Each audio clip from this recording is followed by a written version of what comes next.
Good morning, everyone. Today we're coming to you live from the CNN News 18 and DBS Bank Budget Day studio.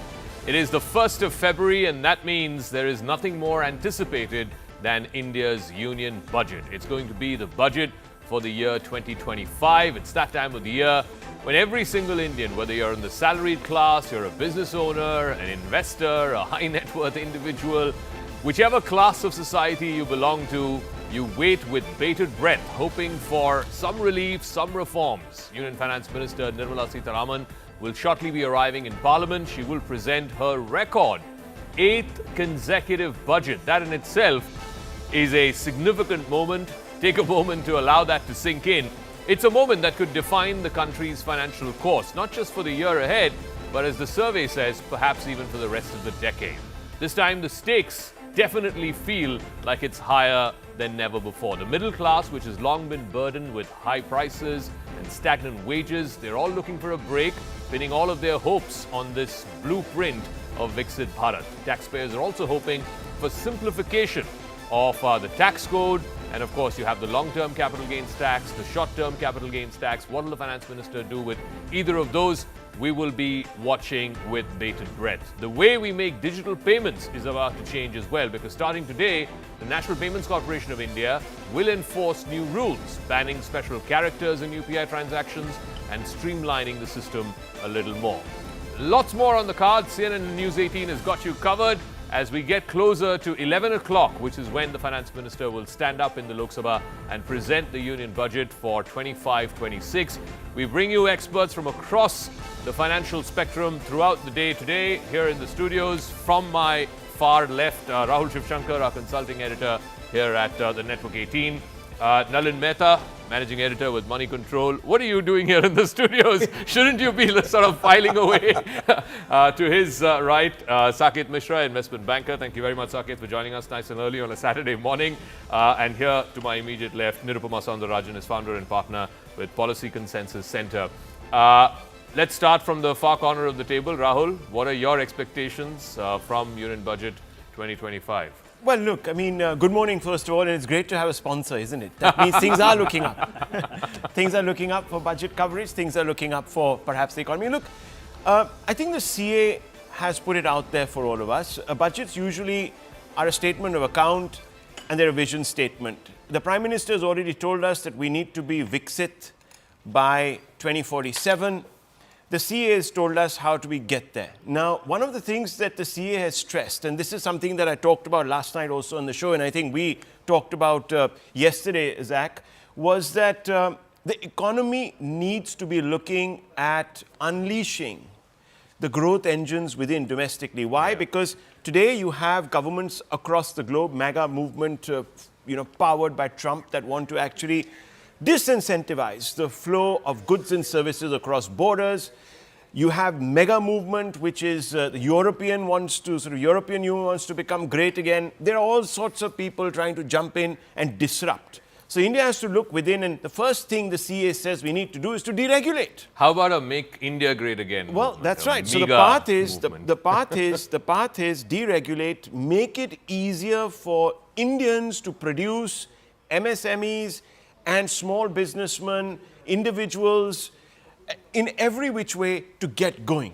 So get out of the way, government. Let's get going, India. That's the one thing. Secondly, most importantly, is to put money in our hands, the consumer. Because if you're not going to consume, and Nalin, I think you'll bear me out on this one, consumption numbers are low.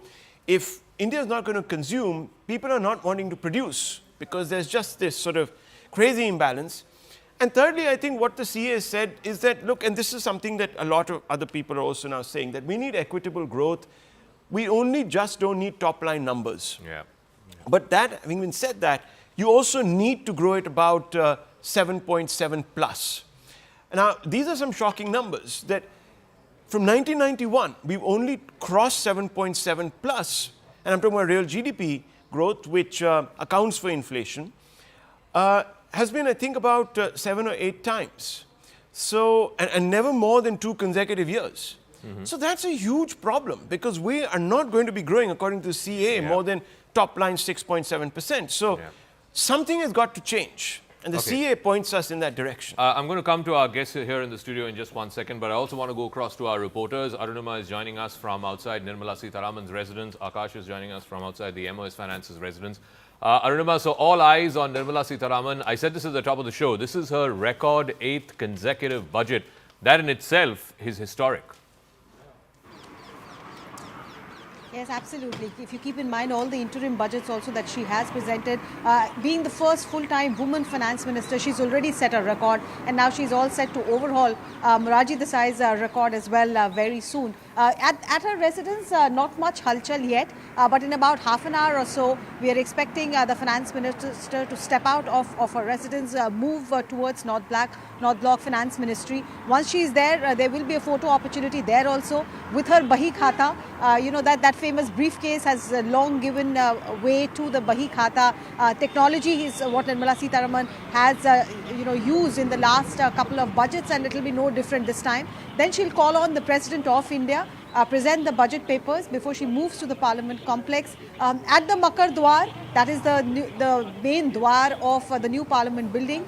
Once again, there will be a photo opportunity, followed by the Union Cabinet meeting, giving its stamp of approval to the budget. And then at 11 o'clock, she will finally rise in Lok Sabha to present the accounts for the government of this year. Manish Tiwari this morning has already accused her of grandstanding and said, why can't you just lay the paper on the table?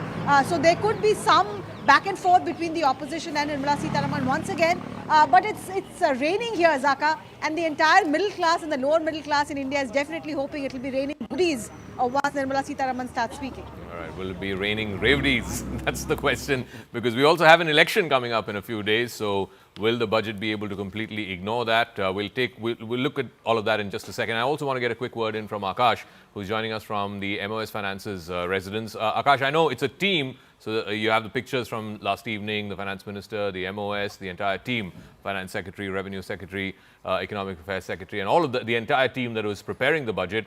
Tell us what's it looking like out there. Right, Zaka, just a while back, we were discussing that how MOS Finance, Pankaj Chaudhary has got an experience now. He has been in the ministry for quite some time, and he's coming from an area where he has got enough of experience of the class that we are talking about. Because yesterday, Prime Minister, dropped major hints as to what we are going to expect in this budget. But yeah, in some time from now, we are expecting that MOS would come. And in fact, cameras are ready because we are expecting that he would be, speaking to media before going to Finance Ministry. And then, as Arunima mentioned, we are going to have this photo op and the budget then. This time around, everyone is expecting some sort of announcement for middle class specifically. As you rightly pointed out, tax is something that everyone is, in fact, anticipating that something would be coming. But this particular picture that we are going to get in some time from now is going to be very, very interesting because Nirmala Sitharaman is going to present the first full budget of Modi 3.0. And in some time from now, we are expecting that MOS would be coming out and would be speaking to media. All right, Akash, we'll leave it at that. Thank you very much to our reporters. Before we open it up to our guests here in the studio, because the survey came out yesterday and it sort of set the template for what the budget is going to look at, and it's also set the template for our conversation here. Let's take a look at some of the highlights of the economic survey. The top line, of course, is that the GDP number, FY25 at 6.4%. There is, of course, global uncertainty. Rahul referred to the trade headwinds, the protectionism in the Western markets led by the United States. So the big headline number is 6.4% FY25.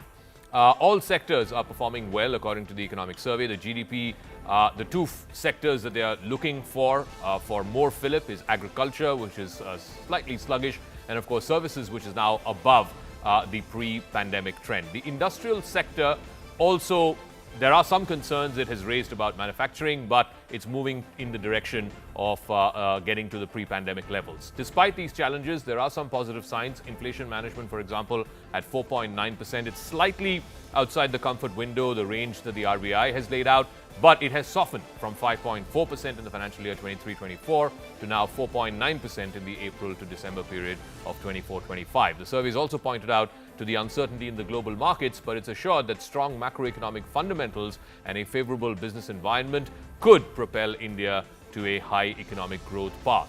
Commercial banks have reported consistent decline in their gross NPAs. In fact, I think the survey says 2.6 8%, if my memory serves me right. Also, that insurance premiums have grown, so that's a sign of confidence in the consumer class. Now, the economic blueprint has also highlighted that total exports have registered a steady growth for the first 9 months of financial year 25. It's crossed $600 billion. So, Nalin, the survey sort of setting the blueprint, the trajectory that the Indian economy is expected to take over the next 12 months. But this headline number of 6.4, clearly for a country of our size, the jobs we need to create, the kind of consumption that we need to drive, we should be growing at closer to 8 and not at less than 6.5. Absolutely. I think this economic survey is one of the clearest, most stark documents I've read in a while compared to previous economic surveys. It does away with literary flourishes and other flights of fancy. It goes straight to the point. You read the first 10, 12 pages. It's very clear cut. There's no mention of Trump, by the way, in the survey. but the specter of He Trump, who shall not be named. But the specter of Trump permeates it in terms of tariffs and protectionism. China is mentioned over 77 times. There's a whole chapter on AI and what it does to disruption to jobs, particularly in services and the jobs which are big in India. I think coming back to your larger point, between 6.3 to 6.8% growth. Well, it's all right. It's not great. Yeah. We definitely need more than 8% if you want to get to Viksit Bharat by 2047 for our needs. Now, you could always argue that it's much more than other economies and so on. But is that what we need? We need more. I think take a step back a little bit. If you look at the 3 first full budgets of the 3 Modi terms, the first one, 2014, that was a lot about the middle classes. The first budget of 2014, Modi 1.1. Modi 2.0, 2019, was about investors. It looked at investors, it targeted them. Last year, Modi 3.2, not the interim budget, but the one in July, that one was a very political budget. It kind of sought to assuage all of the elements where the BJP had seen erosion of support, farmers, youth, allies. It focused a lot on the allies. So it was a budget which was fiscally prudent, but also sought to address areas of weakness. What will this one be? This one, we are now in a very different environment from last year. Last year, this time, before the election, in February, before the elections, there was a lot of optimism about the economy. This time, we are in a totally different global space. We are in a space where you're looking at a structural slowdown, where there's a great global uncertainty. You cannot do business as usual. What Rahul was saying, the CA's call for deregulation. See, earlier we were competing with other emerging economies, now we're competing with the big economies too. On Trump in particular, and we were talking about this yesterday, Zaka, out of India's top 10 exports, the number 1 country in 6 of those is US. The US is the recipient of, number 1 recipient of 6 of our top exports. And in 30% of those, the US tariffs are 0%. Now imagine if those tariffs come in some of those. So now you have a lot of challenges coming up. So at the same time, you have the middle class, which is clamoring for income tax changes. Really sorry, Pankaj Chaudhary, the MOS Finance, I think, speaking to reporters outside his residence. किसानों के लिए क्या कुछ कल प्रधानमंत्री जी ने tweet किया कि लक्ष्मी माँ का आशीर्वाद होगा उस पर क्या प्रधानमंत्री जी ने किया तो उसका मतलब आप खुद निकाला सर किसानों के लिए कोई राहत चलो सर टैक्स में कोई छूट देंगे धन्यवाद भैया धन्यवाद सर टैक्स में छूट मिडिल क्लास के लिए अभी थोड़ी देर में सब पता चलेगा So he's not revealing much, as you would expect. But Nalin, the statement that the Prime Minister made yesterday about Mahalakshmi, middle class ke upar, you make something out of it? You think that something will be there in the budget for the middle class? I think there's a lot of expectation on that. There's a lot of conversation around income tax being removed to up to 10 lakh, a new 25% slab being brought in for between 25 to 35 lakh. Let's see what happens. However, the fact that the Prime Minister talked about it, he's a master at political signaling. Yesterday, the middle class was also mentioned in the President's speech. See, the middle class is also one of the big supporters of the BJP government, has historically been. But there is a sense in the middle classes, what have we got economically? So the Prime Minister has to kind of address that. At the same time, you're facing a structural, while the long-term fundamentals of the economy, the fundamentals are strong, but there is a challenge. I mean, we need to change completely. So I also want to welcome Rajiv Desai and Deepak Wadhwa into this conversation, but Saket and Nirupama here in the studio first. So let's address it, because today is 1st of February, and since we're talking about Trump, 1st of February is when the tariffs against Canada and Mexico will come into effect. I mean, India, he's not mentioned India directly about, being, other than once or twice saying that India is also a big tariff manipulator, to use his words. How worried should India be about this whole trade protectionist sort of movement that's happening in the West, particularly in the US? And therefore, what should we do to address that or to rebalance that? You want to go first? Okay. Sure. So I think it more than worrying, I think it's something that we are kind of getting used to. I think post-COVID, you saw basically protectionism step in, and people were being a lot more concerned about what was happening in their own domestic economy. So somewhere that trend has already set in.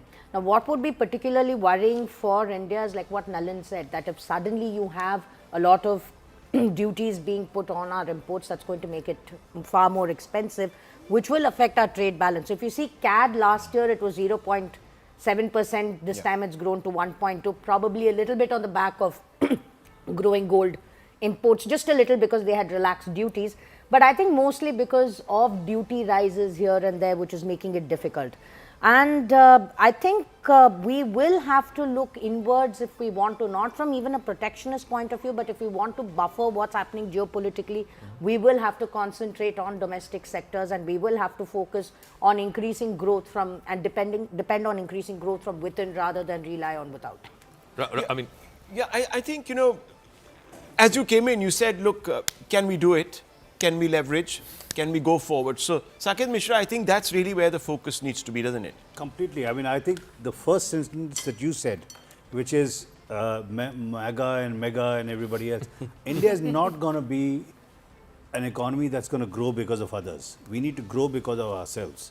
And that simply requires a real belief in our potential. In fact, yesterday I commented that, instead of having that ship's steering, we should have a racing car there, because we need to be slightly more aggressive in our intent, and we are not in terms of achieving our potential, whether it's consumption, whether it's R&D, everybody in the world knew about artificial intelligence. So we need to actually be focused around, are we maximizing our economy's potential? Are we deregulating enough? Are we disinvesting from the ITCs of the world, the government, to have money to help the middle class, where I think there is a massive fillip that can be given to consumption just by, changing slabs, reducing income tax. It's not just about the 5 to 7 to 10 lakhs. We need to be looking at realizing a potential. I do not see Trump or Europe. They happen, we will have to deal with it. But if our internal economy is strong, if we are producing efficiently, nobody stops us. And the one difference between the China story and the India story is when China started getting going in the 80s, the world was very different. Correct. They were the first sort of destination for outshoring. Today we are competing with a large number of others. Zach, and fundamentally at the end of the day, you are also competing at a time when protectionist barriers are going up. Yeah. So you have to really make yourself attractive for the little money that's going to, be swimming around there. Otherwise, you can almost sort of, resign yourself to a fate. Before I go to Deepak Wadhwa and to Abhishek Dev, let's find out what India Inc. And what their wish list is. It's always there before every budget. Sometimes the finance minister meets some of those items in the wish list, and sometimes she doesn't. So there's a continued focus, of course, on Make in India, and this has been a priority for the Modi government over the last decade. The government should reintroduce the concessional tax rate under Section 115BAB for new domestic manufacturing companies. So that's one big agenda item for India Inc. To try and support employment, particularly for blue-collar jobs, factory jobs, entry-level positions, the government should raise the maximum salary cap under Section 80JJAA from 25,000 to 50,000 per month, and then peg it to inflation. Infrastructure boost, greater public-private partnership for infrastructure projects, the demand for simplification of the tax system and the ease of doing business. These are both critical issues for India Inc. They're also demanding provisions, and if approved, this could reduce the current array of TDS slabs to anywhere between 3 to 5 broad categories. Now, I think in the new regime, you have up to 7 categories, and of course, simplified rates as well. Export competitiveness, the survey points that even today, 22.8% of India's GDP comes from exports. Therefore, the need to improve logistics efficiency, the ability to have dedicated shipping lanes and corridors and so on. So all of that is what is there in India Inc.'s wish list. Let me go across to Deepak Wadhwa as well as to Abhishek Dev. Deepak Wadhwa, we've talked about middle classes, we've talked about India Inc., but the real elephant in the room, and I think the survey dedicates a fair amount of time on that, is the emergence of artificial intelligence. Suddenly, this past week, the entire world sat up and took note of this Chinese AI, and people are also asking, where are we? Where is Indian AI? When are we going to develop our own large language model? Good morning, everyone. Good morning. Go on. Yeah, I can hear you. See, we have seen ChatGPT. Yes, it's very good. We have seen DeepSeek. Again, it's a Chinese product. It's good. And because of it, we have seen a crash in the global market as well. But why are we not talking about Indian AI? Yes, that's a question. Because in India, we also have certain products which are able to compete with the global standards. Like I will tell you about one product, which is Volkai. So Volkai is again a product similar to ChatGPT, but is not getting a very good recognition. This is one part of it. But what we expect from Finance Minister today is not just AI, but we are expecting a lot more.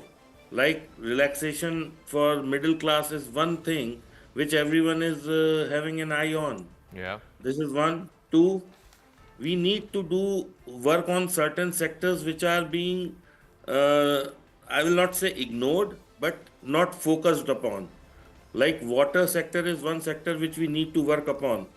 Like in previous years, we have seen Finance Minister, Prime Minister speaking on solar, renewable energies, but no one is talking about water, whereas water table is going down. So we expect something for, as a investor, as a stock market trader, water sector is one sector which is being ignored by our authorities, I must say. So I look forward that today Finance Minister should grant something for the water sector as well. Okay, I want to go across to Abhishek Dev for a quick word before I have to take a break, because at 8:30, Nirmala Sitharaman is expected to leave her residence, so we have to be live on those pictures. Mr. Dev, what is your number one expectation from the budget? What is the lowest hanging fruit that the FM can deliver today? Hi, morning. So the most important part, if you look at the investment, if you can look at the rationalization of some of the taxes which are there, the long-term capital gain tax, for example, fixed income mutual funds. Fixed income funds are not fixed return; they are variable return. So they have been left out in the last tax rationalization. So if there is something which can be done to align that, we can look at the health insurance, GST on health insurance. I know it's not part of the, should not be the part of the budget, but that's something which kind of, is counterproductive, the GST which is there on the health insurance. The investment part itself, on a Saturday stock markets are open, which basically tells you how keenly investors are watching this. So, single window FDI approval, that will be very helpful for the, growth that we are talking about, 8% plus, can happen equally on investment and the consumption legs. To support that, I think investment plays a very important part. And that's where, looking at STCG, for example, the STT and STCG on equities, they kind of create a double taxation impact. So rationalization of that, these steps will be quite welcome. All right. We'll take a quick break. When we come back, we'll have live pictures from outside the Finance Minister's residence.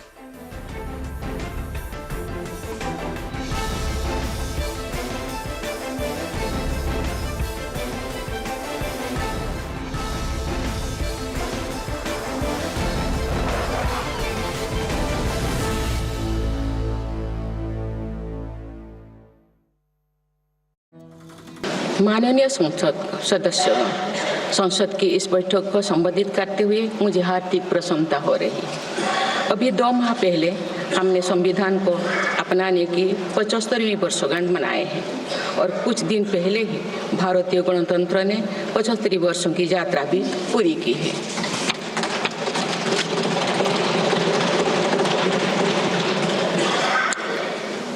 ये अवसर लोकतंत्र की जननी के रूप में भारत के गौरव को नई ऊंचाई देगा।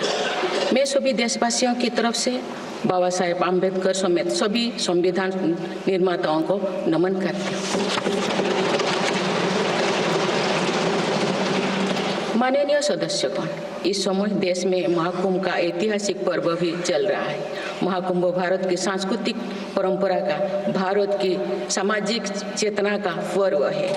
देश और दुनिया से आए करोड़ों श्रद्धालु प्रयागराज में पूर्ण स्नान कर चुके हैं।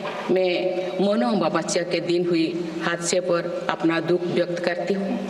घायलों के शीघ्र स्वस्थ होने की कामना करती हूँ। कुछ दिन पहले ही हमने देश के पूर्व प्रधानमंत्री डॉक्टर मनमोहन सिंह जी को खोए हैं। मनमोहन सिंह जी ने 10 वर्ष तक प्रधानमंत्री के रूप में देश की सेवा की। वे लंबे समय तक संसद के सदस्य भी रहे। मैं मनमोहन सिंह जी को भावभीनी श्रद्धांजलि अर्पित करती हूँ। माननीय सदस्यगण, भारत की विकास यात्रा की इस अमृतकाल को आज मेरी सरकार अभूतपूर्व उपलब्धियों के माध्यम से नई ऊर्जा दे रही है। तीसरे कार्यकाल में 3 गुना तेज गति से काम हो रहा है। आज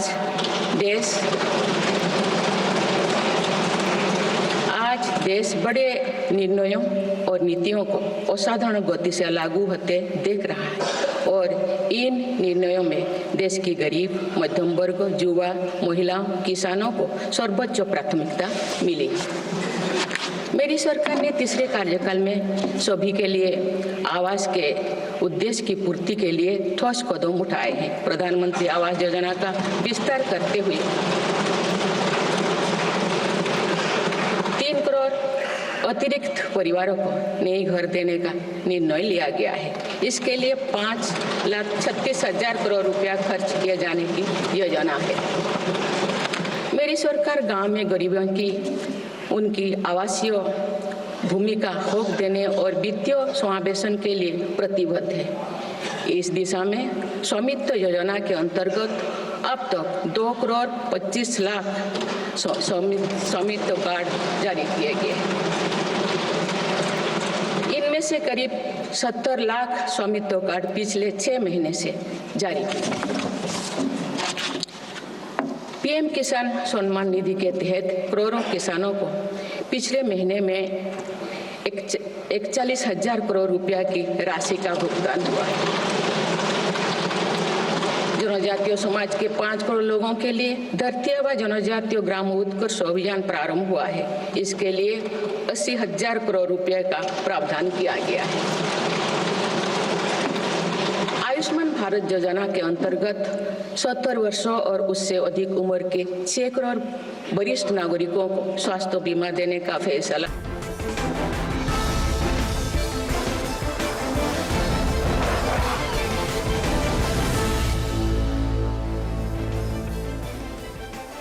Welcome back to the CNN News 18 DBS Budget Day studio. Finance Minister Nirmala Sitharaman will be leaving her residence in the next few minutes. We'll have live pictures from her residence. She'll be headed straight to North Block, from there to the Rashtrapati Bhavan, and then of course closer to 11 o'clock she will be headed to Parliament, and at sharp 11 a.m. she will rise in the Lok Sabha to present the Union Budget for the year 2025. She has a very tough balancing act, a tightrope walk literally to do. The biggest, of course, is to revive growth. The economic survey saying FY25 growth at 6.4%. For a country of India's size and the number of young people who are coming into the workforce, we need to be growing closer to 8%, if not more. 6.4 is very tepid indeed. So that's the first big challenge. The second challenge is inflation. Yes, it has cooled off somewhat, no doubt about it. It is still outside, very much outside the RBI's comfort window of 4%. And then, of course, you have the unnamed elephant, 1,000-pound gorilla in the room, which is Donald Trump and this incoming wave of trade protectionism, which of course is going to have huge knock-on effects, and India cannot be immune to that. So how does India rebalance its external trade? I think this is a good time to welcome Gautam Chikarmane and Rajiv Desai into this conversation. What's going to be the big thrust in the budget, you think? I don't know. But as far as balancing books goes, as far as managing the fiscal goes, as far as capital expenditure goes, it could be business as usual. But can this be a business as usual budget? Are we in those times? No, not at all, not at all. And why? And the kind of run-up where middle class taxpayers need some relief, etc., has been going on over the past month or so. I think there will be something for the middle class. But my focus is entirely, you just mentioned it right now, growth. If it is not a growth budget, it is not a budget at all. I think we are doing very well, by the way. 6.8 we remain the world's fastest growing economy. But I don't think that's enough anymore. I think we need to grow faster. And the underlying reforms that are required, for instance, in deregulation that the economic survey talked about, need to be accelerated. We have MAGA coming from America, Make America Great Again. Europe yesterday or day before yesterday talked about MEGA, which is Make Europe Great Again. And India had started on MEGA, which is Make India Great Again 2 years ago. But we are now lagging the curve very badly. And I think this is the time for so this is an off-budget thing. And I think if she makes some announcements about, let us say, Jan Vishwas 2, and the manner in which it's going. Jan Vishwas 1 was just hardly it was a snowflake on the tip of the iceberg. But I think if Jan Vishwas 2, the government is serious, and the chief economic advisor's advice is taken seriously, I think that would provide the growth levers for the next 18 to 24 Rajiv months. Desai, so the survey, and Gautam also mentioned that, uses the word get out of the way. When Prime Minister Modi came for his first term, one of the slogans he gave was maximum governance, minimum government. Why are we at the 13th budget of the union government, the survey talking about getting out of the way? And getting out of the way in which sector specifically? Where is government present for the survey to say, get out of the way and allow business to do what they have to do? Well, historically, the Indian economy has largely been dictated by the bureaucracy. And I don't think this current regime and the two regimes before that have been successful at loosening the hold of the bureaucracy. It still remains. And I'm expecting more of the same in the budget. But can it be more of the same? Rahul, that's exactly the point that we've been making. I mean, first quarter of last year, we were at 8.2%. Now we're at under 6.5%. It's not the same. It can't be a business as usual budget. You know, this whole argument about this deep state, I mean, people have made this argument as a deep state that is sort of stymieing reforms. I'm sorry, but you have the most powerful political executive you've had in a very, very long time, for 10 years. If they can't break this deep state if it exists, I don't know who can. Then who can, Rahul? No, I mean, you know, too much of the GDP over the last generation has gone to too few of the people.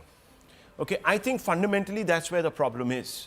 The problem is that we haven't actually given the people the means to consume, to spend, and if you're not going to do that, that massive base that is sitting there is not contributing towards growth.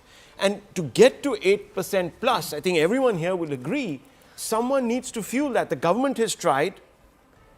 Where's it got us? Manufacturing is still sort of diddling. And that the reason is because consumption is flat at some levels.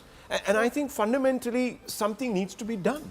And one way, of course, is to deregulate, is to maybe incentivize people, you know, the common man to get into business more. The MSMEs, the smaller individual investor, get in there, put in your money.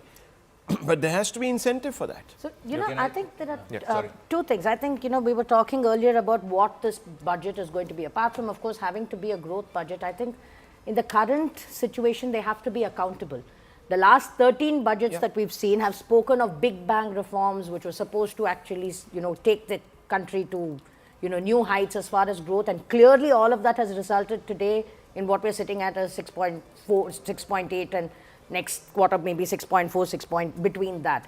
So they need we need accountability in terms of where that growth has gone and what has happened. One part of it is also changed global scenario. I mean, let's be honest about it. If in the US, in large parts of Europe, there is a protectionist movement, that is beyond our control, but how we respond to it is within our control. Absolutely. So notwithstanding that, which is what I mean by accountability, that has to come out, in which case, so if you look at the economic survey, I think get out of the way is one, but they've also spoken about regulatory impact assessment. So deregulation, regulatory impact assessment. And to the point of deregulation, I think in the economic survey, what's been also said is more in terms of what state governments need to do.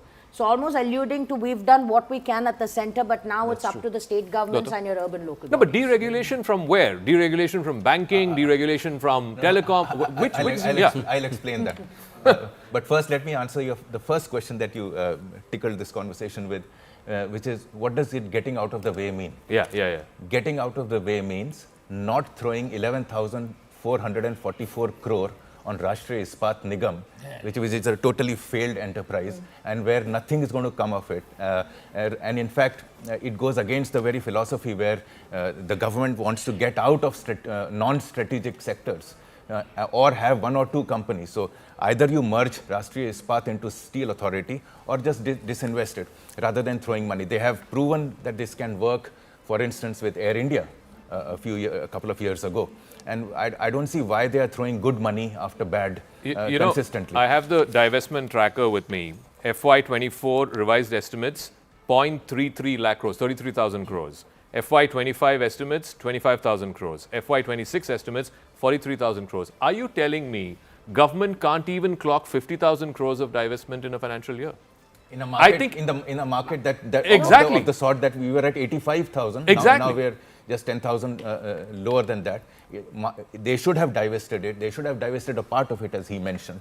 But I think that's what. So getting out of the way, first part would mean getting out of government not being doing business. That is the first part. Second, getting out of the way is the compliances which I talked about. The 66,233 compliances that the industry has to face at an aggregate, which America is going to change.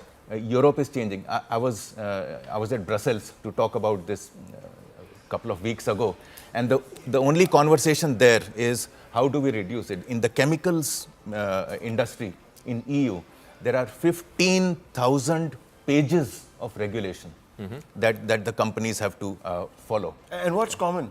Which Europe is very is much sinking. Yes, Europe is yes, sinking exactly. because of this. Yeah. India will not get there because of this. Exactly. And look, let's not make the specter of Trump, forbidding. Actually, it's an opportunity. We should do it for ourselves. Yeah. This is an opportunity. This is when you should push that reforms envelope, make it easy to acquire land, make it easy to perhaps even cut through the licenses, create those cities. You've done it very well in the GIFT City. Can I make a small point here?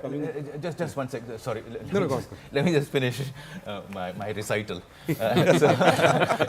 Chalisa. So that is the second part, which is government deregulation. Now, the fact that the economic survey is pointing to state governments, I think is jumping the gun. You do your job first. Of the 26,000, about 44% are union compliances, laws. Fix them. Besides, there are many laws and compliances that are, the law is made at the union level, the rules are made at the state level. The rules are bound by the laws that happen in compliance. Let us take the Factories Act. So if the imprisonment for not having a spittoon is, let's say, the equivalent of sedition in the union law. But it's a serious crime. All these are truths, by the way, whatever I'm speaking.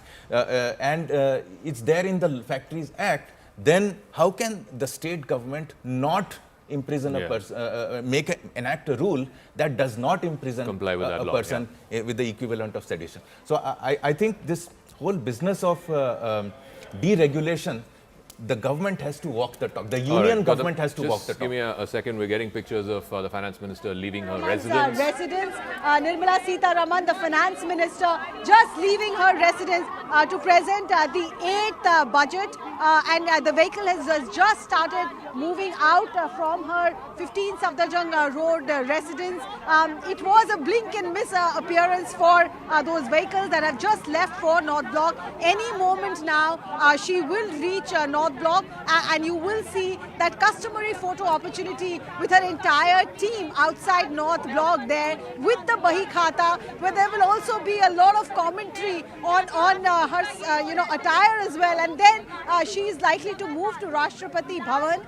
She will present the budget documents to the President of India before she makes an appearance at the Makar Dwar of Parliament, and then onwards for the Union Cabinet meeting. After the Union Cabinet's nod, Nirmala Sitharaman will be at Lok Sabha to present her budget at 11 o'clock. So she's left from her residence sharp on time. She's left at about 8:39. She was scheduled to leave at 8:40. So just on time, the Finance Minister has left from her residence. All eyes now on what really her Bahi Khata contains. Does it have, standard deductions, limit going up? Does it have tax concession for the middle class or the lower middle class? What is it that she's going to do given the current global scenario, given the tariff threat that is coming in from the Trump administration? So a lot of questions there for Nirmala Sitharaman. But for now, the Finance Minister, who's setting a record of sort, is getting ready to present her 8th budget. She's just left her residence at 15 Safdarjung Road on her way to the Finance Ministry at North Block. All right, Arunima, thank you for that. From outside the residence of the Finance Minister, as she has just left moments ago, she'll head straight to North Block first, which is where she will first give us a glimpse of what is called the Bahi Khata. And then she goes inside. There are some confabulations that happen there. And then the team leaves to Rashtrapati Bhavan. They present the first copy of the budget to the President. And from there, they head to the Parliament complex, where under the chairmanship of the Prime Minister, the Cabinet meets, the Cabinet approves the budget. And at 11 a.m., she rises up in Parliament in the Lok Sabha to present the Union Budget 2025. Nalan, you were making a point about deregulation. A point about adding to both what Rahul and Gautam was saying. See, we've just had the festival season getting over. Yeah. And on consumption, in the festival season, volume growth was just up by 3%, price growth by 1 to 2%. So consumption is not picking up. So this is what Unilever and Hindustan Lever, all of these companies are pointing to. At the same time, you've had the earnings season is currently on, roughly around 5%, more or less. Better than what people expected, but not great, but all right. So in that sense, there is some stability. The fact of the matter is, in the last few budgets, you've had corporate taxes going down. You know, we've gone down to a much higher number, to 15% over the last few years. But that's not spurred investment. There is money with companies that are not investing. Why? Why are they not investing? Exactly because of what Gautam pointed out. Because you need much more deregulation. There's not enough confidence. But there's no consumption. I think the real problem is not even regulation. It's the fact that today's date, the amount of consumption that should be happening in this country is not happening. I mean, you look at across sectors, take simple things like education. Why can we not set up our own? I mean, we have, there what, 3.5, 4 million people, 4 million kids. Yeah. If you take $25,000 a year that we are remitting out per kid, are we saying that there's no gap in that sector for us to set up a new university that then has employment? But the reason why it's tough to set up a university is because getting land, getting certification from 200 authorities is just hard work. And some of that stuff needs to be done. And there is also perhaps a need to shift away. I mean, we are looking at the government that says corporates make profits, therefore they will invest. We will do employment of some sort, because we do need to. I mean, there's a point Rahul made. We need to slip away from that and say that, guess what? The majority of employment will be created by companies doing well, and if necessary, we will move some of the resources that the government uses in relatively inefficient employment creation opportunities to the private sector. You know, semi-skilled jobs, let's say for an Apple production, etc. See whether we can actually get companies to actually employ more and more people. And I'm not sure we're necessarily doing that. No, in fact, Saket is absolutely right. Look, we're making a lot of this talk today and is focusing on these trade headwinds, protectionism. Do you know which country has actually a trade surplus on export side of $1 trillion? China. It's China. So if China can do it, and the way they've done it, you look at the back end. They've made manufacturing, incentivized it. So we have the first pictures of the Finance Minister arriving at North Block. Pallavi Ghosh is there with us. Pallavi. That's right, and this is exactly the moment that we have been waiting for. As my camera person, there you can see Nirmala Sitharaman, who's just entered the North Block. What she's really going to be doing is going to spend some time with the officials who really have been gathering over here in the last half hour or so. And with this also, the sanitization after the halwa ceremony of the finance ministry also now officially comes to an end. So the last minute touches, I mean everything is finalized of course. The last minute touches, her photo opportunity inside with the team. I mean you can see her room, I can try and show you. That corner room is the one where Nirmala Sitharaman normally sits, and that is where she's going to be meeting the officials. She leaves from here. We've been given a time at around 9 a.m. where we're going to see her with the shots right over here holding the trademark Bahi Khata. She goes to Rashtrapati Bhavan. There is going to be a lot of challenge on her, apart from the fact that there are huge expectations. The middle class taxation, all of us are talking about. The other big point which we were often told by the finance ministry is whether there's going to be a complete transition from the old tax regime to the new tax regime. There are possibility of concessions being given in the new tax regime so as to encourage the employees to opt for this. A lot of focus is going to be on women empowerment, employment, jobs, AI. These are going to be the main concerns, and a lot of the gung-ho feel given by the economic survey yesterday and some of the suggestions, Zaka, are also going to be incorporated in the union budget. So very quickly, she leaves from here at 9 a.m., goes to Rashtrapati Bhavan, gives her a copy of the Bahi Khata of the cabinet and of the budget. Then the cabinet approves, that's a technicality. And then of course she presents the budget. 3 p.m. is when she's going to do her first press conference. And of course, as always, the Prime Minister is also expected to comment on the union budget after it's presented in both the houses. All right, Pallavi, we'll come back to you as and when the Finance Minister comes down, and that's when we get our first photo opportunity with the Bahi Khata and what's in the Bahi Khata. I do want to ask, I mean, take forward the point that Pallavi was making, which I think is a valid one. Our viewers will be interested in knowing this. I think the government's made it very clear that they are moving in the direction of the new tax regime. They're going to junk the old regime at some point. I think that's very much clear from the last couple of budgets.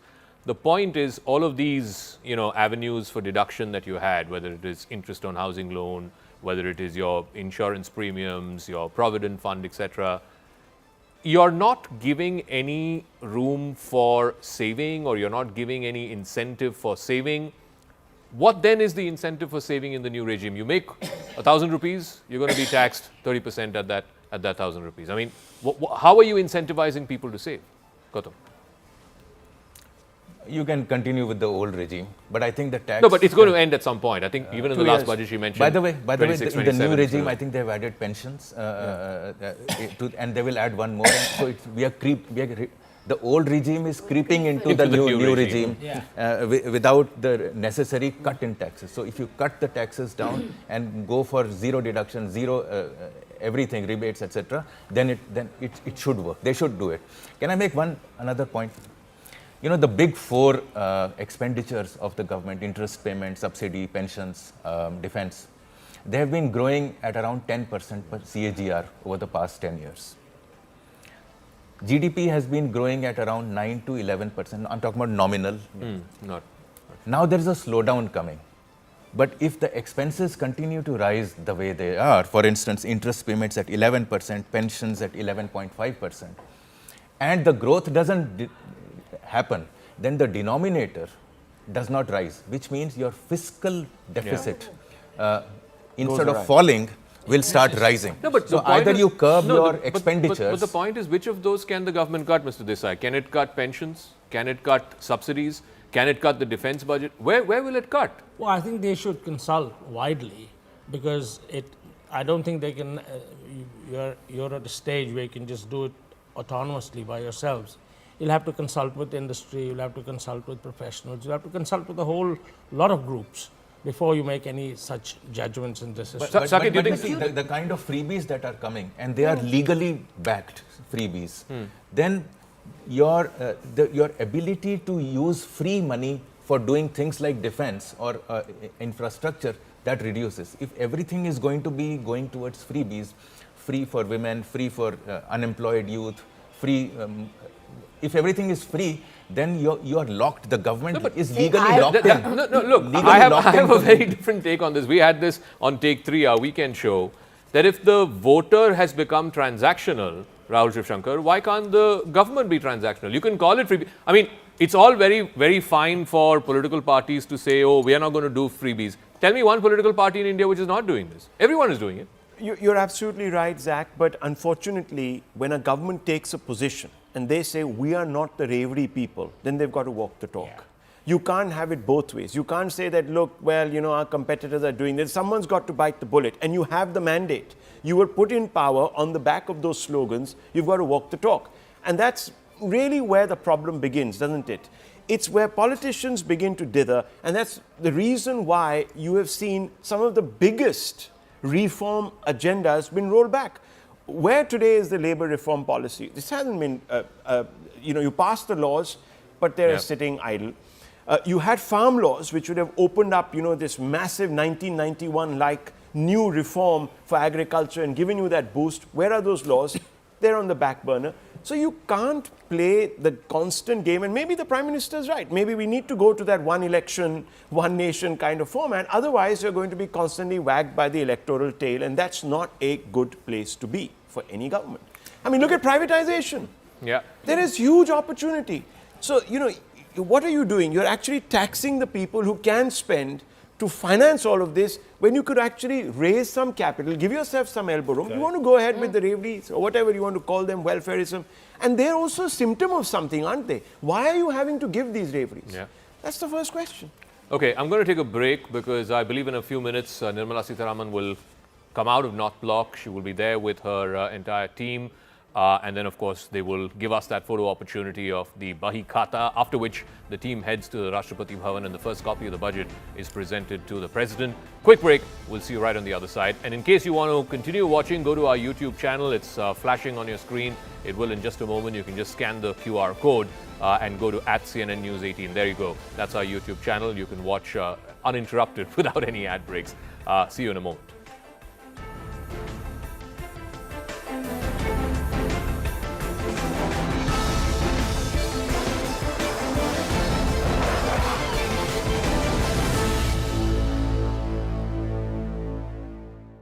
Can you start banking? माननीय संसद सदस्य, संसद की इस बैठक को संबोधित करते हुए मुझे हार्दिक प्रसन्नता हो रही है। अभी 2 माह पहले हमने संविधान को अपनाने की 75वीं वर्षगांठ मनाए हैं और कुछ दिन पहले ही भारतीय गणतंत्र ने 75 वर्षों की यात्रा भी पूरी की है।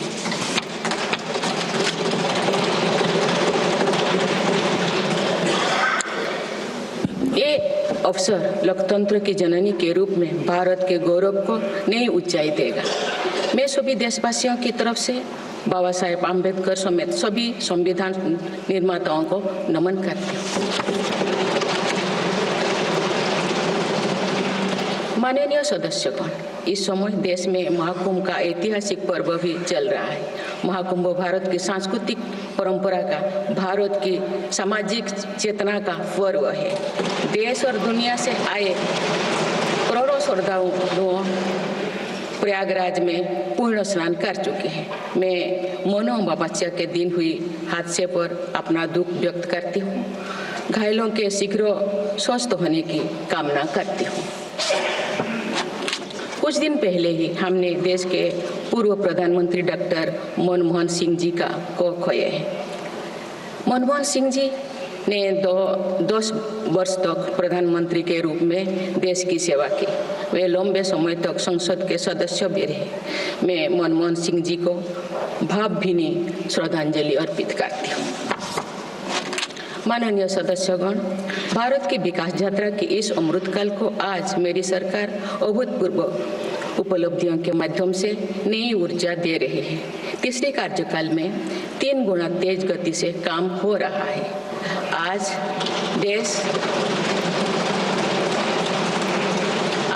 देश बड़े निर्णयों और नीतियों को असाधारण गति से लागू होते देख रहा है और इन निर्णयों में देश की गरीब, मध्यम वर्ग, युवा, महिलाओं, किसानों को सर्वोच्च प्राथमिकता मिली। मेरी सरकार ने तीसरे कार्यकाल में सभी के लिए आवास के उद्देश्य की पूर्ति के लिए ठोस कदम उठाए हैं। प्रधानमंत्री आवास योजना का विस्तार करते हुए 3 करोड़ अतिरिक्त परिवारों को नए घर देने का निर्णय लिया गया है। इसके लिए 5,36,000 करोड़ रुपया खर्च किए जाने की योजना है। मेरी सरकार गांव में गरीबों की उनकी आवासीय भूमि का हक देने और वित्तीय समावेशन के लिए प्रतिबद्ध है। इस दिशा में स्वामित्व योजना के अंतर्गत अब तक 2,25,00,000 स्वामित्व कार्ड जारी किए गए हैं। इनमें से करीब 70 लाख स्वामित्व कार्ड पिछले 6 महीने से जारी किए। पीएम किसान सम्मान निधि के तहत करोड़ों किसानों को पिछले महीने में 41,000 करोड़ रुपया की राशि का भुगतान हुआ है।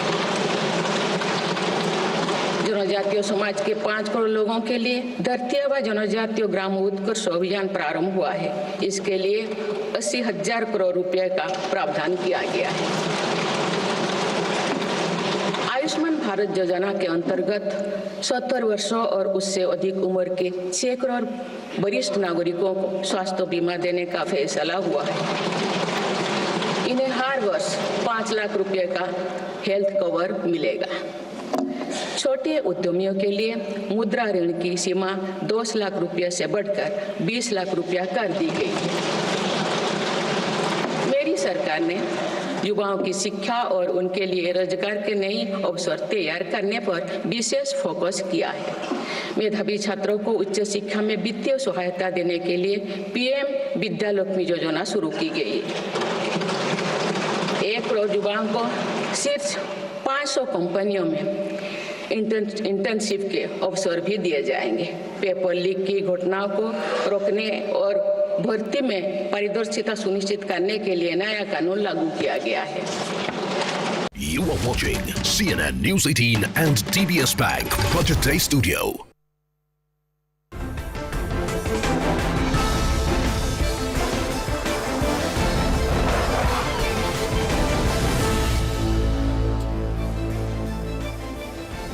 Good morning, everyone. We're coming to you live from the CNN News 18 and DBS Bank Budget Day studio. Finance Minister Nirmala Sitharaman has reached North Block.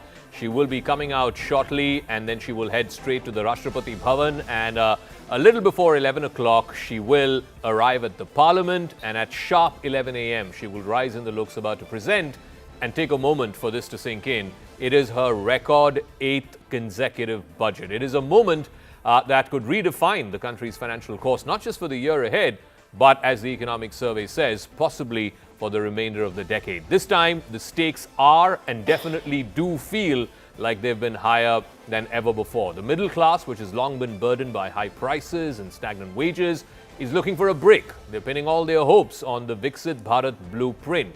Will the old tax regime be scrapped? Will some of the savings be moved to the new tax regime? Will there be incentives to move to the new tax regime?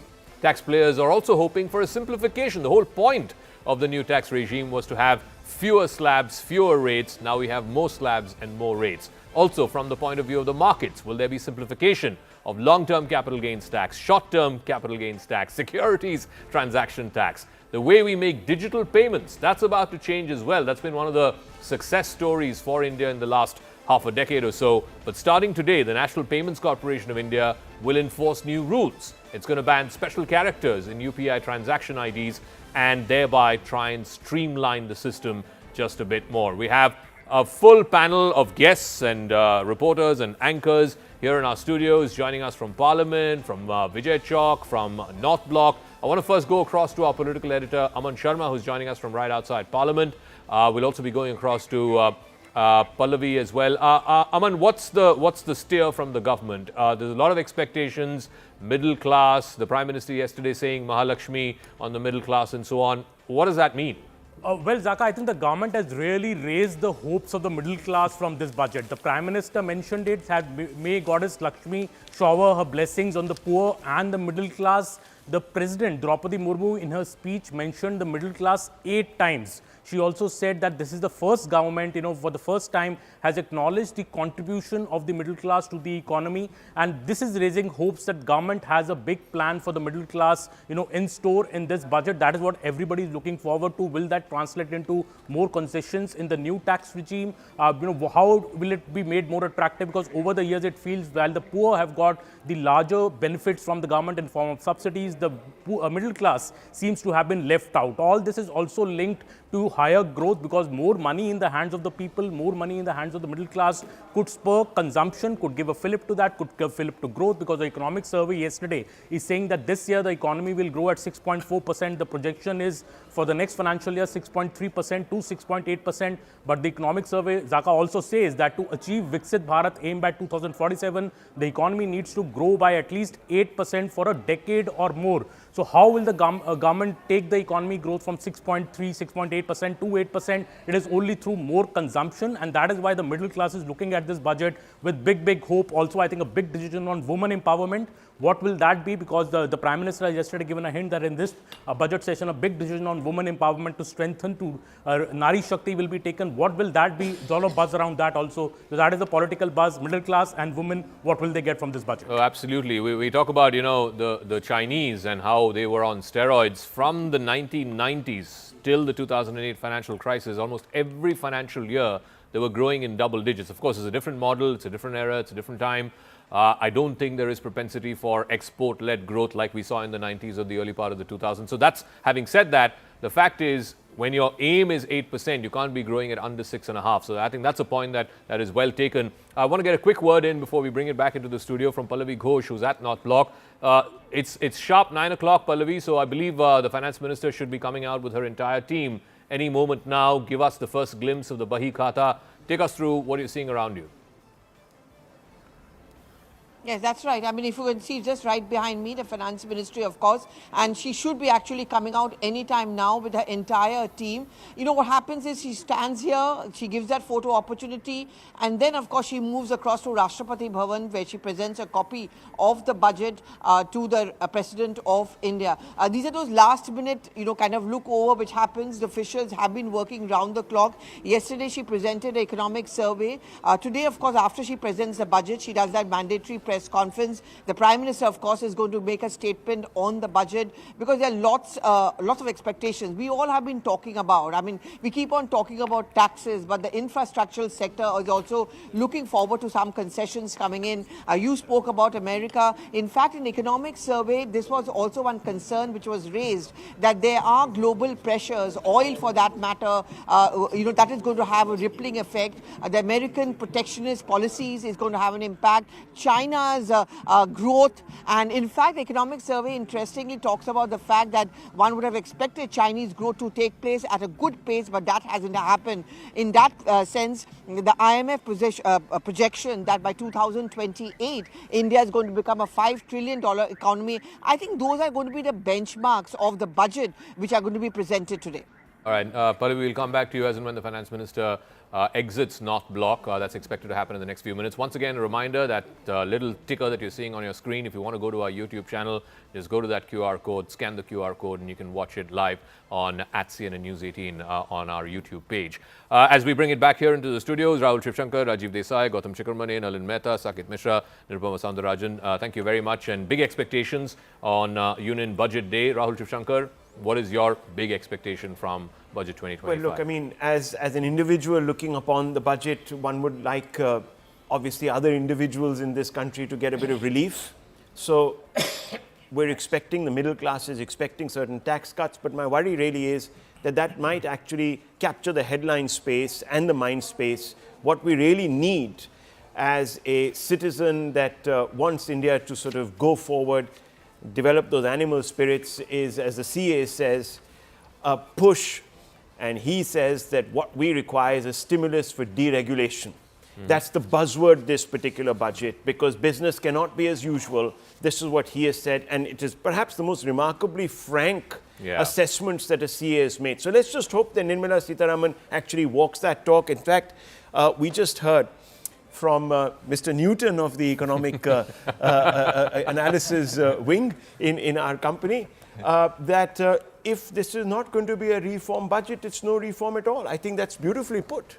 No, but Gautam, the point is, the survey can afford to say these things. The budget, as much as it is an economic document, is also a political document. Let's be very clear about it. A politician presents it for a reason. So how much can the budget follow the blueprint that's been laid out by the survey?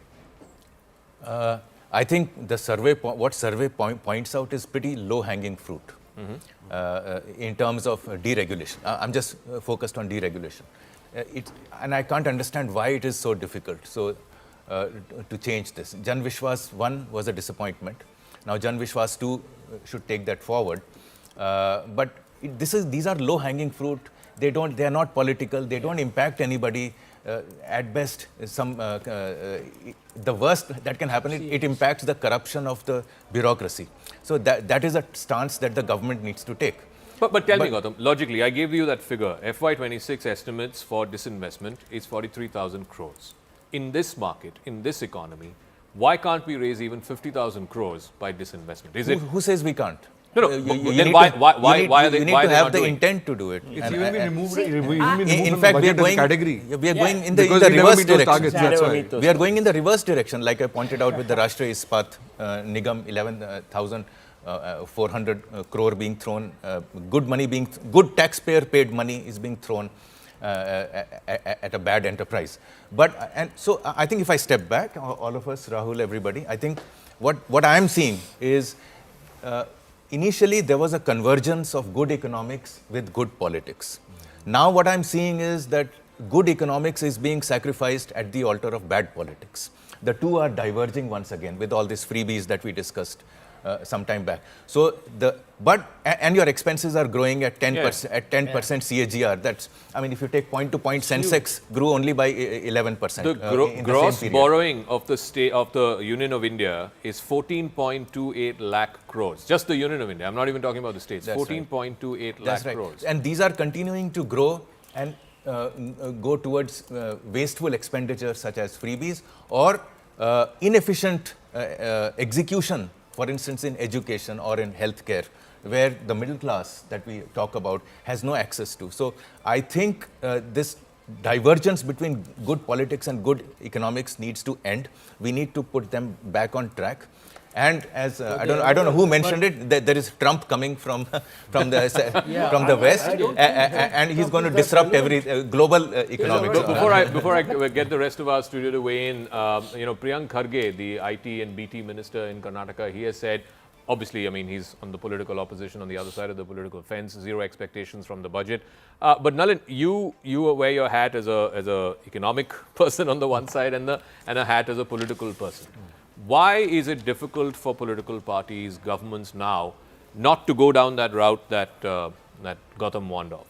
So, two things. What we are seeing politically is that the freebies work, and purely from a political lens, right? You've seen that in Maharashtra, you've seen that in multiple states, and it works on both sides, right? So, there is now a inbuilt incentive in the political system to go to double down on that, irrespective of, especially even though every side calls the other side's welfare measure as freebie and not their own, right? So that's one thing.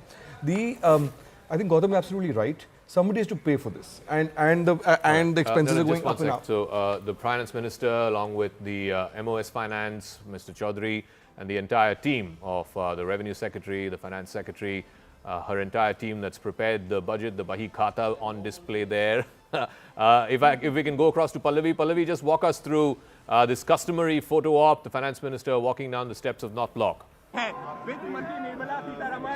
Yes, that's right. You can just see her coming out with her entire team. The MOS is there, the chief economic advisor and all her teams of revenue secretaries, all of them are there. And she's just holding her trademark Bahi Khata. Remember, when she first introduced the whole concept of Bahi Khata, it was also one of the many things which the government has stood for, getting rid of what is called the colonial legacy and that briefcase. It's also very modern in the sense paperless presentation of the budget. budget is something which she always has spoken about. That's a brief photo opportunity that she has given to us. A lot of pressure on her, and from here she's going to go across to the Rashtrapati Bhavan. You can see her car already there lighting. So she just steps into a car. She now just goes across to Rashtrapati Bhavan. She presents a copy of that budget, and then of course going across to the Parliament. That's where the cabinet meeting is going to take place before yet another photo opportunity on the footsteps of the Parliament as well. So I'm just giving you those final shots as she sits in the car when the entire team also follows her, and she now leaves for Rashtrapati Bhavan. All eyes today on this woman who has always been flagged by the Prime Minister as yet another idea of women empowerment. First full-time woman finance minister is something which the Prime Minister has often spoken about. And the interesting part is that from all indications really, Zaka, today's budget is going to do a lot of stress on women empowerment. Before I just come back to you, I'm giving you the last final shots of her cavalcade moving towards the Rashtrapati Bhavan, which my camera person Umesh Sharma is getting for us. So there you see her cavalcade with the entire team moving towards the Rashtrapati Bhavan to hand over a copy of the budget to the President of India. All right, Pallavi, we'll leave it at that. I think the point that Pallavi made, politically speaking, I mean, 8th consecutive budget for Nirmala Sitharaman. Correct me if I'm wrong, I think only Morarji Desai has presented more budgets than her. No, I think she's the most. She's the highest? She's the highest. She's the highest. She's also the only full-time woman Prime Minister apart from Indira Gandhi, who also was a Prime Minister. But coming back to the point we were making, Zaka, see, politically it works, but there's always going to have, you're reaching the law of diminishing returns on that. And somebody has to pay for it. The problem, I think, in our budgets in the last 2 or 3 years, they've been they've been babu budgets. You need a political vision to the budget. There's a huge focus on fiscal consolidation. There's one thing you've seen about Modi's budgets are that there's a lot of fiscal prudence, and that's fine. And that's a good thing. However, you just can't have this CA's thing of it constant. You can't just have a babu budget. You now need a big political vision, and that needs to be brought in. But the numbers have also been balanced because our nominal GDP growth has been about 14.2% plus over the last 2 years, 2-3 years.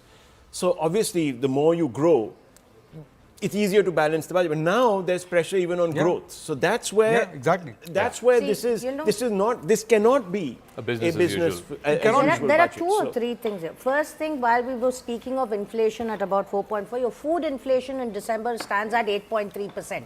So if consumption is not really going up and your savings rate aren't also going up, obviously your food inflation is eating into a big part of it, both rural and urban. Second, where do you actually get the extra money from? So the disinvestment argument. One, what is the problem? With units which are sick, there is no value for anybody to buy, so most of them aren't buying. So what do you need to do? You need to find a way to close them down. It's no longer about divesting, disinvesting, privatizing, nothing. You need to get out, close it. Where do you hit problems? Usually with labor. That's been the case for quite a few. Look at some of the gold mines that we had, which are still functioning because the labor refuses to kind of find other ways. What can you do? You can look at profitable businesses.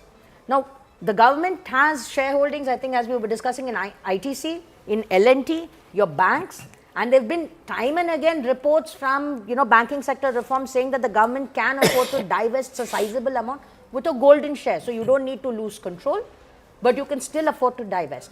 All of this will lead you more than even your 50,000 or 60,000. So that's a huge amount of money that they can very easily raise. So there is one question that keeps popping up, and this has been popping up now over 3 budgets, and I want to bring you in on this if you don't mind. The fact is that we constantly talk about the lag in private participation in the economy. So is it a trust deficit? If it is, what is it because of? How can we get around this? Why isn't private capital, government is invested, there's been capex increases, private capital is staying away. Why? So I have 2 streams of answers for this. The first is, I think the average capacity utilization of large corporations is around 75 to 82%. So as long as you have unutilized extant capacities, why would you put more money to expand capacity and work at 25% or 50% of your total capacity. So in terms of sheer putting money, capital into, let us say, an expansion of a textile mill or a steel plant, if you are already not, you will expand if you need greater capacities or you are working so why is this double lag print. between capacity utilization and optimum? That I don't know. Perhaps demand, perhaps exports. I don't know. But when you think it from the entrepreneur's point of view and not from the macroeconomics point of view, then this is how the entrepreneur thinks. And the second thing is too high as you grow. And the second thing is that there is a lot of technological disruption. So many companies, and I know this anecdotally, I don't have broad data for it. Many companies are holding back their investment, waiting to see the impact of what this technological disruption is doing. Yeah. Let's hold on for a while. There is no need to hurry. Capital is scarce, and it's better deployed, let us say, in the stock market or wherever. Let's see where this disequilibrium sort of ends, and then come out with that. And the third point, which is related, is if AI is going to be changing a whole lot of paradigms, not just an industry, not just a sector, but entire paradigms of doing business. And this is not restricted only to software. It is also restricted. It also applies to hard industries.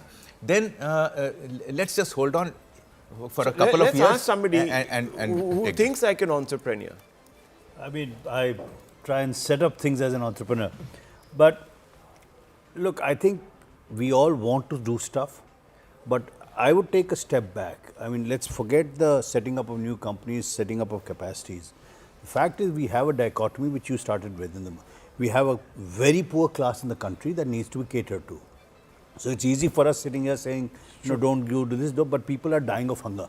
And we need to take care of them. I don't think so. No, they are. I actually nobody is dying of hunger. He contested an election, so I think I think I'd go with his word on that. By dying, I mean, people need help. Mr. Modi's mandate is for development. I think the challenge that we have is to reconcile this whole reformist development part with a political class, and here I'm putting my political hat on, that fundamentally has become so attuned to criticizing anything that looks like reform that everybody's scared to do it. Therefore, if you want to reconcile, I mean, if you talked about the budget, for instance, the Babu budget, the budgets tend to be so complex increasingly. I mean, it seems to be an exercise in confusing people. Let us simplify stuff. And there are very basic, what the economic survey has done is given you low-hanging fruits. There are things, can we look at particular ministries that should not, for the sake of argument, be required, and can we redeploy that same money into giving money to 10 companies that can set up electronic manufacturing or AI? It's a redeployment and efficiency issue that is the low-hanging fruit for the economy. No, but can I ask a question? So India has 5 million programmers, right? The amount that the government invests in R&D is less than 1% of GDP. The same could be asked of these big tech companies as well. You know, the cash on hand in just the big 5 IT companies? I mean, if they invest a fraction of that. But Zaka, there is so the companies are not in the business of creating necessarily huge investments because of exactly the reason that you said. No, but if AI is going to affect any of these companies, it's going to affect them first. No, but there is a way to encourage them. Let us assume I am the czar of AI in India, and I wish I had the brains to do that. I would simply say, let me give TCS, Infosys and 20 other companies, 100 crores each to work only on AI. But they don't need that money, Saket. They have that money. They're sitting on that money. Let's go straight across to the former CA, Mr. KV Subramaniam. I think he's there with us. Good morning. What are you looking at? This is supposed to be not a business as usual budget. You've written a brilliant book, India at 100, and you've said we've got to grow, we've got to grow, we've got to grow. How are we going to grow? How is Nirmala Sitharaman ensuring that? A very good evening, a late evening from Washington DC, Rahul. It's 10:45 p.m. here in Washington DC. But a very good morning to all of you. I think the emphasis on reforms is what I will really ask for redoubling. not just at the central government level. All this attention on the union budget is absolutely fine. But I think equally, I would hope that your channel and really a very popular host like you would also do a similar, event when the Maharashtra state budget is presented, when the Gujarat state budget is presented, and other state governments, so that the same questions that are being asked of the federal government or the union government are asked of the state governments as well. Why? Because if you look at overall, what are the two engines that really need firing? I think it's private investment and manufacturing. When it comes to manufacturing, actually, of the 6 inputs that are required for a manufacturing sector firm, land, labor, capital, power, logistics, and ease of doing business, except for capital, 5 others are essentially state jurisdiction. And it is time we basically put the attention on these states and say, what are you doing, to enable these so that manufacturing costs can be reduced and thereby our firms can be competitive. Equally, we need to ask the question, how much of capital expenditure are you doing, at the state level? I think these are important questions that need to be asked of states. But 18 of those states, one more. KV Subramaniam, 18 of those states have NDA governments. Are you saying that the double engine is not working sufficiently, or at least in concert? I think, the emphasis needs to be at, on states. States need to really, part of the problem has been that, when you look at whether it's the citizens, whether it's the media or the industry, CII, FICCI, ASSOCHAM, none of us really put the emphasis on states for reforms. Have you seen a CII or an ASSOCHAM or a FICCI hold a forum basically for explaining the state budget, or have you seen any of your television channels actually put the attention? And when the attention is not there, you basically get complacency from the state government. But it is Prof, important for us to actually put the emphasis. I want to ask you a question. Rahul, I think, mentioned the economic survey that came out yesterday. He said it's the most brutal document he has seen. Frank, you've seen it. What is your view? I mean, when the survey says, and this was the headlines, it's all over the papers this morning, the government should get out of the way. What do they mean? Why is the government in the way? See, I think you have to recognize that every economic survey reflects a personality of the chief economic advisor as well.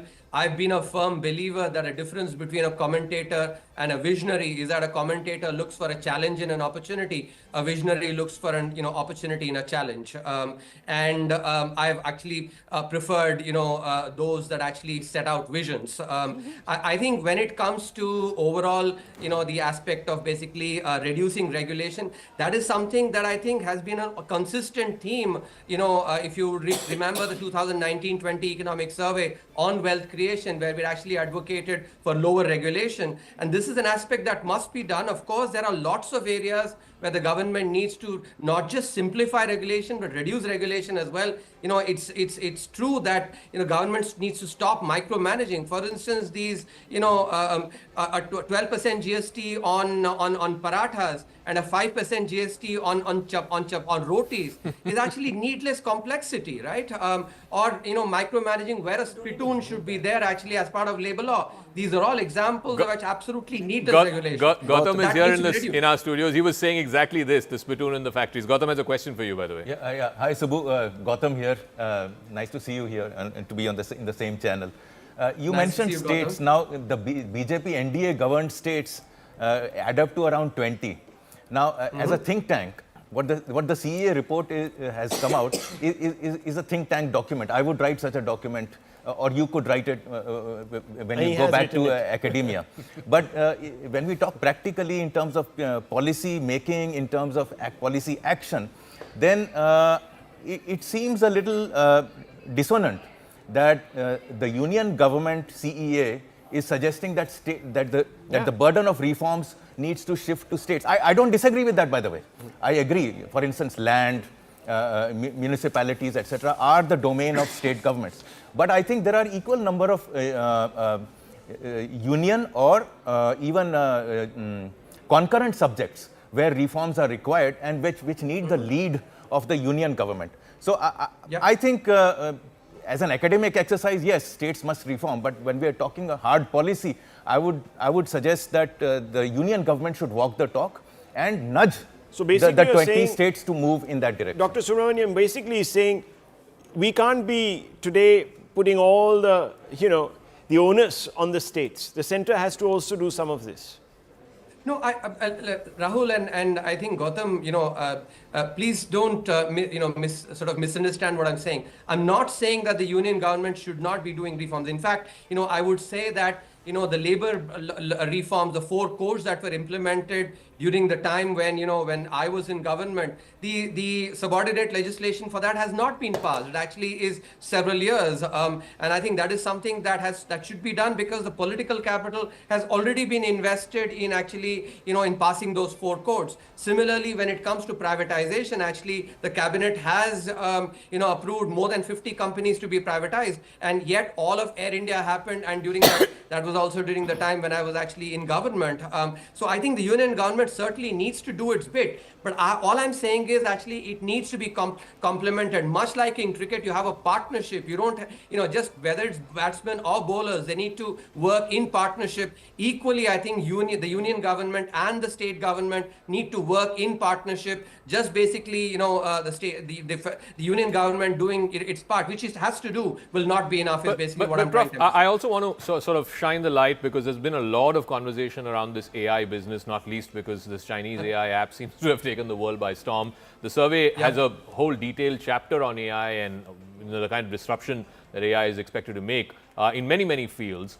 The question that ordinary Indians are asking suddenly after this, what happened this past week, is where is our AI? Where is India in this developing its own large language model? What are we doing about it?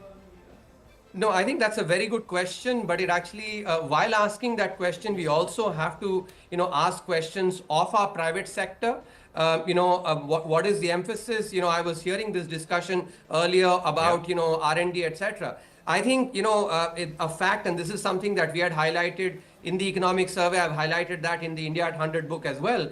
The simple fact remains that if you take the composition of the R&D rupee or the R&D dollar, in China, in the United States, about 65 to 70% of that actually is done by the private sector. In India, that is actually, about a third. So, why is it that our companies basically do not invest in, even if you take the software companies, when they were generating large surpluses, they did not invest in product. I think this is an aspect that must be focused on. Now, specifically coming to AI, I think, I look at the DeepSeek as a very good development because it is open source. And I think that is something which is very heartening. And I think that provides the opportunity because even Meta, the AI that it is coming up with actually is open source. If you had asked me, let's say about a month back, I would have possibly said that the moats that an open AI has, actually I would have been worried how are those moats going to be reduced. But just in the last couple of weeks, actually, not just DeepSeek, but even actually Alibaba also coming up with its AI. I think that is really reducing the barriers, and therefore I think the opportunity is definitely there because many of these are open source. The Indian companies need to really now start basically investing. Otherwise, they will lose the competitive space. It's as if they're they're running on a treadmill. In order to stay where they are, they have to keep running. And the running I'm talking about is R&D, innovation, and especially in AI space. They cannot pretend to actually say, it is business as usual. Just very quickly, if you were FM today and you were going to sort of absorb what the CA has said, how would you go about outlining this budget? What are you looking for as a former CA, perhaps somebody who also is invested still in the ideation process, the recommendatory process? Very good question, Rahul. I would first and foremost focus on tax. Both on the direct tax side and on GST. Of course, I know GST is not part of the budget, but simplification, reducing the complexity, of GST is something that is absolutely important. For instance, I mean, the needless complexity of shoes that are basically, more than 1,000 rupees are taxed at one rate, shoes less than 1,000 rupees taxed at another rate. This is basically just absolutely needless complexity. Similarly, when it comes to the direct tax, I think the direct tax code, and you would remember when I was the chief economic advisor, we had actually prepared a draft, tax code, which was a significant improvement, reducing the number of sections by 2/3, reducing the number of pages by half. I would basically not want to reinvent the wheel. I would pick that up and actually and make sure that that good work is built upon that's tax. Second, I would actually focus on credit creation, and I think here's where, if manufacturing has to happen, credit creation is really important, and I've pointed this out in the India at 100 book. If you look at the ratio of private credit to GDP, and especially banking sector credit, it's about 60% of GDP in India. World average is 150% of GDP. So we are substantially lagging, and yet despite the public digital infrastructure that's been created, that's a significant opportunity. The blinkers with which we are thinking about credit creation really need to be removed. We need to actually start providing credit without physical collateral. We need to be using data, AI, machine learning, etc., to be able to mine the data to actually provide credit. And I think this idea that, if fintech is growing at, let's say, 15% or 20%, that it is too high, I think that is those kind of blinkers, those really need to be removed. Credit creation is the second aspect that I would focus on, and third, I would focus on exports. And I think that is something very, very critical. If there is more space, I would say actually privatization. And I think this is also really critical. These are the ones that I would focus on for the budget. All right. Hopefully the team that wrote the budget was listening to you and you had a chance to speak to them. Thank you very much, Professor K.V. Subramaniam. It's always a pleasure speaking with you. Thank you so much for joining us here on our Budget Day coverage. Quick break. When we come back, we will have live pictures of the Finance Minister and her entire team meeting the President at Rashtrapati Bhavan and presenting her the first copy of the Union Budget 2025. Again, just want to take a moment to underline, a woman finance minister will be presenting the first copy of the budget to a woman president. I think that is something that we can, feel a little good about amidst all of this negativity this morning. Quick break. Once again, a reminder, if you want to watch us on our YouTube channel without any ad breaks, completely, totally free, just scan the QR code that's there on your screen. Quick break. We'll see you in a moment.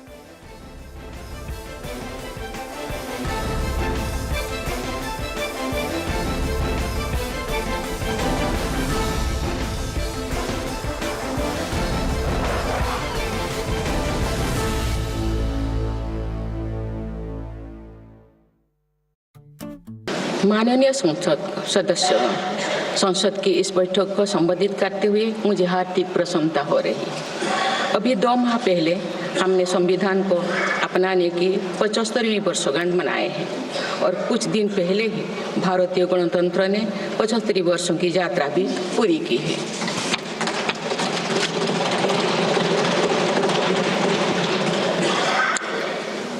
ये अवसर लोकतंत्र की जननी के रूप में भारत के गौरव को नई ऊंचाई देगा। मैं सभी देशवासियों की तरफ से बाबा साहेब आम्बेडकर समेत सभी संविधान निर्माताओं को नमन करती हूँ। माननीय सदस्यगण, इस समय देश में महाकुंभ का ऐतिहासिक पर्व भी चल रहा है। महाकुंभ भारत की सांस्कृतिक परंपरा का, भारत की सामाजिक चेतना का पर्व है। देश और दुनिया से आए करोड़ों श्रद्धालु प्रयागराज में पूर्ण स्नान कर चुके हैं।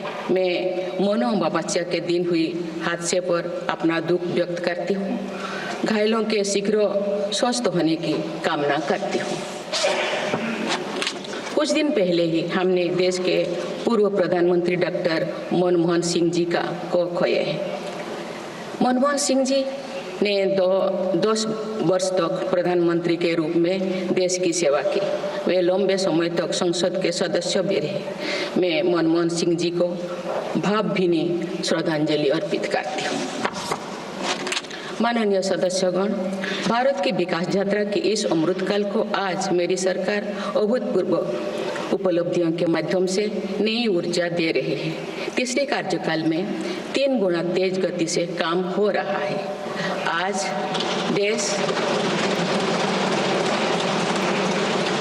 देश बड़े निर्णयों और नीतियों को असाधारण गति से लागू होते देख रहा है और इन निर्णयों में देश की गरीब, मध्यम वर्ग, युवा, महिलाओं, किसानों को सर्वोच्च प्राथमिकता मिली। मेरी सरकार ने तीसरे कार्यकाल में सभी के लिए आवास के उद्देश्य की पूर्ति के लिए ठोस कदम उठाए हैं। प्रधानमंत्री आवास योजना का विस्तार करते हुए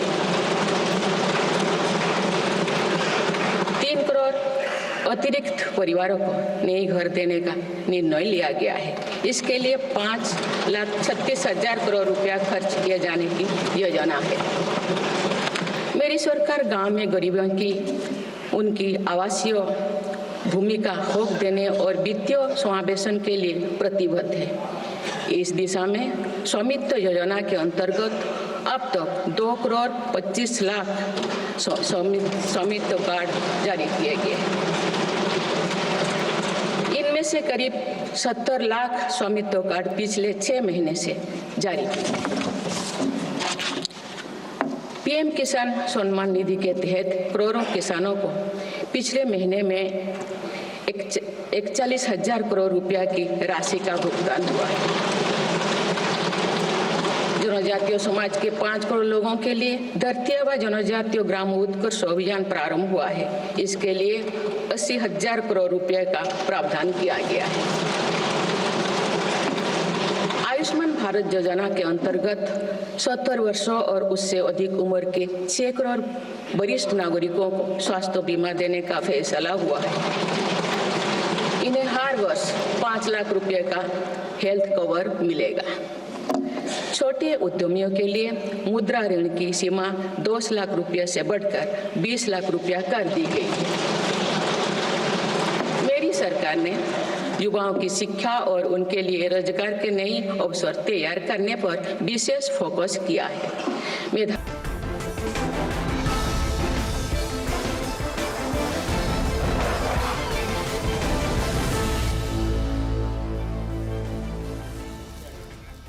All right, we're coming to you with live pictures from the Rashtrapati Bhavan, where Union Finance Minister Nirmala Sitharaman is presenting the first copy of Union Budget 2025 to President Draupadi Murmu, her entire team. You can see the MOS Finance, the Revenue Secretary, the Finance Secretary, the Expenditure Secretary, they're all there. They will be presenting the first copy of the Union Budget to President Murmu. And then, of course, after that, she is headed from the Rashtrapati Bhavan to the Parliament complex, where the budget will be presented before the Cabinet. The Prime Minister will be chairing the Cabinet, and then, of course, she will present the budget in the Lok Sabha. There you see the President arriving there to receive the first copy of Union Budget 2025. If we have Pallavi Ghosh with us, Pallavi, walk us through these pictures. I said this before the break. I mean, it's a moment to underline a woman finance minister presenting the budget to a woman president. Absolutely, and that I think is something which epitomizes what the Prime Minister's vision of is about this government as well, and I think it's going to be reflected in the Union Budget as well when it's going to be presented at 11 a.m. The Prime Minister himself indicated as much when he was giving that mandatory media bite yesterday on the first day of the budget session. Zaka repeatedly talking about Ma Lakshmi, also talking about women empowerment, and I think the President of India's speech also yesterday, where she spent quite some time talking about Nari Shakti, what all the government has done, what needs to be done. I wouldn't be too surprised if there are lots of benefits which are going to be given. In fact, what we were often told in our debriefing sessions of the Finance Ministry was a lot of focus is going to be given about generation of employment, especially as far as women are concerned. Corporate sector is going to be encouraged to, kind of employ more and more women across the ladder. It should not be seen as male heavy. That's one of the words which came out of the Finance Ministry. So we'll have to see whether that's reflected in the Union Budget. Actually, it's a matter of protocol. President of India is seen as the first citizen of the country, head of the state, which is why the first copy of the budget is always presented to the Rashtrapati. Right behind me, the Rashtrapati Bhavan. Anytime now, her cavalcade is going to start coming out. Short drive to the Parliament, and over there, on the footsteps, yet another photo op you'll see. And then, of course, the Cabinet, because the Cabinet, that's also another technicality and protocol. The Cabinet approves the Union Budget before it's presented on the floor of the House. All right, Pallavi, thanks very much. We'll come back to you as and when the Finance Minister reaches the Parliament. And of course, I believe this time it's at the Makar Dwar in the new Parliament complex, where she will again display the Bahi Katha to reporters and to photographers. Rahul Shivshankar, I know it's a slight deviation, but all of this is happening on the back of the controversy yesterday between the former Congress president and the president, referring to her speech and so on and so forth. You think that's a win that's passed? I fundamentally do believe that, look, there has been politics been played over the identity of the president. And we even saw that when she was nominated. Exactly. So you know, there has been an attempt to sort of, you know, at some level or the other, try from both sides to gain and to sort of leverage. But I think that is a distraction that I don't think we don't need tonight or today. Okay. The fundamental aspect is that, look, Nirmala Sitharaman has clearly the confidence of the CEO of this country in that sense. And that's really what matters, because it does show that he also believes in a certain degree of continuity. He has faith in her. Now we just have to ensure that, or she has to ensure that she lives up to that trust. And fundamentally, and I think the point that Nalin made about the kinds of budgets was a very insightful point. And I think if last year was really about making all those constituencies that many people believed had drifted away from the BJP happy, this year has to be, of course, a transformative budget. Now, I just want to ask you this, because this is something we were talking about during the break. The majority that the Prime Minister had, would you say that he has still been timid, given that he has had these numbers, or was this pragmatism? What was it that hasn't really let him sort of bite the reform bullet in the way that many people were thinking he would? I think that's an important question. If you have to look at the three Modi eras, if you like, or the three phases of Modi's government, I think there was a lot of vision in Modi 1.0, and there was a lot of focus on execution, on multiple, on social welfare, for example, which gave the BJP huge political dividends, and that created a new kind of political economy with a new kind of social welfare net, direct benefit transfer and all that coming up, right? Some of that carried through in Modi 2.0. If you look at the markets, how markets have reacted to Modi's budgets in the last 10 years, the markets haven't given it, all the markets have done very well in the last 10 years. But if you just look at the budgets by themselves, on budget day by themselves, on those days, in half of the budget days, the markets have actually fallen after the budget. In others they have. Now, there are those who will say that doesn't really matter much. 158 right now. I mean, before a couple of hours before the finance minister presents, but we don't know how it will be at the end of the day. Now the thing is that there was a certain momentum to the Indian economy which allowed you to go through. There was 2 or 3 years where there was a serious focus on revving up investment and so on, but other years the focus was different. Right. This year, the environment has changed, and that's the big difference. So therefore, you need a political focus back on that. I think the Prime Minister understands this more than anybody else. I think, see, there's always been the vision. I think where we keep lagging in most cases is to see how that vision is actually implemented. So even with, we were talking about your freebies and your schemes, look at the number of schemes that exist, just the volume and the allocations, if you actually go through it. Now, I understand there are groups which require it, obviously, but there is a way of consolidating, and when you consolidate, even your administrative expenses on those would come down. But which is why I keep saying this, this budget, and from here onwards, there has to be accountability. Because you've been talking, this particular government has been talking of big bang reforms. They've said here is some, here is some, here is some. But its actual translation into growth and how it has affected the individual is remaining to be seen. Rajiv? But all of these sort of giveaway schemes, or RAVD as it's called, they're all pet projects of small bureaucratic groups. And to shake that up requires a lot more than what the government has demonstrated by way of political will. So I think everybody expected Mr. Modi to have broken through there, but obviously... No, but hang on. I don't think the RAVDs are coming from the bureaucratic class. The RAVDs are coming from the political class, because they want to win elections, right? And where do you think the political class gets it from? Seriously. One political party announces it. It works demonstrably in an election. It helps them win the election. Why shouldn't the others copy it? But the origin and the roots of it are bureaucratic. Always have been.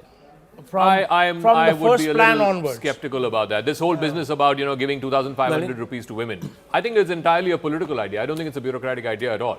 But Gautam, the point, the simple point is, at the end of the day, a government, is run by a political party, whether you like it or not, and more so by a political executive like Mr. Modi. He's very clear he's here to win elections as well. You can't just ignore that facet. So if it means 2,500 rupees to women, Ladki Bahan is winning him the second biggest state in this country, why would any politician not do it?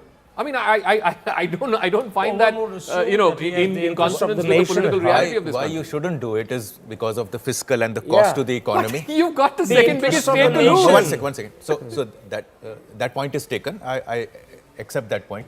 But then for that matter, you should also, if that is the nature of the political economy, then we were discussing this R&D. So that's the nature of the of business, of other economic agents. They will not invest in R&D. So let's take that as a given and then move forward.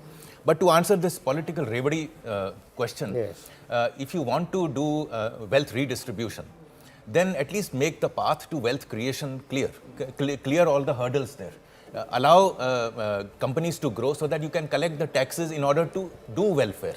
If you are only going to do welfare and you're going to be extractive on wealth creators, then you are losing from two ends and it's a downward spiral. Today we are only in a slowdown. One second, I again have a different point of view on this. One second. For the last, I think, 6 years now, corporate tax rate in this country is less than individual tax rate at the highest slab. But that's all across the world. No, but tell me, why is that not translating? There are direct tax from individuals for the last 2 years running is more, collections are more than what corporate taxes are paying. And you're telling me that that's fine? That's kosher? That's not the case in the US. Individuals don't pay much more than what corporations pay. They do. Corporations pay all in over terms Europe, of volumes. all over Europe, in terms they of pay more volumes, in the US, the corporations pay much more than individuals pay. My point is, something is amiss here in this system. You're reducing, you've reduced taxes for corporates from 30% to 22%, and it's been the case for the last 6 years. Why are the corporates then sitting on their cash and not putting that in R&D or putting that For in... the same reason that investors aren't. No. So tell me why. No, that's because they like I just mentioned earlier, there could be under capacity utilization. Yeah. There could be technological disruptions. So there could be AI that is coming and you don't know how to engage. So my question why is, would you waste your money? So if I am government and I've reduced that tax rate for you by 8%, I'll go back to the 30%. I'm getting less from you guys. Government can do whatever it wants. That's what I'm saying doesn't is that logic also apply across the Atlantic? I mean, in America, you've had so much innovation. You've had the Musks coming up. You've had Bezos making more and more money. So obviously, it's not only because of people waiting for technological disruption. Some of them are the leading edge of that technological disruption. That's a good point. So I actually fundamentally believe it's perhaps because there is no environment. I mean, I think we're putting the cart before the horse. I think we really have to look at the cart first. The cart is that you don't have lower import tariffs. While most of your manufacturers depends on cheap, inputs from China, you have a problem there because the input tariff is high. You have, unfortunately, not even created a equitable tax environment, and you have the most crazy laws that are restrictive. I mean, who does this buck stop at? May I just add to this? See, I want to add to what Zaga you were saying. Politically, freebies are here to stay.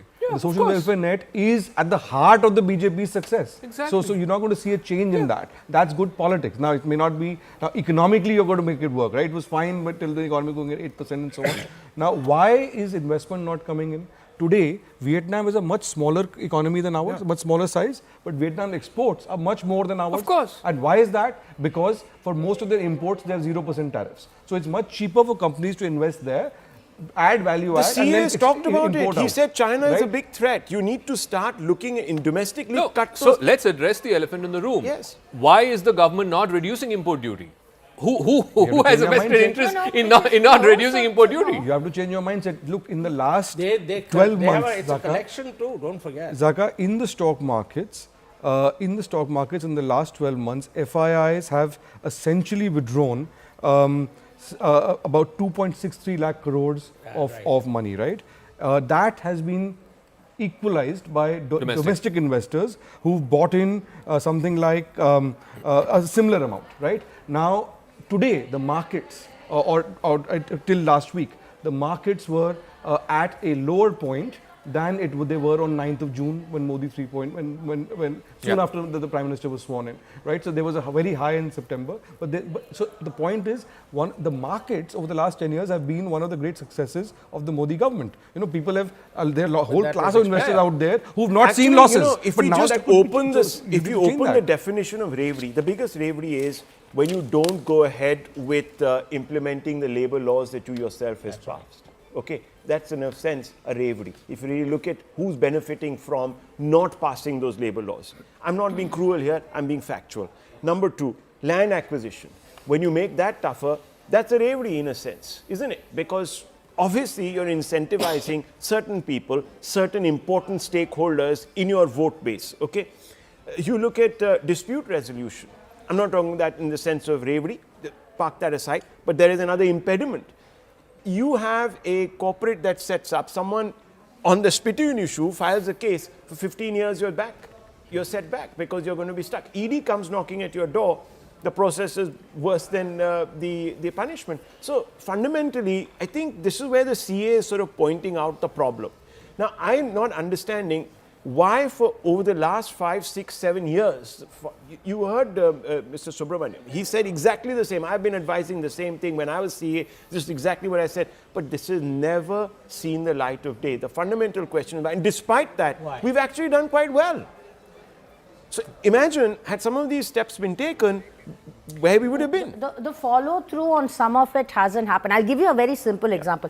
I think in 2018 budget, 2018 or the 2009 interim, they had made an announcement then saying that for real estate capital gains, they were going to expand the products so that you have other avenues to invest in and not just the bonds that are there.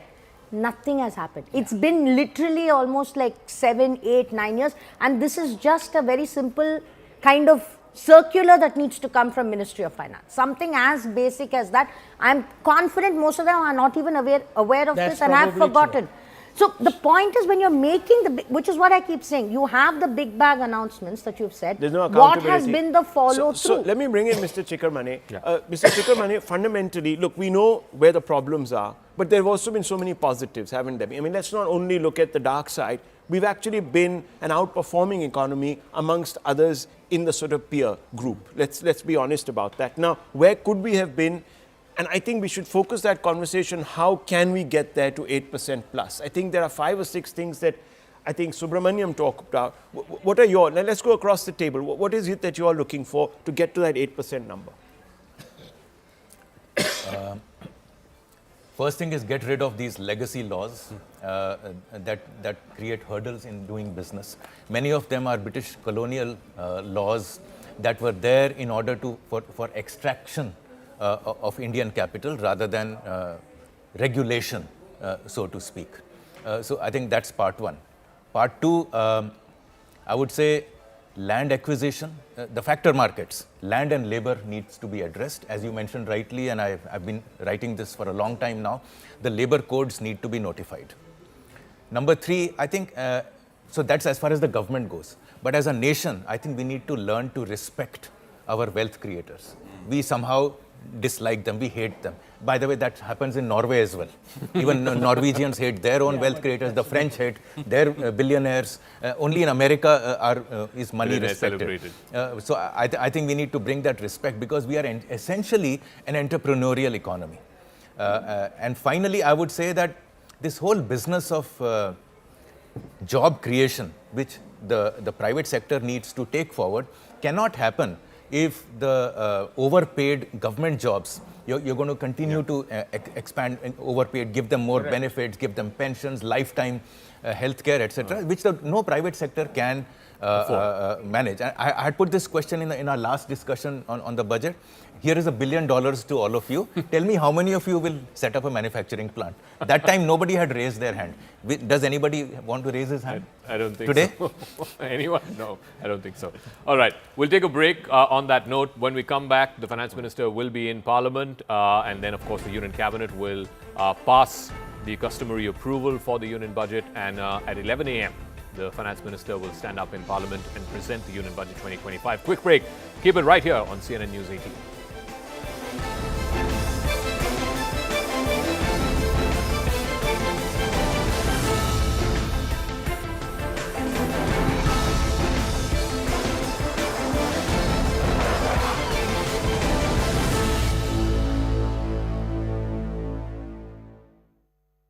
The Finance Minister, along with the MOS Finance, Mr. Chaudhary, and the entire team of the Revenue Secretary, the Finance Secretary, her entire team that's prepared the budget, the Bahi Khata on display there. If we can go across to Pallavi. Pallavi, just walk us through this customary photo op, the Finance Minister walking down the steps of North Block. Yes, that's right. You can just see her coming out with her entire team. The MOS is there, the Chief Economic Advisor and all her teams of Revenue Secretaries, all of them are there. And she's just holding her trademark Bahi Khata. Remember, when she first introduced the whole concept of Bahi Khata, it was also one of the many things which the government has stood for, getting rid of what is called the colonial legacy and that briefcase. It's also very modern in the sense paperless presentation of the budget is something which she always has spoken about. That's a brief photo opportunity that she has given to us.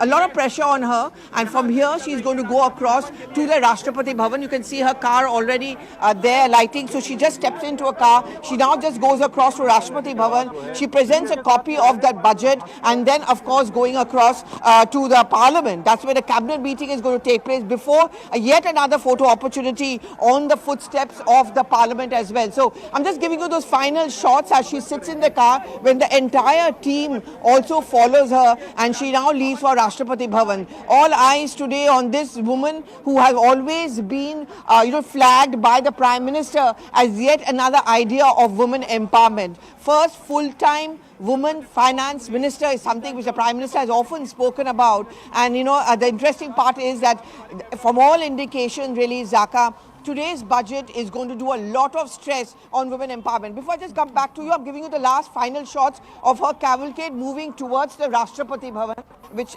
my camera person Umesh Sharma is getting for us. So there you see her cavalcade with the entire team moving towards the Rashtrapati Bhavan to hand over a copy of the budget to the President of India.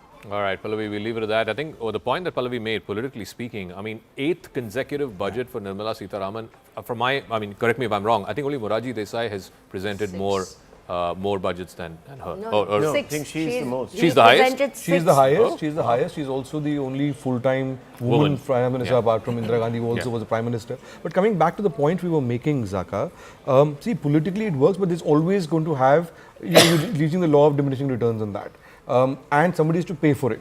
The problem, I think, in our budgets in the last 2 or 3 years, they've been they've been babu budgets. You need a political vision to the budget. There's a huge focus on fiscal consolidation. There's one thing you've seen about Modi's budgets are that there's a lot of fiscal prudence, and that's fine. And that's a good thing. However, you just can't have this CA's thing of it constant. You can't just have a babu budget. You now need a big political vision, and that needs to be brought in. But the numbers have also been balanced because our nominal GDP growth has been about 14.2% plus over the last 2-3 years. So obviously, the more you grow, it's easier to balance the budget. But now there's pressure even on growth. So that's where That's where this cannot be a business as usual. There are 2 or 3 things here. First thing, while we were speaking of inflation at about 4.4, your food inflation in December stands at 8.3%. So if consumption is not really going up and your savings rate aren't also going up, obviously your food inflation is eating into a big part of it, both rural and urban. Second, where do you actually get the extra money from? So the disinvestment argument.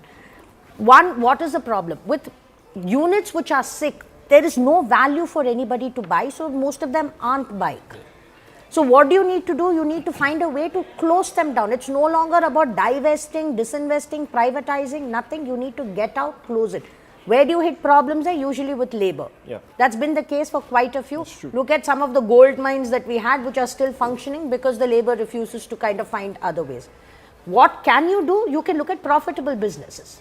Now, the government has shareholdings, I think, as we were discussing, in ITC, in L&T, your banks, and there have been time and again reports from banking sector reform saying that the government can afford to divest a sizable amount with a golden share. So you don't need to lose control, but you can still afford to divest. All of this will lead you more than even your 50,000 or 60,000. So that's a huge amount of. You are watching CNN News 18 and DBS Bank Budget Day Studio.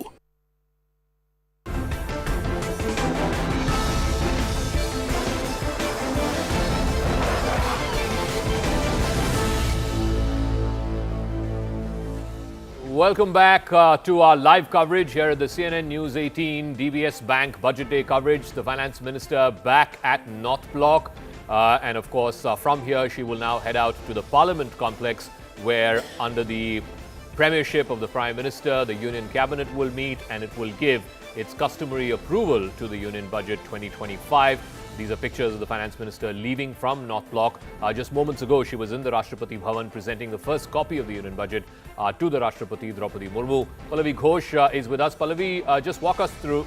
All right, we'll go across to Pallavi the moment we get her. But now the cavalcade of the Finance Minister and the entire team of the Finance Ministry that helped write the budget document, they are now headed to the Parliament complex. Nalin Mehta is here with us. Nalin, you want to take us through these pictures? Well, yes, absolutely. I mean, this is something that is ritual every year. You'll see that she's will be going to Parliament. I think this budget is particularly important for the Modi government. It's also the first full budget because last time you had the interim budget, and then because of the kind of the slightly surprise result, the tenor of the budget changed in July, right? So in that sense, this is the first real full budget, and therefore very important for the remaining tone and tenor of this particular tenure. Also, this is, I think, the 8th budget of Nirmala Sitharaman, which is pretty much more than any other finance minister in Indian history. A woman finance minister, the only one apart from Indira Gandhi. So in that sense, Nirmala Sitharaman has kind of defined the economic trajectory of this government, or been the face of it. Also has received a lot of negative feedback on social media, and that represents certain strata of middle class opinion, and that's something that this government will be looking to answer in this budget. It's the one that they pay attention to. Well, but tell me, Nalin, you know, politically speaking, right? At the end of the day, you know that the BJP is a political machine. They prioritize winning elections. Then let's look at the next 12 to 18 months. Delhi, frankly, it's a small state. I don't think it matters in the greater scheme of things. Bihar is an important state. That's the next election that's coming up. Of course, they have an ally who they're dependent on, so that's an important state. Then you have, I think next year you have Tamil Nadu, Bengal, Kerala, again, states where the BJP might do better than before, but not exactly states where they're in power. The big one is UP in 2027. So they have a window between now and early 2027. Do you think they will take that window to do the reforms that Gautam and Rajiv and Rahul have been talking about? So two things. The BJP, like you said, is a political machine. Of course. Just before the budget, it's not just what happens in the budget. Just this month, a huge package has been given to the Visakhapatnam steel mill. Right? Because, and that's in Andhra. A slew of projects have been announced for Andhra as well. The same thing has happened for Bihar. In the last budget in July, the budget was front-loaded. In fact, it started with a whole bunch of measures for both Bihar and for Andhra. The demanding chief ministers. It was also about flood relief in the floodplains and all of that, right? So that I think is taken care of. This government is now very, very secure. All the question marks of July or of April, June are out of the window. You're right. There is a political space for taking risk now between now and UP 2027. A lot of, and also while a major part of the BJP support base comes from social welfare, there is a law of diminishing returns in that. Because there is also a huge clamor for jobs. This is now fundamentally important for creating job creation because also aspiration levels are rising. So therefore, while you shore up one part of this through freebies, through increasing a social welfare net, but as standard of living rises, and I think Gautam made the point earlier that people are not dying of hunger, and that's true because our levels of poverty have changed, but there is also a middle class which is coming up, which has much more aspiration, which is why the middle class has become such an important constituency in this budget. No, but Rahul, the free food for 80 crore people, that was extended for another 5 years. Right? See, look, and I don't think any government can take that away. So you know, I'm just going to flip this because he's on a very good point. That is Nalin, of course. Those are, of course, shots coming now from Parliament complex. There's Nirmala Sitharaman with the team. She's going to go in. There's going to be a cabinet meeting now in the next few moments. The Prime Minister will, of course, share his views, and there'll be a briefing of all the ministers and so on and so forth. So, pardon my ignorance. What does Makar Dwar mean? I know Dwar means door, but what any Hindi vidwans here? Whatever. Yeah, it's a goodwill door. You know, it's a propitious door. Rahul is sounding very confident with this translation.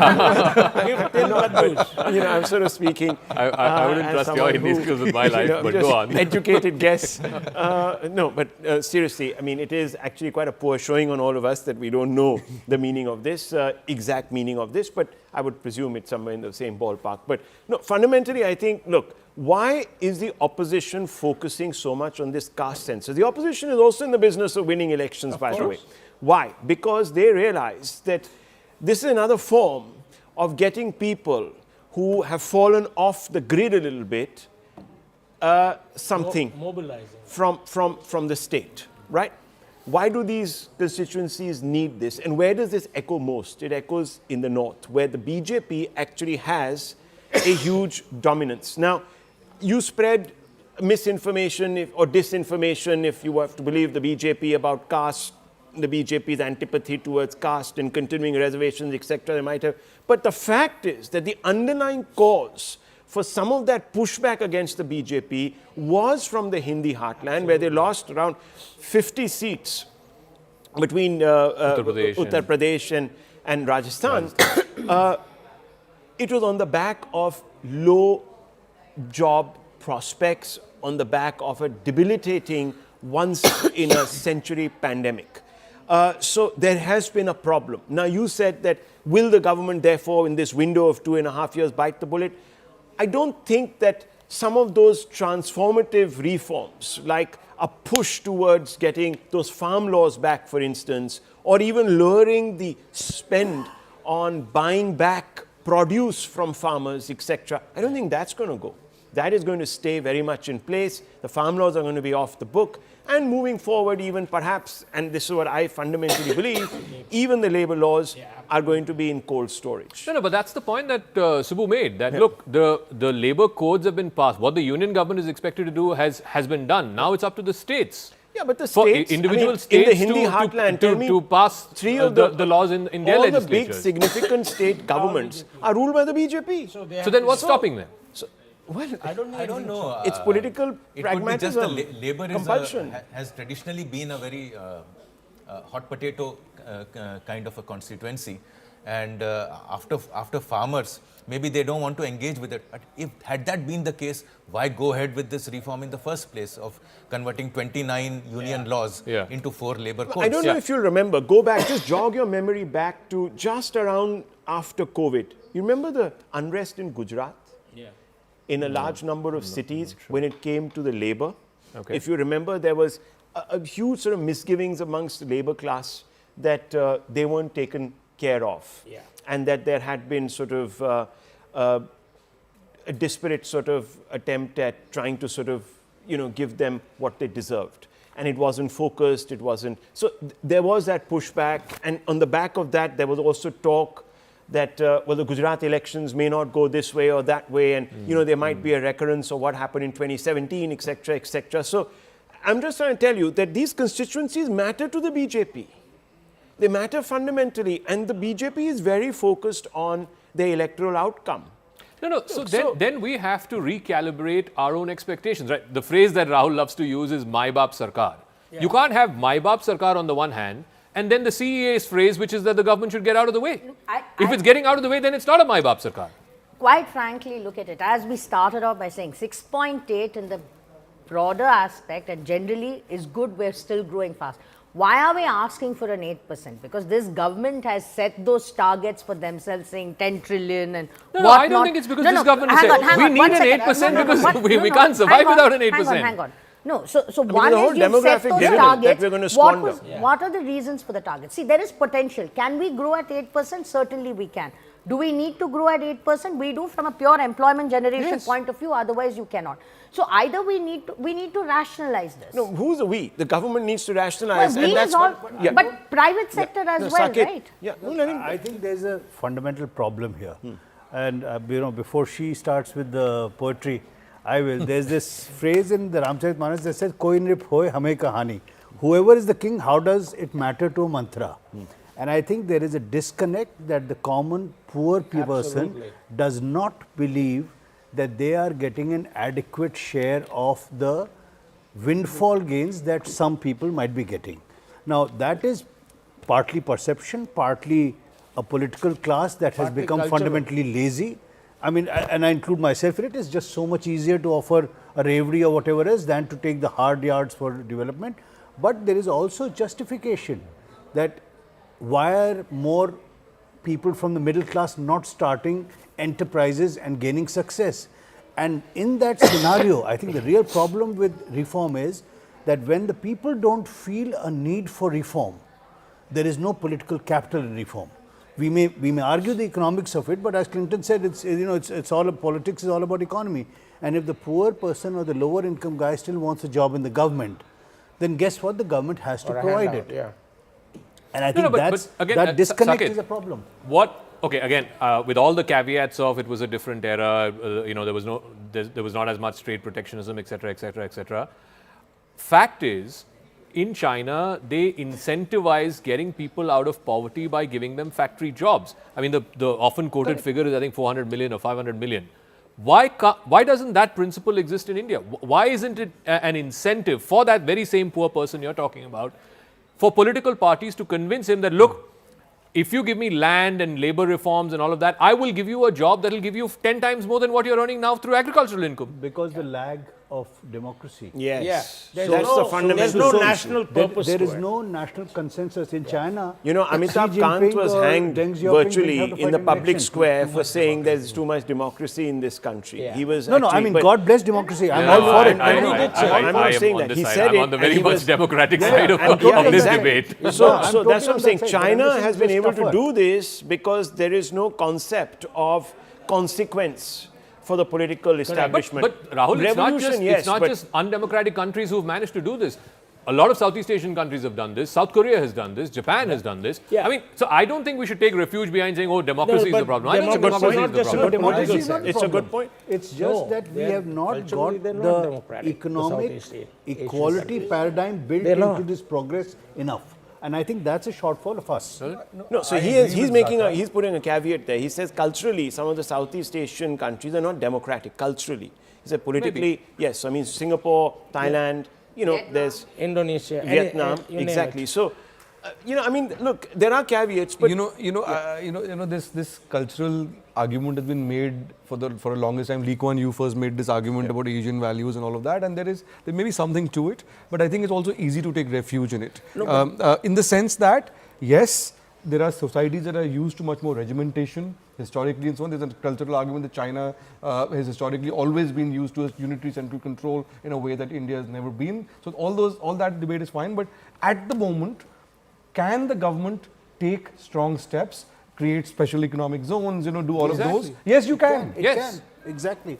So then that's what is stopping? I think maybe lack of economic incentive, lack of political incentive. What is it? Phenomenal book where you actually focused on this. Maybe the government has become a victim of its own success, and as he says, the political class has become lazy. People want it, we'll give it.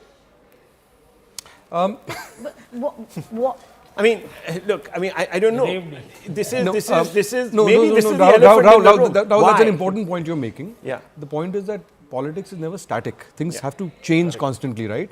What was working in Modi 1.0 and 2.0 was related to the political context at that point of time. Because the economic situation has changed, you didn't have Trump talking about tariffs in that time, right? So because the economic situation has changed, things have to move.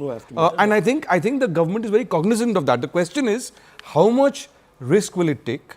And how much is it willing to sort of put its neck on the line to go forward on this? I mean, that's basically the question. I think a certain amount of complacency is present.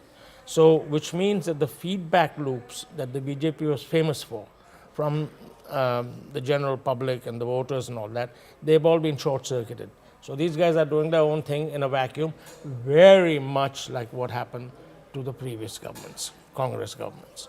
And so the whole system is geared towards But clearly there was some disconnect because the BJP came up short in numbers when they were expecting 400. But may I say to Rajiv's point and your point, Rahul, may I say that yes, there was a certain complacency, overconfidence and disconnect in 2024 Lok Sabha, but the government has pulled that back. You've seen that in Haryana, you've seen that in Maharashtra. This government is now very cognizant of the groundswell of opinion right now. But at what cost? By expanding the remit, really, of these expensive welfare schemes.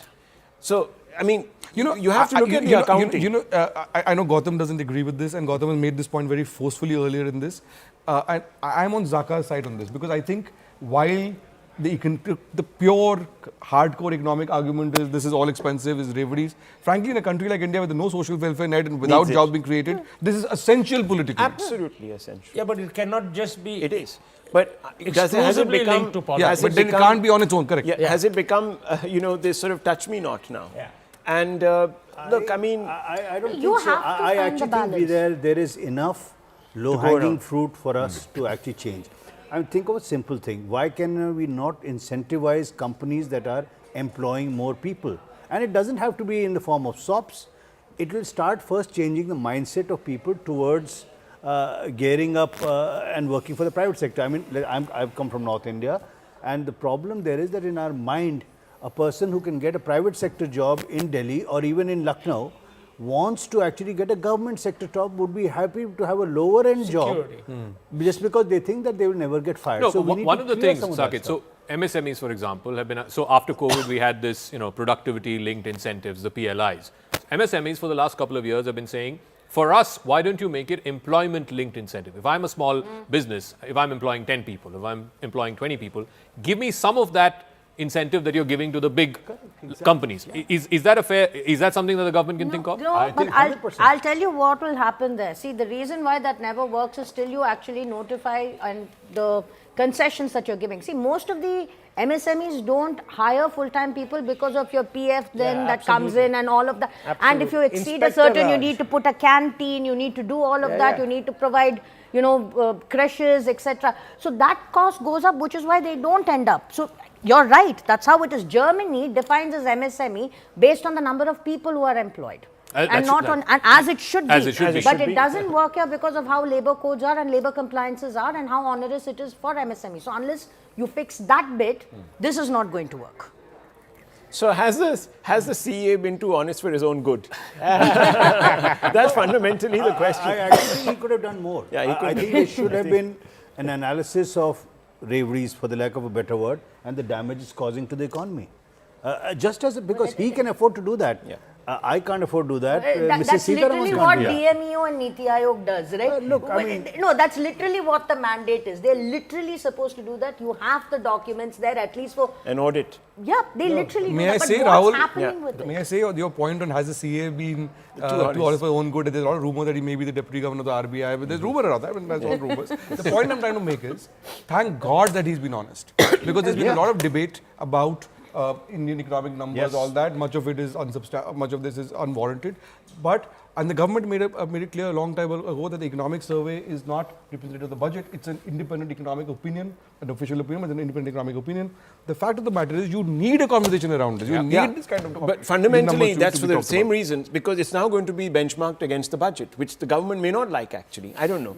I just want to quickly go across to my colleague Payal, who's joining us live from Parliament. So the Cabinet has met, and I believe, Payal, the Cabinet has given its assent to the Union Budget 2025. Not yet, Zaka. In fact, multiple ministers, including the finance minister, has arrived for the cabinet. The prime minister's arrival is just awaited. He could be arriving here any moment. It's going to be a very short, cabinet meeting that they're going to have basically to approve the budget as per the protocol. After which, it will be important to see what message the prime minister has given to his party colleagues. I beg your pardon, to his cabinet colleagues, given the fact that the prime minister elaborated yesterday in as many words, saying that this is going to be a budget which is going to be fulfilling the aspirations of the middle class in particular. And the reason that he gave really, and he spoke at length about, the impact of Lakshmi, which is, of course, the goddess of prosperity. Payal, what is the steer you're hearing from government when the Prime Minister said, "May Mahalakshmi bless the middle class"? Will the middle class get some kind of tax incentives? Will there be, lower taxes? The increase of the limits and so on and so forth. What are you hearing from government?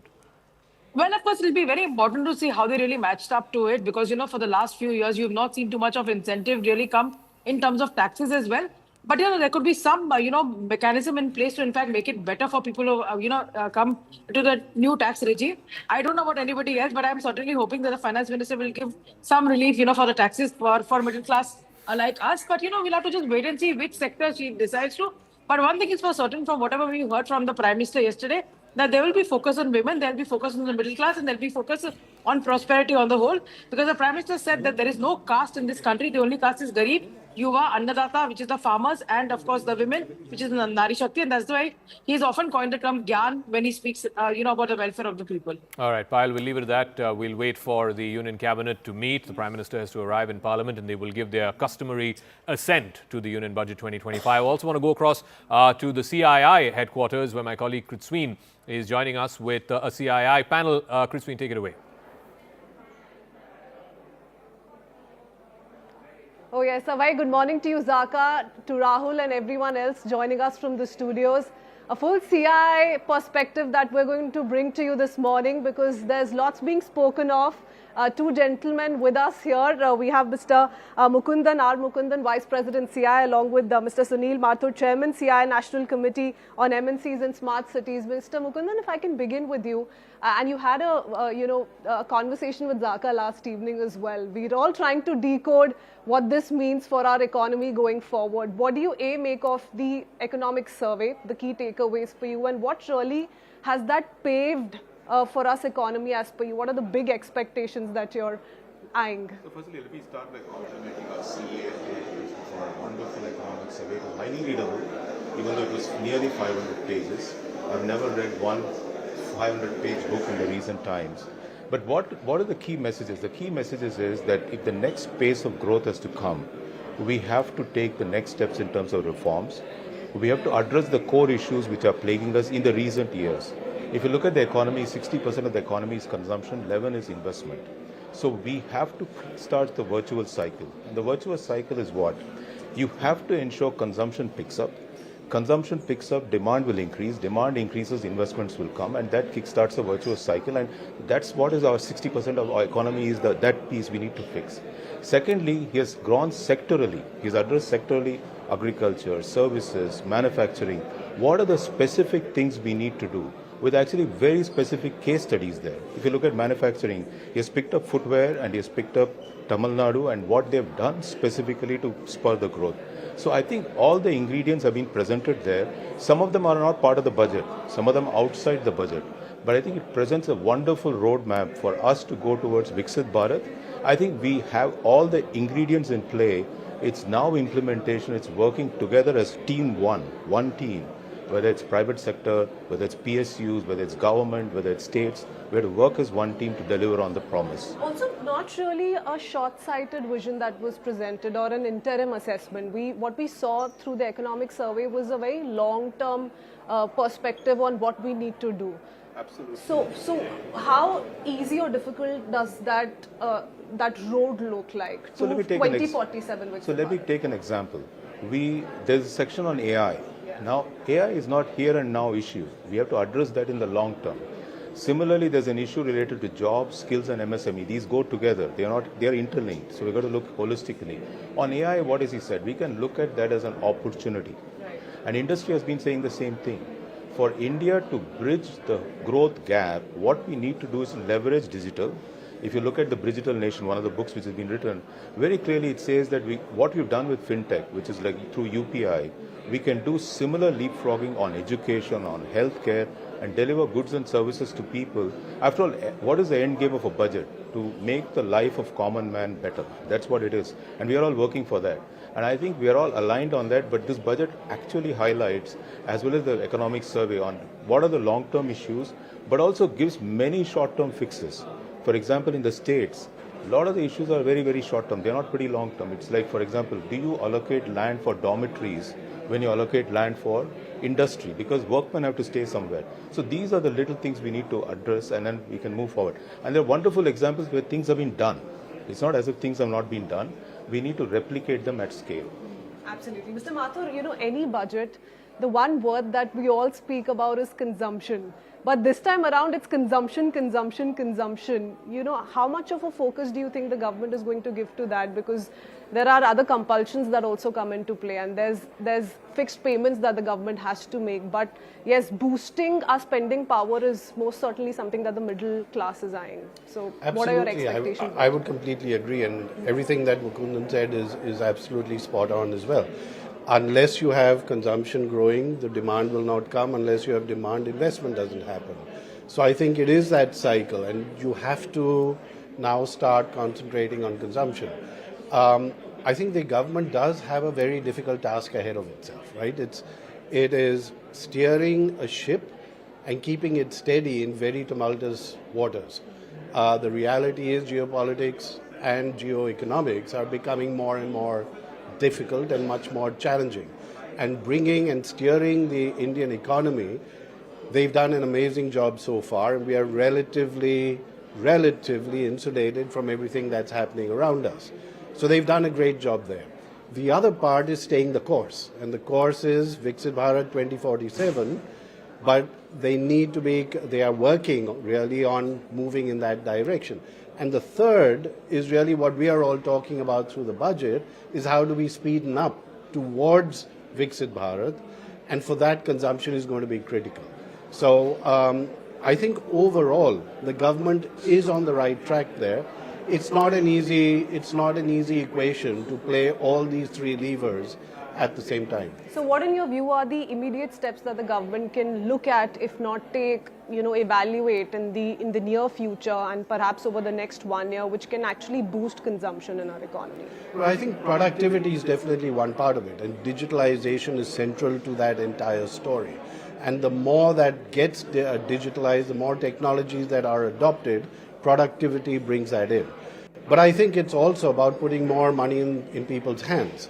And that's going to be a central issue as well. How can the government do that through the taxation measures, etc., to ensure that there is equity over there in the entire system, so that people have the money to spend. Right now, that is under stress. Absolutely. Another thing that the economic survey spoke of very widely was it flagged some of the global headwinds and multiple factors that we saw, right? So what's the way forward for us, given these geopolitical equations that are changing, that are, of course, hampering a lot of economic growth worldwide?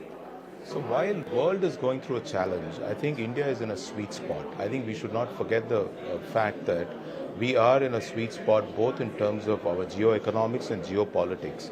And we have to leverage this and grow. Of the, let's say, the capital which left China, broadly about 20% came to India, 15 to 20%. We can actually increase that because the world is looking for alternate global value chain. I think we need to plug into that. And part of that plugging in is about the reforms. What the chief economic advisor has said, many other items like the next stage of deregulation, making sure these reforms work so that the foreign capital feels welcome here and can contribute to the investment and also lead to consumption. Because as jobs get created, consumption will increase. And on the consumption piece, one of the things we need to focus also, just highlighting the fact which was said, is about can we create high quality, high paying jobs. That's where skilling comes in. So all of us have to focus on this in a very holistic manner. And this is a journey of next 15, 20 years. There'll be hiccups on the way. There'll be some steps which will happen, which we may have to move sideways or forward or back. But the journey is very clear. And no other country is equidistant from many of the polarities in the world. And we are there. Actually, our EM has said this many, many times. We live in a multipolar world, but we are also multi-aligned. I think that's a unique spot for a country. And we just can be one of those people who sort of leverage this opportunity here. That's the hope, at least. But Mr. Mathur, speaking of jobs, skill, we have to talk about AI technology and the kind of mention it's found in the economic survey. It's a detailed emphasis that we've seen this time around, and with DeepSeek and all of these conversations that have taken internet by storm as well, apart from us channels as well. What's being spoken of and being emphasized by the government is also the fine balance that needs to be maintained, because if we rely too much on AI, then it's going to come at a cost of the labor intensive economy that we are. How do you think we're going to strike that balance? I think the economic survey has touched on that very beautifully.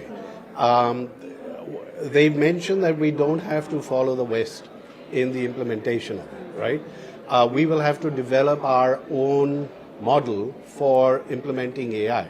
Reality is AI is a tool that is available, and we've got to use that tool intelligently. Now, I don't believe when you bring in technology that it will necessarily take out jobs, right? I believe there will be other jobs that will come in. When you move from the bicycle to the motor car, it took out a whole lot of jobs over there, but it brought in a whole lot of different jobs and so on, right? So I think the nature of jobs is going to change. AI will bring that in, but it will also open up huge opportunities for a country like India to become globally competitive, to become a global leader. We will need innovation, right? Why can't we have more deep seats in India, right? So innovation, R&D is going to be very, very critical for that in the next years ahead. Mr. Mukundan, now speaking of any budget, this is of course the 8th consecutive budget for the Finance Minister, Ms. Sitharaman, but we've always seen a sense of continuity every budget. Do you expect that, or do you think there's going to be some drastic reform, some big change in policy making, or more of continuity and ensuring that, you know, we're steadfast in our approach, but we get there eventually? See, what industry needs, I'm going to speak from no one wants surprises. Everybody wants some kind of a measured approach to bringing in change. So when I say measured approach, there is signaling, there is a dialogue, there is conversation, then change happens. That's a smooth path to go ahead. And I think one thing good about this government has been it's been very open to having conversation. It's been very open about signaling. So if you catch the signals and if you see the conversations, I know where the pinch points are going to be and where the budget is going to sort of lay greater emphasis. And it's also when you look at the economic survey, it is not just one sector gets the bright spot. It speaks about agriculture, it speaks about industry, manufacturing, it speaks about services. Service again a bright spot for us. If you leave out petro exports today, our service export today is actually beating even the manufacturing export. So we can't ignore that fact. So I think this is a holistic approach, and I think this budget is going to make the change, but make the change which is after having the conversation, after having the engagement with all the stakeholders. Hopefully it won't be a surprise, but also there's a saying which we say, even eagles need a nudge when they're standing on the cliff, because they're just going to take a flight. There's a bit of fear of flight. Hopefully the government also gives that nudge for the eagle to take the flight. Okay, very, very well said, Mr. Mukundan. And yes, expect some realistic changes, but dream budget or not, we'll have to wait a little while. It's a busy day ahead, so I'm going to let the both of you go. Thank you so much for speaking to us. Back to Zaka and Rahul in the studio. All right, we can see the Union Cabinet ministers, one after another, arriving there for the Cabinet meeting. The Finance Minister, the Home Minister, you saw Mr. Piyush Goyal coming to the Parliament complex as well. The Union budget has now been officially approved by the Union Cabinet, and at 11 a.m. the Finance Minister will of course rise in the Lok Sabha to present the budget. As you see the ministers arriving there for the Cabinet meeting. These are shots from a while ago. The Prime Minister also arrived and the Cabinet has met, and the Cabinet has given its customary stamp of approval to the Union Budget 2025. As we bring the conversation back into the studios, so Rahul, you were looking at one of the op-ed pieces today, arguing for why this should be a 1991 moment. We've had reforms for 25 years. Do you believe this is a fork in the road and that India needs to seize this moment? Because if we don't, then we could be set back by a few years. So we're sitting on a demographic dividend, as we know. But if you're not going to utilize it, there's going to be a problem. And it's also going to be a political problem. It's going to be a political challenge to accommodate those aspirations going further. So it makes political sense more than anything else now to press the accelerator. And given the volatile situation globally, the disincentivization of, the flow of both material and people across borders, this is the time when you look inwards domestically. That's what the CA's underlying message is. And he's used this brilliant phrase that you've got to actually give a stimulus when it comes to deregulation. Forget the financial stimulus. You've done that heavy lifting. You've given that financial injection. You gave it in the last budget. You gave it in the budget before that. Now deregulate. Open those animal spirits that entrepreneurial culture in this country yearn for. And I think fundamentally, if you don't do it now, you don't take advantage of this. And you've got even that political window that you were referring to, that 2 years before the UP election, 2027, you've got that elbow room. The prospects for the BJP in some of the states that are going to the polls, barring Bihar, are not the brightest. They could do better. In fact, if they did something today, maybe they could reap the whirlwind. If they sow the whirlwind today, they might reap a harvest later. So fundamentally, I think 3 or 4 things need to be done. And I think if the government is willing to bite the bullet a little bit, I think fundamentally we can see the countries adding a GDP percent a little bit more than that, perhaps. You know, and that's where we really think need to be, isn't it? This whole thing about protectionism in the West is a great opportunity for us. Anyway, we were not the Chinese export-driven model, Gautam. Correct. We were always talking about the big consumer market, the domestic market here. How do we rebalance? Today, the survey says up to almost a quarter of this thing is coming from international trade. That's going to come down. That is a reality, whether it's the US, Europe, whatever it is.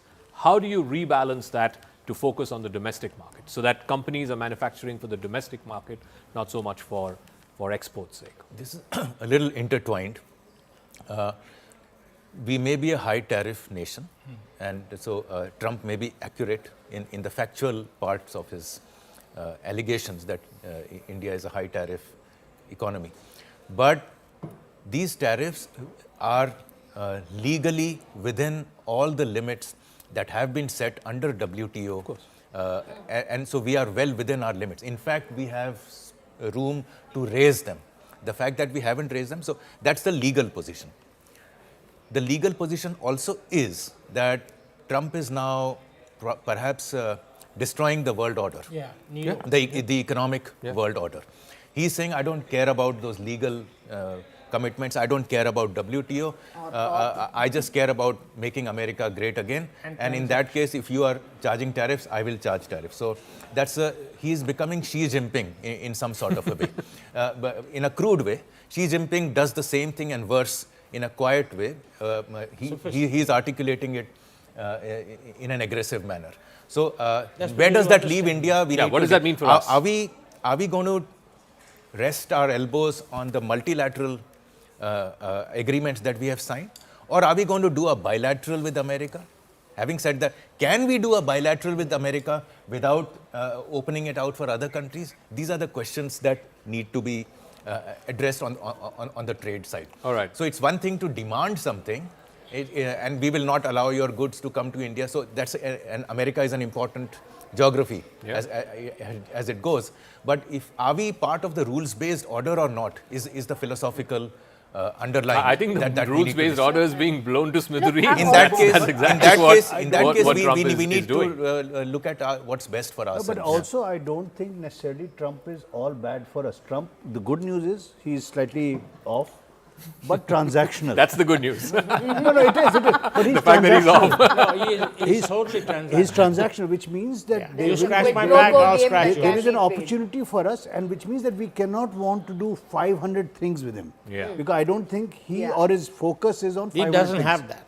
So we need, X number of things. If he wants, for the sake of argument, 300 Harley Davidsons in India to get a tax relief, I would, personally speaking, give that. And he will give you something else in return, because guess what? He also knows that strategically, China may give him X, Y, Z, but he knows that, and America's institutional establishment also clearly knows that India is important in the global frame of things. So we need to think of where we place our chips rather than, sort of spread it all over and hope for something. One more point I want to make on this is that so far India has been about either we get the deal that we want, or it's a no deal. No deal. Or we walk. Yep. And I think as a $4 trillion economy, we don't have that luxury anymore. We have to negotiate and get what we can and give some before we take some. Rajiv? So that's important what he's saying, because Trump is essentially a deal maker. The art of the deal. Remember, that's his most famous book. So unless you understand that and do deals with him, you're nowhere in the whole system. So I don't know if there are people who understand this here in India. Okay, let me also bring in Sunil Alag. It's a good time to bring him in when we're talking about trade protectionism and export headwinds and so on. Let's start from the top, Sunil. Everybody's been talking about the survey saying 6.4% for this fiscal, and the next fiscal the outlook is between 6.3 and 6.8. Let's be clear. India cannot afford to grow at under 6.5%. We should be aiming for 8% plus. But for whatever reason, global headwinds, protectionism, whatever it is, fact is we're here at 6.4. What does the finance minister do today when she presents the budget to take that from 6.4 to 8 plus? See, as far as I'm concerned, I don't follow figures as much as the rest of the group. But I say perception is as important as reality. Because perception today in the middle class, about 300 million, 400 million, out of that 1 billion people, 1 billion is out of the range of taxation and everything else. So look, if the perception is that the government has done nothing for us, because they put in taxes, they put in everything that they possibly can. So it's a question of us saying that, look, we've got to bring the perception right. It's a little bit of marketing, a little bit of everything else that is required. So it's not a question of just doing, because the economic report yesterday was, see, I'm an economist, I've done BA economics honors, but for the rest of the people, when you aim, look, your target is the people who don't understand economics, who don't understand everything. Therefore, it's very important for us to convey that, look, we are not trying to impress people around the table. We are trying to impress everyone else who's watching your show. That, look, they don't understand, and their perception is the government has done nothing for the middle class as so far. Look, they've added taxes, they've added GST on the popcorn thing has become a joke now. But GST is on everything, plus cars, plus this, plus you're spending tax money, tax earned money, who's now on you got to pay taxes again. So it's well over 55, 60% total taxation. The government may bring it down, but I'm saying change the perception of the people. And that is as important as what anything else is. Because today is, you got a tika on my forehead because I went for Ganpati's birth today to the Ganpati temple, which is why I'm late. But I'm saying that, look, ultimately you can be as Hindu as you can be as Muslim as you can be anything. But the middle class is waiting. 400 million people decide this country. They decide every single thing. For them, food is, it's very easy to compare yourself to other figures. But last year, the figures went up. So you say year on year, last year, the cost of food inflation is very important. So therefore, last year's inflation is where people tend to save. The poor, if you give them money, tend to spend. The rich, if you give them money, tend to, save for a better day. So the middle class is tending to save for a better day because they think now the perception is that, look, the prices are going to go up and everything is going to go up. And therefore, you better to save for the future, for the rainy day. Now, the budget is for 1 year only. It's all well to say Q3 of it'll improve because the agricultural output is coming in, everything is coming in. But the first 6 months is where the perception lies. If that remains at the inflationary level, if that remains at whatever levels it's concerned, neither will people invest, nor will the corporate sector invest, nor will anyone invest. They'll all wait, like let's see if this comes out to be true. So they are talking about the future, which is very, very different from anything which is happening now. The economic report yesterday talked about what happens after 6 months. But come on, yaar. Look, for the average person on the road, it is, who's going to wait for 6 months? Therefore, next year's budget. That's a good point. Perceptorially, you need to change, of course, but there's also got to have, some real changes and real reforms. So what is your, look, everyone is saying that if this is not going to be a reform budget, it may as well not be a budget at all. So what are the 2 or 3 things that you're going to take away from this and say that, okay, this is a budget that was reformist, it's not a business as usual budget? Look, as far as I'm concerned, I heard the American debate whilst you were on, but that has no concern for the average person on the road. He is not concerned. But therefore, fiscal deficit is very important. We've got to maintain that. It's almost 4.9%. Right now, whatever is happening in the last quarter will lead to about 4.8, 4.9%. That is very high because 4.5% was the budgeted figure. So if you're talking about macroeconomics, then 4.5% and below. Now, how is that going to happen? Because fiscal deficit is expenditure minus tax revenue. Now, 300-400 are paying. Now, therefore, the perception will be today, if you reduce taxes, if you bring inflation down, in the first 6 months, don't talk about post 6 months. Post 6 months will be, again, the next budget will turn. So therefore, 1st February 2026 will be another area altogether. But the first 6 months, what are you doing in this budget? And therefore, I am concerned about inflation. I'm concerned about the middle class. I'm concerned about everybody else, because only 0.5 to 1% are the very rich.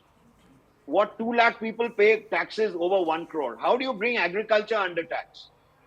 That's what I was hoping. If you talk about any change, you can say, look, everything on agriculture is not taxable right now. But I'm saying that, look, if you make 5 lakhs and above, those who earn 5 lakhs a month, 25 lakhs in a year, pay 5% tax. That in itself is a massive change on taxation. Do you see that happening? Let's put that for a round of vote across the table here, right? There are 5 individuals here. Do you see the government saying tax agricultural income, even if it is at 5%? Any of you think the government is going to do that? I don't think so. I agree with it. I was mentioning it to you earlier, but I don't think they'll ever do it because of, especially after the farmers. Look, I think there is a bigger, it's a bit of a fallacy, just like the electricity thing, that farmers get free electricity. That's why the electricity companies have problems. The real story is not about, it's about, doctors, lawyers, consultants, CAs who don't pay tax. Yeah, the absolutely. poor farmer in India is not the richest person to tax. Absolutely. In fact, he's got some interesting figures on this. Yeah, so not on farmers per se, but since I don't have to fight an election, so I can be a little rough. You didn't hear this, that's what you think. Let's with some numbers. Okay, so let's talk. Everybody since this morning and over the last 1 month has been weeping about the middle class, right? So what is the middle class? It's an entity, it's a household that earns between 5 to 30 lakh per annum. How many people are there? 43.2 crore. Let us take the number of households divided by 4.4. That's 9.8 crore households that earn between 5 and 30 lakh. Do you know how many of them pay taxes? 0. 1.5 crore. 8.3 do not pay those taxes. Do you know how much money the government could collect if they got these people into the tax net? 7.8 lakh crore. How would they do that? I think so. If you want, in fact, over the past 20 years, this entire debate about expanding the tax base has gone out of the window. Nobody is talking about it. And these are the people who need to be put in. Let's talk about the rich. How many households earn over 30 lakh per annum? That's the definition of rich according to price survey. 5.6. How many households? 1.3 crore. How many of them pay tax? How many all of them? Sorry, all of these are non-agricultural 0.1%. Yeah, non-agricultural. So, these are non-agricultural if they were put out here, yes. If they were put out here, 15.6 lakh crore of extra tax can be collected. Total 15.6 lakh crores. That's right, taking the same percentages. So, but who are these people and how are they avoiding tax? I'd like to know. That's what I want to know. Why am I not in that? So one second, last number before we expand. If you take the middle class and the rich class who are not paying taxes and take the same proportionality of taxes from them, we are looking at 23.4 lakh crore of tax revenues. Now, tell me, why should any government not expand rather than increasing taxes on those who are already paying, rather than squeezing them even further, budget after budget? Why can't the government expand this tax base? Agriculture is...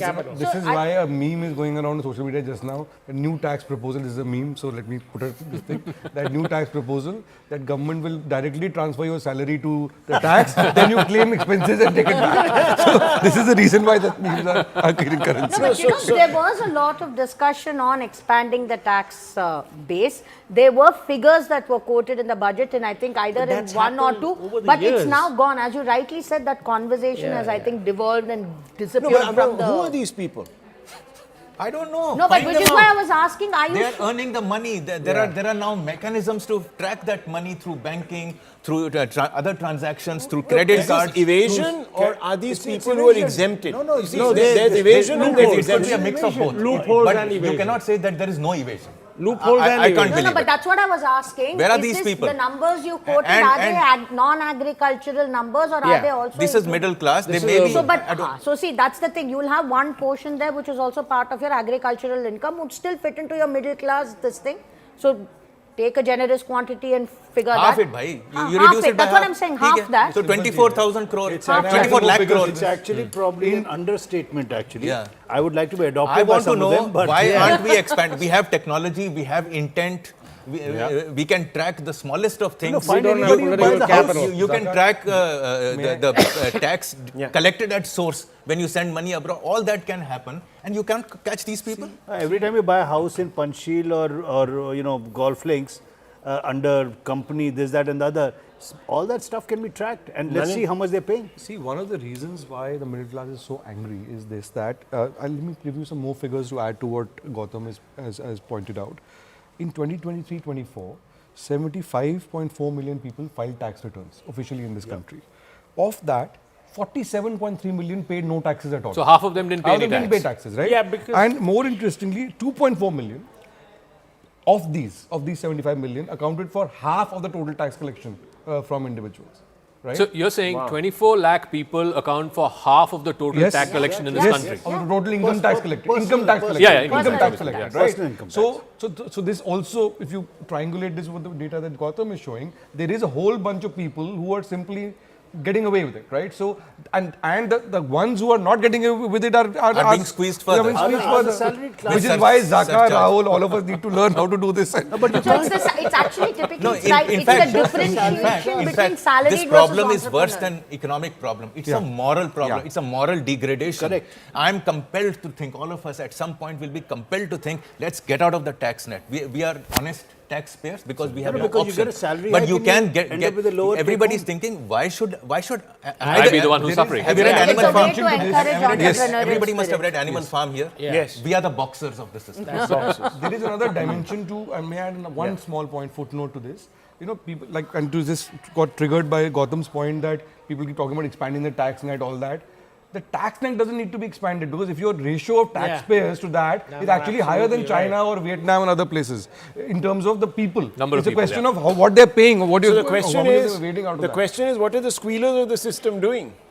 Where are the squealers? Why aren't they coming out and catching all of these people? Okay, can I throw some more ugly statistics Yes, since I please. don't have any elections to fight? Do you know at what rate taxes begin in Germany? At what income level? Like in India, it's 7 lakh. 7 lakh is tax free. So in Germany, what is that number? very low. 0. Yeah. China? All 0. income is taxed. United States, you earn $1, you pay tax. You pay tax, yeah. Nigeria, let us say, let's come to not developed countries. 5.5% of the per capita income who earns that pays a tax. Brazil, 9.2% of per capita income. If you earn that money, you pay tax. United Kingdom, 23% of per capita income. India, 162%. Now, tell me the logic. Why should a poor, an allegedly poor person who may not be middle class, not pay a 2% tax, a 1% tax? The whole world is doing it. Is India such an outlier? Is India such an outlier? No, I think there is a difference. The difference is that in your developed countries, the number of people... I'm talking about Nigeria, I'm talking about Brazil. They are not developed countries. But see, there is, in each of these countries, what we are ignoring is that the way the slabs work in most of these countries and the deductions work, for example, the US, right? Yes, it starts from 0. But the way people pay tax, for instance, where if you've got kids going to school, etc., there is a big differentiation. Here, the salaried class, which is the only class that effectively gets caught in the net, ends up paying more and more and more, while anybody who's not in the every country will have its unique tax structures. But I think I'm there saying is a moral overall, issue here.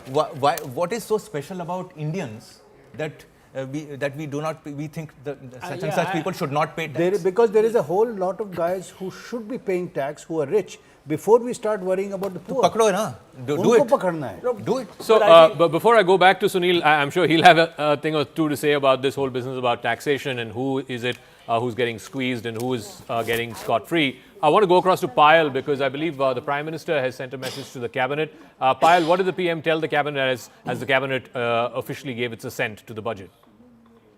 Well, the Prime Minister once again reiterated the commitment of his government to the cause of four important, pillars of India's standing. One is the Yuva, one is the Garib, one is the Nari Shakti, and of course the farmers, which is the Annadata. So essentially, he said that this is a budget for the common man, and we focus on every strata of society.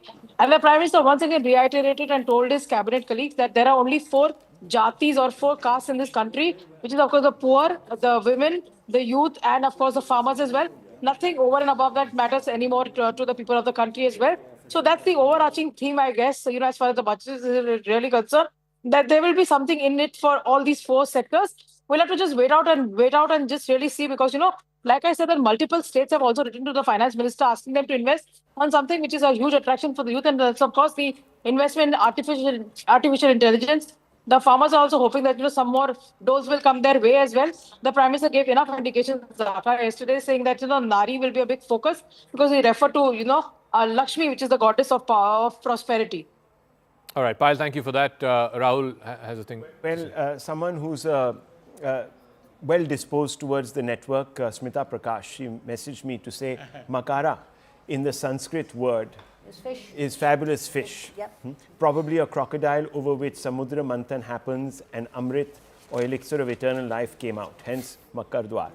So this was that's kurma. Yes. Makara is a fish. aquatic, fish loosely is an aquatic mythical creature. So the parliament has 6 gates, and each of them are based on one animal. Right. That's wonderful. So now, Rahul, one thing is clear, you're not fighting election. I'm not. I'll probably, and he used the word animal farm, did he not? So, well, anyhow, the point is, these are fascinating numbers. So, are we going to see? I think Sunil may want to make a point on this. So, Sunil, Gautam's figures are 25 lakh people in this country are paying half the direct tax in this country. See, that's a shame. As far as I'm concerned, look, only 300 to 400 million paid any amount of tax. Whether statistically they are right or they're wrong, it doesn't matter. But only X number of people pay. So 1 billion people do not pay. When I talked about my wish list on agriculture, I said 25 lakhs and 30 lakhs a year. Those who earn that much must pay 5%. So below 35 lakh, you're taking care of the poor, no? The ones who till the land, who don't own any land, who don't own anything. So therefore, I'm not saying that every agriculturalist must pay tax. Everyone pays 1% or 2%. I'm against that, whatever is the discussion going on. But I'm just saying that, look, farmers who are earning 30 lakhs are not poor anymore. They, according to the middle income group, they aren't poor. So the ones who till the land, the ones who go and work, the ones who earn, are the ones, which is your wish list at the moment. If they pay 5%, look at the amount of, when you expand your base, all agriculture, the ones who are very rich are the ones who are earning on agriculture, but they don't pay any tax. So therefore, I am just as a wish list, I put this down. But I'm saying that, look, no matter what statistics you are doing out here, you think the average person understands your statistics? Doesn't understand at all. So what do you do to the middle income group when they pay only 300 million of that? 1 billion are out, and they will remain out as far as the Prime Minister is concerned, because they are extremely poor. The 300 million are actually... Yeah, that's the point that I'm making. Out of the 7 crore, half of them are not paying any income tax.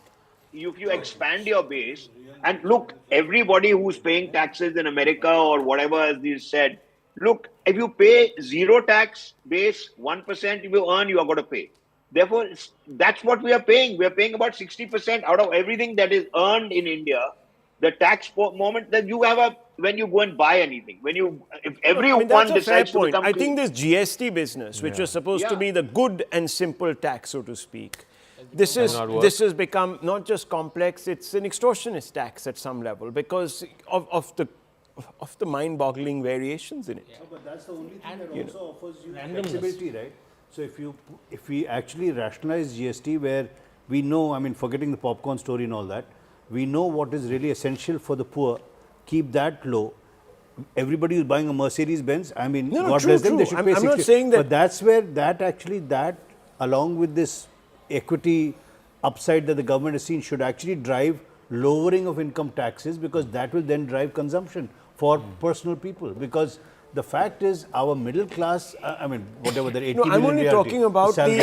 I'm only talking about the hidden taxes. Correct. You know, Yes. yes. So in that context, That, it again, becomes it's the same it becomes a salaried class that significant pays. whack on, Okay, on any. so we've got the salaried last 3 individual. minutes. I'm going to go around the table. The one thing you want to see in this budget.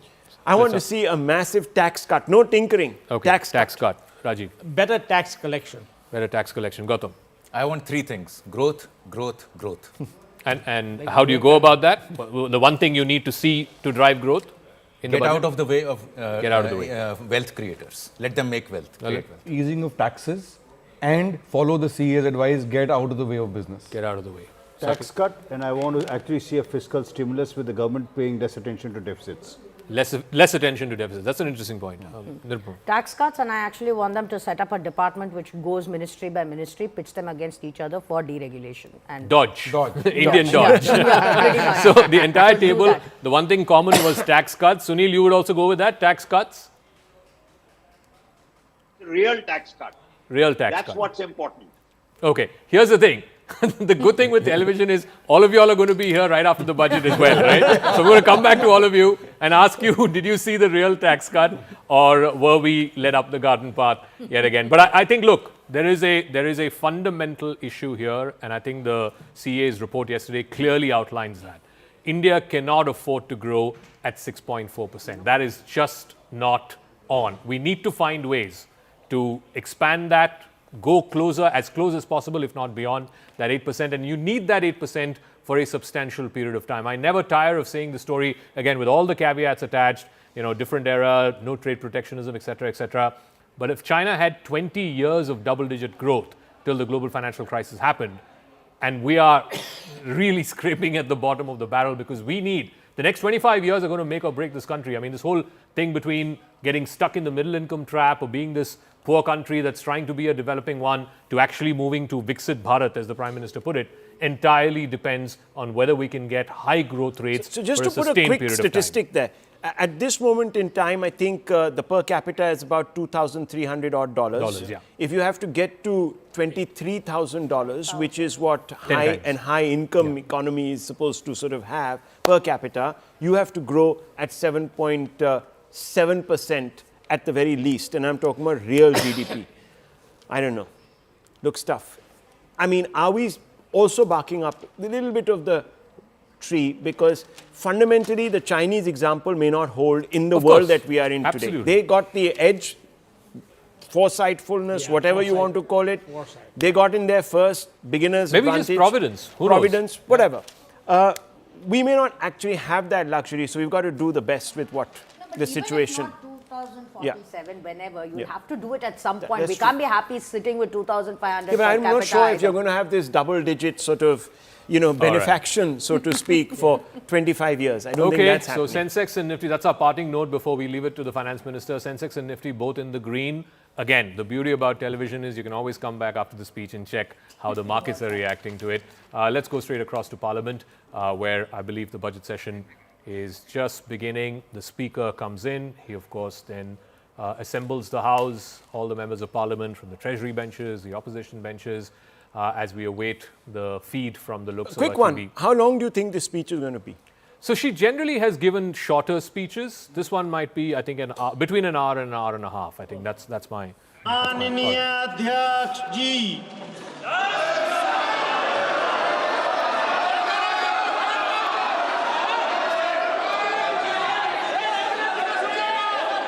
माननीय सदस्यगण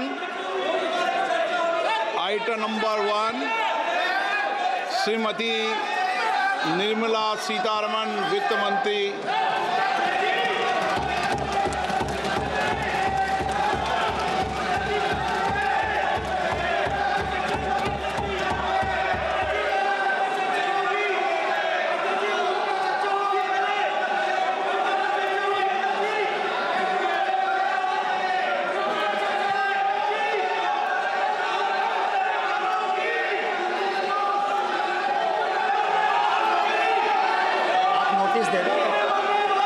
सदस्यगण budget के बाद राज्यपाल अभिभाषण में आपको पर्याप्त अवसर दूंगा।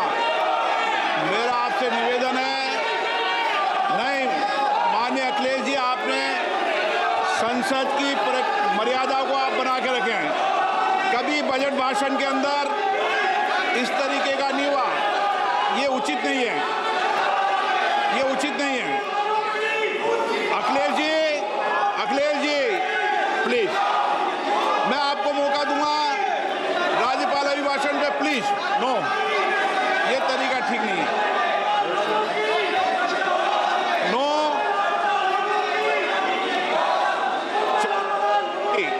राज्यपाल अभिभाषण पे चर्चा होगी। नो तरीका। Honorable Speaker, I present the budget for 25-26. This budget continues our government's efforts to A.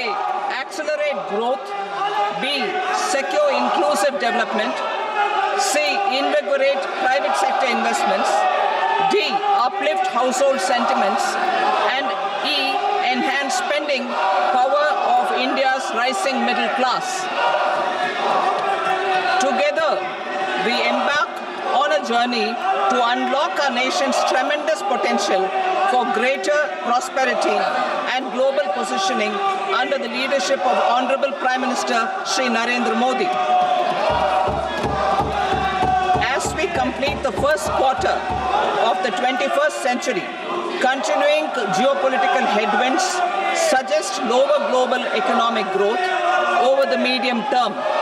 However, our aspiration for a Vikasit Bharat inspires us, and the transformative work we have done during our government's first 2 terms guides us to march forward resolutely. Our economy is the fastest growing among all major economies. Our development track record for the past 10 years and structural reforms have drawn global attention. Confidence in India's capability and potential has only grown in this period. We see the next 5 years as a unique opportunity to realize Sabka Vikas, stimulating balanced growth of all regions. The great Telugu poet and playwright Gurujada Apparao had said, Deshamante matti kadoy, Deshamante manushuloy, meaning a country is not just its soil, a country is its people. In line with this, for us, Vikasit Bharat encompasses zero poverty, 100% quality good school education, access to high quality, affordable and comprehensive health care, 100% skilled labor with meaningful employment, 70% women in economic activities, and farmers making our country the food basket of the world. In this budget, the proposed development measures span 10 broad areas, focusing on Garib, youth, Annadata, and Nari, spurring agricultural growth and productivity, building rural prosperity and resilience, taking everyone together on an inclusive growth path, boosting manufacturing and furthering Make in India, supporting MSMEs, enabling employment-led development, investing in people, economy, and innovation, securing energy supplies, promoting exports, and nurturing innovation. For this journey of development, our 4 powerful engines are agriculture, MSME, investments, and exports. The fuel, our reforms, our guiding spirit, inclusivity, and the destination, Vikasit Bharat. This budget aims to initiate transformative reforms across 6 domains. During the first 5 years, these will augment our growth potential and global competitiveness. The domains are taxation, power sector, urban development, mining, financial sector, and regulatory reforms. Agriculture as the first engine. Now I move to specific proposals, beginning with agriculture as the first engine.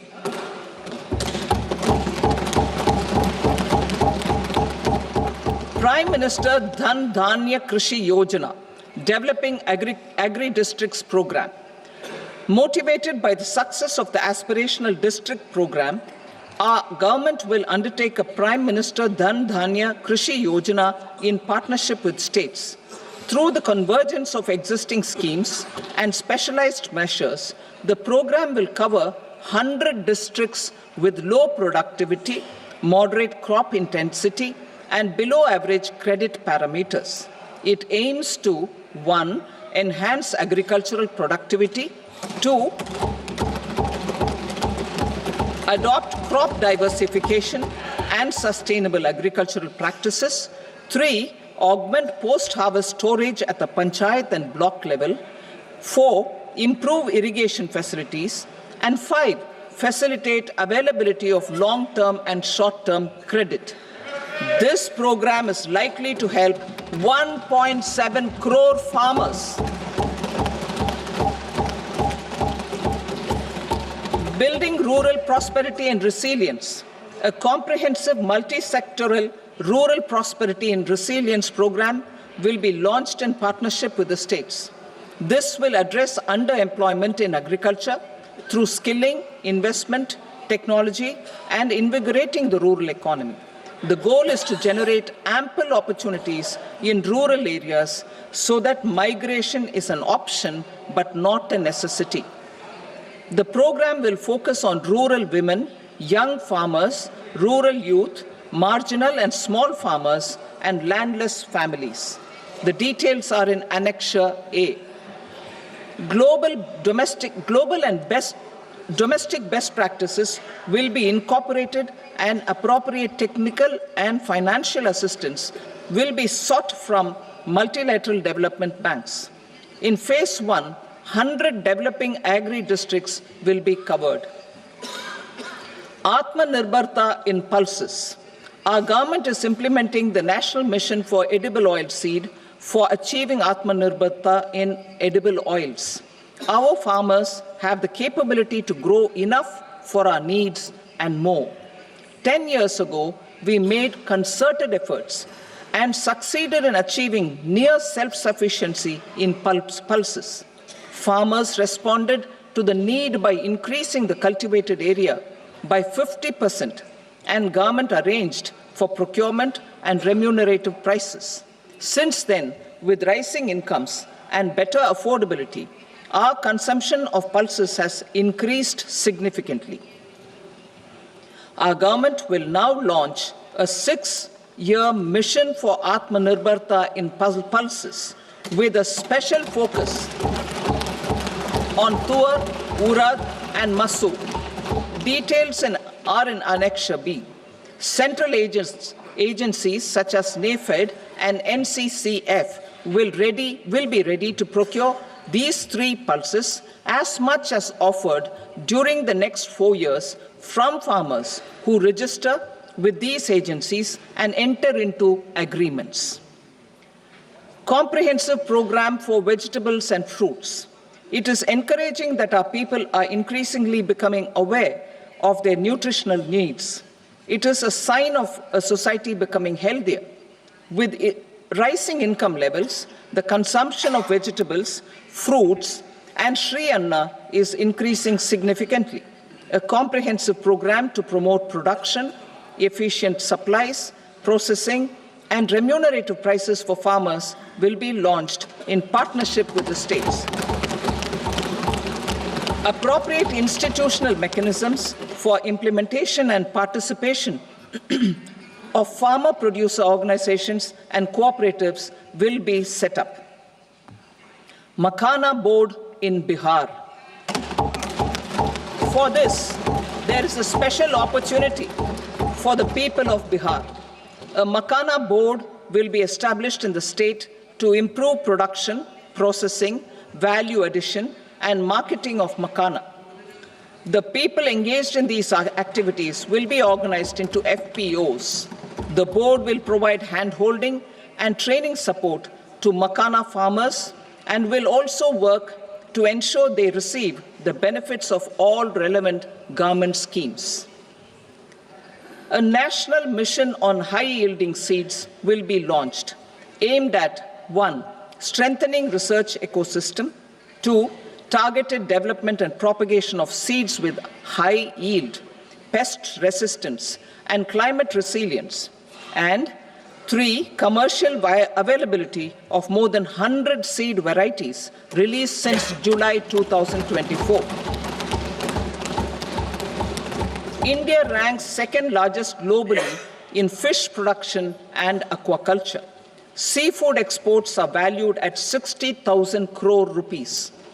To unlock the untapped potential of the marine sector, our government will bring in an enabling framework for sustainable harnessing of fisheries from Indian exclusive economic zone and high seas, with a special focus on the Andaman and Nicobar and Lakshadweep Islands. For the benefit of lakhs of cotton growing farmers, I am pleased to announce a mission for cotton productivity. This 5-year mission will facilitate significant improvements in productivity and sustainability of cotton farming and promote extra long staple cotton varieties. The best of science and technology support will be provided to farmers. Aligned with our integrated 5F vision for the textile sector, this will help in increasing incomes of the farmers and ensure a steady supply of quality cotton for rejuvenating India's traditional textile sector. Kisan credit cards facilitate short-term loans for 7.7 crore farmers, fishermen, and dairy farmers. The loan limit under modified interest subvention scheme will be enhanced from 3 lakh rupees to 5 lakh rupees for loans taken through the KCC. For Atmanirbharta in urea production, our government had reopened 3 dormant urea plants in the eastern region. To further augment urea supply, a plant with annual capacity of 12.7 lakh metric tons will be set up at Namrup in Assam.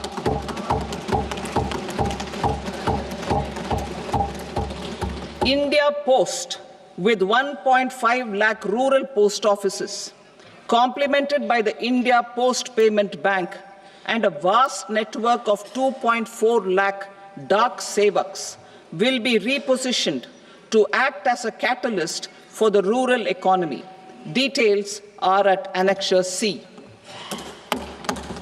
India Post will also be transformed as a large public logistics organization.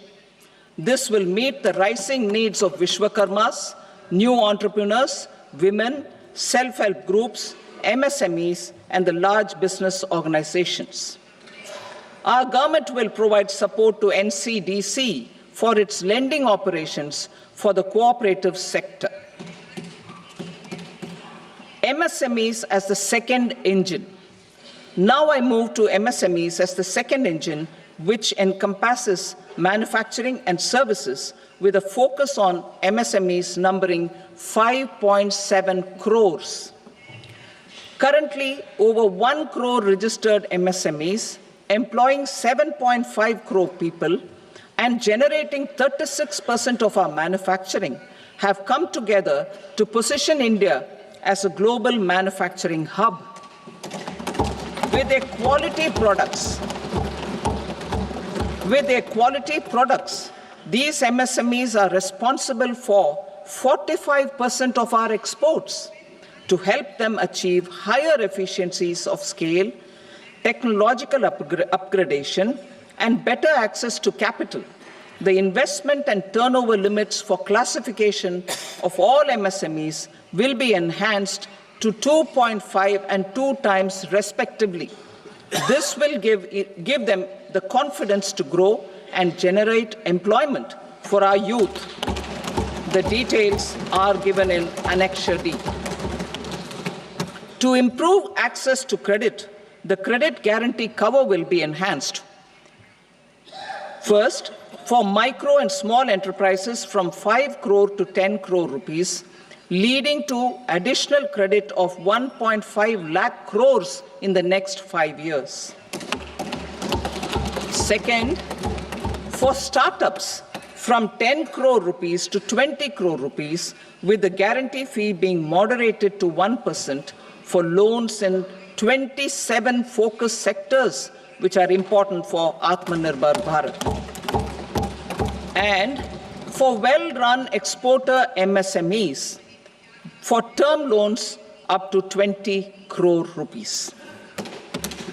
Also for the micro enterprises, we will introduce customized credit cards with a 5 lakh rupee limit for micro enterprises registered on Udyam portal. In the first year, 10 lakh such cards will be issued. Fund of funds for startups. The alternate investment fund, AIFs, for startups have received commitments of more than 91,000 crores rupees. These are supported by the fund of funds set up with the Government of India's contribution of 10,000 crore rupees. Now, a new fund of funds with expanded scope and a fresh contribution of another 10,000 crore rupees will be set up. A new scheme will be launched for 5 lakh women, scheduled castes and scheduled tribes, first-time entrepreneurs. This will provide term loans up to 2 crore rupees during the next 5 years. The scheme will incorporate lessons from the successful Stand Up India scheme. Online capacity building for entrepreneurship and managerial skills will also be organized. Measures for labor-intensive sectors. To promote employment and entrepreneurship opportunities in labor-intensive sectors, our government will undertake specific policy and facilitation measures. To enhance the productivity, quality, and competitiveness of India's footwear and leather sector, a focused product scheme will be implemented. The scheme will support design capacity, component manufacturing, and machinery required for production of non-leather quality footwear, besides the support for leather footwear and products. The scheme is expected to facilitate employment for 22 lakh persons, generate over 4 lakh crore rupees, and exports of over 1.1 lakh crore rupees. Measures for the toys sector. Building on the National Action Plan for Toys, we will implement a scheme to make India a global hub for toys. The scheme will focus on development of clusters, skills, and a manufacturing ecosystem that will create high-quality, unique, innovative, and sustainable toys that will represent the Made in India brand. Support for food processing. In line with our commitment towards Purvodaya, we will establish a National Institute of Food Technology, Entrepreneurship, and Management in Bihar. The institute will provide a strong fillip to food processing activities in the entire eastern region. This will result in 1. Enhanced income for the farmers through value addition to their produce, and 2.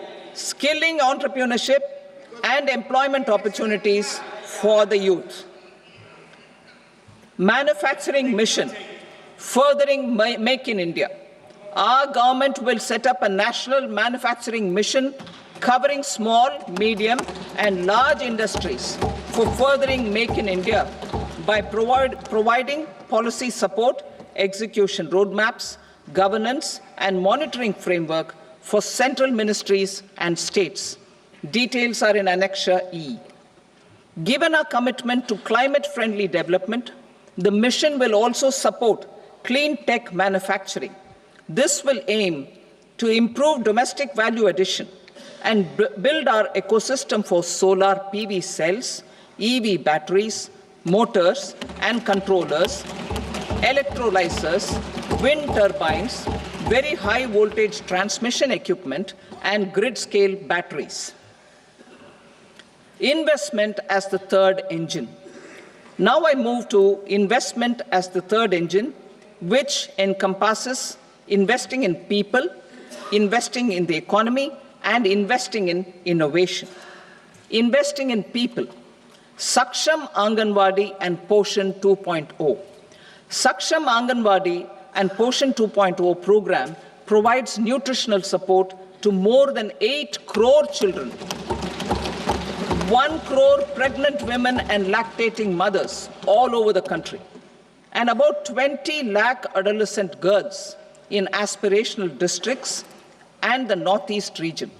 The cost norms for these nutritional support will be enhanced appropriately. Atal Tinkering Labs. 50,000 Atal Tinkering Labs will be set up in government schools in the next 5 years to cultivate the spirit of curiosity and innovation and foster a scientific temper among young minds. Broadband connectivity to government secondary schools and PHCs. Broadband connectivity will be provided to all government secondary schools and primary health centers in rural areas under the BharatNet project. Bharatiya Bhasha Pustak Scheme. We propose to implement a Bharatiya Bhasha Pustak scheme to provide digital form Indian language books for schools and for higher education. This aims to help students understand their subjects better and in their language. National Centers of Excellence for Skilling.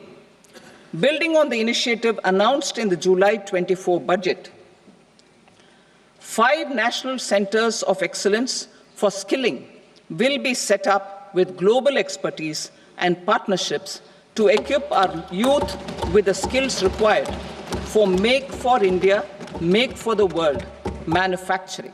The partnership will cover curriculum design, training of trainers, and a skills certification framework and periodic reviews. Expansion of capacity in IITs.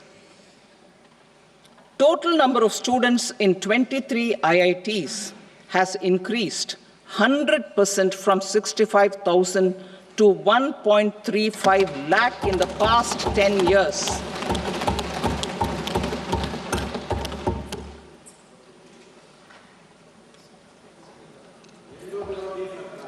Additional infrastructure will be created in the 5 IITs started after 2014 to facilitate education for 6,500 more students.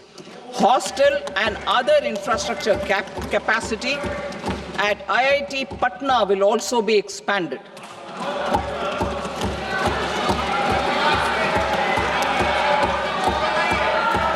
Center of Excellence.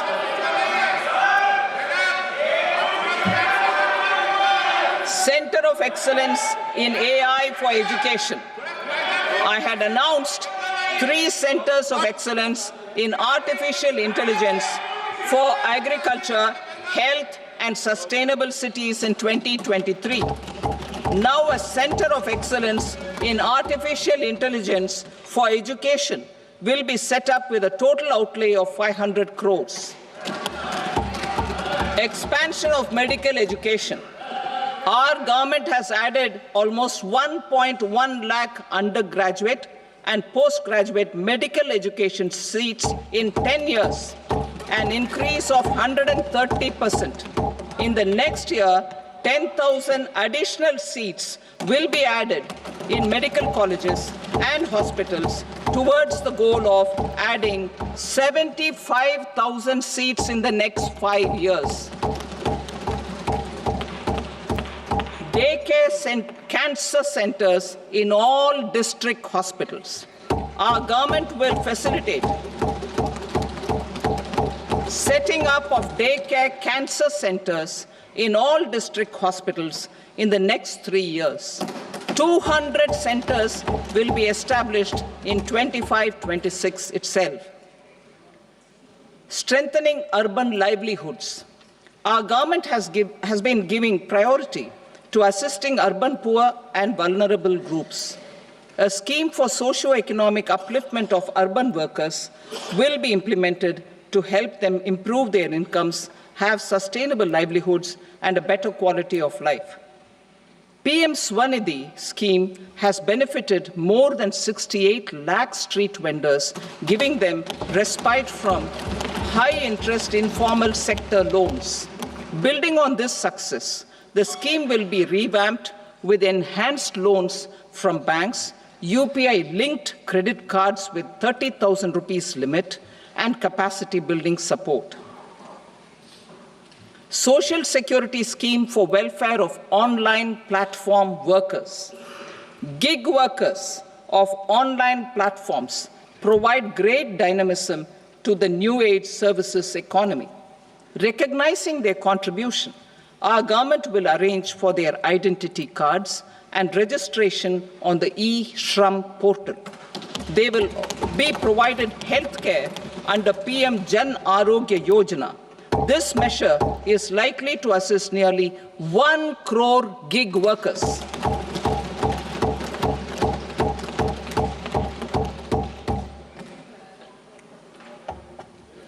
Investing in the economy, public-private partnership in infrastructure. Each infrastructure-related ministry will come up with a 3-year pipeline of projects that can be implemented in PPP mode. States will also be encouraged to do so and can seek support from the India Infrastructure Project Development Fund, which is a scheme to prepare PPP proposals. Support to states for infrastructure.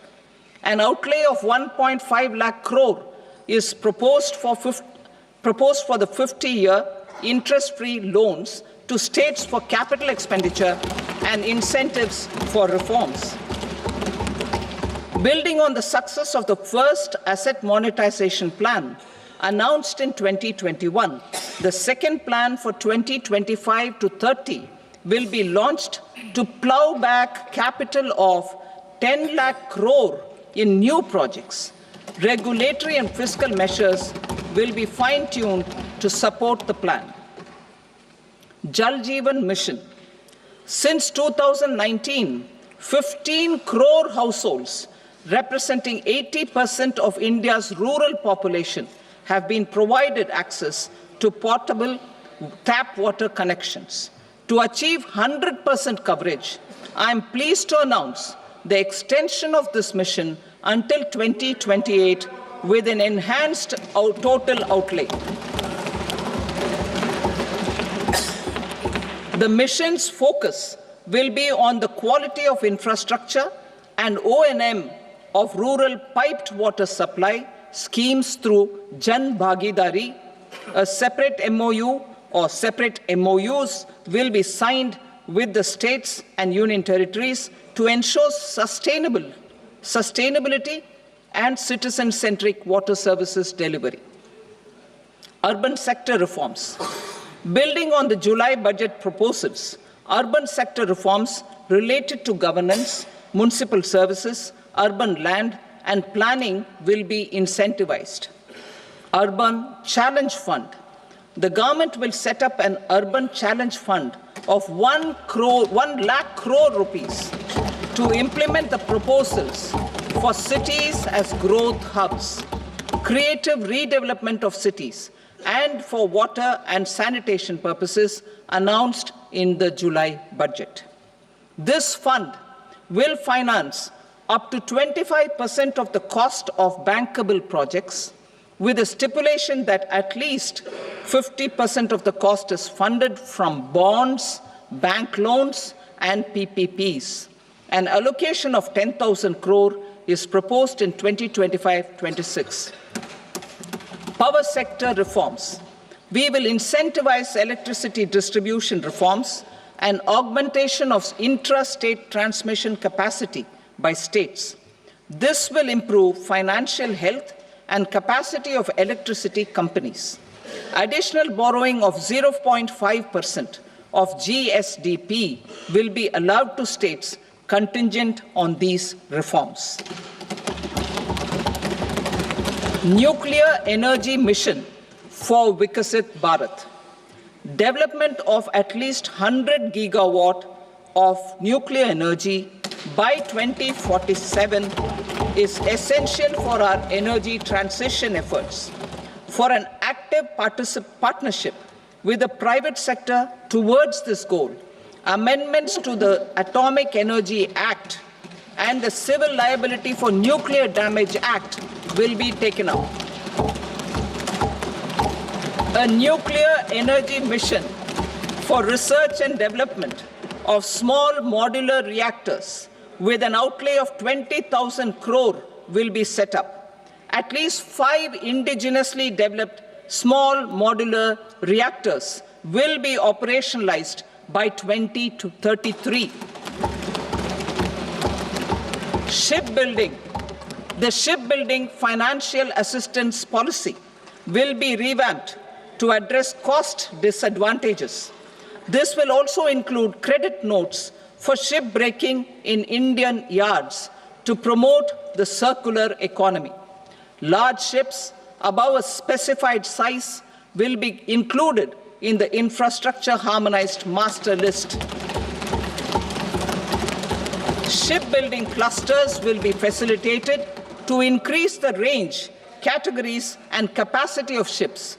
This will include additional infrastructure, facilities, skilling, and technology to develop the entire ecosystem. Maritime Development Fund. For long-term financing for the maritime industry, a Maritime Development Fund with a corpus of 25,000 crore rupees will be set up.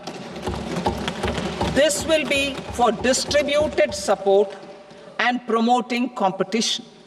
This will have up to 49% contribution by the government, and the balance will be mobilized from ports and from private sector.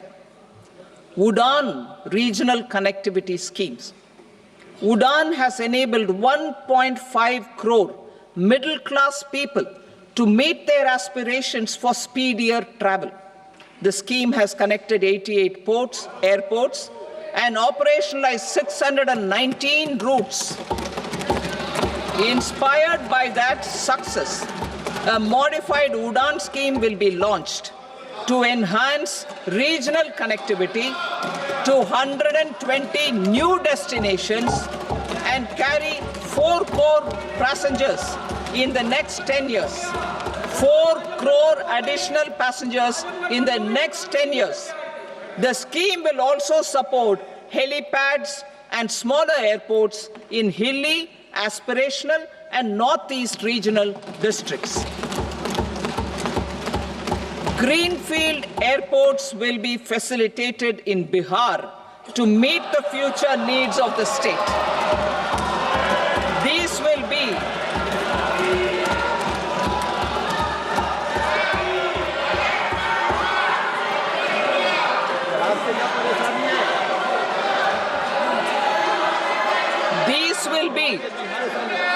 These will be in addition to the expansion of the capacity of Patna Airport and a brownfield airport in Bihar.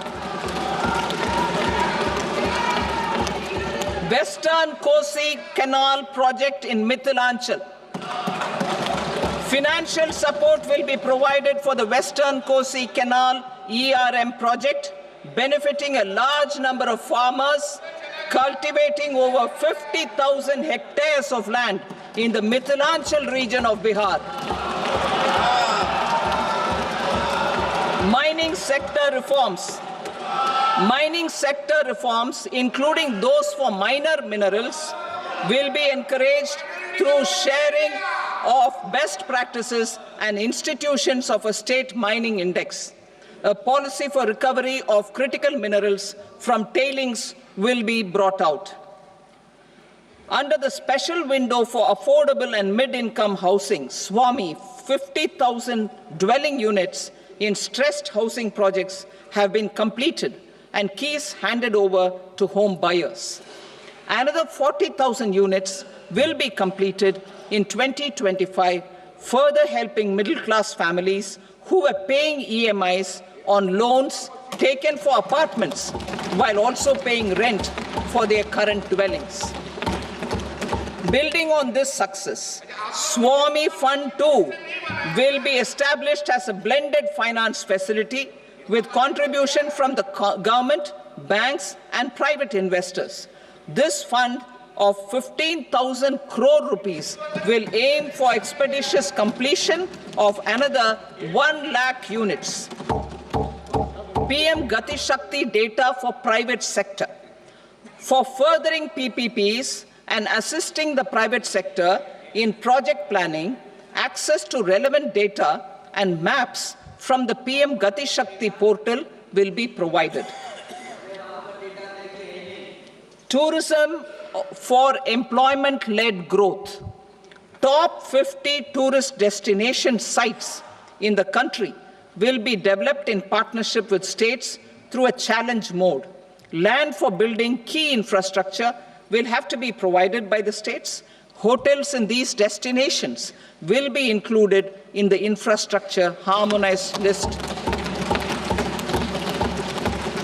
The following measures will be taken for facilitating employment-led growth. Organizing intensive skill development programs for our youth, including in institutes of hospitality management. Providing mudra loans for homestays. Improving ease of travel and connectivity to tourist destinations. Providing performance-linked incentives to states for effective destination management, including tourist amenities, cleanliness, and marketing efforts, and introducing streamlined e-visa facilities along with visa fee waivers for certain tourist groups. Continuing with the emphasis on places of spiritual and religious significance in the July budget, there will be a special focus on destinations related to the life and times of Lord Buddha. Medical tourism and heal in India. Medical tourism and heal in India will be promoted in partnership with the private sector, along with capacity building and easier visa norms. Investing in innovation. To implement private sector-driven research, development, and innovation initiatives announced in the July budget, I am now allocating 20,000 crore rupees for this purpose. A deep tech fund of funds will also be explored to catalyze the next generation startups as a part of this initiative. In the next 5 years, under the PM Research Fellowship Scheme, we will provide 10,000 fellowships for technological research in IITs and IISc with enhanced financial support. The second gene bank with 10 lakh germplasm lines will be set up for future food and nutritional security. This will provide conservation support to both public and private sectors for genetic resources. We will start a national geospatial mission to develop foundational geospatial infrastructure and data. Using PM Gati Shakti, this mission will facilitate modernization of land records, urban planning, and design of infrastructure projects. A Gyan Bharatam mission for survey, documentation, and conservation of our manuscript heritage with academic institutions, museums, libraries, and private collectors will be undertaken to cover more than 1 crore manuscripts. We will set up a national digital repository of Indian knowledge systems for knowledge sharing. Now I move to exports as the fourth engine. We will set up an export promotion mission with sectoral and ministerial targets driven jointly by the Ministries of Commerce, MSME, and Finance. It will facilitate easy access to export credit, cross-border factoring support, support to MSMEs to tackle non-tariff measures in overseas markets. A digital public infrastructure, Bharat Trade Net, for international trade will be set up as a unified platform for trade documentation and financing solutions. This will complement the Unified Logistics Interface platform. The BTN will be aligned with international practices. Support will be provided to develop domestic manufacturing capacities for our economy's integration with global supply chains. Sectors will be identified based on objective criteria. Facilitation groups with participation of senior officers and industry representatives will be formed for select products and supply chains. Through this, there are huge opportunities related to Industry 4.0, which needs high skills and talent. Our youth have both. Our government will support the domestic electronic equipment industry to leverage this opportunity for the benefit of our youth. A national framework will be formulated as guidance to states for promoting global capability centers in emerging Tier 2 cities. This will suggest measures for enhancing availability of talent and infrastructure, building bylaw reforms, and mechanisms for collaboration with industry. Our government will facilitate upgradation of infrastructure and warehousing for air cargo, including high-value perishable horticultural produce. Cargo screening and customs protocol will be streamlined and made user-friendly. Reforms as the fuel. Over the past 10 years, our government has implemented several reforms for convenience of taxpayers, such as faceless assessment, 2, taxpayer charter, 3, faster returns, 4, almost 99% returns being on self-assessment, and 5, Vivad Se Vishwas scheme.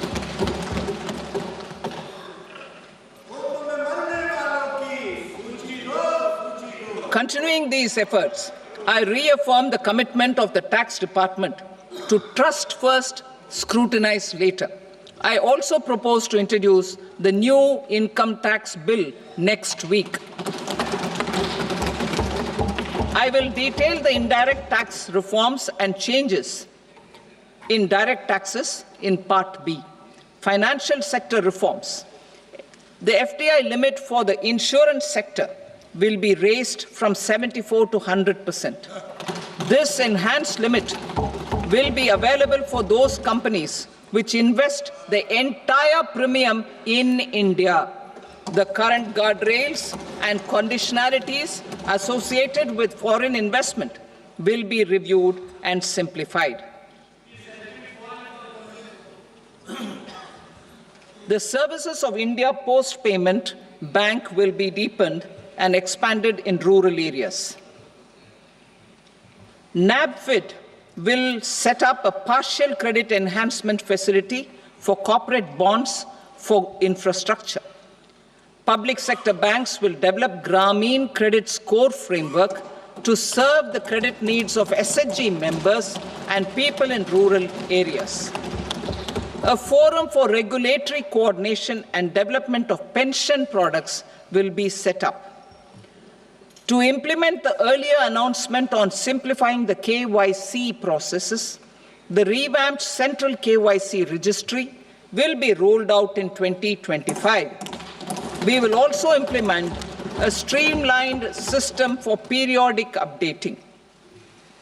Requirements and procedures for speedy approval of company mergers will be rationalized. The scope for fast-track mergers will also be widened and the process made simpler. As proposed in the interim budget, we signed bilateral investment treaties with 2 countries in 2024 to encourage sustained foreign investment, and in the spirit of First Develop India, the current model BIT will be revamped and made more investor-friendly. In the last 10 years, in several aspects, including financial and non-financial, our government has demonstrated a steadfast commitment to ease of doing business. We are determined to ensure that our regulations must keep up with technological innovations and global policy developments. A light touch regulatory framework based on principles and trust will unleash productivity and employment. Through this framework, we will update regulations that were made under old laws. To develop this modern, flexible, people-friendly, and trust-based regulatory framework appropriate for the 21st century, I propose 4 specific measures. A high-level committee for regulatory reforms will be set up for a review of all non-financial sector regulations, certifications, licenses, and permissions. The committee will be expected to make recommendations within a year. The objective is to strengthen trust-based economic governance and take transformational measures to enhance ease of doing business, especially in matters of inspection and compliances. States will be encouraged to join in this endeavor. An investment friendliness index of states will be launched in 2025 to further the spirit of competitive, cooperative federalism. Under the Financial Stability and Development Council, a mechanism will be set up to evaluate impact of the current financial regulations and subsidiary instructions. It will also formulate a framework to enhance their responsiveness and development of the financial sector. In the Jan Vishwas Act 2023, more than 180 legal provisions were decriminalized. Our government will now bring up the Jan Vishwas Bill 2.0 to decriminalize more than 100 provisions in various laws. I now move to fiscal policy. In the July budget, I had committed to staying the course for fiscal consolidation. Our endeavor will be to keep the fiscal deficit each year such that central government debt remains on a declining path as a percentage of the GDP. The roadmap for the next 6 years has been detailed in the FRBM statement. Revised estimates for 2024-25. The revised estimate of the total receipts other than borrowings is 31.47 lakh crore rupees, of which the net tax receipts are 25.57 lakh crore rupees. The revised estimate of the total expenditure is 47.16 lakh crore rupees, of which the capital expenditure is about 10.18 lakh crore rupees. The revised estimate of the fiscal deficit is 4.8% of the GDP. Budget estimates for 25-26. Coming to 25-26, the total receipts other than borrowings and total expenditure are estimated at 34.96 lakh crore rupees and 50.65 lakh crore rupees respectively. The net tax receipts are estimated at 28.37 lakh crore rupees. The fiscal deficit is estimated to be 4.4% of GDP. To finance the fiscal deficit, the net market borrowings from dated securities are estimated at 11.54 lakh crore. The balance financing is expected to come from small savings and other sources. The gross market borrowings are estimated at 14.82 lakh crore rupees. I will now move to Part B. Indirect taxes. My proposals relating to customs aim to rationalize tariff structure and address duty inversion.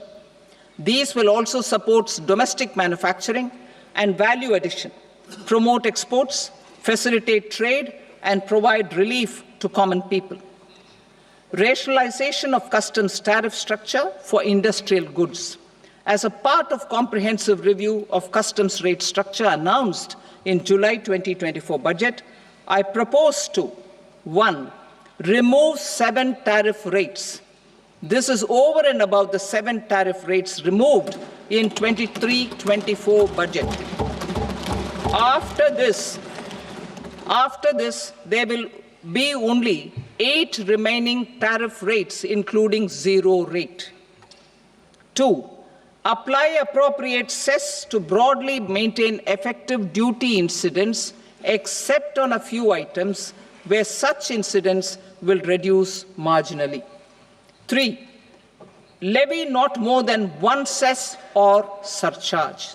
Therefore, I propose to exempt social welfare surcharge on 82 tariff lines that are subject to a cess. I shall now take up sector-specific proposals. To provide relief to patients, particularly those suffering from cancer, rare diseases, and other severe chronic diseases, I propose to add 36 life-saving drugs and medicines to the list of medicines fully exempted from basic custom duty.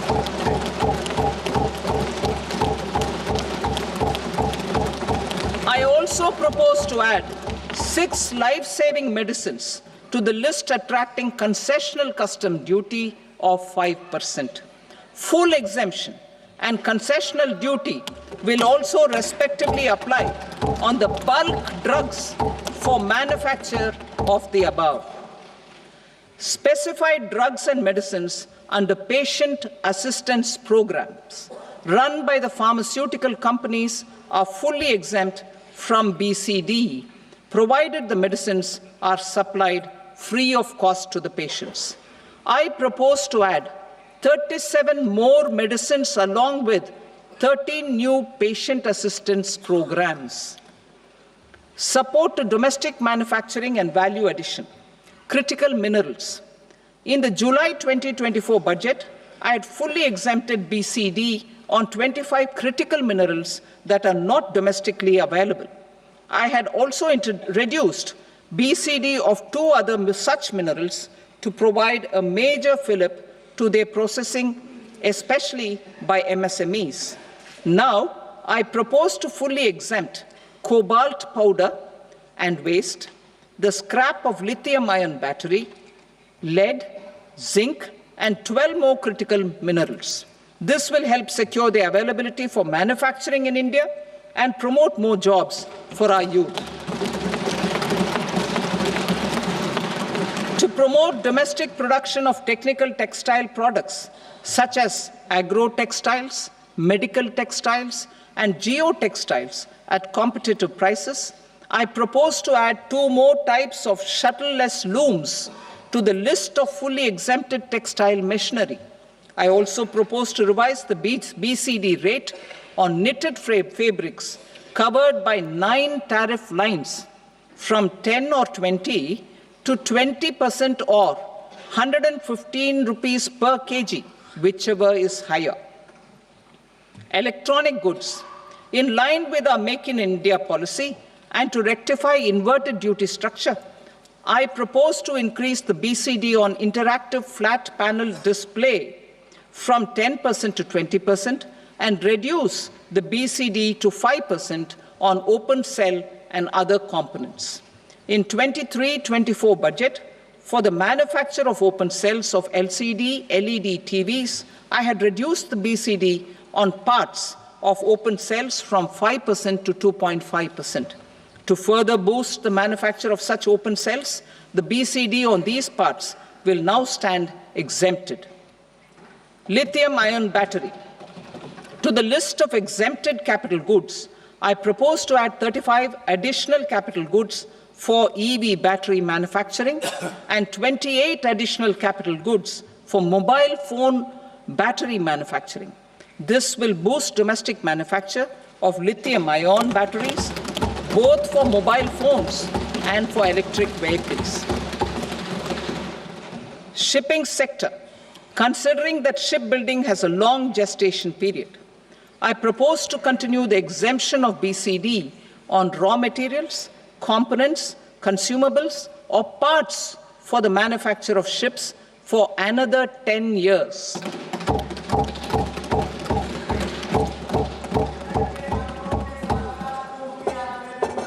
I also propose the same dispensation for shipbreaking to make it more competitive.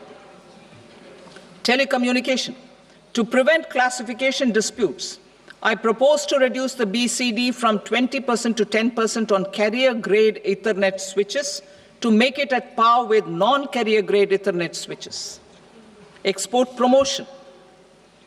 To facilitate exports of handicrafts, I propose to extend the time period for export from 6 months to 1 year, further extendable by another 3 months if required. I also propose to add 9 items to the list of duty-free inputs. Leather sector. I propose to fully exempt BCD on wet blue leather to facilitate imports for domestic value addition and employment.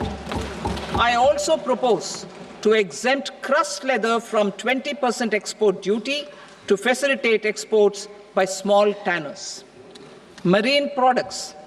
To enhance India's competitiveness in the global seafood market, I propose to reduce BCD from 30% to 5% on frozen fish paste, surimi, for manufacture and export of its analog products. I also propose to reduce BCD from 15% to 5% on fish hydrolysates for manufacture of fish and shrimp feed. In July 2024 budget, to promote development of domestic MROs for aircraft and ships, I had extended the time limit for export of foreign origin goods that were imported for repairs from 6 months to 1 year and further extendable by 1 year. I now propose to extend the same dispensation for railway goods. Time limit for provisional assessment. Presently, the Customs Act 1962 does not provide any time limit to finalize provisional assessments, leading to uncertainty and cost to trade. As a measure of promoting ease of doing business, I propose to fix a time limit of 2 years, extendable by a year, for finalizing the provisional assessment. I propose to introduce a new provision that will enable importers or exporters, after clearance of goods, to voluntarily declare material facts and pay duty with interest but without penalty. This will incentivize voluntary compliance. However, this will not apply in cases where department has already initiated audit or investigation proceedings. For industry to better plan their imports, I propose to extend the time limit for the end use of imported inputs in the relevant rules from 6 months to 1 year. This will provide operational flexibility in view of cost and uncertainty of supply. Further, such importers will now have to file only quarterly statements instead of a monthly statement.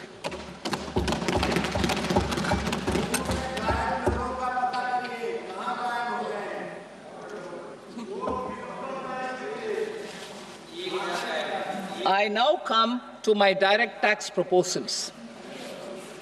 In Part A, I have briefly underlined taxation reforms as one of key reforms to realize our vision of Vikasit Bharat. In respect of criminal law, our government had earlier ushered in Bharatiya Nyaya Sanhita, replacing Bharatiya Danda Sanhita. I am happy to inform this august House and the country that for new income tax bill will carry forward the same spirit of Nyaya in its drafting as well. The new bill will be clear and direct in text, with close to half of the present law in terms of both chapters and words. It will be simple to understand for taxpayers and tax administrators, leading to tax certainty and reduced litigation.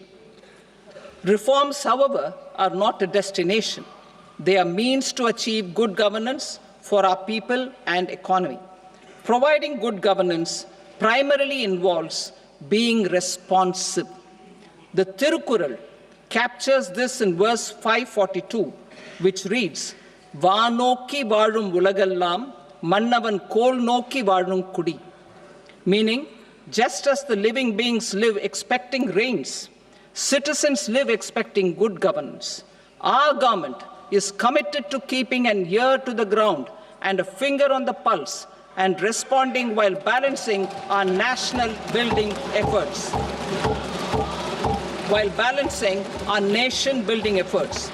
The following measures will detail just how our government will, under the guidance of PM Modi, has taken steps to understand and address. I repeat that sentence, sir. The following measures will detail just how our government, under the guidance of PM Modi, has taken steps to understand and address the needs voiced by our citizens. My tax proposals are guided by this spirit. The objectives of my proposals are as follows.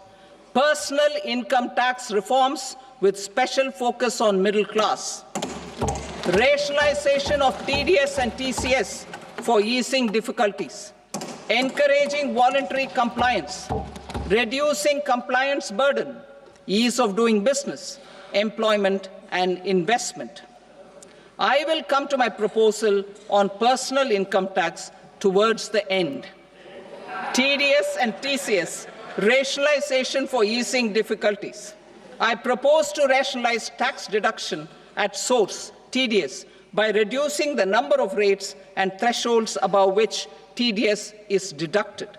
Further, threshold amounts for tax deduction will be increased for better clarity and uniformity. The limit for tax deduction on interest for senior citizens is being doubled from the present 50,000 rupees to 1 lakh rupees. Similarly, the annual limit of 2.40 lakh rupees for TDS on rent is being increased to 6 lakh rupees. This will reduce the number of transactions liable to TDS, thus benefiting small taxpayers receiving small payments.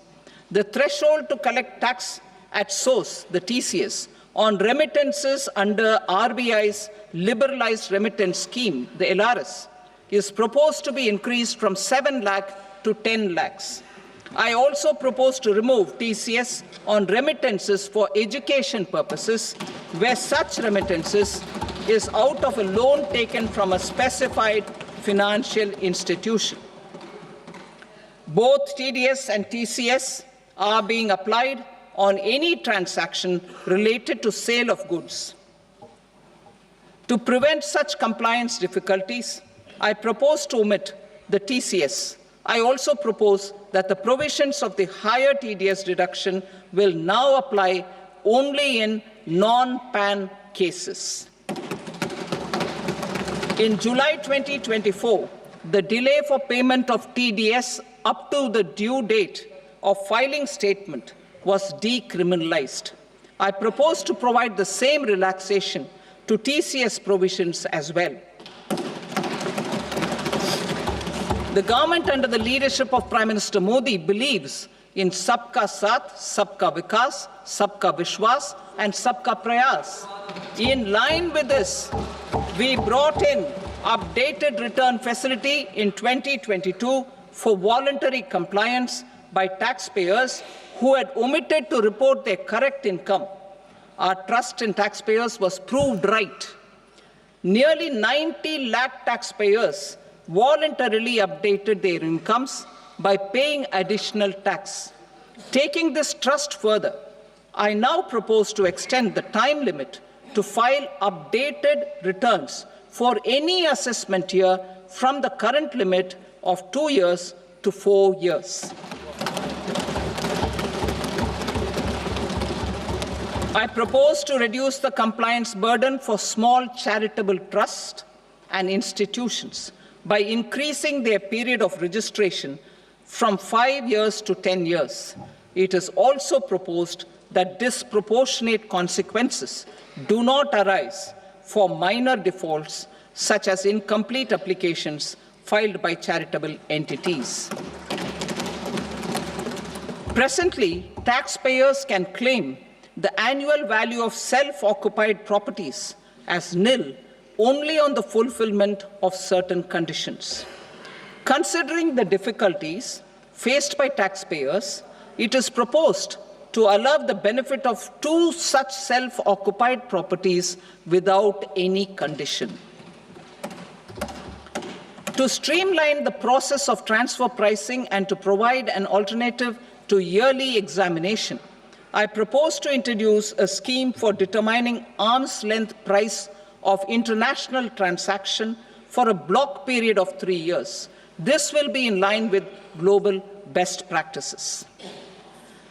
With a view to reduce litigation and provide certainty in international taxation, the scope of safe harbor rules is being expanded. A number of senior and very senior citizens have very old national savings schemes accounts. As interest is no longer payable on such accounts, I propose to exempt withdrawals made from NSS by individuals on or after 29th August 2024. I am also proposing to allow similar treatment to NPS Vatsalya accounts as is available to normal NPS accounts subject to overall limits.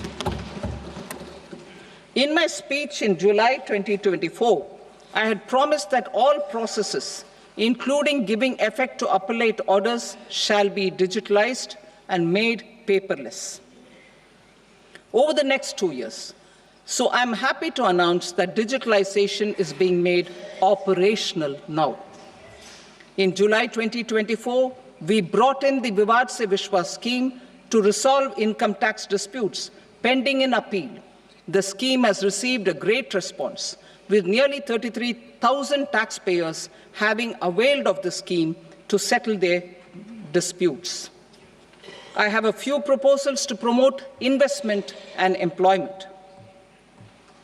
It is proposed to provide a presumptive taxation regime for non-residents who provide services to a resident company that is establishing or operating an electronics manufacturing facility. I further propose to introduce a safe harbor for tax certainty for non-residents who store components for supply to specified electronics manufacturing units. Presently, the tonnage tax scheme is available only to sea-going ships. The benefits of existing tonnage tax scheme are proposed to be extended to inland vessels registered under the Indian Vessels Act 2021 to promote inland water transport in the country. Extension for incorporation of startups. We continue to support the Indian startup ecosystem. I propose to extend the period of incorporation by 5 years to allow the benefit available to startups which are incorporated before 1/4/2030. In order to attract and promote additional activities in the IFSC, I am inter alia proposing specific benefits to ship leasing units, insurance offices, and treasury centers of global companies which are set up in IFSC. Further, to claim benefits, the cutoff date for commencement in IFSC has also been extended by 5 years to 31/3/2030. Category 1 and Category 2 AIFs are undertaking investments in infrastructure and other such sectors. I propose to provide certainty of taxation to these entities on the gains from securities, to promote funding from sovereign wealth funds and pension funds to the infrastructure sector. I propose to extend the date of making an investment by 5 more years up to 31st March 2030.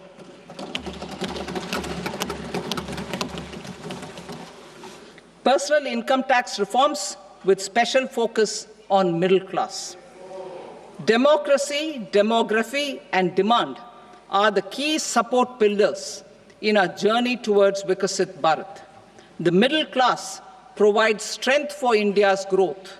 This government, under the leadership of Prime Minister Modi, has always believed in the admirable energy and ability of the middle class in nation building.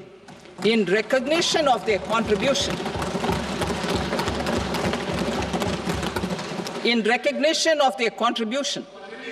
we have periodically reduced their tax burden. Right after 2014, the nil tax slab was raised to 2.5 lakhs of rupees, which was further raised to 5 lakh rupees in 2019 and to 7 lakh rupees in 2023. This is reflective of our government's trust on the middle class taxpayers. I am now happy to announce that there will be no income tax payable up to income of 12 lakh rupees.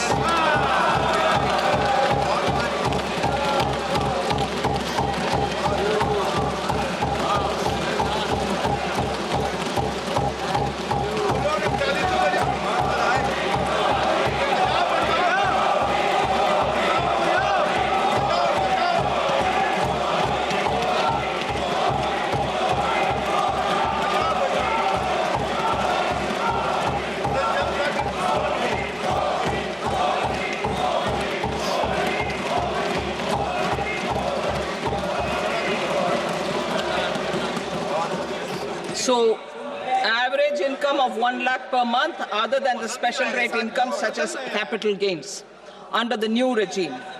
This limit will be 12.75 lakh for salaried taxpayers due to the standard deduction of 75,000. Slabs and rates are being changed across the board to benefit all taxpayers. The new structure will substantially reduce the taxes of the middle class and leave more money in their hands, boosting household consumption, savings, and investment. In the new tax regime, I propose to revise tax rate structures as follows: 0 to 4 lakh rupees nil, 4.8 lakh rupees to 4 to 8 lakh rupees 5%, 8 to 12 lakh rupees 10%, 12 to 16 lakh rupees 15%, 16 to 20 lakh rupees 20%, 20 to 24 lakh rupees 25%, and above 24 lakh rupees 30%. To taxpayers up to 12 lakh of normal income, other than special rate income such as capital gains. I read that again. To taxpayers up to 12 lakh of income, other than special rate income such as capital gains, tax rebate is being provided in addition to the benefit due to slab rate reduction in such a manner that there is no tax payable by them. The total tax benefit of slab rate changes and rebate at different income levels can be illustrated with a few examples. A taxpayer in the new regime with an income of 12 lakh rupees will get a benefit of 80,000 rupees in tax, which is 100% of tax payable as per the existing rates. A person having income of 18 lakh rupees will get a benefit of 70,000 rupees in tax, that is 30% of tax payable as per existing rates. A person with an income of 25 lakh gets a benefit of 1,10,000 rupees, that is 25% of his tax payable as per existing rates. Details of my tax proposals are given in the annexure. As a result of these proposals, Honorable Speaker, sir, revenue of about 1 lakh crore in direct taxes and 2,600 crores in indirect taxes will be foregone. Mr. Speaker, sir, with this, I commend the budget to this august House.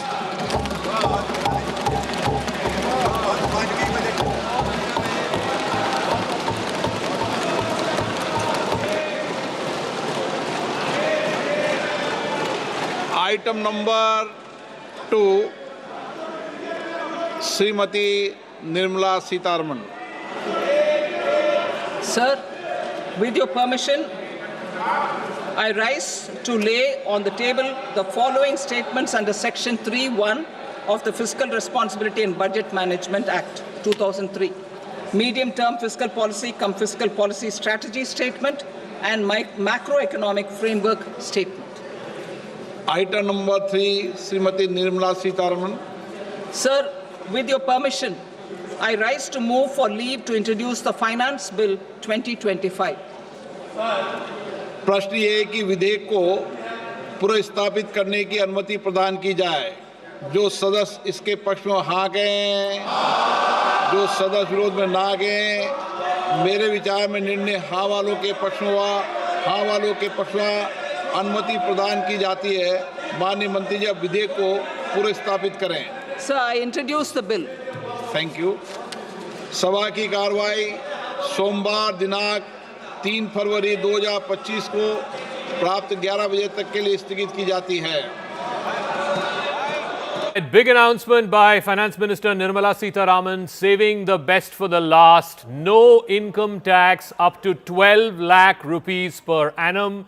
It was 7 lakh rupees earlier. She's increased that straight away by 5 lakh rupees. So the big headline coming out of the Union Budget 2025, you don't have to pay income tax up to 12 lakh rupees per annum. It's a huge deal, particularly for people who are in the middle class, lower middle class.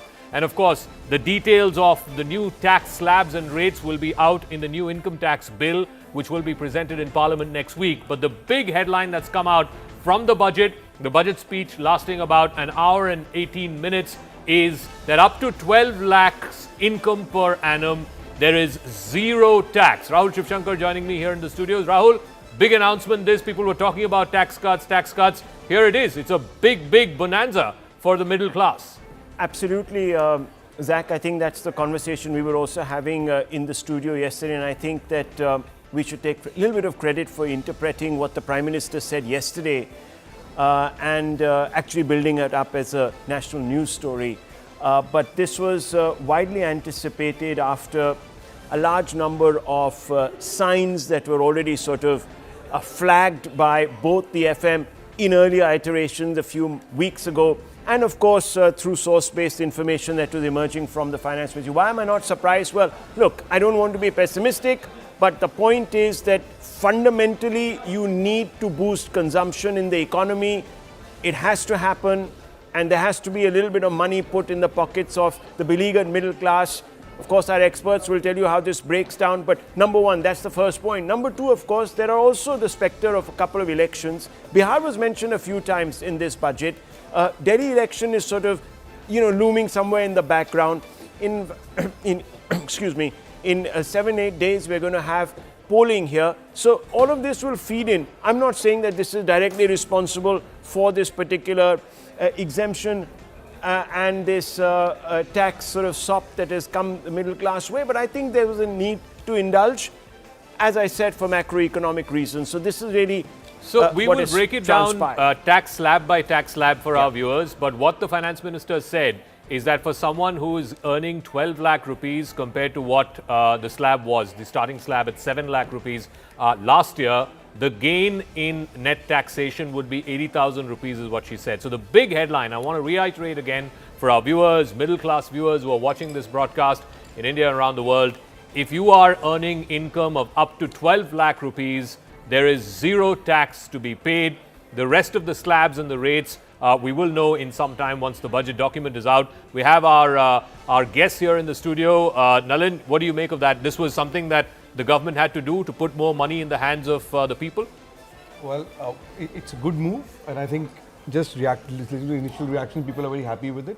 I can tell you something how the markets are reacting. The markets are flat. The markets halfway through the speech dropped. They were up till half point. They dropped immediately after that. They are flat at the moment, and only the Nifty mid cap is now in the green. Everything else is in red. Part of that reason possibly is because of the reduction in capex. the capex revised estimate is much lower with 10.8 lakh, whereas it was 15 point something lakh earlier. So that seems to be the case. If you look at the stocks which are driving the the downfall, those are a mixed bag. Those are stretch across consumer companies to healthcare and others. So it's a bit unclear why the markets are down. But this kind of buoyancy we are seeing among people around us with the none of these guys invest in the stock markets. They're all middle class people, under 12 lakh people who now don't have to pay any tax. But Saket, I mean, can I just come in on the markets part? Yeah, sure. Markets are down, but FMCG is up. It's 1.5% up. So I think this money in the hands of the people. There is an anticipation of consumer goods, FMCG goods being bought, and that sector is up. Rest of the sectors are down. Now, if the causality is government capital expenditure reduction, then I think it's unfair, because government has spent a lot over the last 3 to 4 years post-COVID, and now the benefits of that infrastructure or that capital expenditure should start coming in, and the private sector needs to start adding its weight out there. So if they are thinking that the markets are down and because of whatever this lack of capital expenditure, maybe it's a good time to buy. No, so Saket, I want to focus on this no income tax, because for our viewers that's the most important thing. No income tax up to 12 lakh rupees. What was it born out of, and do you think this will address the concern about flagging consumption? I think it's a very strong, good step. So thank you, Mr. Sitharaman. But I mean, realistic, I think what it has done is some of the concerns about also the benefits only going to corporates, etc., are being assuaged here, because if the government is actually making more money from taxes on corporates, etc., and the buoyancy of GST, they've actually passed that on. So I think it's a great move, and it will definitely help consumption. No, so she also said that the hit that the government will take because of this increase in the slab is about to the tune of 1 lakh crores, is what she said. Do you have a back of the envelope calculation for what this means, the increasing of the slab from 7 to 12, what this means for various income brackets? Or if you can give us first your thoughts on increasing from 7 to 12, and then we can go to the... No, I think from 7 to 12 is a big jump, and I think the entire, it is putting money into the hands of the the individual here, which is much needed. Also, I think the entire rationalization of TCS and TDS will also help, especially in terms of dividends. There'll be a reduction there. So the fine print needs to be seen. But I think overall the aim has been targeted at middle class, particularly salaried middle class, which I think is a huge advantage, because usually that's the category. Anyone up till monthly income of 1 lakh now. Basically, so 12.75. So that's over and above your standard deduction, also, mind you. So as she said, it was 12.75. That now, if you're a salary, interesting to know how many people actually affected directly by this move. So let's try to get those statistics. Yeah, we'll try and get it. But I think we may also see more people actually coming into the tax bracket because of this, because there are a lot of the smaller sort of people who are not getting much salary, but who would have been sort of staying outside some of the numbers that Gautam was talking about earlier. Some of them might slip Also, the other thing is this is for the new tax regime. So this might incentivize more people moving into the new tax regime. Because I think at these rates, the old regime no longer will be as attractive. So can I throw some numbers again? Yeah. Since 2018-19 budget, the personal income tax numbers have been rising as a total percentage of receipts from 16% to 19%. Corporation tax has reduced from 19% to 17%. Perhaps when we hit budget 26 and look at the receipts that have happened, there may be a reversal of these numbers, where the personal income tax as a percentage of receipts would slightly reduce, and maybe corporate tax. So Rajiv Desai, your first comments on this is the big headline. Like I said, the reason why we are focusing on this is most important to our viewer, to the middle class. This increase of the basic exemption from 7 lakhs to 12 lakhs. What does it mean? Well, everybody welcomes a buck in their pocket, that's for sure. So in that sense, it's a good thing. A little more back of the envelope calculations would would actually give us a better. You have a chart of what this might mean for people above 12, 15, 20. 80,000 at an annual level means 6,600 per month. Yes. So maybe it's incremental and not really transformative. No, so that's at the lower end. That's at 12 lakh. That's at 12 lakhs. If the higher you go, if you're for example above 20 lakhs. At 18 lakh, the benefit is 70,000, and at 25 lakh it's 1.1. Yeah. So anything between 6,600 to say 9,200 would be the benefit. About 10,000, depending on which slab you're in. No, but the big question is, Saket, will this flag? I mean, the issue of consumption flagging. Will this address that? If you put 6,000 or big enough.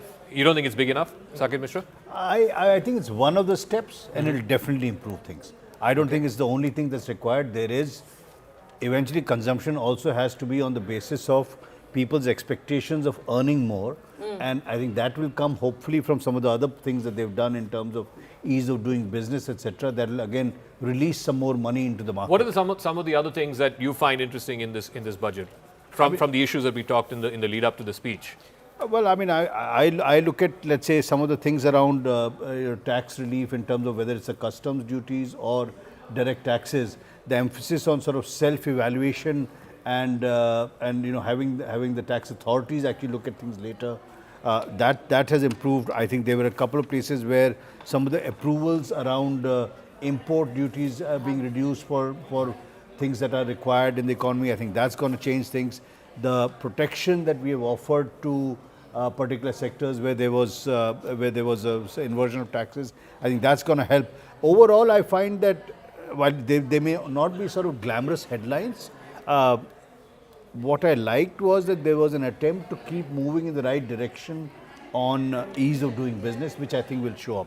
So on the tax slabs, we now have the new slabs that the minister announced. So above 24 lakhs, it's 30%. Between 20 to 24 lakhs, it's 25%. Between 16 to 20 lakhs, it's 20%. And 12 to 16 lakh, it's 15%. So that's the rationalization. So I think in the earlier there were 6 or 7 slabs. Now you're bringing it down to 5. So from 7, it's come down to 5, which again is a good thing. The number of slabs need to reduce, the rates need to reduce. I think she's moving in that direction. But again, I come back to the big headline is from 7 lakhs to 12 lakhs, you don't have to pay income tax. But also the rationalization, above 24 lakhs, 30%, and that's it. We're also forgetting a couple of other things, like the number of rates and thresholds above which TDS is deducted. Correct. That's what the TDS, to be reduced. So that's important because, limit for tax deduction on interest for senior citizens to be doubled from 50,000 to 1 lakh. Annual limit for TDS on rent to be increased from 2.40 lakh to rupees 6 lakhs. Those are significant.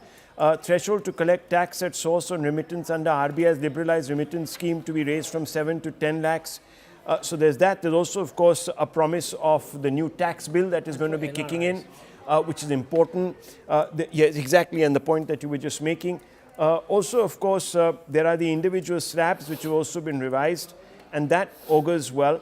So there will be net some amount of money now that the middle class will be able to save and perhaps spend, hopefully spend, not save for a rainy day. But, the thing is that while we chase the big headline, and we're going to come back to it because obviously it's the most direct connect with the public, what about deregulation? What about some of the other big steps, the reformist steps that were supposed to be taken? Of course, we can discuss that. So only one that they've done is for within your financial sector. They said FSDC will take on some amount of regulatory impact assessment for some of them. But apart from that, there's actually nothing else that's Is that the reason why the stock markets... Jan Vishwas 2.0 will be better? Yeah. It's not. She has said there will only 100 more provisions will get decriminalized. So again, I think they're just playing around. So there's big support it's a waste of time. There's a big support to MSMEs. There's a fund for startups. And urban.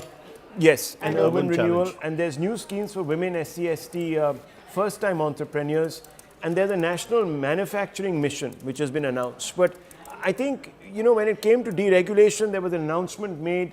I think a committee, they're setting up a committee to look at deregulation for non-financial So how will sectors. the markets and how will reformists read that? As something that's been kicked down the road? Or, I don't know the immediacy, I don't know the time limits, I don't know, we don't have a horizon.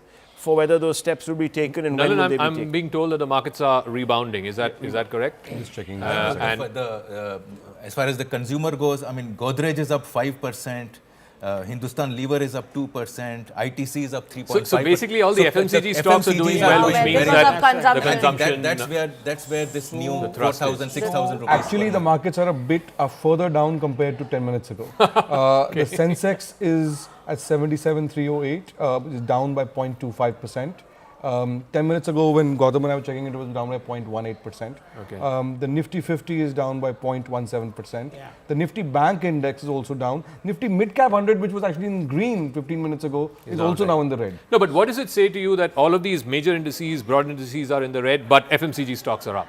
What does that say? That fundamentally is a reflection of the fact that there's now likely to be more money in people's pockets in the middle class. So people are expecting that there'll be more consumption. I mean, fundamentally, it's coming. I think to me that's a fascinating story in itself. The way the markets are reacting. Some stocks, like Gautam said, ITC, Unilever, etc., are up, whereas the rest of the larger thing is not moving. Largely, it seems, and it's too early. We still have to see the fine print and so on, and we still have to see the fine print in the personal tax one. But largely, capex is down. Right, or it looks like at least the estimates for revised estimates fairly down. So, and there's no big bang reform. Nothing. There is no nothing moving the animal spirits of the economy. A lot of stuff for Bihar. Shoring up of Bihar. That's the point. Makhana Commission. Makhana, then your Udan Airport. Yes. That also, Udan as well. Bihar was mentioned about 3 or 4 times, I think, if I'm not mistaken, and that sort of is political signaling. It was spread across multiple things, wide breadth of Bihar. That's right. Interestingly, very little of Andhra, but Andhra's got a lot of stuff just before the budget. That's right. So also, Andhra doesn't have elections this year. Bihar exactly. does. I think that makes a big difference. There is this central KYC. No mention of disinvestment at all. Okay. There is a central KYC that she has announced, and I think that's going to be a one-time big problem by all of us who will have to do this KYC. But I hope after this, there will be no more further KYC. But except this has been there will be periodic pipeline for a while. But I believe they will be nominal. Periodic updates. So just to throw it out there, how close are we to the EAC's vision and his recommendations? Quite far. This insurance, they are planning to make it 100% FDI. I do not think this is a good idea. No, but they're calling it there is a caveat. Good they're calling it a reform, but reform doesn't mean FDI, and particularly in insurance, which has repeatedly, consistently shown itself to be more of an industry, pirate industry. Gouging kind of an industry under the eye of the regulator, which has become an industry association. There is a flip side. So I'm not sure whether premiums being invested in the country is a good idea. It's a good idea. That actually goes it's a because they've said debate, that but it's 100% only if all the entire premium is invested within the country. But I'm just saying I think that you look at it from the consumer point of view.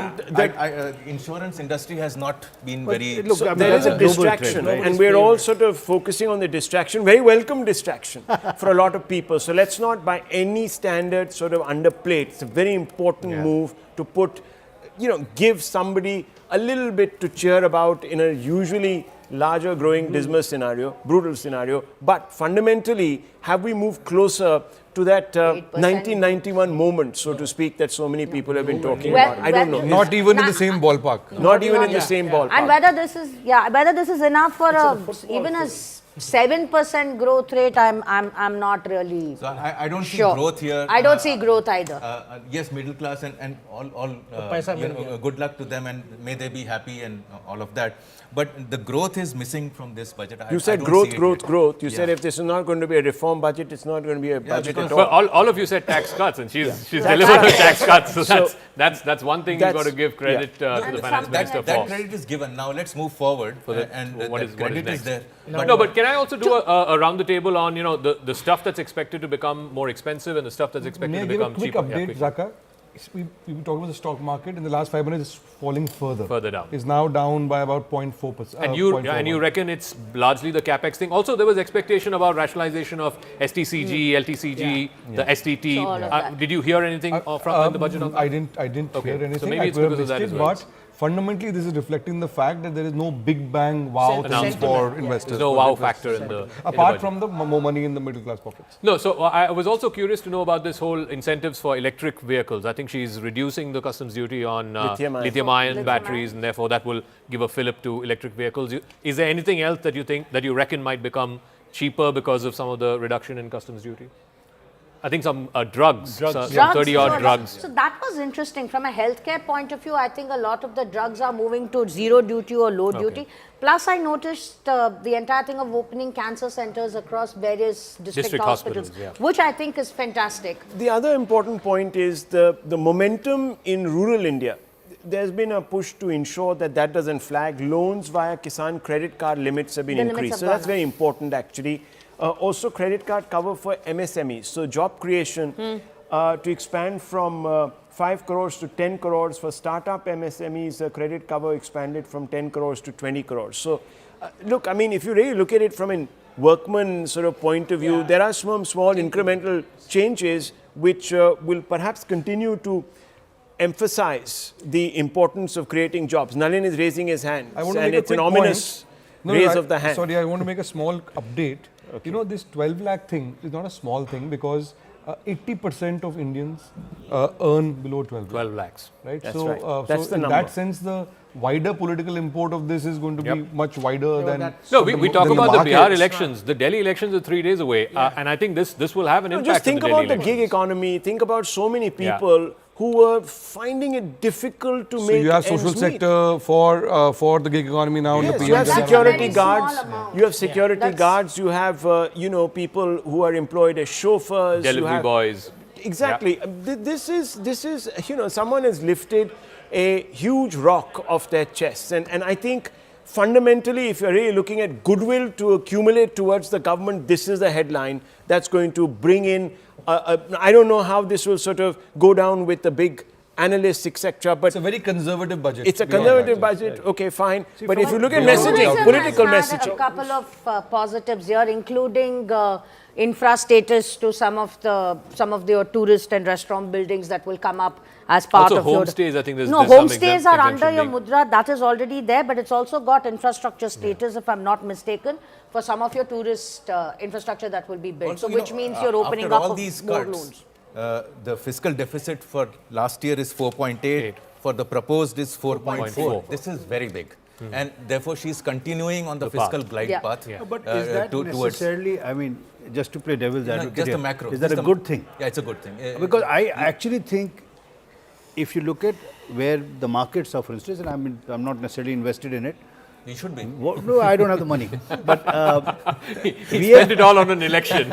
So if you look at it, let's say if you're walking in a long walkway of reform, right? What we have got is we've got now a nice carpet which is more comfortable to walk on. What we needed was a travelator to push things along. And I think that's that travelator impetus that is required, even if it means going from to 5 on the deficit. I think is worth it because we need that to push the economy to those higher growth levels. But if there is no growth, then it's good to have a low fiscal at least. But I agree with Gautam's point. Had she not stuck to 4.8, the markets right now they're 200 down, they would have been 500 down. So I think to that extent, yes, I think it's important to stick to the fiscal glide path.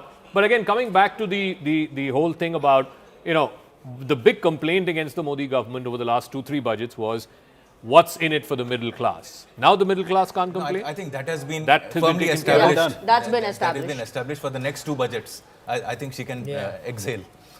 But these other parts, there was also interesting thing on your agri, and it was said kind of in the passing where the Dhanna Dhanya Yojana, which is supposed to be a result of convergence of various agricultural schemes that exist. That's what she said, and it was said quietly in the passing when she announced.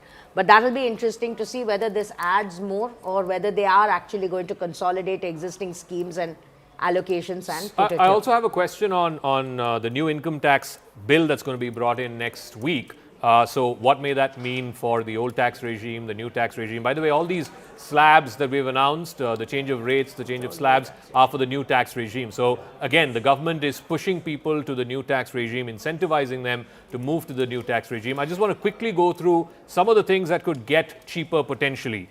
Cancer drugs, she did mention that in the budget speech. EV batteries, so that could lead to electric vehicles becoming cheaper. Mobile phones, again, that's something that a lot of our consumer base uses. Frozen fish paste, if anybody's interested in that. Leather products, something that is expected to become costlier is flat screen TVs. So please don't move away from CNN News 18, but flat screen TVs are expected to be slightly more expensive. But I think, so when the new income tax bill is presented next week, are we then going to see an end or a timeline to an end to the old regime? I think so. I hope so. I hope so, and Yeah. I think so. But I don't know. Some people are addicted to deductions. But I think Nirmala made an interesting point. If you actually now look at from these new slabs and new rates, even if you have a housing loan, even if you claim ATC reductions, you might end up paying more tax in the old regime than in the new regime. Oh, that's a calculation that needs to be done. I don't know if people will take the trouble. They'll just say. But simple is always better, and even these slabs are one too many, I would say. There are 5 we need to go back to a You need to slab put structure, make it simple, make it No, but clean. slowly in time, because I think this is also a way to compensate for, I mean, to minimize the 1 lakh crore already that's being foregone. Yeah, so you need to adjust for that. So maybe rationalization will happen maybe in the next 2 years till people, and once maybe more people shift on to the new scheme, then you'll have scale and volume as well. All right, Sunil Alag is also there. Sorry, Sunil, we couldn't come to you. I mean, this is why you should be here in the studio, you know. It's out of mind, out of sight, out of mind, as they say. But Sunil, your first thoughts on the budget. So my first thoughts are on the budget is, look, 75% is supposed to relate to a year. 25% is supposed to relate to the strategy and everything else. Everything that she's announced is 5 years from today, 5 years from next 5 years, we're going to spend. It's the current budget is very, very important. What she has done, the plus points are, of course, what you'll have all discussed is the tax which has gone. But then she's added that, look, this does not include, various taxes on your, what does it say? That it says that 12 lakhs to 7 lakhs. When your fine print comes out, you are not including what you made on certain items like gains, like she just said, like gains. So we have to wait and see how much of that 12 lakhs you can keep to yourself. But it will help consumption. It will help inflation, which is there. And therefore, what is one point which you all have missed out on tourism? Tourism is very, very important for me because she's laid out a plan for 5 years. But look, for 1 year itself, you cannot lose focus. Don't go into 50 areas where India is large enough. Go into only 5 areas, which you must do this year. And those will create jobs, those who will create impulses, because nobody's talked about tourism. I am talking about tourism itself. Next 5 years, look, the Prime Minister is hung up on the poor. There's no question on it. Because he's done enough for the agriculture, and somebody talked about growth. They've given 4 areas, 4 engines of growth, which she's concentrating on. Now that might be an area which we need to discuss further. And tourism is very, very important because it creates jobs, it gives income, and we've got 50 areas in India. I didn't know we had 50 areas. So what is the plus point is the income tax, what she's done. But all the surcharges, we have no idea till the fine print comes out. I've been watching Yes Minister and Yes Prime Minister. It's finally, 25 years ago that film came out. And BBC produced it. But it's still there because ultimately when you see the fine print, the bureaucrats will finally have their say. They will put in an extra comma where they will control, they will do anything. But 12 lakhs is the only point where they've increased. I just want to add this. So what does this zero tax up to 12 lakhs actually mean for you? How much money do you get in your pocket? So we now have the budget document. So up to a person having an income with income up to 12 lakhs will get a benefit of 80,000. Person having an income of 16 lakhs will get a benefit of 50,000. Person having an income of 18 lakhs will get a benefit of 70,000. Person having an income of 20 lakhs will get a benefit of 90,000. Person having an income of 25 lakhs will get a benefit of 1 lakh 10, and anyone above 50 lakhs will also get 1 lakh 10.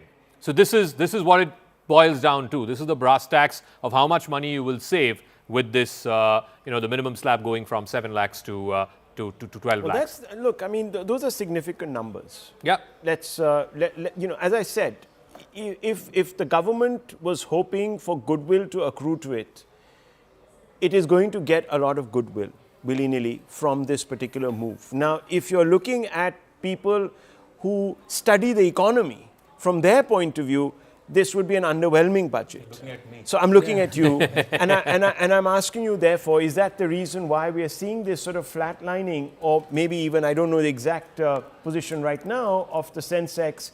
And what do you think we've missed out on? And is this the path to 7.6 plus %, 7.8 plus %? So we missed nothing. Okay. But we missed an opportunity to bring growth into the country. Yeah. Just as a small aside, the first part of part 2 was tariff, etc. Where I think she's already talking to Donald Trump. The presence of Donald Trump is already there. How do you say that? Why so? All these tariff lines being cut, reduction of customs duty. So before the negotiations on direct one-to-one begin, already we are cleaning up whatever tariffs are there, maybe minimally. Did you hear Harley Davidson? 7 lines have been removed. I did. So that may be the final negotiation. No, but it's mostly been on overall, I cancer think drugs this may help domestic industry also in some way, as it should. But overall, I think the budget has missed a big growth chance because you have 2 years to UP elections and then in 29. So these are the years, the first 2 years where the government can take risks. It can have fiscal imagination, it can have economic imagination and indulge and enable growth. In the last year, it won't be able to. So it's a little disappointing because I don't see much growth, and that's what the market is telling. There is no negative growth, by the way. So the markets are telling that it's flat. So it's a yawn for them. So we are seeing in the markets an uptick in FMCG stocks.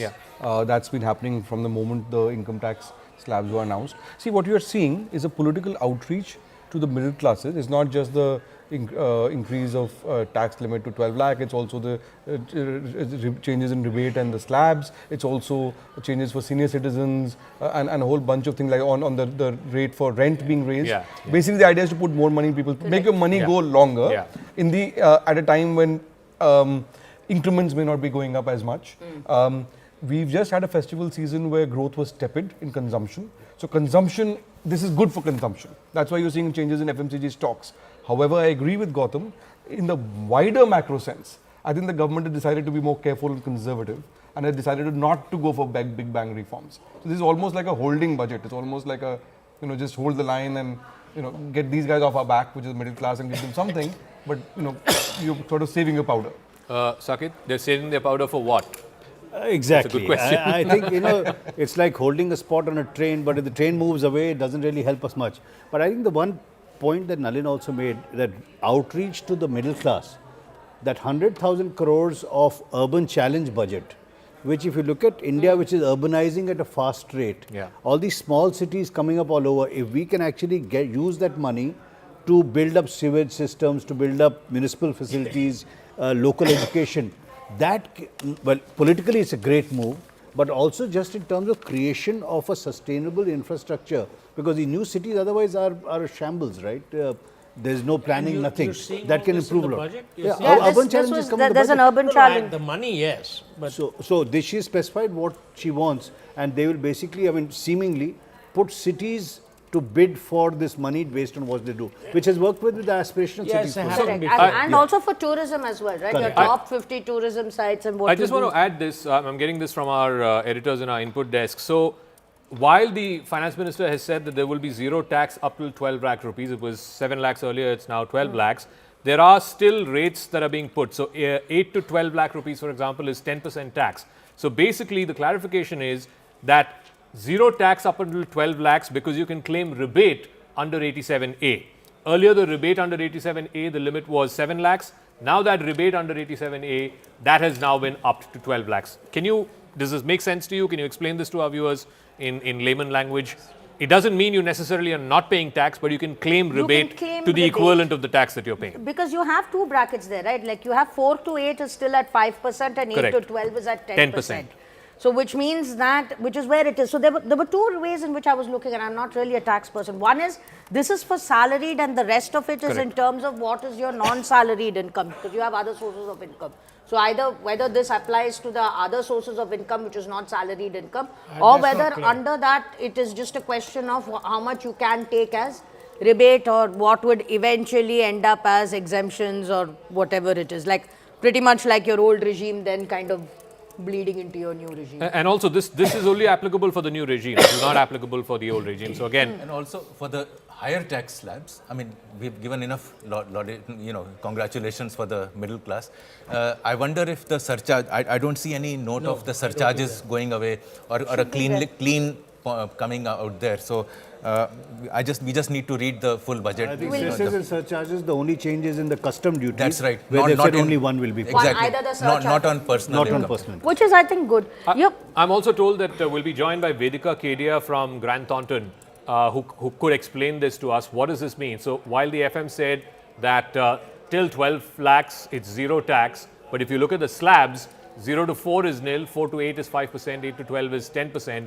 What that means is whatever tax you're paying up till 12 lakhs, you can claim the exact same amount as a rebate. Yeah. So net, you will pay zero tax to the government. So that's the clarification that's come in from... It's only a technicality. I mean, the fact is, the headline is that up till 12 lakhs, you are exempted. Now, the mechanism is obviously one that is enabling you to remain on the books as a taxpayer because that allows for accountability and assessment and also, of course, back of the envelope calculations on just how many people are paying taxes in this country, etc., etc. But fundamentally, it is a bonanza and it is something that middle class India is going to appreciate. And I can tell you that the mood might even be changing as quick as the next week, where there's going to be the first barometer really of whether there has been a connect on this on the ground. So I don't really anticipate that being a problem. I'm sort of more focusing right now, and of course we must get into this story because this is the one with direct connect to the public. Viewers, yeah. But I really want to know the long-term implications of this budget, whether it's actually moving us in a direction which will help us sort of take on these headwinds and push up above that 8%, because if we have to become Viksit, then that's the number. I personally don't see it as a growth budget which is going to enable the kind of growth that is required or to get us to an 8%. Are we being dismissive of some of these big sort of announcements, which of course we have to remain... Cumulatively, maybe over the next, again, there's going to be a lag period. Maybe you'll see an 8% growth after 3 years, but we need 8% from now. Right? I mean, there may be a lag there and Nalin, what's the feedback that is now coming through the loop? The feedback that's coming through the loop is that, I'll read out a joke to you which somebody sent that, well, can we ask the finance minister to pay increments this year? That's just a joke, but the point is that it reflects a wider sentiment. I think the feedback that's coming is that India Inc., a lot of people are telling us off the record that, look, this is fine for the middle class, but this is not what we expected much more. India Inc. It's tepid. Okay. The Vedika Kedia is also now joining us. She's from Grant Thornton, India. Vedika, can you explain this to our viewers? So the finance minister in her budget speech said up till 12 lakhs income, there's zero tax, but the slabs still exist. 4 to 8 is 5%, 8 to 12 is 10%, and 12 to 16 is 15%. What does that mean? What does it necessarily translate to? So basically, the finance minister wanted to give the benefit only for middle class individuals whose income is up to 12 lakhs. So they have introduced the benefit or the exemption in form of a rebate and not exactly given a blanket exemption for everyone. So if your income is more than 12 lakhs, say if your income is 20 lakhs, then you'll have to follow the slab rates which they've given. And you will be required to pay a tax on your initial 12 lakh income also. It's not like 12 lakhs will be exempt and on other balance 8 lakhs, you have to pay taxes only on that. Okay. It'll be like you'll have to pay taxes from, so it will be from 0 to 4 lakhs will be exempt as per the new slab rates that's been proposed. And from 4 to 8 lakhs, there'll be 5%. So that is how it will be calculated. But if your income restricts only till 12 lakhs, then you will get a rebate of 60,000.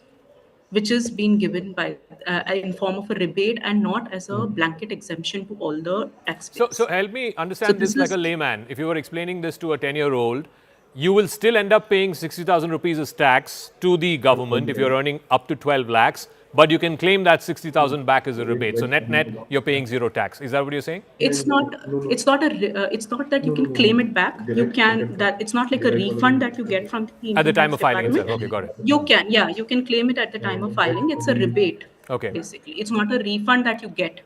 So also could you explain if this applies only to the new regime? Is the old regime continuing the way it is? Is there anything that we know about Yes. whether the government wants This to? is only to the new regime.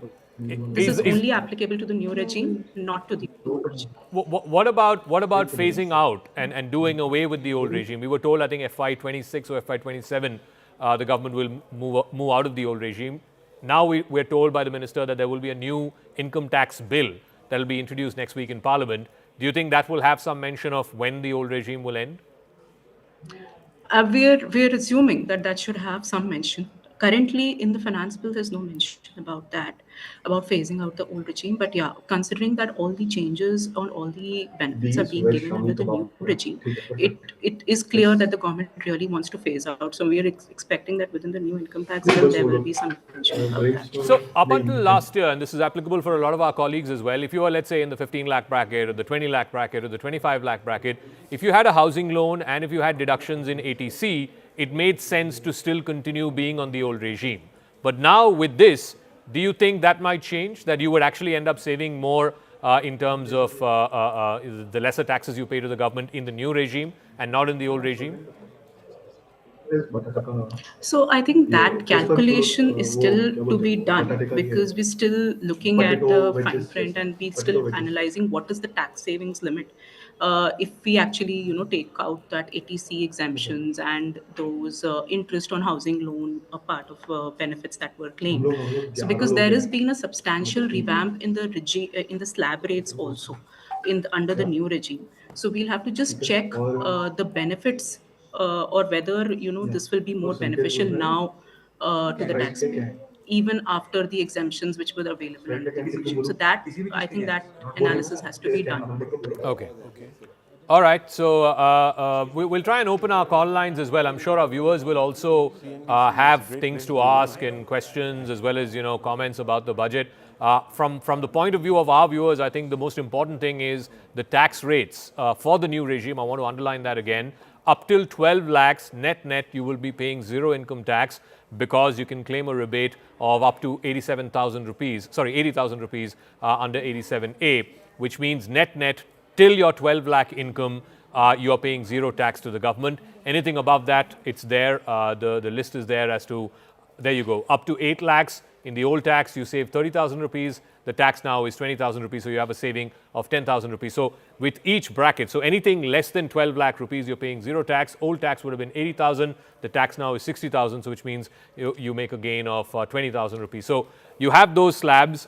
Also, because of reduction of customs duty in some items, electric vehicles expected to get cheaper, expected to get costlier, flat screen TVs, leather products are expected to get cheaper, cancer drugs are expected to get cheaper. This is the fine print. This is the devil in the detail that our viewers are interested in. But what about the big picture? And that's what our panelists here in the studio have been saying, that the big picture seems to have missed what was an opportunity. Can you explain, Saket, why you feel so? Well, I mean, I think we had the chance to take an initiative before all these external headwinds come to us. But more than that, we are in a good place, right? The markets, the equity markets are at a relative high. Our GST receipts have been quite robust. We are seeing at least a desire for industries to want to invest, provided there's demand, blah, blah, blah. So I think it was a chance where we could actually just push that into the next round. So I mean, that's the only thing that I'm really missing, that we have waited, maybe we waited like we did post-COVID, that we want to remain conservative and therefore we will not take any risk. But risk-free returns on a T-bill are zero, right? So, I think we have some callers, so let's try and get some callers as well. Maybe they have a question or two for our experts. Mr. Ramesh Sundar Rao is calling us from Bhubaneswar. He's on the phone line. Good afternoon, Mr. Rao. Please go ahead and ask your question to our experts, please. Yeah. This is phenomenal for middle class. This was it, and that is beyond expectation. Beyond expectations for the middle class. Thank you very much, Mr. Rao. I think, Rahul, that speaks to the point that you were trying to make. As I told you, I mean, this is going to be the standard response. And I'm sort of going through a lot of commentary on Twitter also, on the back of tweets that have been put out by PIB India, etc., announcing this or amplifying the announcement made by the finance minister. And there's a whole stack of goodwill that is flowing towards the government. In fact, let me give you some hard data, and this is interesting. I've just been able to sort of get my hands on this. This is how UPA and NDA sort of compare on their record on income tax exemption limits. So in 2005, it was 1 lakh. In 2012, 2 lakhs. In 2014, the needle was moved to about 2.5 lakhs as income tax exemption limit. In 2019, 5 lakhs. In 2023, 7 lakhs. And 2025, it's now 12 lakhs. So you can see that the common perception that Modi hasn't sort of done enough for the middle class is somewhere checked by this data. The graphic on screen. There you go. So that's what I'm saying. So if you really look at that, that shows that, look, he hasn't been quite as blindsided to middle class concerns as the narrative seems to sort of, suggest. Mr. Rakesh Nangia is also here. Mr. Nangia, what do you make of this announcement that up to 12 lakhs income, there's zero income tax? In any film, 7 lakhs, we never expected the government will increase from 7 to 12 at one go. I tell you why, there's a reason for that. How many people will go out of the tax net? If you see with the exemption that you claim for 7 lakhs, now you get it for 12 lakhs rupees. I can tell you more than 2 to 3 crores people will go out of the taxable. They may have to file a tax return, but there will be no revenue coming to the government because they'll get exemption 87A. So it's a blockbuster exemption, not expected, never be discussed in any quarters. We were all debating 7 to 9, 9 to 10. 10 was the upper limit actually, being a friendly budget like that. But 12 was not there. And I have a figure with me. There were 5 crore SSC who are filing a return till 5 lakhs. 5.25 crores SSC. They all go out of the net. See the drop in the number of taxable SSCs. Okay. And just to give you another analogy, if you go to the next level, there only 65% of the taxable SSC will go out of the net because of this exemption. You see that I've got a demographic actually. I've got a demographic of the maths on that. If it's 5.2 crore assessees, let's assume that most of them are single taxpayer homes. Just do the math on that. Look at the number of people that actually benefit. That goes up to about 15 to 20 crores. People. That's a huge number. I have got an exact figure now with me. 5.25 crore returns were filed under 5 lakhs. They all go out of the net. See that? Then for 5 to 10 crore, 1.5 crores. And from 10 to 1 crore, there were 1 crore. So only 2.5 crore will survive. 2/3 of the people will go out of the net. Okay. So, government always have been fighting in the past. We want more SSCs. We don't want to have 2% of the population. From 6.65, you have come down to 3 today. Okay, we've got a couple of callers. Let's see what their questions are. Mr. Saurabh, Jorhat is calling. Sorry, Mr. Saurabh is calling us from Jorhat. Yes, Mr. Saurabh, go ahead. Okay, I want to know, is there any provision for the northeastern states in this current budget? Is there any? Sorry, say that again. Is there any? Is there any provision for the northeastern states? For the northeast? Okay, all right. Thank you for your question. Prithvi is calling us from Guntur in Andhra Pradesh. Mr. Prithvi, go ahead. Yeah, I have an opinion that this new tax regime is not a big relief, as government charging indirect tax much than before, like popcorn tax. Okay, all right. Thank you very much. Again, this is a direct tax versus indirect tax thing that's been there. But of course, indirect tax is in the purview of the GST Council.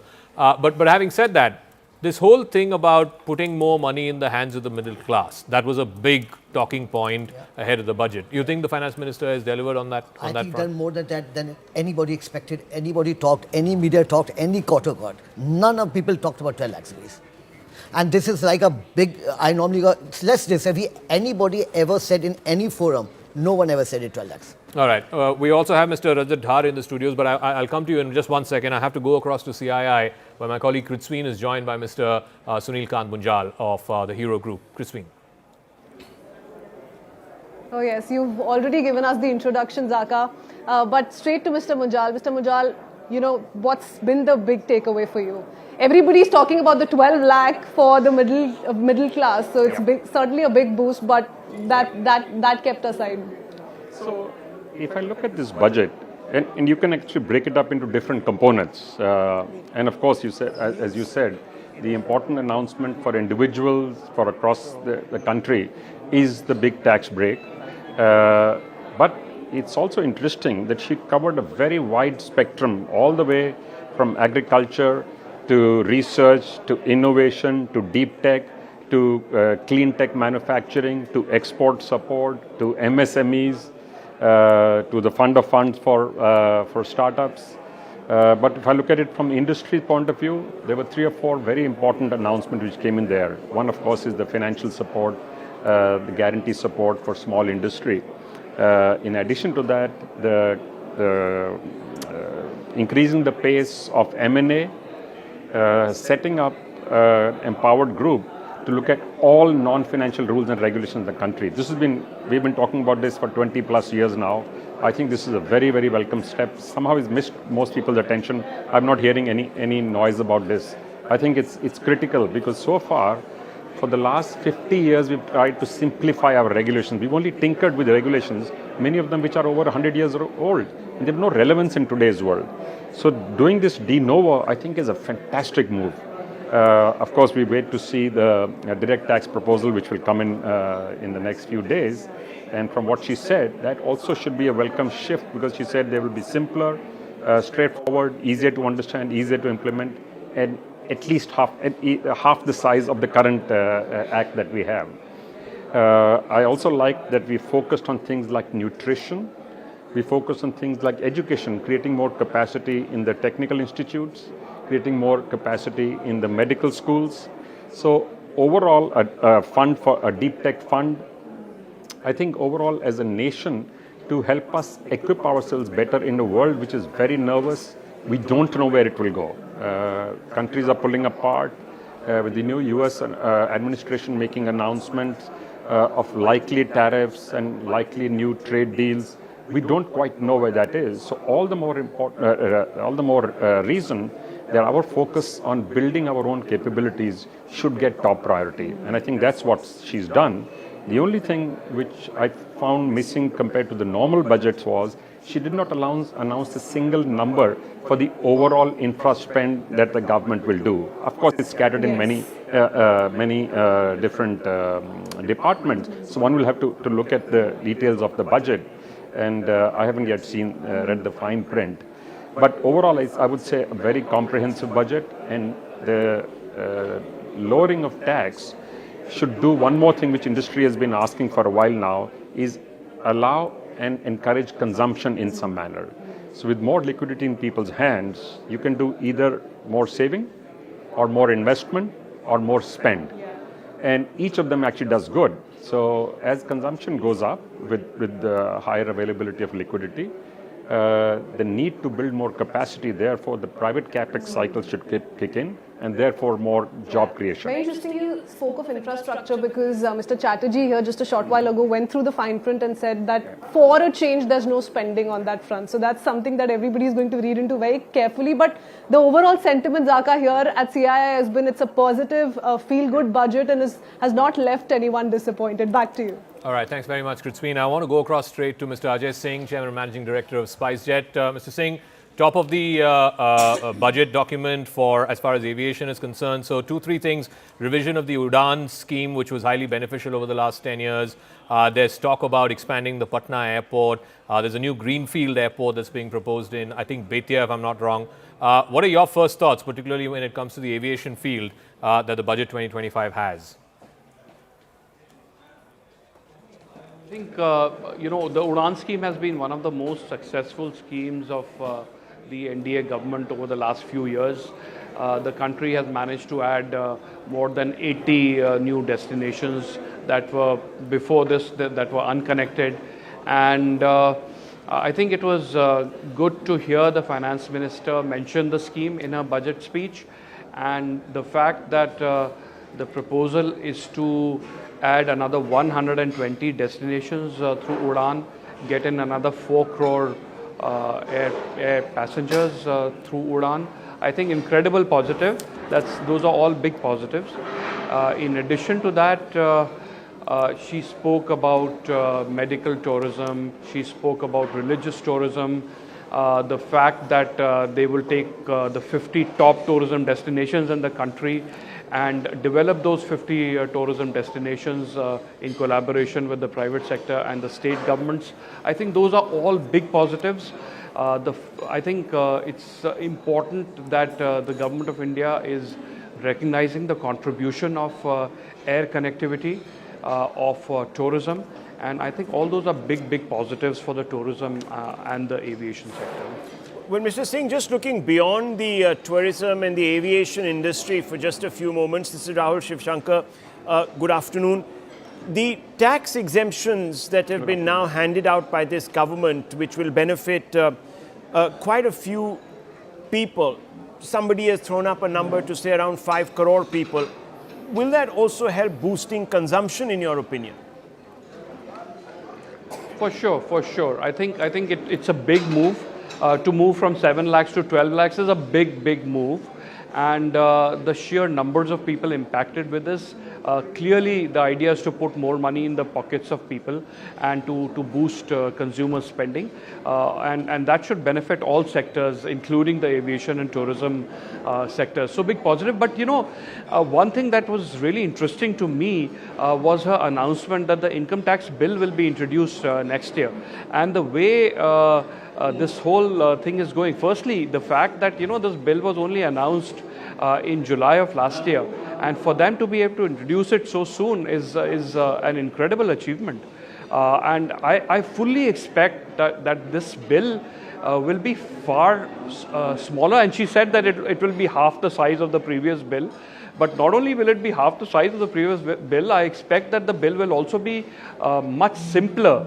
And that should lead to significantly reduced complexity and litigation. I think one of the things that bedevils this country is the over-regulation. Is one of the things that's a big problem right now is this over-regulation and complexity and litigation that results from the complexity and regulation. So if we can reduce that, all steps that can be taken for that are welcome, and these look like they are big steps to rethink regulation, all of them in one shot through a committee. I hope that this committee does good work, and we are finally able to address this bugbear of over-regulation that bedevils this country at this time.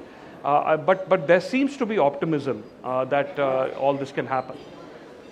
All right, Mr. Singh, we'll leave it at that. Thank you very much for joining us with your thoughts and perspective on Ms. Nirmala Sitharaman's budget, the 8th consecutive budget that she's presented. Rajat is here in our studios. Rajat, you've been shaking your head. I think the markets are down. Why are we having, some optimism? You heard optimism from CII, optimism from Mr. Singh, but you and the markets don't seem to agree. Yeah, thanks. And why I'm shaking my head is that retailers finally have given a big thumbs down to Nirmala Sitharaman. I am from the money market. What I know and believe is the markets discounts everything. So they have hugely discounted what Nirmala Sitharaman today has come out on the table. So first point primarily is when they say middle class, where they are looking at middle class, where the middle class starts at. If you see just 2 days back, there was a huge debate going on LinkedIn. Somebody was saying the middle class starts at 1 crore or at 10 crore. So now here, when we say the retailer, if you just see the demographics of the retailers that are there, they are given a huge thumb down. Why I am saying this, when I left my home for the studio, we were plus 200 points up. When I got seated here and listened to these discussions over here, it is again mid-cap down by 800 points. Now, when we say that Viksit Bharat, you cannot have a Viksit Bharat by just doling out exemptions which are not even meeting the inflationary rate of increase in expenses, cost, inflation over the years, when around 30%, 35% of the middle class exposure goes to payment of the EMIs. And you are not negating that. Real estate itself has increased, residential properties have increased by around 21% CAGR over the last 3 years. So the property which was a 1 crore is now 2 crore, and they are paying nearly double the EMIs, and that EMIs have not been addressed as a part of the exemption here. Okay, that's one particular way of looking at it. Let's go straight across to Amitabh Kant. Thank you for joining us in our studios, Mr. Kant, this afternoon. This is Rahul Shivshankar, with me, Zaka Jacob. Very quickly, coming across to you, there are two aspects to this budget. The first, of course, is the immediate impact which is being felt by the middle class. I'd like you to sort of comment on that. Is that enough? Does it go far enough? Will it do what many people are hoping it will do, which is to boost consumption. That's one. And the other aspect is, have we got lost in the headline? And therefore, we are not concentrating on the larger picture. Is this a budget, therefore, for growth? Growth that will take us beyond 8%. So Rahul, first and foremost, this budget, the attempt has been to provide a fillip to demand, push consumption in a big way, and give away about 1 lakh of crores of direct taxes, so that there's greater purchasing power in the hands of the middle class. That, to my mind, was important at this particular point of your economy. But if you look at the overall budget, it's been done in a responsible manner, because the budget also aims at a macroeconomic stability, the fiscal consolidation, because the RE fiscal deficit was about 4.8%, and it aims at about 4.4% for the coming year, which I think is being very, very fiscally responsible. Because you also have the challenge of inflation, and therefore you need to do it in a disciplined manner. But the budget also has a very, very strong focus on labor-intensive sectors. This is the first time I've seen so much of emphasis on tourism, on textile, on footwear, on leather. So these are all labor-intensive sector. The other is that the job creation in a big way happens through the startup movement, and to replenish the 10,000 crores for the startup fund of fund will have a multiplier impact, because for every rupee that will be put in by the fund of funds, you will have 4 more rupees being put on by the venture capitalists. So the multiplier impact will be enormous for the startup. And then putting another 20,000 crore for innovation and saying that there will be a separate fund for deep tech, which requires a lot of patient capital. These are very good moves for young entrepreneurship, startups, etc. The other thing that's very important to say is that the credit guarantees for both MSMEs and startups has been pushed by the government of India. That is what you can do through the fiscal mechanism. And now, the last bit I would say is that the government's focus on regulatory reforms in a big way, because I've been a long-term believer in doing away with a lot of regulatory cholesterol. So this focus on saying that we'll scrap rules, regulation, procedures, 1 year time we'll do this, that to my mind is a very good move. And lastly, I would say making the focus emphasis on clean tech and nuclear energy are very good moves, because we import enormous amount of solar energy, solar equipments, we do that in electric vehicles, we do that for battery storage. To say that we are going to push for Make in India and all these areas will give you a lot of push towards Make in India. And opening up the insurance to 100% is also is a very progressive move to my mind, because the insurance penetration in India is still very, very low. So that should help you to take insurance to rural areas as well. Okay, Gautam Chikkarmane with a question, but a quick follow-up. Are you disappointed that nothing was announced in this budget to tackle deregulation? Again, you sort of mentioned that there's a 1-year horizon, etc. Could it have been done now? And Gautam Chikkarmane has a question for you too. Namaste, sir. You were the chair of the commission of which I was a member when we began this deregulatory work at NITI. In Jan Vishwas 113 regulations were decriminalized. In this budget, Nirmala ji is saying that she will decriminalize, the Jan Vishwas 2.0 will decriminalize 100. When we look at the totality of things, which is 26,134 imprisonment clauses, it seems to be hardly a flake on the tip of the iceberg. Do you still feel this is an important reform? No, Gautam, most of them relate to the labor acts. And the labor acts are being, you are aware of the reforms which are being carried out on the labor side, and that we should push separately. Because I think out of this 26,000, about 17 to 18,000 relate to the vast number of labor laws, which have already been put together in the four acts, and once those are notified, a lot of this decriminalization will take place. So I think pushing both the labor laws reforms and the Jan Vishwas Bill 2, and also pushing the states and saying that if you carry out reforms, we'll fund you through this 1.5 lakh crore fund for the states. These are very good. These are very progressive moves to my mind. No, is this... sorry, no, go ahead. Zaka here, I had a question. Basically, look, the elephant in the room is the trade protectionism that's going to be unleashed now with Mr. Trump. He's talking about Canada, China, Mexico, India also. What does this budget do to address that concern? Zaka, important thing is that your globalization is getting impacted. Trade is getting impacted. Important thing is to strengthen your domestic economy. Important thing is to ensure that you are able to build domestic demand. That is what the budget does. Important thing is to make yourself easy and simple. Important thing is to push your own infrastructure. Important thing is to push your own manufacturing, become more and more competitive. That, to my mind, is really the key to handle any kind of tariff wars which will come in due course. Make yourself domestically so smart and so good by making yourself competitive, and that competitiveness will come from just being totally free of regulatory cholesterol. Just coming back to the point, because I think that got lost somewhere. Is this a budget for an 8% growth story, 8% plus growth story? So I think on the finance minister has done a very good job in terms of the fiscal policy. There is the other bit of the monetary policy, because I am a great believer that credit flow to the private sector must be enhanced. India's private credit to GDP ratio is very low at 50%. In United States, it's 220%. It's Korea, it's 180%. So greater flow of credit to the private sector in a systematic, orderly manner needs to improve. The balance sheets of banks have never been so good. The balance sheet of the private sector has never been so good. So now RBI needs to pick up the baton from the budget and take forward the credit flow to the private sector.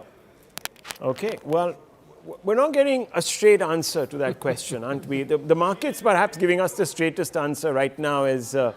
Thank you very much, Mr. Kant. Thank you so much for joining us. Thank you. Stats to corroborate that. Yeah, okay. Stats to corroborate that. For example, like Amitabh sir told that he didn't clarify that we are actually heading to 8, but we won't be. Why? When you're talking about competing on the global scale and becoming dominant, we have companies coming out of China preferring Vietnam and Thailand. Vietnam has a corporate tax rate of around 20%. Thailand has 23%. How can you compete when they are even being in this industries which are very competitive to India? No, but our corporate tax rate is 22%. No. In certain cases like forex, foreign expenses होते हैं, taxes लगते हैं on startups. वहाँ पे उन्हें domestic investors के लिए exempt किया है, लेकिन जो फॉरेन इन्वेस्टर्स हैं उनके लिए तो टैक्सेबल है। हाँ, तो वो वहाँ पे आ जाता है। And then second thing would be in terms of the corporate tax rates in terms of certain allied industries that has to be factored in. Okay, we'll take a break at this point. When we come back, we'll open it up again to our panelists. You can call us as well. The number is flashing on your screen in case you have a question on the new tax rates and slabs that the finance minister has announced. The big headline, of course, is zero tax up to 12 lakh rupees. The full import of that we'll try and make sense of right on the other side of this quick break. Keep it right here. And in case you want an ad-free experience, go to our YouTube. It's at CNN News 18, our YouTube channel. See you around in just a moment on the other side.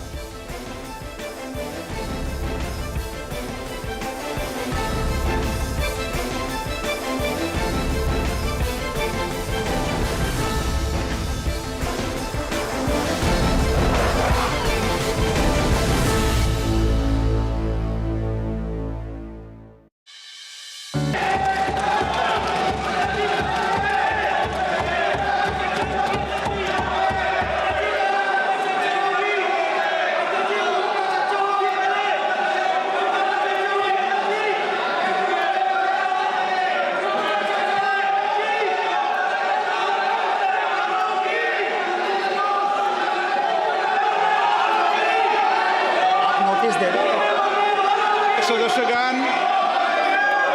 Budget के बाद राज्यपाल अभिभाषण में आपको पर्याप्त अवसर दूंगा। मेरा आपसे निवेदन है, नहीं माननीय अखिलेश जी, आपने संसद की मर्यादा को आप बना के रखें। कभी बजट भाषण के अंदर इस तरीके का नहीं हुआ, ये उचित नहीं है, ये उचित नहीं है। अखिलेश जी प्लीज, मैं आपको मौका दूंगा राज्यपाल अभिभाषण पे, प्लीज। नो, ये तरीका ठीक नहीं है। No,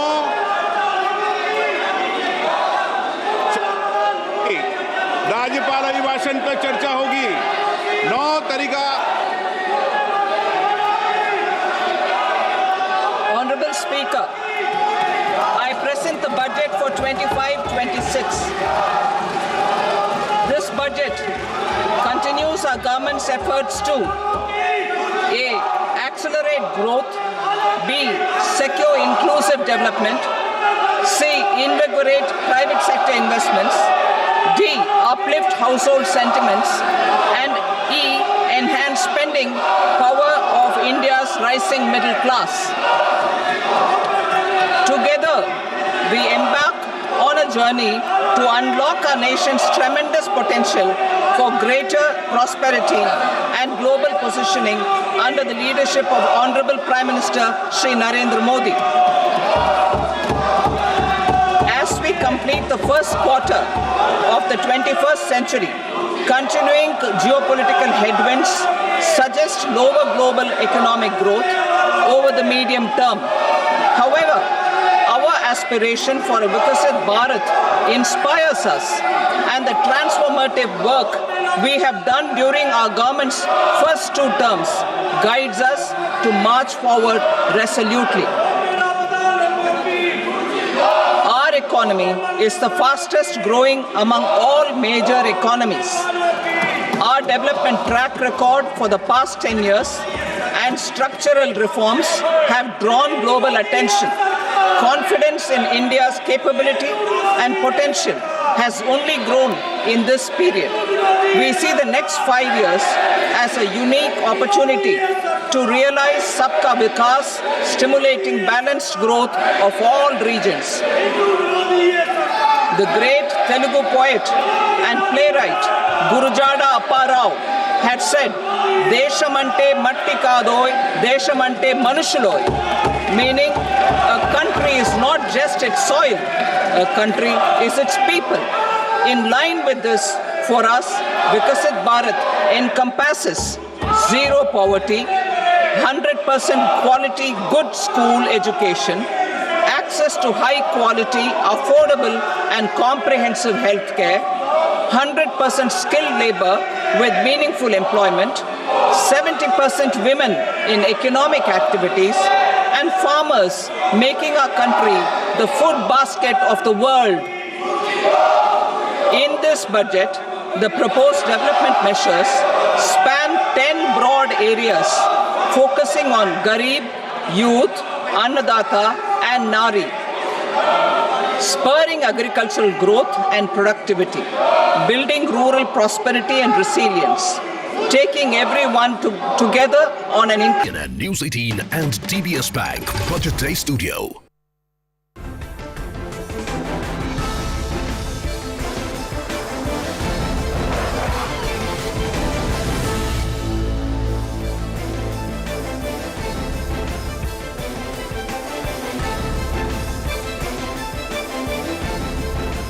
Good afternoon. Hello, everyone. Today we are coming to you live from the CNN News 18 DBS Bank Budget Day studio. We had the Finance Minister just a short while ago present the budget. It's her 8th consecutive budget that she's presented. There's a lot that has come to the fore for the middle class. There's a lot that's come to the fore for Bihar. But is this enough to spur growth? Is this enough to ensure that we are on the right track as far as taking the economy out of its ongoing slump? That's something that we are going to be decoding here. Our guests continue to be with us on this broadcast. But the most important bit that every viewer, at least tuned into our broadcast, wants to know is how does this make a difference to my life? Because there is a lot of change that has come to the fore to the tax slabs. But there is now an old regime. There's a new regime. There are there is some changes to a newer regime, so to say, but there could be the Income Tax Act that comes to the fore next week.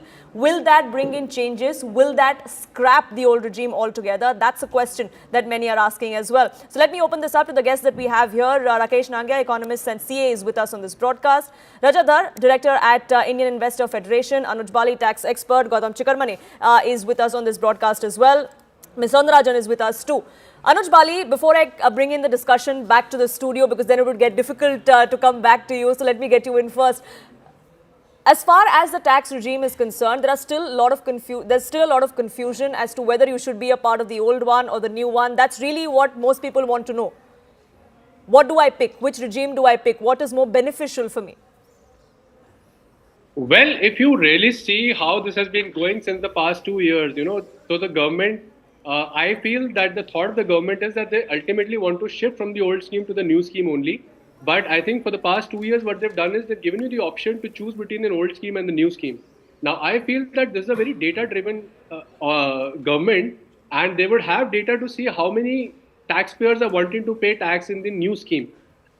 As per my experience, as per the experience of our firm, we feel that more than 90% of the taxpayers have actually opted for the new scheme, which means that new scheme is ultimately going to be the final scheme. This is what I feel. This is what I can gauge from the speech that our Honorable Finance Minister gave today. She also tried to highlight the tax benefit that you get as an income earner of 12 lakhs or 12,75,000, where earlier you were paying about, say, 80,000 to a lakh of rupees in taxes. Now you don't have to pay any taxes there. So that's the amount of money that you save in taxes.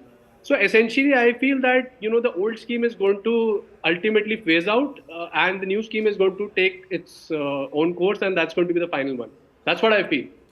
And could that phasing out happen sometime next week? Because that's when we are perhaps going to be seeing the centre bring in the new act, the bill that's going to be tabled in the budget session of Parliament. That's something that is being discussed as well, because a lot of hints have been dropped until now, but no clarity on when the old regime would actually be phased out. Before I get the discussion back here within the studios, let's listen into what the Finance Minister had to say.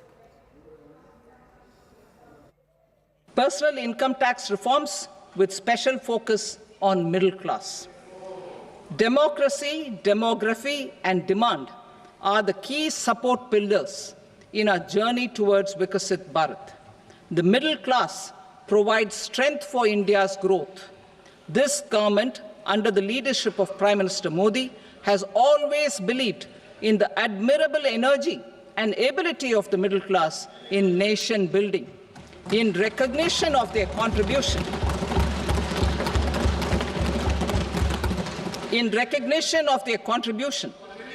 we have periodically reduced their tax burden. Right after 2014, the nil tax slab was raised to 2.5 lakhs of rupees, which was further raised to 5 lakh rupees in 2019 and to 7 lakh rupees in 2023. This is reflective of our government's trust on the middle class taxpayers.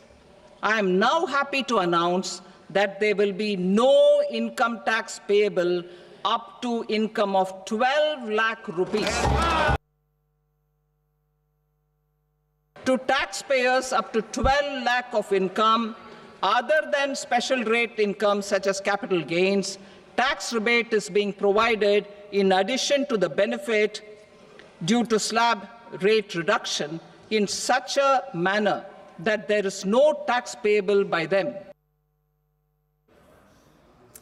Nirmala Sitharaman, let me get you in, because the idea, of course, by doing this is to ensure that there's more money in the pockets, there's more money in your hands to spend it, to spur consumption. But is that enough to try and get us out of the slump that we seem to be in? No, I don't think this is enough. I think this will add certain amount of impetus, certainly, and I think it's a great break for the middle class, and something that the middle class has been asking for a lot. But if you ask me, this is going to take us to an 8% growth rate. I don't see anything in the budget that will take us to a 8% growth rate. True that there are small nuggets here and there which are great, especially what's being done for tourism is fantastic. There's a focus whether in terms of developing your, the smart city equivalent, the urban challenge that is there, and the fund that is created, also excellent if it's been implemented well. The fact that credit guarantee for MSMEs has gone up is also fantastic. the duty structure adjustment, all of that works. But none of it is, I think, big enough to actually drive our growth rate to what it needs to be, given the kind of employment we need to create, given the kind of targets we've set for ourselves, and given what we deserve to be at. So I think the budget misses a very big, whether it's a wait and watch, but the question is, what really are we waiting for in order to make that push? Gautam Chikkarmani, do you concur? Do you think that more could have been done? Was there elbow room for more to be done? Yeah, there was. But I disagree with your framing of the question. We are not in a slump. Sure. We have just slowed down a bit Sure. from 7.5 to 5. Sure. So we are still the world's fastest growing economy. Although earlier we were growing faster by 2 percentage points, now we are growing by 1 or 2 basis points. That's the only difference. But otherwise we are okay. Is it adequate? Does this match the potential? Absolutely not. We should have done more. The budget could have done more, and I'm not saying the stock market is the only indicator, but all the indices, sectoral indices are down except 3, which is FMCG. FMCG, yeah. For instance, companies like ITC, Colgate, Britannia, consumer durables, which is like Crompton Greaves, Whirlpool, and realty, which is Shobha, Lodha, DLF. So I think this money in the hands of the people, which is about 80,000 for up to 12 lakh, to 12 lakhs, then yes. 70,000 next, then 1.1 lakh after that, which broadly comes out to about 6,600 to 9,000 rupees per month, will get consumed or that's what the market expectation is in these industries. But the kind of growth that India needs, the kind of imagination that India deserves, is not visible in the budget. It was visible in her earlier budgets. So the fact that lack of visibility in this budget is disappointing, although budget is not the place where you do non-budgetary stuff. You just make these announcements. So since those announcements are missing, I can only hope that they come at a subsequent, in some other policy decisions. But so far as this goes, the middle class, it's excellent. It is unbelievable, actually. It is beyond expectations. So that part is very good. And that comes along after many budgets where the middle class was left wanting. That's right. That's right. So I think full credit to Nirmala Sitharaman ji on reducing taxes for the middle class. But other than that, it's a business as usual kind of a budget. I wouldn't say it's a bad budget. It could have been a better budget. That would be my only. So there was room to do more. We have some callers that are joining us on this broadcast as well. But before I get them in, Nirmala Sitharaman, ex-president of FICCI, also joins us here. Thank you so much for speaking with us here on CNN News 18. Your first impressions of the budget, ma'am? I'm actually pretty impressed by how welcome the steps are on helping demand and consumption in the economy by putting more money into the hands of the middle class.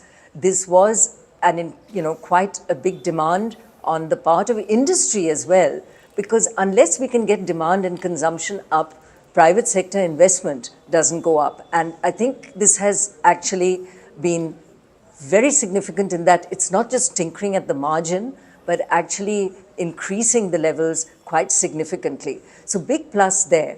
The commitment to continue on the fiscal deficit at 4.4% for the next year, and doing that while maintaining the CapEx, the capital expenditure budget, at about the same level as was committed in last year's budget, are showing that despite this being quite a tough juggling act, I mean, you're reducing taxes on one side, on the other maintaining CapEx, really, I think, going to be seen in the analysis of the detail. There's a big focus on employment generation, as we were also expecting, particularly industries like footwear, toys, medical tourism, big employment generators. So these got mentioned, and absolutely the right areas to focus on. Again, we have to see how these translate into encouraging these sectors. As far as job creations is concerned, Nirmala Sitharaman, that was something that was looked at very keenly by a lot of people. It is something that has been the point of criticism for politically as well for this government as far as the unemployment track record goes. Do you think this budget does enough to address that issue? I think, can we ever do enough in terms of what the country needs? No.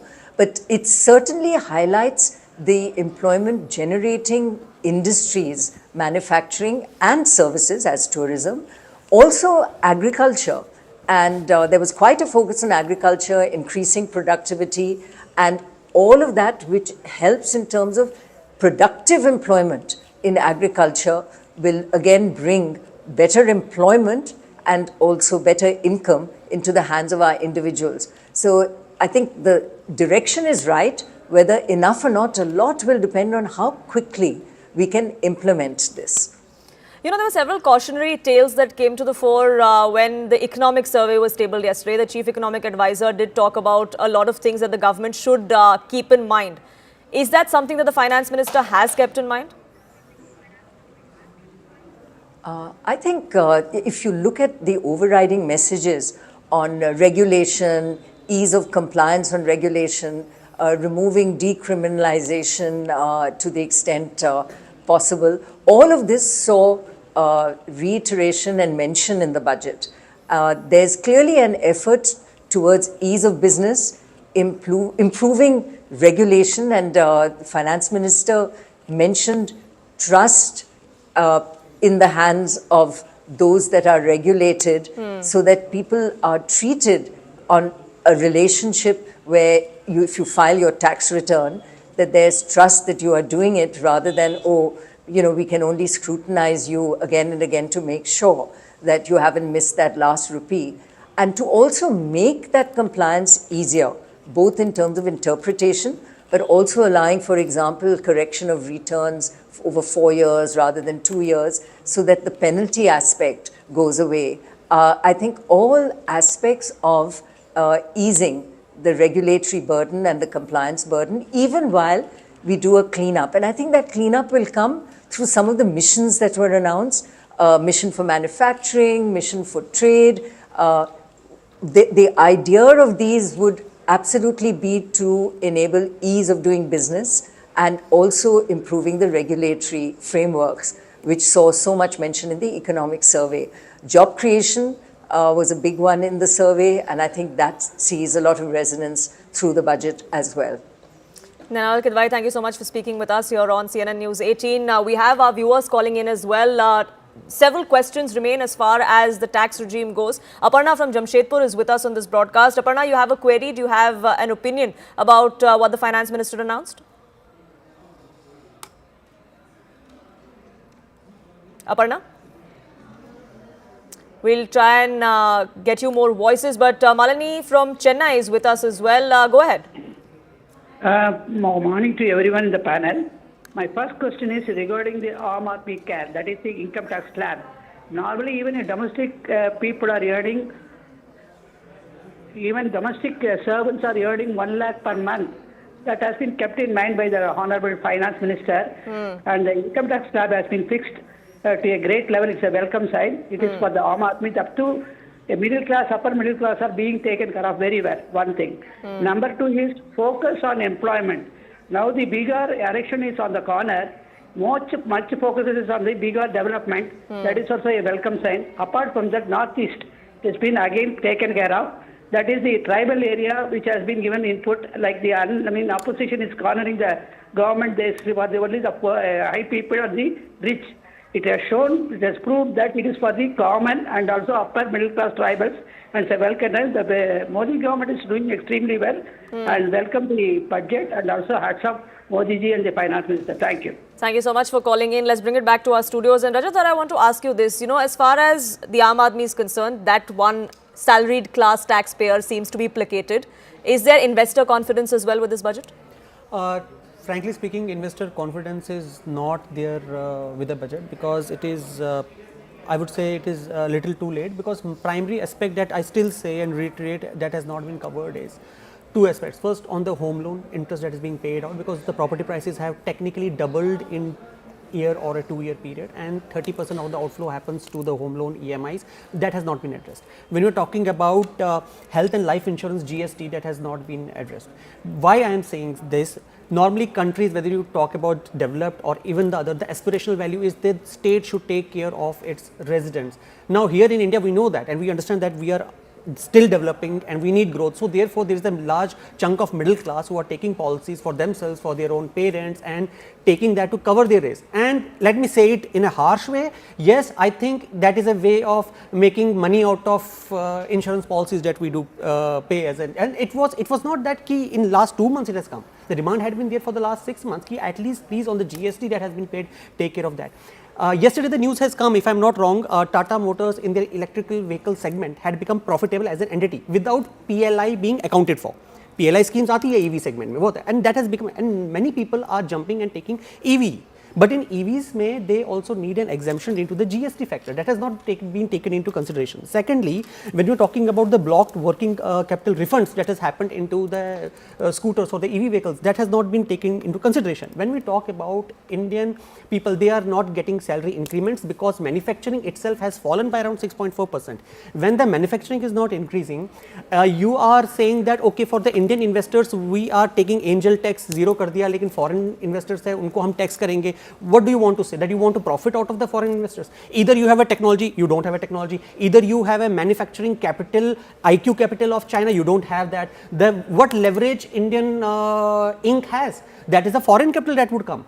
So more now they have 10 different options today to go, and Trump has already told BRICS that if you are using A, B and C currency to settle the trades, I will again pump in 10% more tax on that. So in all these modalities, when you want to say, okay, come and build in India, then what from the corporates is an equitable base? No, it is not an equitable base. So from the residents also we have fallen as if we have been failed by the government on this budget, because we are expecting at least on the home loan, at least on the GST on the premiums, and at least on the car. Everybody takes a car, and people are going for EVs for that matter. Although I don't personally, if you ask me, I don't believe EVs are actually that non-pollutant when we say carbon emissions at a global level. But yes, even when they are joining the government's initiatives, the GST exemptions would have been expected across a spectrum of things. But speaking of Trump and tariffs, before I get to in, I want to get in Mr. Nangia as well. A lot of people do believe that there is some hints in this budget that do somewhere address what could be forthcoming.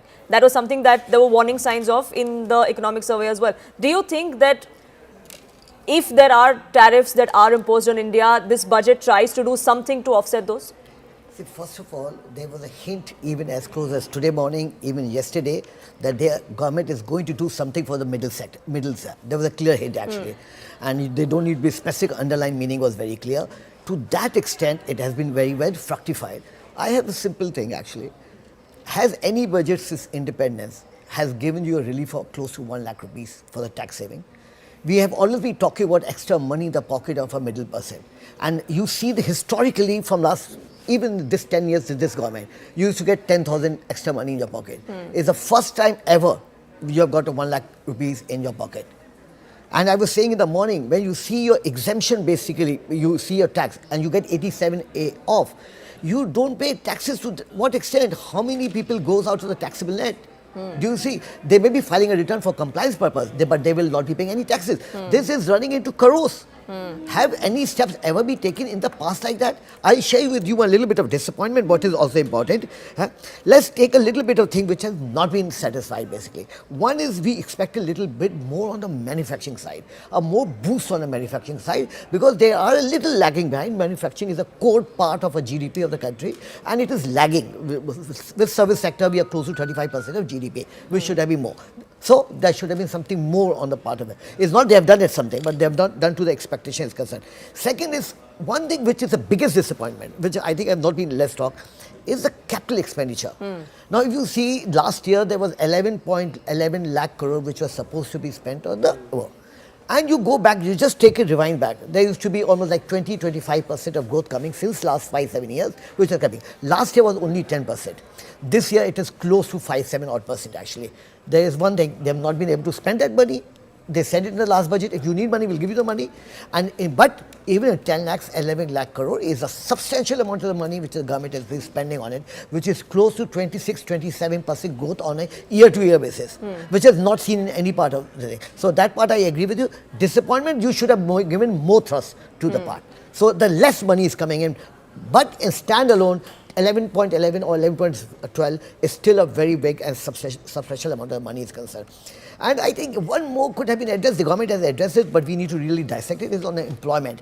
Unemployment is a little bit an issue, but there has been a good gainful employment. If you see the yesterday's survey, there has been a drop in last 10 years of more than half of the unemployed people. 50% drop is there in last 10 years. So I don't have the exact figures, but could have been a little bit more, would have been an extra effort.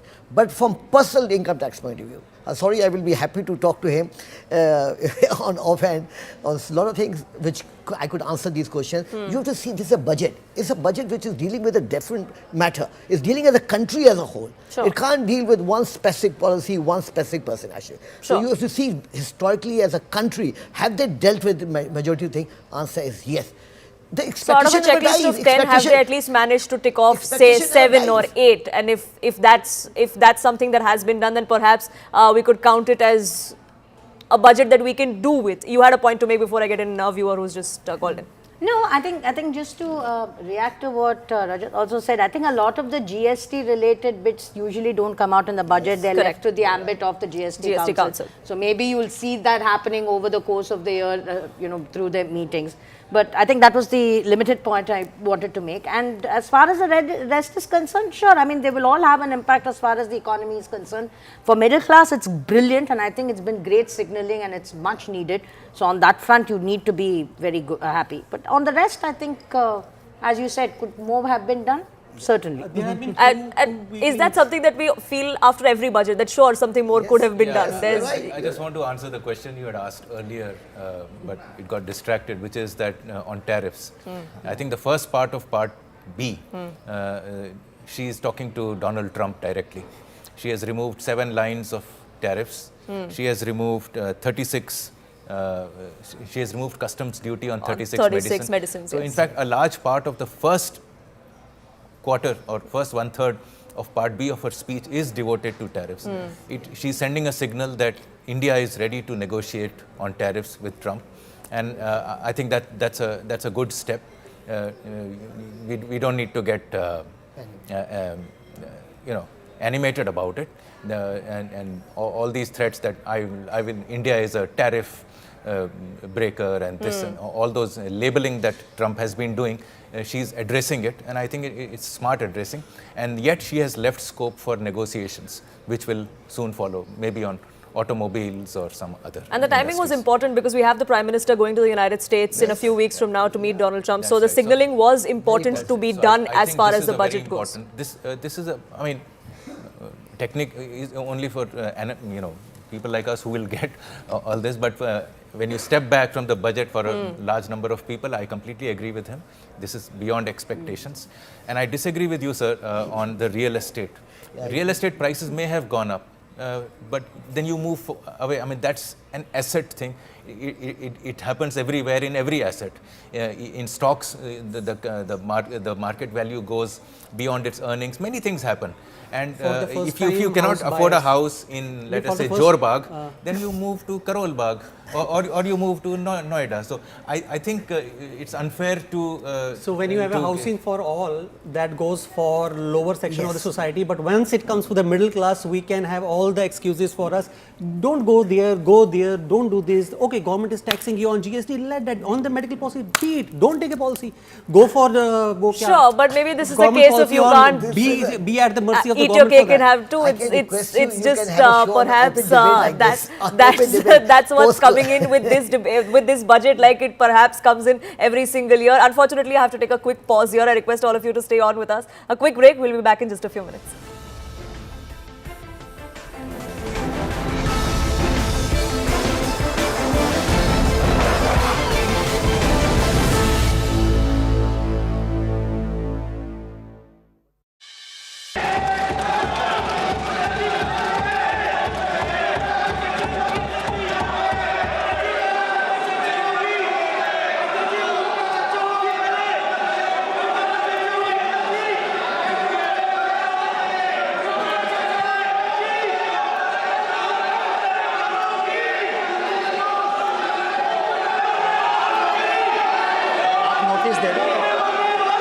सदस्यगण, budget के बाद राज्यपाल अभिभाषण में आपको पर्याप्त अवसर दूंगा।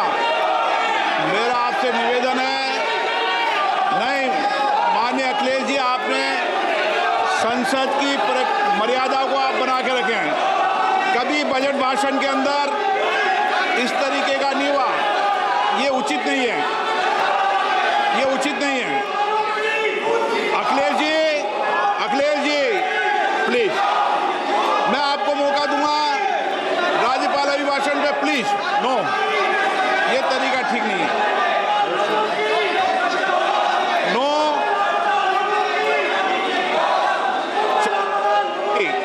राज्यपाल अभिभाषण पे चर्चा होगी। नो तरीका। Honorable Speaker, I present the budget for 25-26. This budget continues our government's efforts to A. Accelerate growth, B. Secure inclusive development, C. Invigorate private sector investments, D. Uplift household sentiments, and E. Enhance spending power of India's rising middle class. Together, we embark on a journey to unlock our nation's tremendous potential for greater prosperity and global positioning under the leadership of Honorable Prime Minister Shri Narendra Modi. As we complete the first quarter of the 21st century, continuing geopolitical headwinds suggest lower global economic growth over the medium term. However, our aspiration for a Vikasit Bharat inspires us, and the transformative work we have done during our government's first 2 terms guides us to march forward resolutely. Our economy is the fastest growing among all major economies. Our development track record for the past 10 years and structural reforms have drawn global attention. Confidence in India's capability and potential has only grown in this period. We see the next 5 years as a unique opportunity to realize Sabka Vikas, stimulating balanced growth of all regions.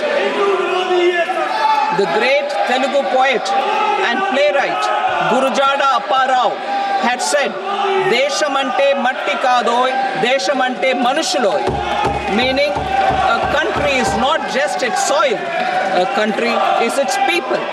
In line with this, for us, Vikasit Bharat encompasses zero poverty, 100% quality good school education, access to high quality, affordable and comprehensive health care, 100% skilled labor with meaningful employment, 70% women in economic activities, and farmers making our country the food basket of the world. In this budget, the proposed development measures span 10 broad areas, focusing on Garib, youth, Annadata, and Nari, spurring agricultural growth and productivity, building rural prosperity and resilience, taking everyone together on an inclusive growth path, boosting manufacturing and furthering Make in India, supporting MSMEs, enabling employment-led development, investing in people, economy, and innovation, securing energy. CNN News 18 and DBS Bank Budget Day Studio.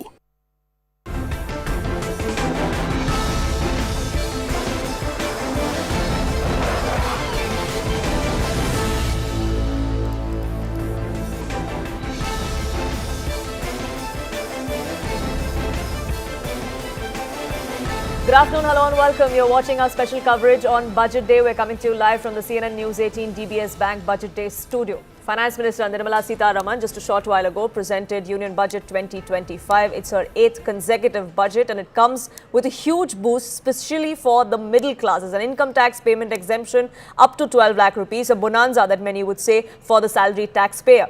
This step will prove to be a major relief which will leave the Aam Aadmi with more money in their hands. The assumption is that that will ensure that there is more consumption, will spur the economy as well.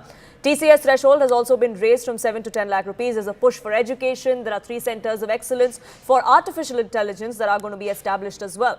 Capacity of IITs and medical colleges is set to be expanded too. The union budget comes also at a time when there are several changing strategic geopolitics that we're seeing, especially with the kind of tariffs that Donald Trump, the US president, is threatening. China is in the game as well. At that time, there are several cuts, several decisions that have been taken by the finance minister to try and offset that. Major allocations have been made for Bihar specifically. Remember, it's a state that goes to polls later in the year. Finance Minister Sitharaman announced that there will be a Makhana board that is established for Bihar. There's training support that is going to be provided to these farmers as well. Several airports are going to come up in Bihar too. The budget aims to boost infrastructure capacity of Bihar. It facilitates establishment of greenfield airports. There's support for Western Kosi project that is announced as well. What is also interesting is that there is going to be the new Income Tax Act that will come into effect once the bill is tabled in the upcoming session, which is going to happen in the upcoming week, in this session in fact. Let's listen into what the Finance Minister had to say. Personal income tax reforms with special focus on middle class. Democracy, demography, and demand are the key support pillars in our journey towards Vikasit Bharat. The middle class provides strength for India's growth.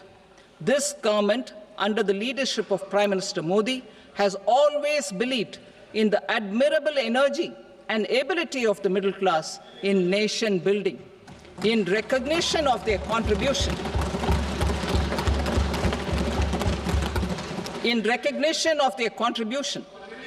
we have periodically reduced their tax burden. Right after 2014, the nil tax slab was raised to 2.5 lakhs of rupees, which was further raised to 5 lakh rupees in 2019 and to 7 lakh rupees in 2023. This is reflective of our government's trust on the middle class taxpayers. I am now happy to announce that there will be no income tax payable up to income of 12 lakh rupees. Let's open this up. Kailash Adhikari, MD Governance Now, is with us on this broadcast. Rajat Chopra, founder and CEO of Bankers Club, is with me here in the studio as well. And we are also taking your calls live on this broadcast. The numbers are flashing at the bottom of your screens because the salaried taxpayer has got a major relief today. But there are still some questions that remain as to what's beneficial, which regime to pick, how much exemption are you going to get based on which regime. Is the old regime going away altogether? All of those questions will be answered here. At least we'll try to do so if you call in with your views, with your questions on this broadcast. But let me ask Rajat Chopra first this. Your first impressions of the budget. Do you think this is a good budget? I think it's clearly a common man budget. It's clearly a common man budget where, you know, the emphasis have been in terms of increasing their purchasing power, consumption by reducing the slabs to that so that they can make more money in their hand.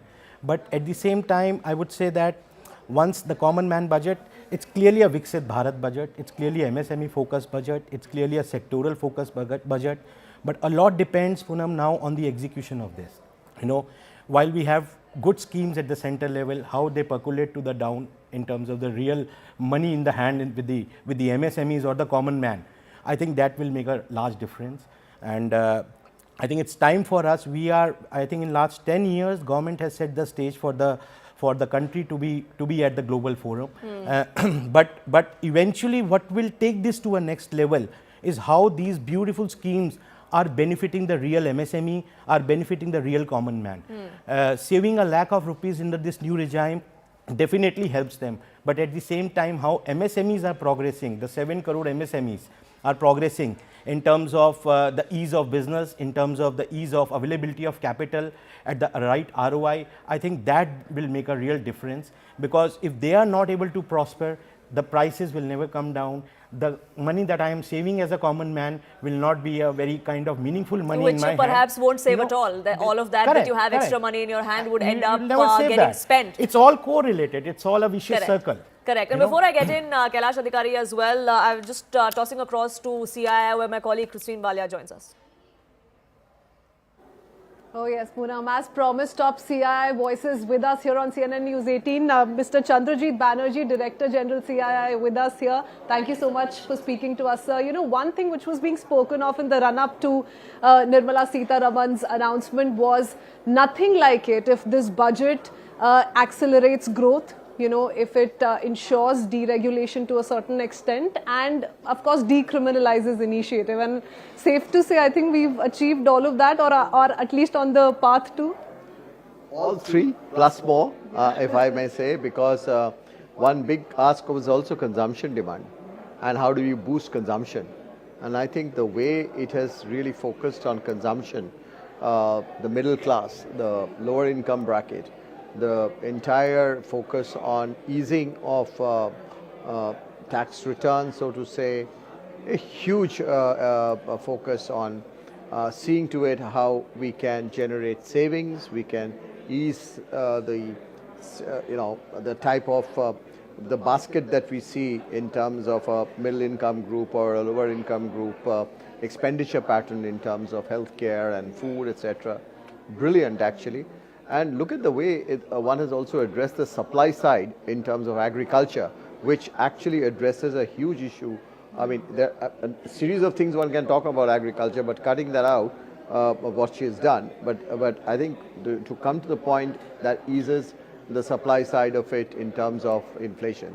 So brilliant. And also the way one sees the investment drivers. So I add three more to what you said. Three that we have 6 already and counting. Yes. But Mr. Banerjee, you know, speaking of growth, there was so much being spoken of whether or not we will see a huge change in personal tax, announcements related to personal tax, and perhaps something that has far exceeded all our expectations. So that certainly is a big boost for the middle class.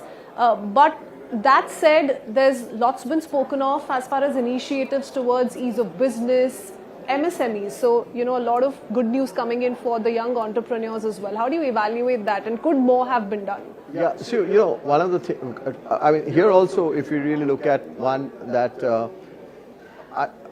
what comes first to my mind is the word trust. The trust on business, and I think that's a big thing. Janavas Biswas That's built. what the FM said, trust first, scrutinize later, when she was speaking in the context So that's a very big booster as far as the small, mid-sized companies are concerned, even large companies, of course.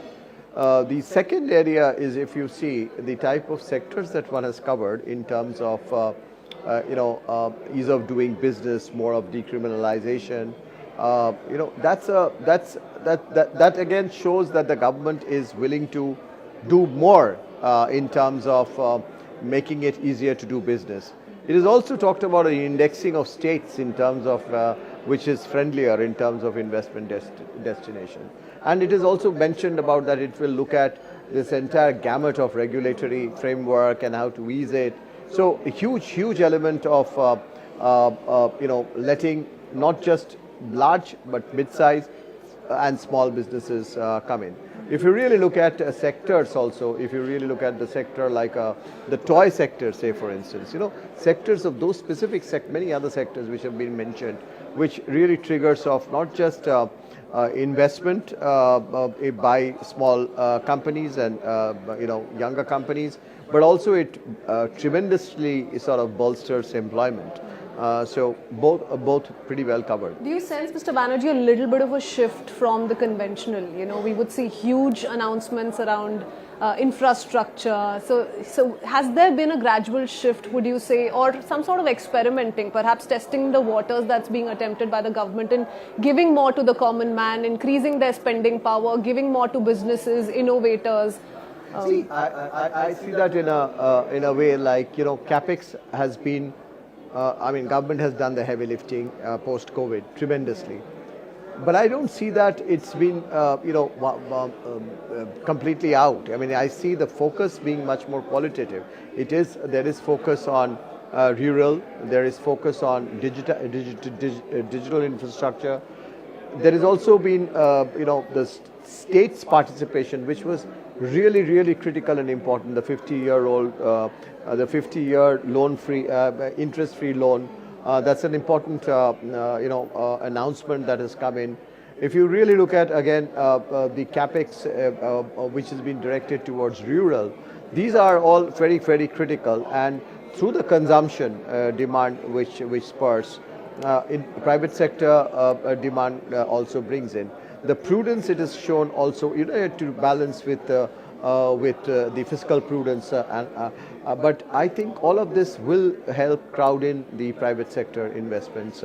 So private sector is not only getting an opportunity to bring in its investment because the opportunities would be more, but it is time for the private sector also to play what it has been said in the economic survey and has been emphasized, rather opportunities being put up in the budget for participation. Also, I think the integration that we're going to see going forward with states is also a key aspect. Perhaps you've not seen so much of focus on this particular coordinated effort in the past budgets. I mean, correct me if I'm wrong, but how do you see that playing out? I think this government has focused a lot on, cooperative federalism, comparative federalism earlier too.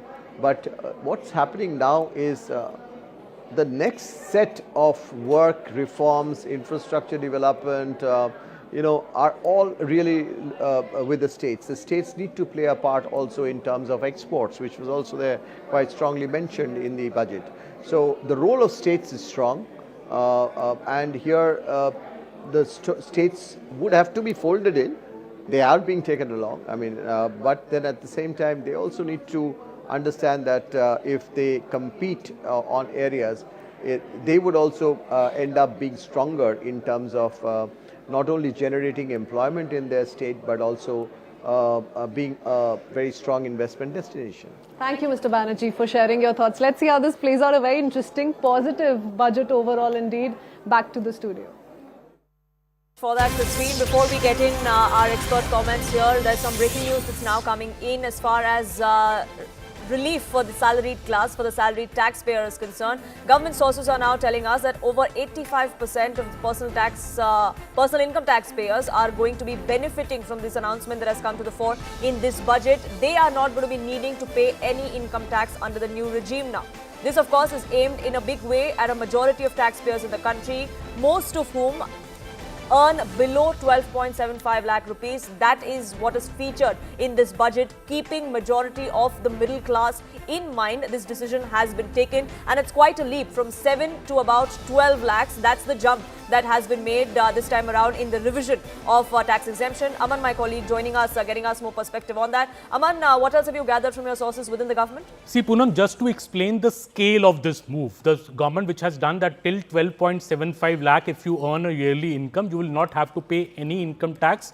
12 lakh plus 75,000 standard deduction. The figures that we have from the government, last assessment year figures available of assessment year 21-22, about 6.33 crore people had filed their income tax returns for personal income tax. Out of them, 5.5 crore people had an annual income of less than rupees 10 lakhs. So a majority of India has an annual income of less than rupees 10 lakhs when it comes to salaried people. In the current regime, if it goes up to 12.75 lakh as the government has now proposed in the union budget, nearly 85% of taxpayers in the country, the personal income taxpayers, will not have to pay any income tax. That is the scale of this move, and that is why the government is foregoing nearly rupees 1 lakh crore in annual revenue from income tax returns. Also, the government is saying that all these people, in fact, have to move to the new tax regime to get benefit of the same. And there's also increasing adoption of the new tax regime. The latest figures we have from the last assessment year is that nearly 72% people in the country, the personal income taxpayers, have already moved to the new tax regime. Only 28% people remain on the old tax regime. So the government is anticipating with this latest move of exempting people up to 12.75 lakh rupees a year's annual income, there will be bigger shift towards the new tax regime, because these people will not have to pay any income tax. So if all the people move to new income tax regime who are earning less than rupees 12.75 lakh a year, nearly 85% of India's taxpayers, personal income taxpayers, will not have to pay income tax. That is the big scale of this move. As I said, government is foregoing nearly rupees 1 lakh crore on this particular move. So big move there, but what happens to the old regime? Does that go out completely? That's another question that many are asking as well. We'll perhaps get answers to that when the new income tax act does come in, when the bill is presented in the parliament next week in this session. Aman, for the moment, thank you so much for getting us perspective on that. We have our guests joining us, getting us expert opinions about this particular budget. If this is the finance minister hitting the nail on its head, or was there elbow room to do more? Nikhil Channa, partner at Grant Thornton Bharat, is joining us here. Manish Sharma, chair of FICCI Committee on Electronics and White Goods Manufacturing, chairman of Panasonic Life Solutions, is with us here as well. Kailash continues to be with us. Rajat Chopra is with us as well. Let me begin by asking Mr. Sharma, though, what's your first impression of the budget? Do you think enough has been done to boost confidence, to spur growth as we would have liked? Yes, so three quick reflections. I think the first one, over last 5 to 6 years, I've noticed, and coming in from engineering background, I must say that the structured approach still continues, because if you're not able to measure anything, you can't monitor its progress. So 10 focus areas and a very structured approach. Second is a lot of strategic announcements, and in specific what will benefit the manufacturing industry. I think the announcement of National Manufacturing Mission, we need to look at the fine print and the details of how it is going to span out in the time to come. And second in particular, I was impressed with the announcement of Bharat TradeNet, wherein I think we experience, because electronics is something which cuts across various industries and applications, and the need is such that inter-ministerial, inter-industry body needs to be enabled, wherein the policy interventions can witness faster consensus and decision making. So if a commerce and a MSME and a revenue is coming together for this purpose, is a delight to look at. And tactically, I think a lot of announcements happened today, and in particular, the rationalization of tariff structures will definitely bring in a lot of ease. And I believe it will also let the industry measure of what is coming in consistently and what rate. And this will have a significant rub-off in the time to come. And as I said, the rationalization of custom duties on interactive display panels, there was a intervention announced on open cell for televisions, which will improve the competitiveness of domestic manufacturing of televisions from now onwards.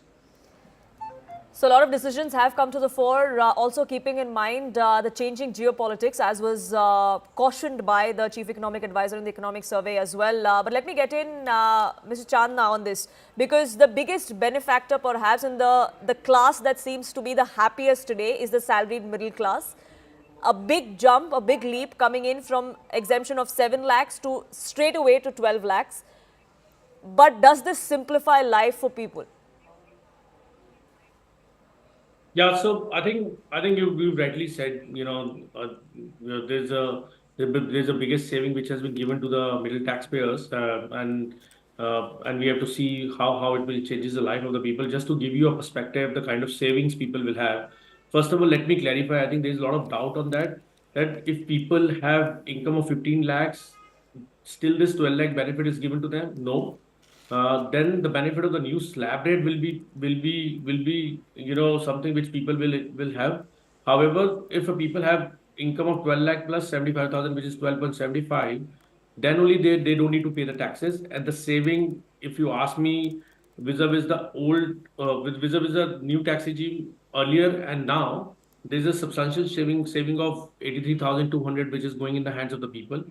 I think that exactly give you a liquidity of almost 7,000 rupees per month, which people can spend. And I think yesterday, with the economic survey being out, I think the biggest the worry is the liquidity crunch in the market and consumption, which this will increase.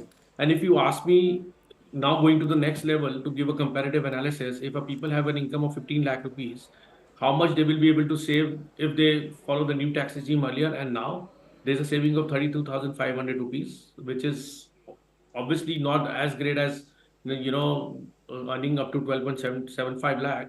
But yeah, there's a saving. And then if a people have an income of 30 lakh rupees, where they have a 30% of because above 24 lakh there's a 30% tax rate which comes into the picture.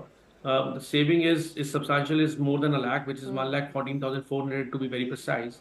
And just give you some statistics. Last year, 72% of the people follow the new tax regime.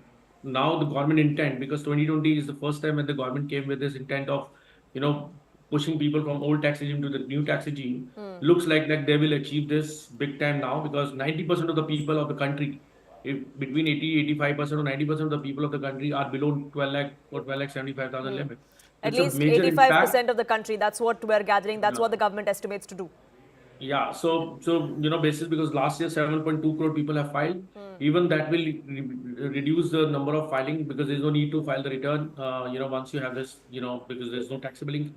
So I think it's a big move. Government has shown that bold decision, and people will have some kind of liquidity, and that will give more disposable income in the hands of the people. But and I want to impetus quickly to ask you this, just to sort of clear confusion, because a lot of our viewers have called in, and the confusion that they have is that we have the finance minister who said that up to 12 lakhs there is going to be no income tax at all, and then you have a set of revised slabs that have come in, and those slabs show 5% from 4 to 8 lakhs.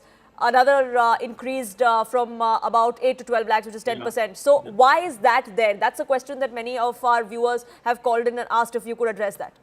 Yeah, so I think I've given the comparison right now. That slab is rationalized, and further, the benefit has been given, and that for the people who have more than 12 lakhs.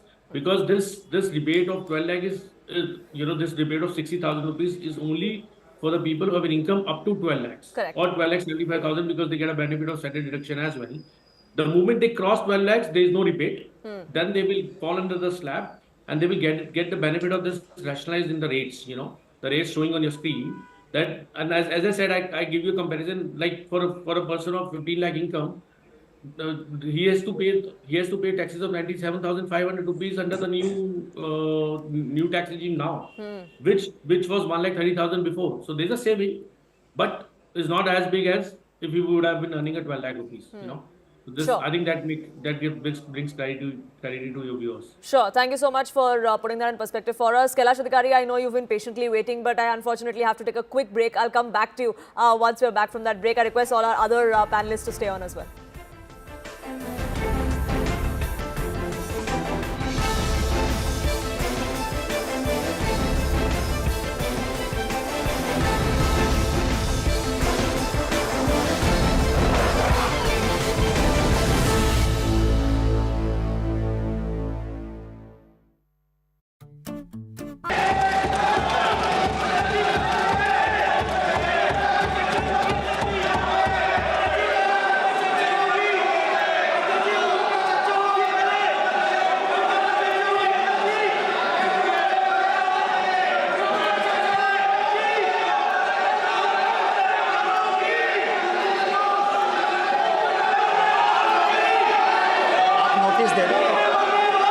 सदस्यगण, budget के बाद राज्यपाल अभिभाषण में आपको पर्याप्त अवसर दूंगा। मेरा आपसे निवेदन है, नहीं माननीय अखिलेश जी, आपने संसद की मर्यादा को आप बना के रखें। कभी बजट भाषण के अंदर इस तरीके का नहीं हुआ, ये उचित नहीं है, ये उचित नहीं है। अखिलेश जी प्लीज, मैं आपको मौका दूंगा राज्यपाल अभिभाषण पे, प्लीज। नो, ये तरीका ठीक नहीं है। नो,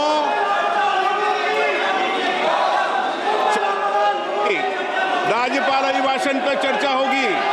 नो तरीका। Honorable Speaker, I present the budget for 25-26. This budget continues our government's efforts to A. Accelerate growth, B. Secure inclusive development, C. Invigorate private sector investments, D.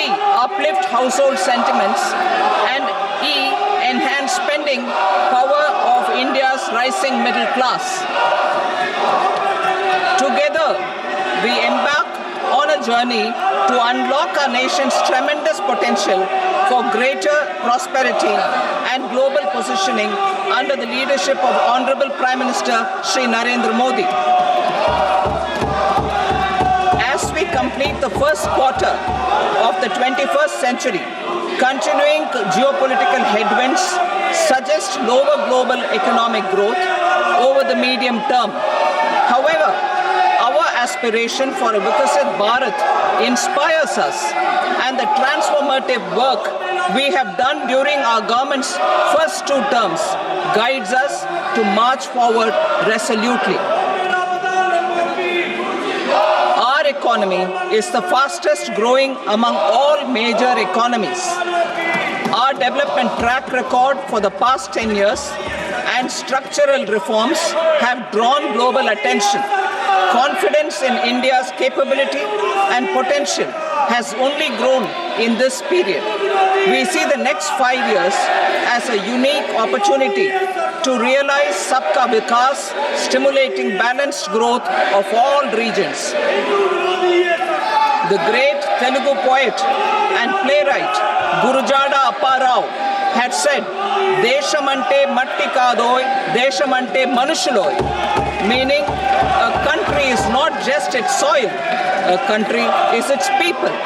In line with this, for us, Vikasit Bharat encompasses zero poverty, 100% quality good school education, access to high quality, affordable and comprehensive health care, 100% skilled labor with meaningful employment, 70% women in economic activities, and farmers making our country the food basket of the world. In this budget, the proposed development measures span 10 broad areas focusing on Garib, youth, Annadata and Nari, spurring agricultural growth and productivity, building rural prosperity and resilience, taking everyone together on an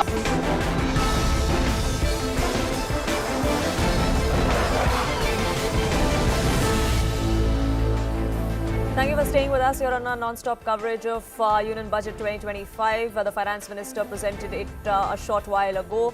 Kailash Adhikari and Rajat Chopra continue to be with us on this broadcast. Kailash Adhikari, I thank you for your patience and I apologize for not having come to you sooner. But as far as sending out the message and the optics of this are concerned, do you think the Finance Minister and the central government have ticked the right boxes?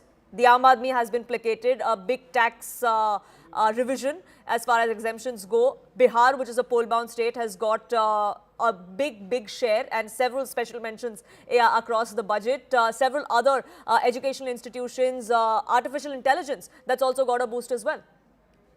Absolutely, you're absolutely right. You know, this budget was aimed at boosting the consumption, and consumption fuels growth. I mean, if a salaried middle class or anyone, any citizen who's a tax-paying citizen, if he has more disposable income at hand, which even Sir was saying, you know, when he answered your question first, naturally that boosts consumption. He or she has the impetus to spend more, and that fuels growth. Somewhere we live in an economy all around the globe, which is a 360-degree economy. When a spending happens in a particular domain, that leads to more indirect taxation, that leads to income for someone else, that leads to income tax for that corporation who has given that kind of good. So this is how the economy is fueled. Apart from that, that I believe is the crux. You know, from there everything stems. As you rightly mentioned about education, about 20,000 crores have been allocated. IITs have been given a push. We have seen that so many IITs were promised in certain areas in certain tier 2, tier 3 towns, which the finance minister has promised that they'll be completed, and more new IITs will be coming up, and there certain infrastructure push will happen. Apart from that, tourism as a sector, in order to grow that sector, because that leads to your foreign exchange earnings, about 20,000 crores have been earmarked for that. Apart from that, a very interesting point that the finance minister made out was of the Udan scheme. Yes. You know, so many, as far as more than 80 small ports and airports were connected, because of which she mentioned that 1.5 crore middle class individuals were able to travel in a speedy manner. Now the target is to open more such airports in 120 areas, especially your hilly airports which are in the northeast, so that they are connected and people are able to travel there. And this will benefit about the fact that 4 crore people should be traveling. That is the aim. So push to the Udan scheme, wherein if see, it's very simple. If an airport is getting built and infrastructure is getting built, that leads to employment, that leads to the ancillary sectors that also get the boost. Apart from that, the 5 lakh announcement made by Honorable Finance Minister for the scheduled caste and scheduled tribe women, that is a kind of help. So naturally, this is, as we rightly call it, a budget for the Viksit Bharat. And naturally, I would call it not just the cherry, but the entire icing on the cake is the fact that up to 12 lakhs, if your income is up to 12.5 lakhs, then you pay no tax. If your income goes above that, then the new tax regime, in which also savings are there. Correct. So now the choice, of course, is to whether to shift to the new regime altogether, or if the government is going to nudge you to do that. Because Kailash Adhikari, there have been hints for a long time now that the government is going to do away with the old tax regime altogether. Is that something that could happen when the new income tax bill is brought in? I believe so. And it is not just about, because a dual tax regime, naturally, that was creating complexity and confusion in the minds of the taxpayers, whether to go with the old or the new. One simplified tax regime, naturally, that is the crux, the entire idea of it. And apart from that, the finance minister has also said that in the new direct tax code that will come, it will be more based on trust-based regulations. You know, there are certain corporations, there are certain individuals, or there are certain MSMEs, entrepreneurs, where a lot of time, money and effort goes into smaller regulation or regulatory effort. If that entire shift is made towards the fact that it is a trust-based regulation, we trust you, you know, that also instills a lot of confidence amongst the entrepreneurs and the MSMEs who believe that, no, if the government is entrusting us to do so, then naturally we must follow. You know, there is a direct effect to it. And naturally, this entire scheme and simplifying tax procedures, simplifying the filing, will encourage more and more people to file income tax return as well. Rajat Chopra, do you agree? Because ease of business is something that this government has spoken of at length every single time the budget has been presented, and of course outside of it as well. But are these things easier said than done?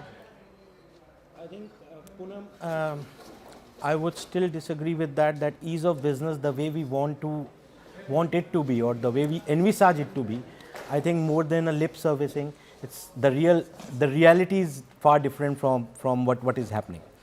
Why? Because the ease of doing business, yes, we've been talking about various initiatives by the government, and I agree Modi government has taken a lot of initiatives for ease of business, ease of capital availability for the MSMEs. But at the same time, how the execution is being done, how the processes are being defined, how the tax are being defined, and how that real benefit is being passed on to the real beneficiary, I think that depends a lot. And the reality and numbers is far different from that. And if we talk about startup funding, if we talk about MSME funding, if we talk about CGTSME scheme or any other 19 schemes that Modi government has launched, I think the real beneficiaries are still very less in number in terms of taking those benefits. And even the timelines for those kind of benefits coming to them is far higher than anticipated. So I think it's a time that we should relook at the process more rather than the schemes. We should relook at the execution approach more rather than the schemes and the orientation, and we should look at the governance more. Sure, but maybe this is the first step in the right direction. We have allocations and schemes that have been announced. Now the focus should be on implementation. I request both of you gentlemen to stay on with us. Zaka Jacob joins us as well. All right, I want to go across to two very special guests who are joining us. Mr. Ashish Chauhan is the MD and CEO of the National Stock Exchange of India, and I'm also joined by Kiran Majumdar-Shaw, who is the chairperson of Biocon. Thank you very much for joining us. Mr. Chauhan, let me start with you first. When the budget speech was being made and right after that, the markets were reacting a bit negatively, but I believe now they're also in the positive. What are the big takeaways as far as you're concerned in this budget? For me, there are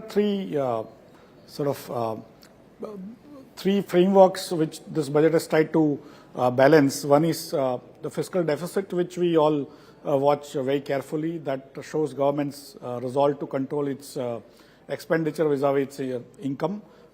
Budget deficit, the fiscal deficit is now going from 4.9% estimated to 4.8% for the current year, and next year 4.4%. That's I think a great achievement for any government. The second part was keeping more money in the hands of the middle class by giving them tax break up to 12.75 lakh per annum, where you don't have to pay any tax if you are a salaried employee. And that is basically keeping a lot of money in the hands of the families and the individuals. And third is keeping the infrastructure momentum continue.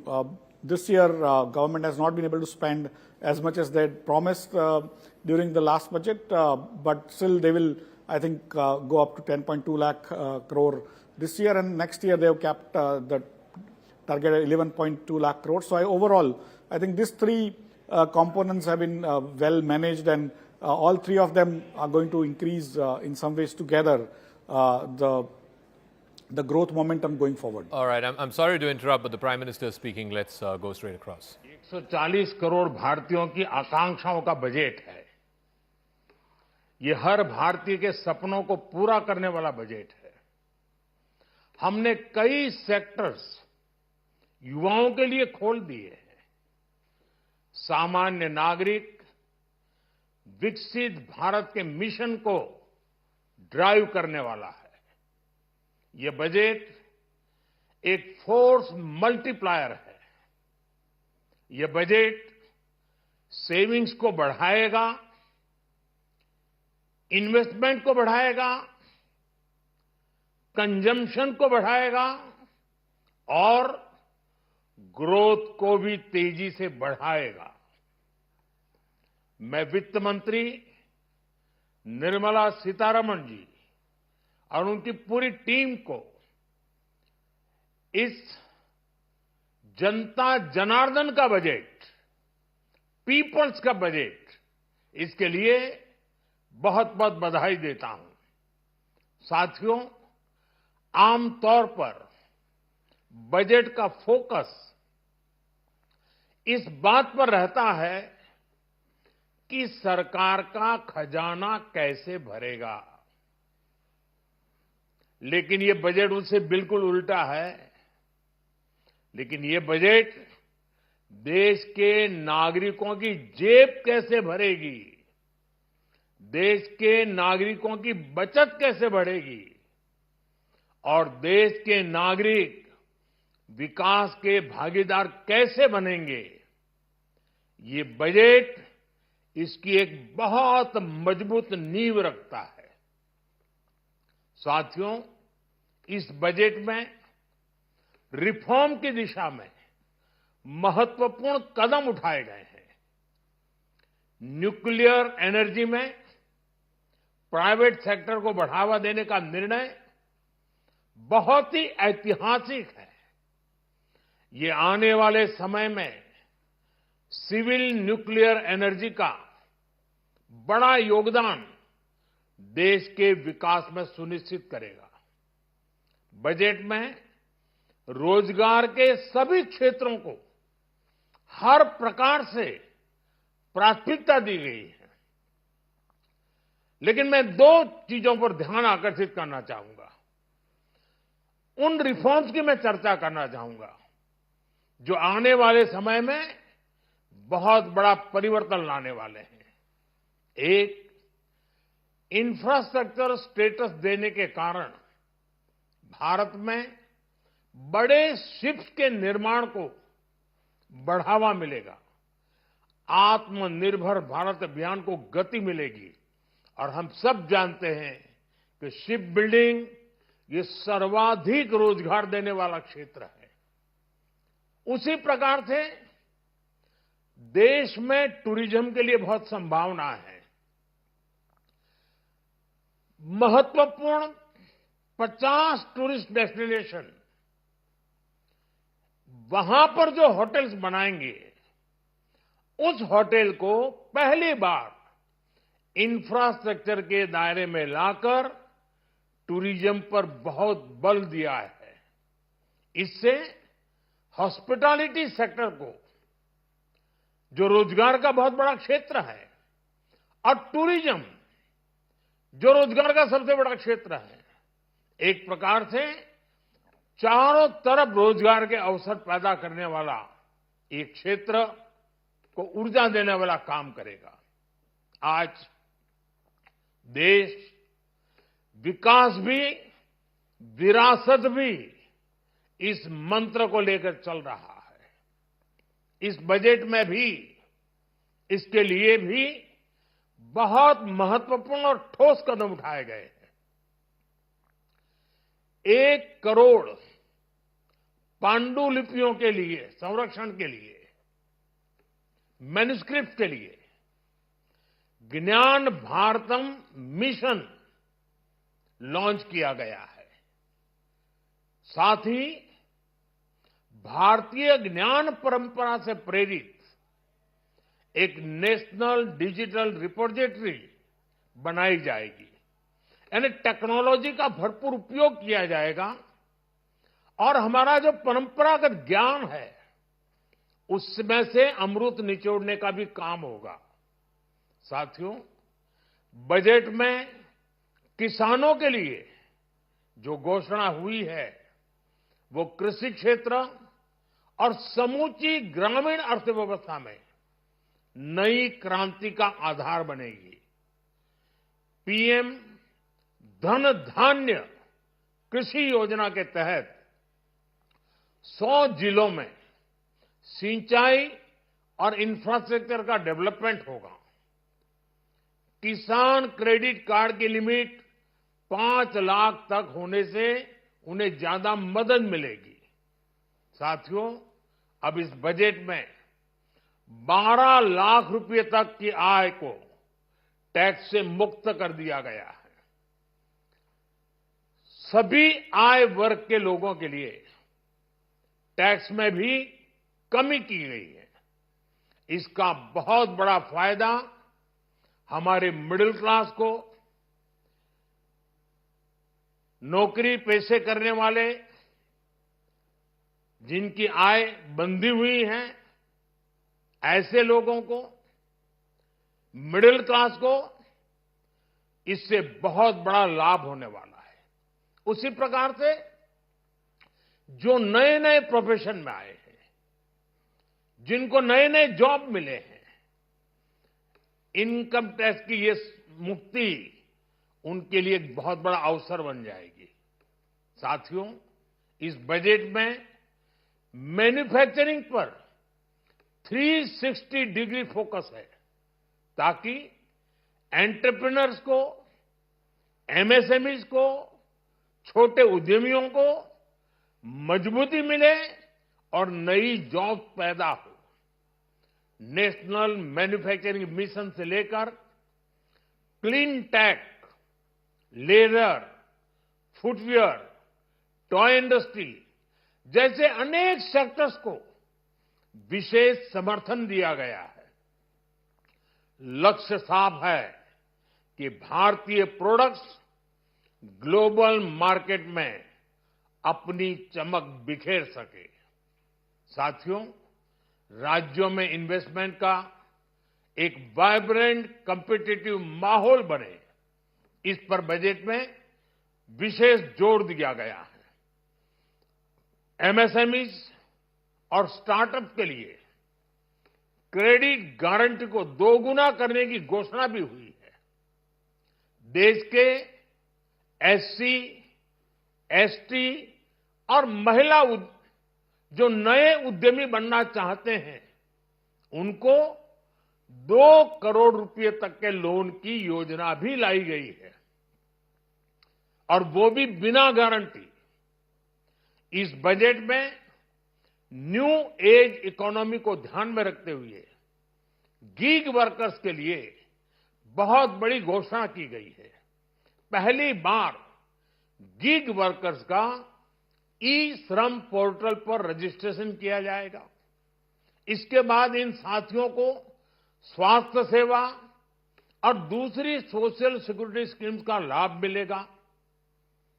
ये dignity of labour, इसके प्रति श्रम एव जयते के प्रति सरकार के कमिटमेंट को दर्शाता है। रेगुलेटरी रिफॉर्म से लेकर फाइनेंशियल रिफॉर्म्स, जन विश्वास 2.0 जैसे कदमों से मिनिमम गवर्नमेंट और ट्रस्ट बेस्ड गवर्नेंस के हमारे कमिटमेंट को और बल मिलेगा। साथियों, ये बजट न केवल देश की वर्तमान आवश्यकताओं को ध्यान में रखता है बल्कि हमें भविष्य की तैयारी करने में भी मदद करता है। स्टार्टअप के लिए deep tech fund, geospatial mission और न्यूक्लियर एनर्जी मिशन ऐसे ही महत्वपूर्ण कदम है। मैं सभी देशवासियों को एक बार फिर इस ऐतिहासिक पीपल्स बजट की बधाई देता हूं और फिर एक बार वित्त मंत्री जी को भी बहुत बहुत बधाई देता हूं। बहुत बहुत धन्यवाद। The Prime Minister there outlining his government's vision, lauding the Finance Minister and her entire team for what he calls is the people's budget. And there is no doubt that the middle class is the happiest lot today as far as Union Budget 2025 is concerned. There are a lot of pluses in other sectors as well. Research and innovation is something that has got a big boost. India's space tech also getting a big boost with a higher allocation this time around. Education is something that this government has focused on. Yuva, Mahila, Kisan, that has been the focus for this government as far as this budget particularly is concerned. Rajat Chopra continues to be with us on this broadcast, getting us more perspective. Rajat Chopra, as far as MSMEs is concerned, there could have been more that could have been done is what many believe. You are also of the opinion that maybe there was a little more elbow room for her to maneuver around and try and give some more. But is that something that we could look at as an offsetting factor since she's given everything else so much more?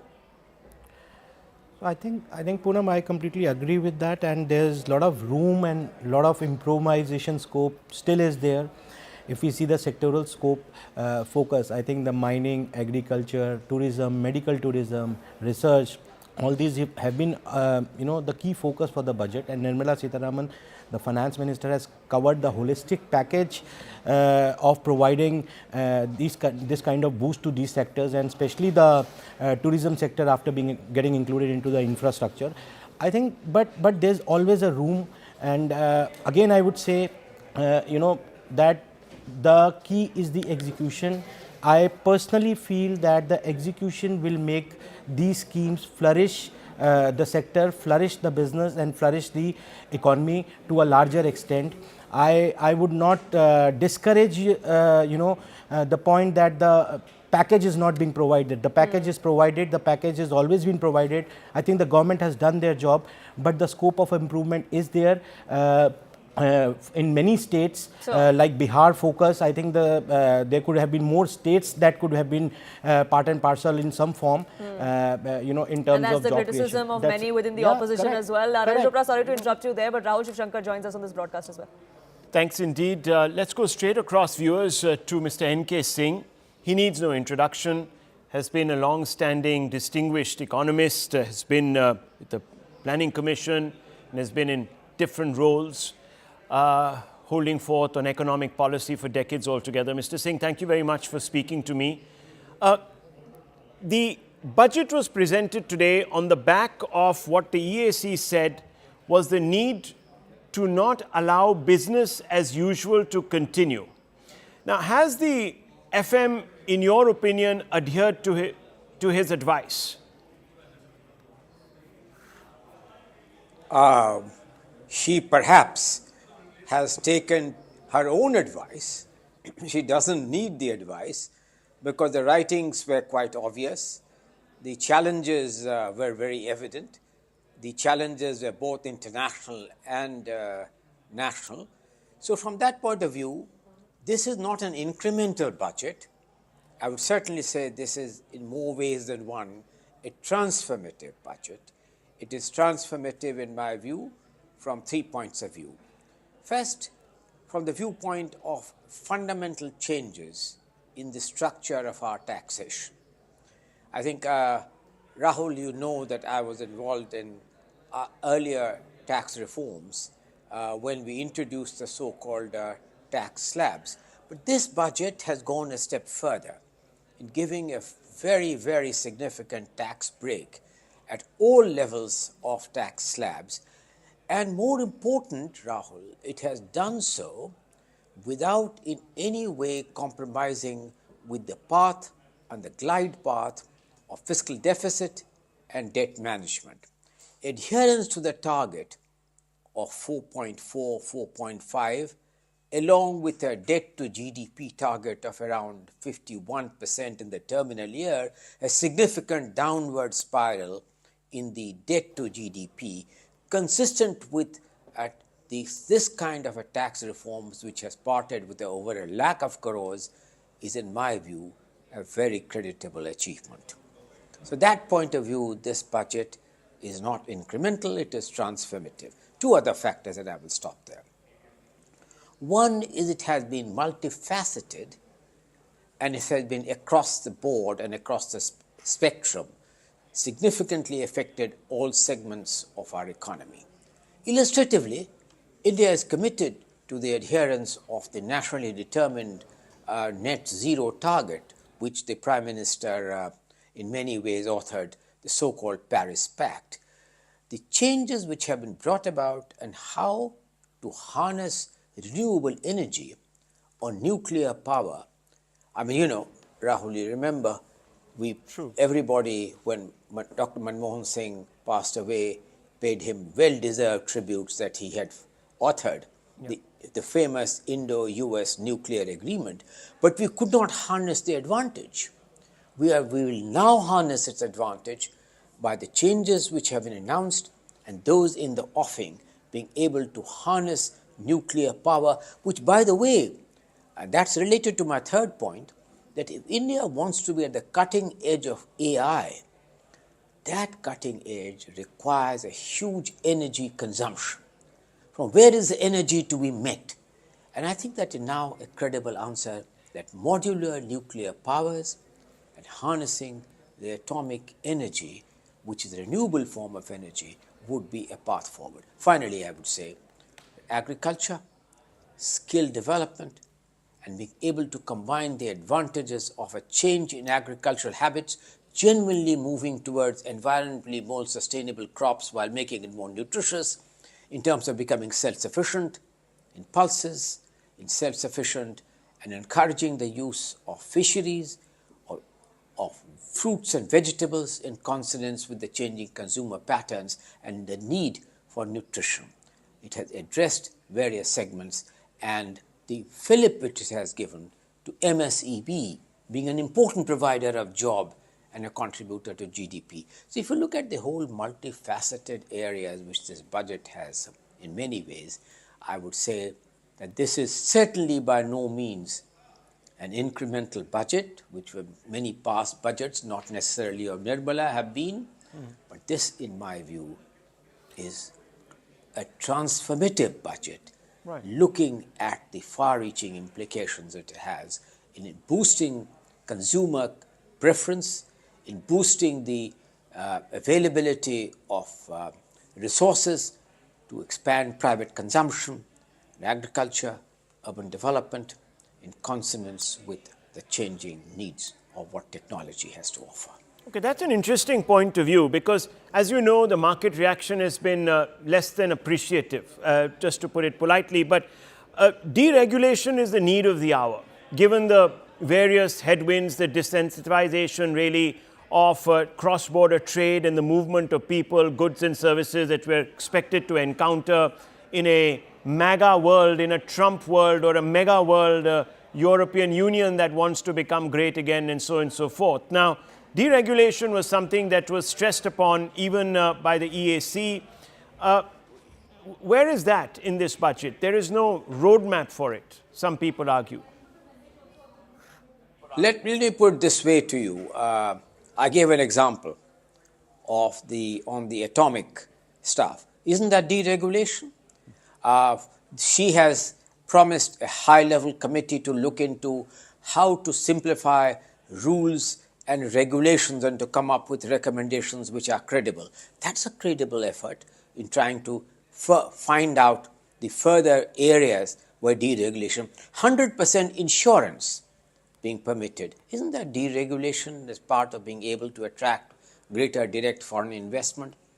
If you look at the other areas of being able to attract direct foreign investment, those are all part of a deregulation process. I'm sure that what the chief economic advisor had hinted are some of these things, many of which have been addressed. Look at the whole direct tax code, which is in the offing and whose bill will be introduced next week. Isn't that deregulation?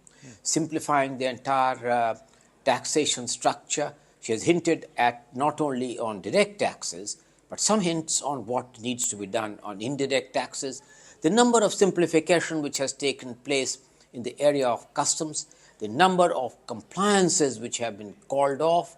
Is that simplification?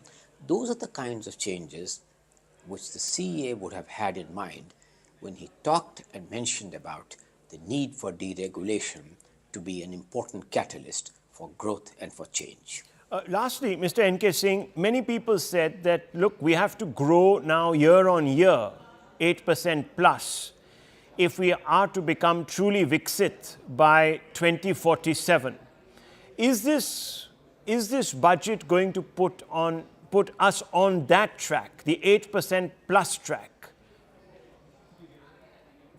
Let me put this way to you. If you look at the fact that the IMF says that by certainly we will become not only a $5 trillion economy, but by 2030 a $6.1 trillion economy.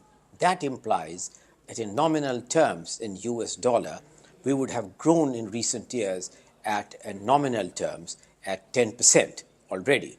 So the compounded value of 10%, if you bump it up by 1 or 2 more percentage points, some of which are really embedded in many of these things which I have mentioned, the fact of adhering to the path of fiscal consolidation, I believe, Rahul, that this adherence and a credible debt plan will be an important factor in permitting rating agencies for a further upgrade of India's credit standing, which in my view was due long ago, but is more of a reality now than ever before.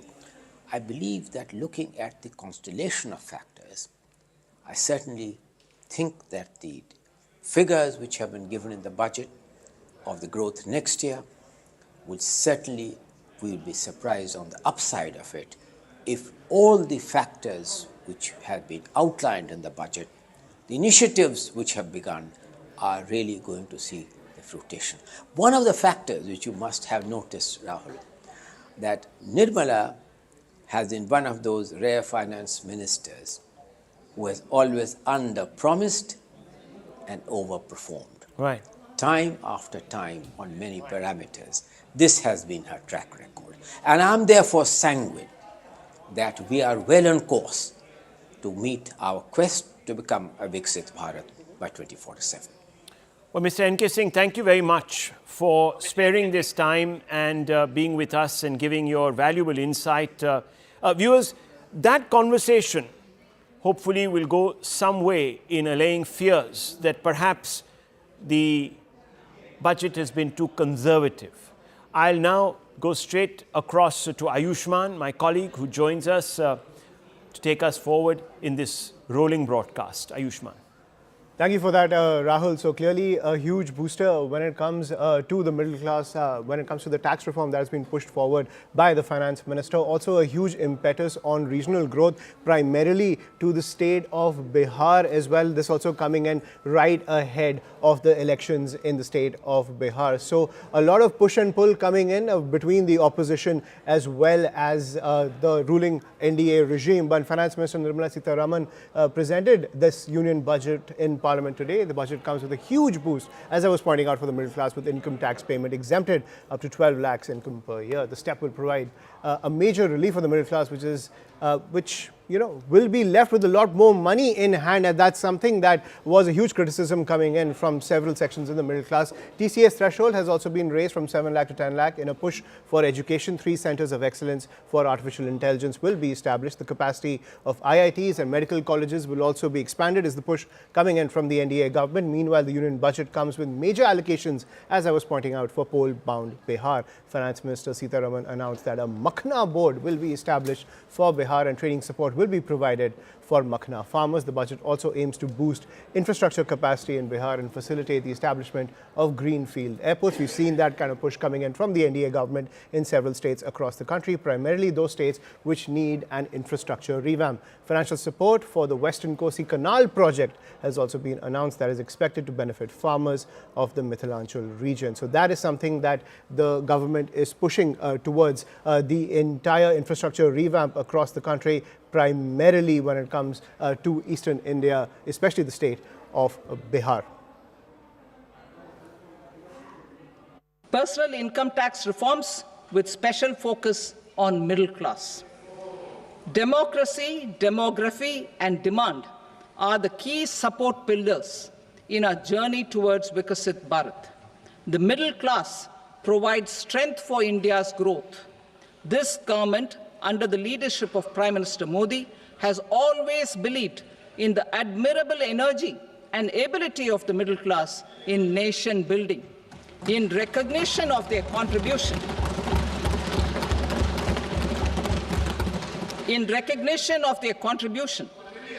we have periodically reduced their tax burden. Right after 2014, the nil tax slab was raised to 2.5 lakhs of rupees, which was further raised to 5 lakh rupees in 2019 and to 7 lakh rupees in 2023. This is reflective of our government's trust on the middle class taxpayers. I am now happy to announce that there will be no income tax payable up to income of 12 lakh rupees. And ladies and gentlemen, that is the push coming in from the finance minister when it comes to the infrastructure revamp across the country, primarily the middle class also breathing a sigh of relief when it comes to the tax exemption for 12 lakhs per year. But also, as we were pointing out, a huge infrastructure booster for the state of Bihar, which is headed towards the elections. This has led to a lot of push and pull between the NDA government as well as the opposition. Opposition claiming that the NDA government has made a lot of political calculations behind the budget. But at the same time, the middle class breathing a sigh of relief, but at the same time, a lot of booster coming in, not just for the MSME sector, but also a lot of relief for the farming sector as well. The government also laying out a lot of infrastructure projects when it comes to revamping and boosting the farmer sector as well as the MSME sector across the country. So that is the big takeaway coming in when it comes to the entire situation pushed out by the NDA government through Budget 2025. Right. I'm also joined by Piyush Doshi on the broadcast, operating partner, Foundation for Economic Development. Thank you, sir, for joining us on the broadcast. When it comes to this tax exemption of up to 12 lakhs per year for the middle class, it's a huge booster for them. One of the big criticisms against the Modi government was that there's not much spending power left with the inflationary pressure on the middle class as well. Do you see this as an essential move coming in from the Modi government, or more was expected when it comes to boosting the spending power of the middle class? I think this is almost as much as you could have expected under the current fiscal scenario. The government rightly wanted to stick to its fiscal deficit target. In that situation, if they have allocated almost 1 lakh crore towards giving relief to middle class taxpayer, I think that is almost bigger than what one would have expected. I think it is definitely a big relief to almost 2 crore taxpayer who will probably fall in that bracket. Also, we're joined by S. Vasudevan, Executive Partner, LNS Attorneys. Thank you, sir, for joining us on the broadcast. When it comes to this entire infrastructure push that's gone towards the state of Bihar, one big takeaway that's coming in from a lot of experts is that while there is a political calculation behind boosting the state of Bihar, rebooting the economic engine of Bihar is also something essential for the development of the overall economic situation in eastern India. How do you see that? So I think that's quite understandable, because ultimately you want to give boost to states probably which are lagging behind and which are not doing that well. So lot of focus has been there on UP in the past. We have seen they are trying to make it more attractive for investment, which is not very easy for businesses to look beyond the already attractive states like Gujarat, Maharashtra, Tamil Nadu, Andhra, Telangana. So definitely they need more for getting the businesses interested in states like UP and Bihar. So that's quite understandable. And plus, no doubt, the election which is coming up is also a major reason for it. Right. Mr. Doshi, I want to talk to you about the agriculture sector. Now, many times a lot of political parties, especially in the budget, they lay out a lot of welfare sops for the agriculture sector, saying it's essential to empower farmers across the country. But the question always remains that in 2025, looking at how the agriculture sector is market competitive in so many other countries, do you think that we're still not moving in that direction when it comes to creating a very market competitive agriculture sector? Yeah, I think you are right. We have been giving SOPs for the agriculture sector, which add to the subsidies. There are schemes. And to be honest, these schemes are helping. The sector has been growing at about 2 to 3% per year. That is probably the maximum the sector can grow at, per se, from a production perspective. Where the opportunity is to boost exports through fruit processing. And I think for that to happen, we need to change the fundamental incentives of our farmers. Now, given the complexities around MSPs and so on, our farmers are actually incentivized to produce crops which are not necessarily what is needed in the international market. We need to reform supply chains by having reliable products now. Because of farm fragmentation and rules which prevent large companies to take over areas of land and do cropping which can be relied in the international market. I think that's where our problem is. Our agriculture is not export competitive and government has, to be fair, tried to do the farm laws. For whatever reason, it could not go through, and I think that was a big setback. Now, once you take those big reforms out, government is doing what it can its capacity, but it can only deliver 2 to 3%, and hence we do need to look beyond agriculture for delivering the growth that we need. It continues to be a huge burden on the exchequer as well, even now, given the SOPs that are pushed out ahead of every election cycle. Mr. Vasudevan, I want to talk to you about the MSME sector. We currently live in a huge boom of the gig economy, the MSME sector opening up to a lot of entrepreneurs, not just in rural India, but especially in urban India also. A lot of people also opening themselves up to MSME businesses in the gig economy. Do you think that the government is tapping the technological advancements when it comes to economic growth as well as the boost in social media and technology? Are they taking advantage of reaping the benefits of the MSME sector that we are seeing across the country? No, I think MSME is very, very critical because when we are looking at growth, employment generation is definitely a very critical part of it. There won't be any benefit of the growth unless and until it percolates to the common people. And MSME has been the sort of backbone when it comes to employment generation and also when it comes to exports. So also we must keep in mind what was talked about in the economic survey yesterday, that how AI is right, going to Mr. come Vasudevan, in. sorry to interrupt. We're also joined by Congress MP Shashi Tharoor. Tossing over to my colleague Zaka. All right, so while the middle class and folks from the government are calling this a revolutionary budget, the opposition is saying it's been a damn squib. Dr. Shashi Tharoor, Member of Parliament from Thiruvananthapuram, is now joining us. Dr. Tharoor, the middle class is raving about the tax exemption being raised from 7 lakhs to 12 lakhs. The government saying about 80% of taxpayers will be benefited by this. Why does the opposition not buy into it? Look, first of all, it helps the people who actually have jobs and who have salaries under 12 lakhs. They'll be paying fewer taxes. But it does nothing to address the fact that the large chunk of the middle class doesn't have jobs. As unemployment is rampant, we have the highest youth unemployment in the world at the moment, and even college-educated unemployment is at record levels. The last budget, you may remember, the government announced employment-linked incentive schemes. They simply slashed the budgets that they announced last time from 10,000 crores down to 6,000 and change, and they didn't deliver any of the job opportunities that they promised then.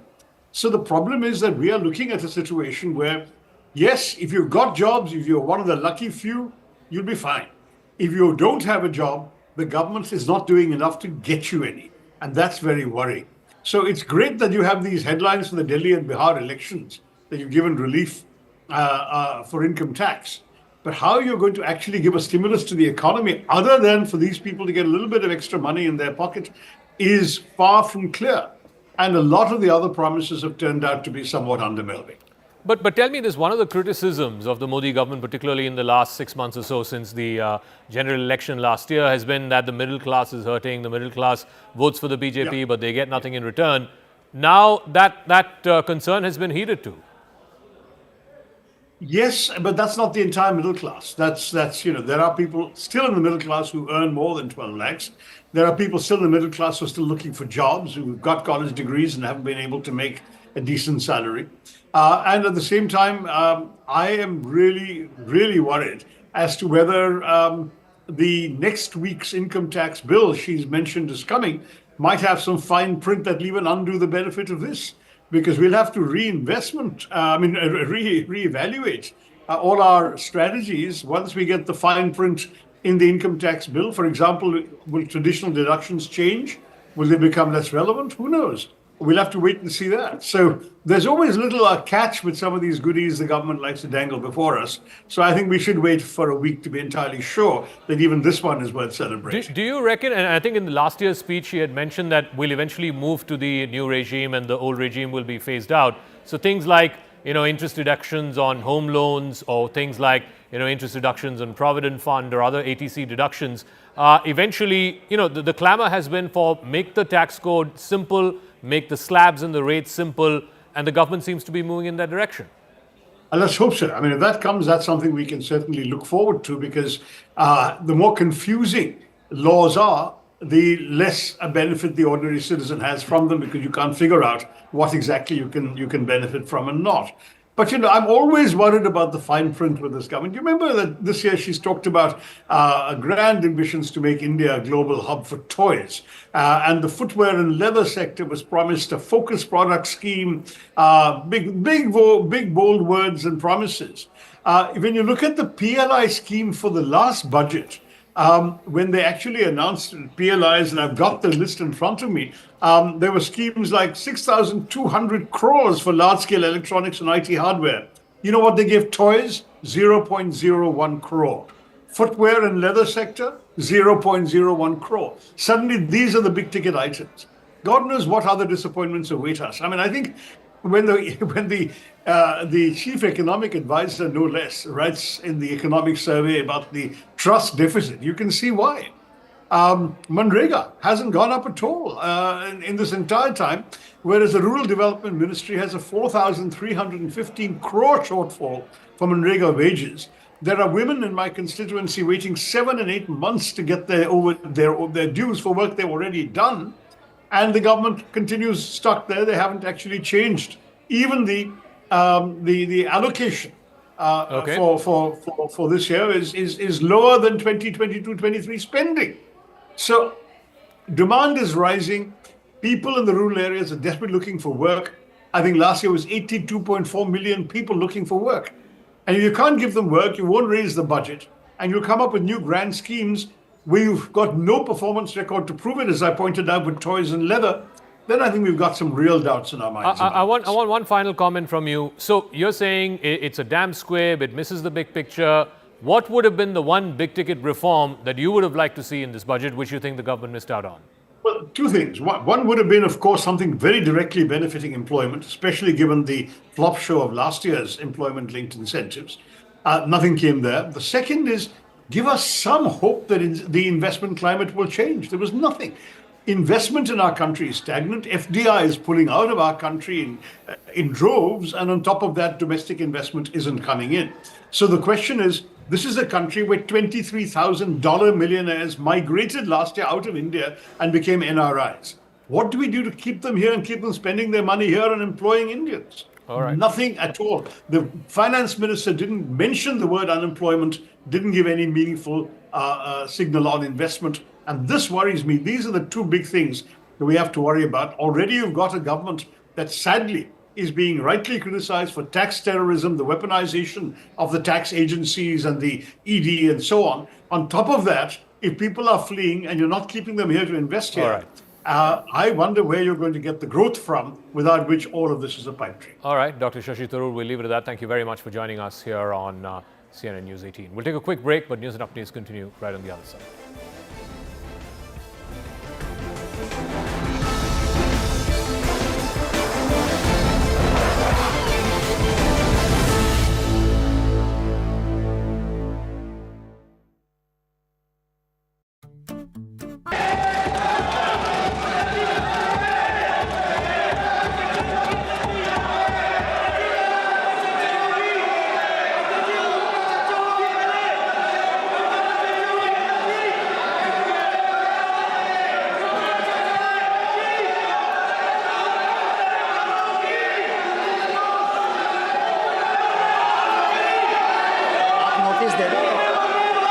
सदस्यगण, budget के बाद राज्यपाल अभिभाषण में आपको पर्याप्त अवसर दूंगा। मेरा आपसे निवेदन है, नहीं माननीय अखिलेश जी, आपने संसद की मर्यादा को आप बना के रखें। कभी बजट भाषण के अंदर इस तरीके का नहीं हुआ, ये उचित नहीं है, ये उचित नहीं है। अखिलेश जी प्लीज, मैं आपको मौका दूंगा राज्यपाल अभिभाषण पे, प्लीज। नो, ये तरीका ठीक नहीं है। No,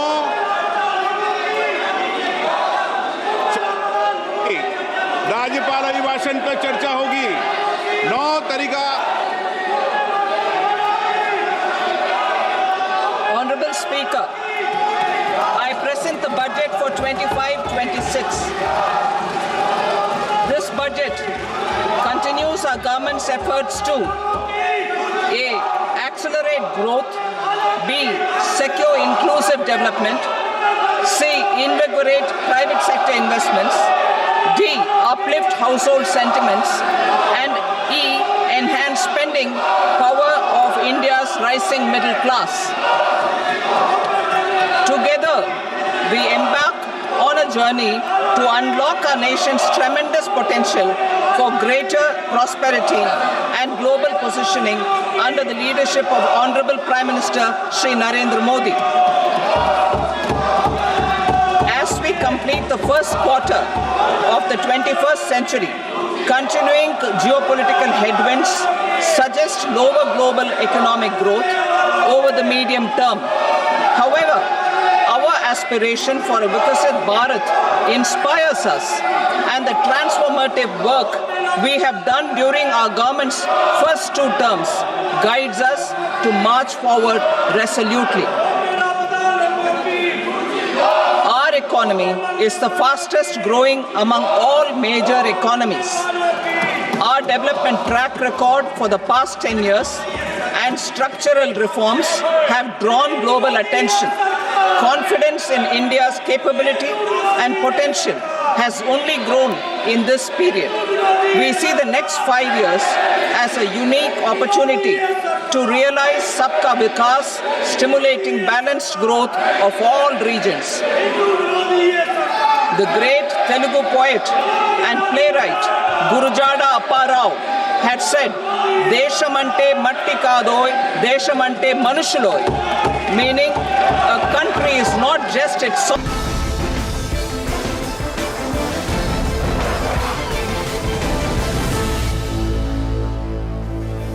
And welcome back to our rolling coverage of Budget 2025. Finance Minister Nirmala Sitharaman laying out the game plan to achieve the 5 trillion economy mark, saying that more spending power has to be given to the middle class, raising the threshold level for income tax to 12 lakh rupees when it comes to tax exemptions. Also announcing a major economic and infrastructure booster for the state of Bihar, as well as a booster for the agriculture sector and MSMEs. First, listen in to Nirmala Sitharaman and then the message to the nation from Prime Minister Narendra Modi. Personal income tax reforms with special focus on middle class. Democracy, demography, and demand are the key support pillars in our journey towards Vikasit Bharat. The middle class provides strength for India's growth. This government, under the leadership of Prime Minister Modi, has always believed in the admirable energy and ability of the middle class in nation building. In recognition of their contribution,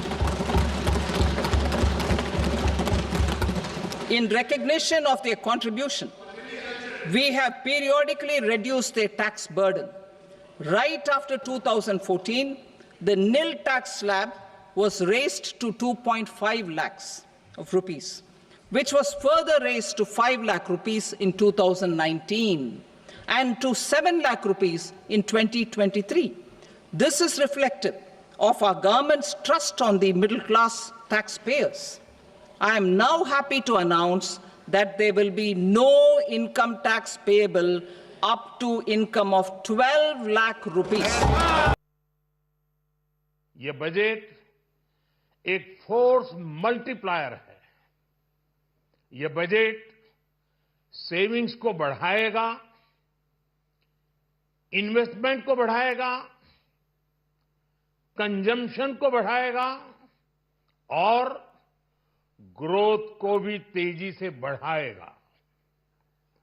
मैं वित्त मंत्री निर्मला सीतारमण जी और उनकी पूरी team को इस जनता जनार्दन का budget, peoples का बजट, इसके लिए बहुत बहुत बधाई देता हूं। ये बजट देश के नागरिकों की जेब कैसे भरेगी, देश के नागरिकों की बचत कैसे बढ़ेगी और देश के नागरिक विकास के भागीदार कैसे बनेंगे, ये बजट इसकी एक बहुत मजबूत नींव रखता है।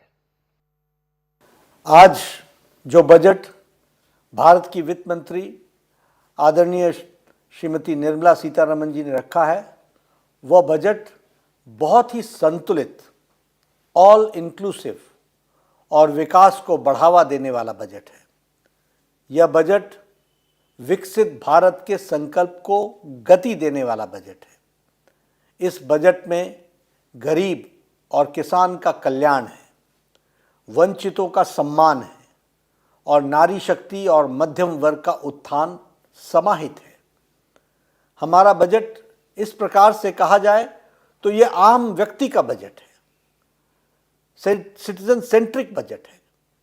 ऐसे सर्वस्पर्शी और हर क्षेत्र के विकास को गति देने के लिए समर्पित बजट के लिए मैं आदरणीय प्रधानमंत्री श्री नरेंद्र मोदी जी का हार्दिक अभिनंदन करता हूं। वित्त मंत्री श्रीमती निर्मला सीतारमण जी एवं उनकी पूरी टीम को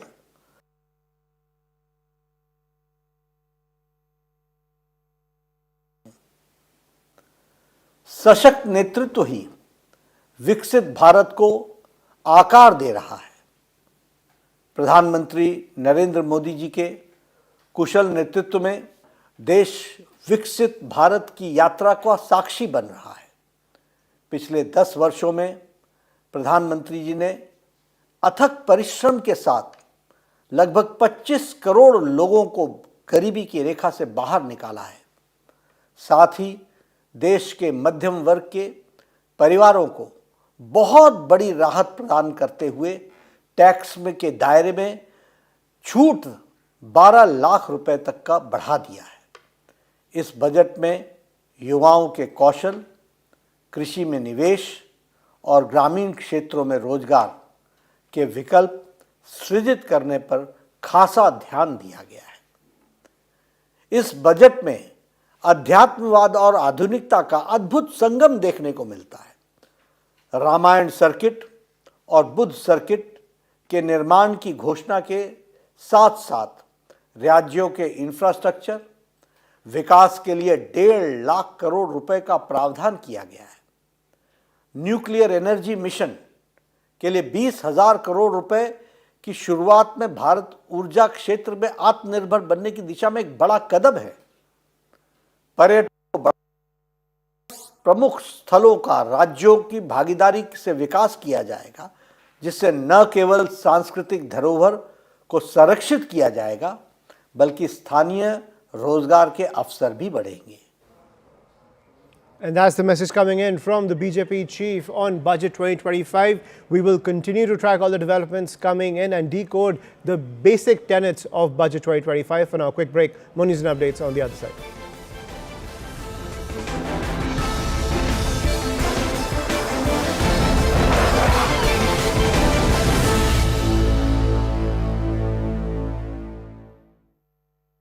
Can you start banking?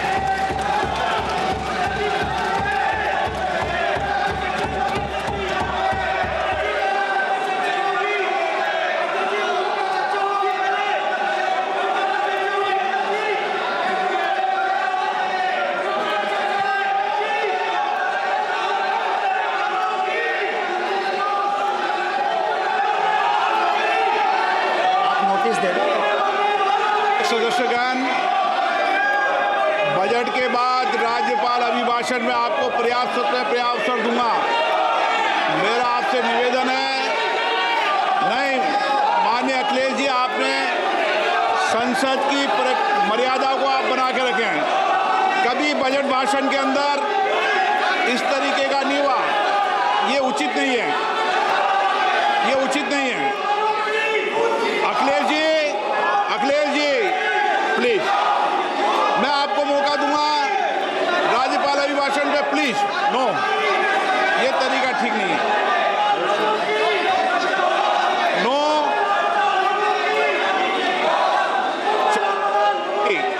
राज्यपाल अभिभाषण पे चर्चा होगी। नो तरीका।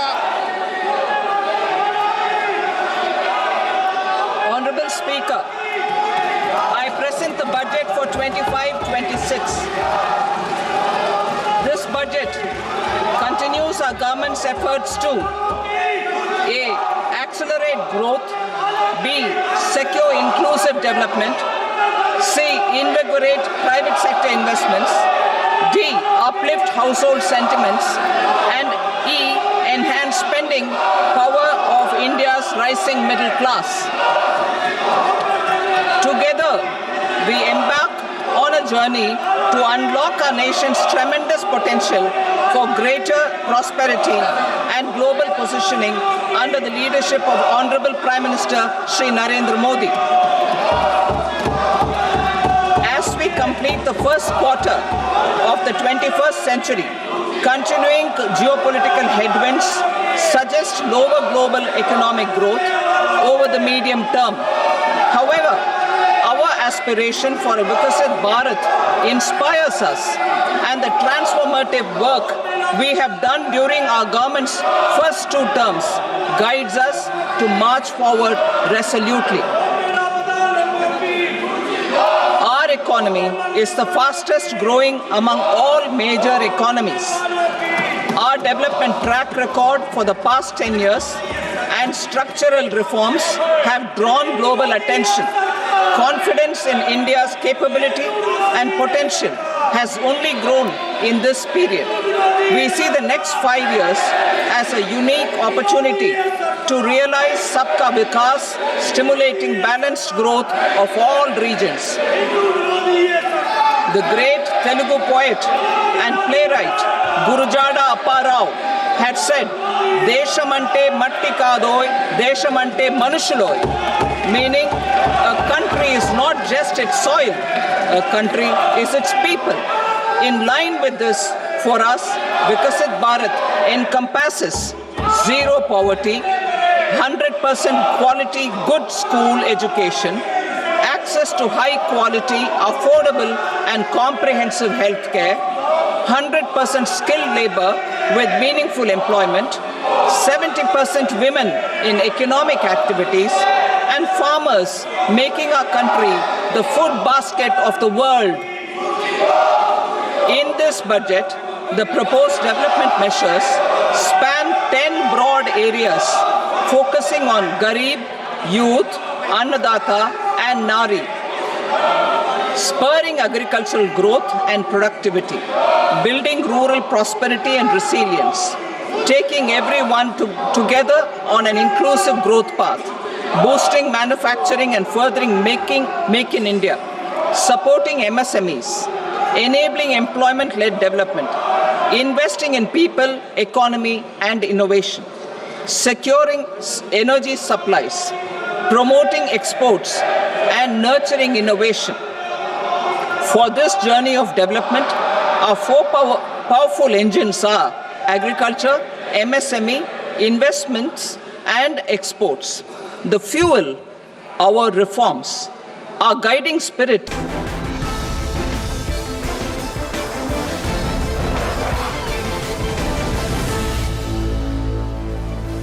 And welcome back, ladies and gentlemen. Let's decode Budget 2025 with our guests. We're joined by Shubhrakant Pandey, former president of FICCI, Piyush Doshi, operating partner, Foundation for Economic Development, and S. Vasudevan, executive partner, LKS Attorneys. Mr. Pandey, I'll come to you first. If 1 is the status quo and 10 is a paradigm shift, where would you place this budget?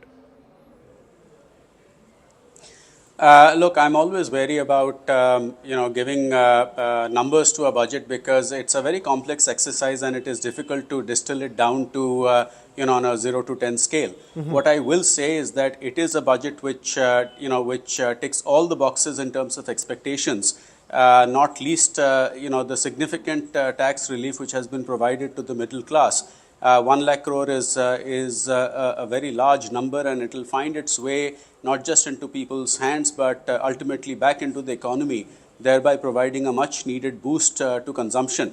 The other thing for me which stood out in the budget was the promise of reforms. Reforms as the fuel of growth is how the finance minister put it, and I think that is significant because a lot has been achieved over the years in terms of enhancing ease of doing business and enhancing ease of living, but more can certainly be done, and that is what seems to be the promise which has been held out, and I have no doubt will be acted upon. One final comment relating to the manufacturing sector, which is what I represent. I'm a very firm believer that for India to deliver sustained growth, the manufacturing sector has to do its fair share of heavy lifting and therefore needs attention.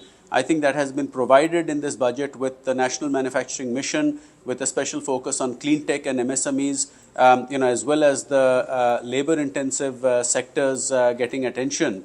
Also, at a time when our own fundamentals are strong, but there are undoubtedly headwinds that we are facing due to global factors. I think the export promotion mission to be, to bring about coordinated action between the finance, commerce, and MSME ministries is a significant step which will, I think, deliver results. And all of this, of course, while sticking to the fiscal glide path.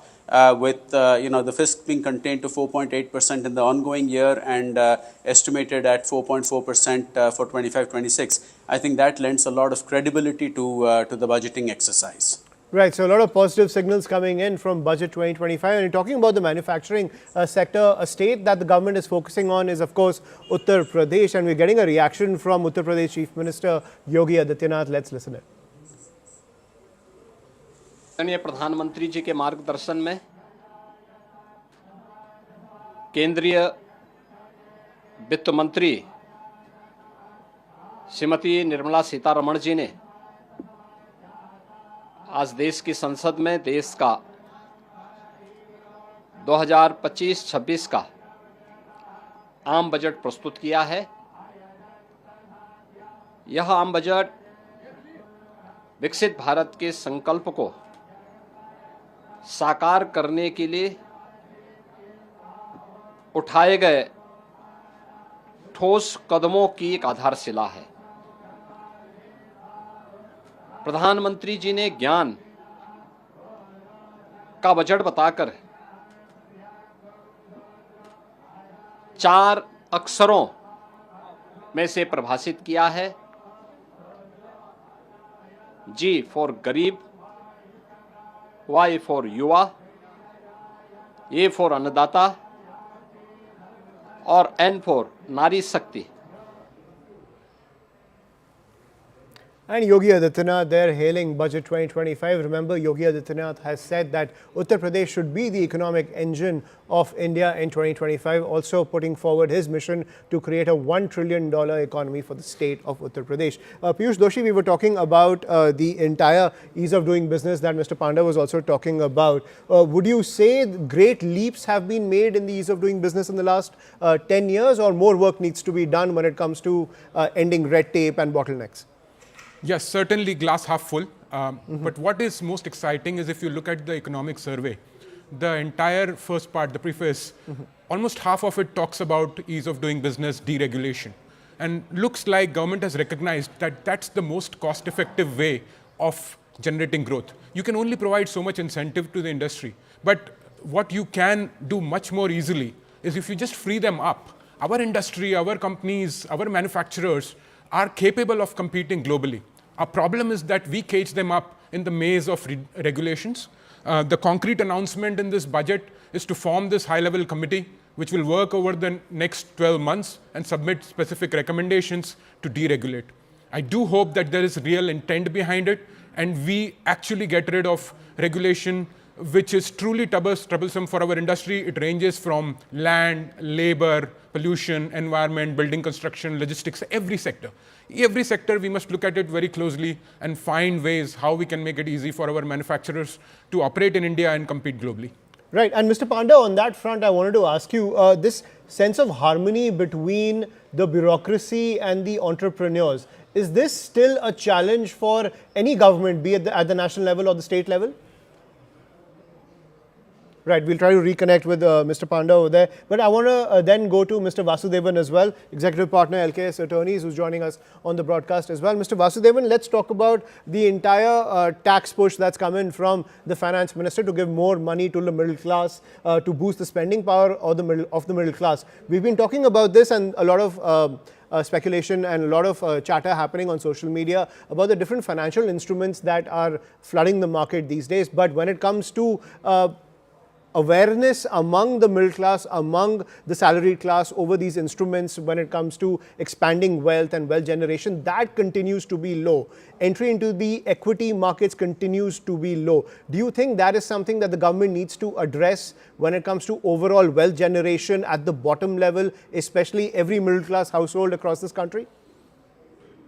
Yeah, I think as you said, this is definitely going to result in more money in the hands of the middle and the lower middle class. Now, where this money is going to go, whether it is going to go into consumption or it is going to go into some kind of a saving, that is something which we have to see. But to my mind, looking at what they are targeting, I would say that a major portion of this extra money will be going into consumption rather than again going back into investment. I think already we have good amount of money which is going into the markets, and we have seen that in the past. Probably there is more money chasing less value at this point of time. So maybe it is to boost consumption. That seems to be the primary objective. Also, there may be a corresponding reduction in the expenditure from the government side. So probably they would want to balance it out, and maybe that will also increase the other indirect tax collections once the consumption goes up. So I would say that it is primarily targeting more consumption rather than investments going into the market. Right. And when it comes to the infrastructure that's in place to streamline taxation, to expand the ambit of taxation, leveraging technology when it comes to taxation, has the government made huge leaps on that front? Definitely. I think this has been a process which has been going on for the last few years. The whole automation, say the facility where you get the annual information statement and the pre-filled returns which come in, where all the high value transactions are getting reported. I think the government now has good amount of data with them, which they are now sort of getting used to using it appropriately to catch the people who are probably not paying the appropriate taxes. And also it is easing the compliance from a taxpayer standpoint. So today the amount of effort that it takes to go and file a return is probably much lower, and most of the cases you don't need a professional to help you out on that. So that is also increasing the compliance level. And as you said, the whole TDS, TCS provisions which are there, which has been simplified now, but it is also a way in which the tax net is getting widened and more people are coming into the net. So I think the increasing the tax base at the same time, moderating the tax rates seems to be the mantra. And maybe over the last 3-4 years, we have seen that widening happening. Probably this year, they wanted to give back something to the middle class by way of reduction in the tax rate. Right. And Mr. Doshi, I want to come to you on the larger point, the macroeconomic point at the end of the day. Now, something that Congress MP Shashi Tharoor and a lot of people in the Congress party also talking about, that when it comes to job generation, getting more youth into the economy, getting them on the right track, because we have skilled youth, we have educated youth, but when it comes to leveraging their skills in the overall economy, that's something that the government has not achieved a great deal on that front. In fact, for that matter, the gig economy, which let's face it, at the end of the day, it has a lot of opportunities. It has a lot of limited intake when it comes to the youth of this country. So on that front, and at the same time, the gig economy also starts, stops, it starts and stops. There's no regular flow when it comes to the momentum of the gig economy. On that front, has the government, in your opinion, not given the youth what is required to create a steady stream of, let's say, infrastructure, or to create a steady stream of employment opportunities to ensure that their skills are leveraged in the economy, because job generation and job viability continues to remain an issue? I would say that the way to create opportunities for youth is by unleashing our private sector, because government has limited resources. All the sections of society are asking for these resources. Government cannot provide the jobs. Right. So ultimately, jobs in the economy will be created by our private sector companies. The question we have to ask is, why aren't they creating more jobs? Yeah. Why are Chinese companies creating the jobs for their youth? Our companies are not able to do it. And I think the answer is, once again, around our focus on exports. We need to tap global markets. We need to promote sectors like tourism, and we need to promote ease of doing business, attract investment. If these factors are taken care of, the jobs will be there and youth will be able to realize the potential. There is some role to be played by skilling, but my belief is that it's not primarily a supply side problem. It's primarily a demand side problem. There is no point skilling our youth, making all of them graduates. Already India is producing almost 1 crore graduates a year, but we are only producing about 15 to 20 lakh formal jobs. So the whole question is, it's not as if by producing 1.5 crore graduates, we will be able to meet their aspirations. In fact, we will create more frustrated youth. What we need to do is improve the quantity and quality of jobs in the economy, which means we need to create an ecosystem in which our companies can thrive, in which our companies can look outside rather than looking within. In labor alone, a typical manufacturing unit has to do almost 15,000 compliances. Now, if a company is busy doing that, how will it compete in the global market and create jobs? We have exports of about $450 billion in manufacturing. China has almost $3 trillion, right?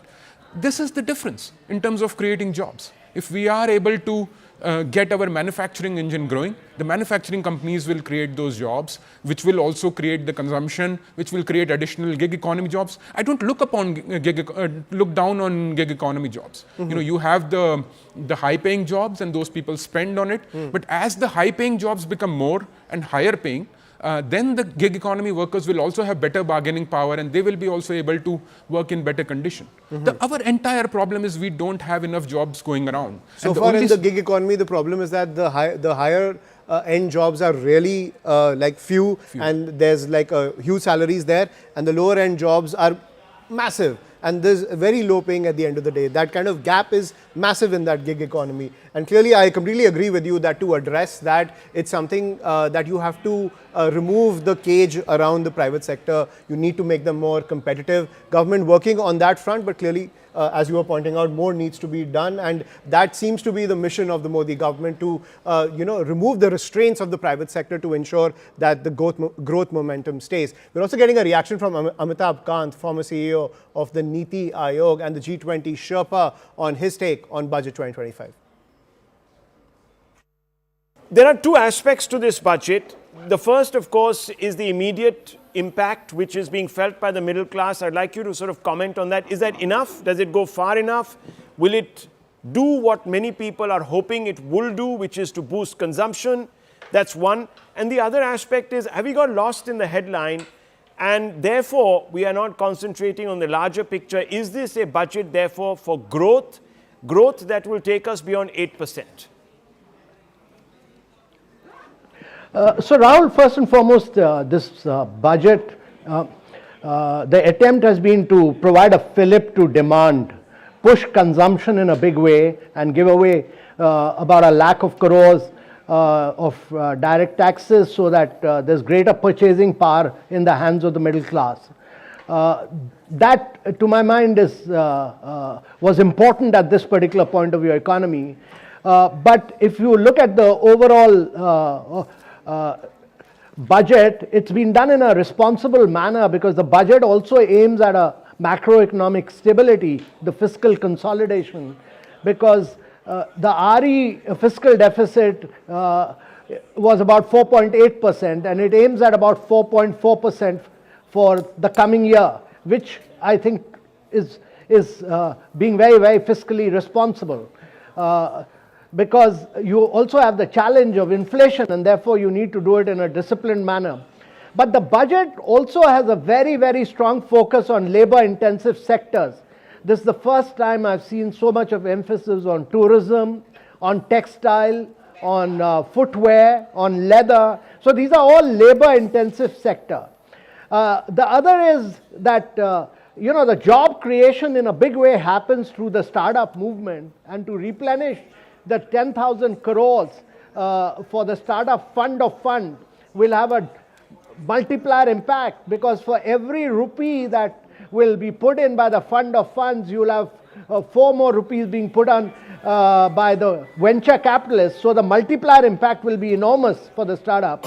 And then putting another 20,000 crore for innovation and saying that there will be a separate fund for deep tech, which requires a lot of patient capital. These are very good moves for young entrepreneurship, startups, etc.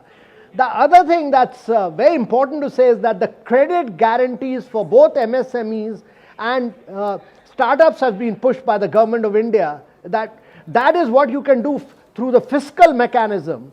And now, the last bit I would say is that the government's focus on regulatory reforms in a big way, because I've been a long-term believer in doing away with a lot of regulatory cholesterol. So this focus on saying that we'll scrap rules, regulation, procedures, 1 year time we'll do this, that to my mind is a very good move. And lastly, I would say making the focus emphasis on clean tech and nuclear energy are very good moves, because we import enormous amount of solar energy, solar equipments, we do that in electric vehicle, we do that for battery storage. To say that we are going to push for Make in India and all these areas will give you a lot of push towards Make in India. And opening up the insurance to 100% is also is a very progressive move to my mind, because the insurance penetration in India is still very, very low. So that should help you to take insurance to rural areas as well. And I'm also joined by Dr. Arvind Lal, Associate Member, FICCI and Executive Chairman, Dr. Lal, Path Labs and Managing Trustee of ALVL Foundation. Thank you, Doctor, for joining us on the broadcast. Dr. Lal, how do you see Budget 2025 when it comes to making India competitive in the tech sector? Right. I think it's a good budget overall, and especially for the healthcare sector, there is an overall increase by about 11%, in which infrastructure and NDHM, which is our national health mission, they get the majority, 40 and 50%, and the PMJ, which is the government's major platform, also gets about 24%. And the NHM, which is the National Health Mission, should have been given a little more. It is still stuck at 3%. So that could have been more. And the economic survey, as you already know, had said about the national health budget to be about 6.1 lakh crores, which is about 1.89% of the GDP. Now, this is slightly less in my opinion, because the government has said that it should be around 2.5%. So this should come out, come up slightly more. And the good thing is that now the cancer care daycare centers are going to be 200 more. I wish there was enough emphasis also on some kind of a screening of the general population of these lifestyle diseases, which cancer is just one of them. The other being diabetes, high blood pressure, liver, kidney, etc. But I think this screening of the normal population in India has to come up now. And of course, about the drugs also, the 36 drugs have been made exempt from customs duty, which is a very good thing. And the tourism in healthcare is also going to increase. The number of seats in medical colleges have also been hiked up to 10,000 per year and 75,000 in 5 years. So overall, it's a good health budget. Right. And Dr. Lal, we saw during COVID time how tech was leveraged to make healthcare so much more accessible, to improve the entire healthcare sector. Also, we saw this harmony between the bureaucracy and the overall medical sector. Do you see the government moving ahead in that direction to expand access to healthcare as well as make it a more efficient sector? Well, it cannot go back to the ways of the COVID, time. But I think the government in its own way is coming forward now and taking more leaps into the healthcare sector. And our, basic thing, what was there even at the time of COVID was test, track and treat. And these days with these diseases which I have just mentioned, the non-communicable diseases, each one of them requires testing. And the one where you can actually catch hold of is cancer. Of course, diabetes, high blood pressure are also very, very high in India. So everything needs slightly more focus from the government side into, testing and tracking. That's all I have to say. Right. Testing, tracking, something that the government needs to focus on. Gentlemen, please stay with us. We're going to take a quick break now as we decode Budget 2025 further. Please don't go anywhere.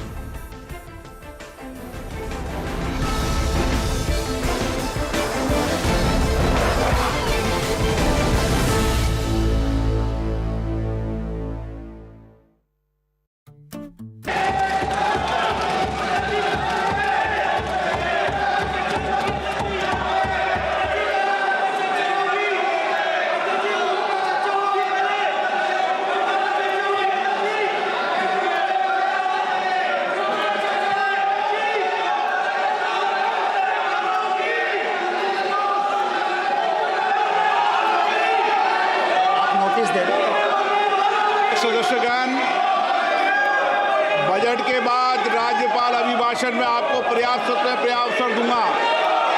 मेरा आपसे निवेदन है, नहीं माननीय अखिलेश जी, आपने संसद की मर्यादा को आप बना के रखें। कभी बजट भाषण के अंदर इस तरीके का नहीं हुआ, ये उचित नहीं है, ये उचित नहीं है। अखिलेश जी प्लीज, मैं आपको मौका दूंगा राज्यपाल अभिभाषण पे, प्लीज। नो, ये तरीका ठीक नहीं है। No,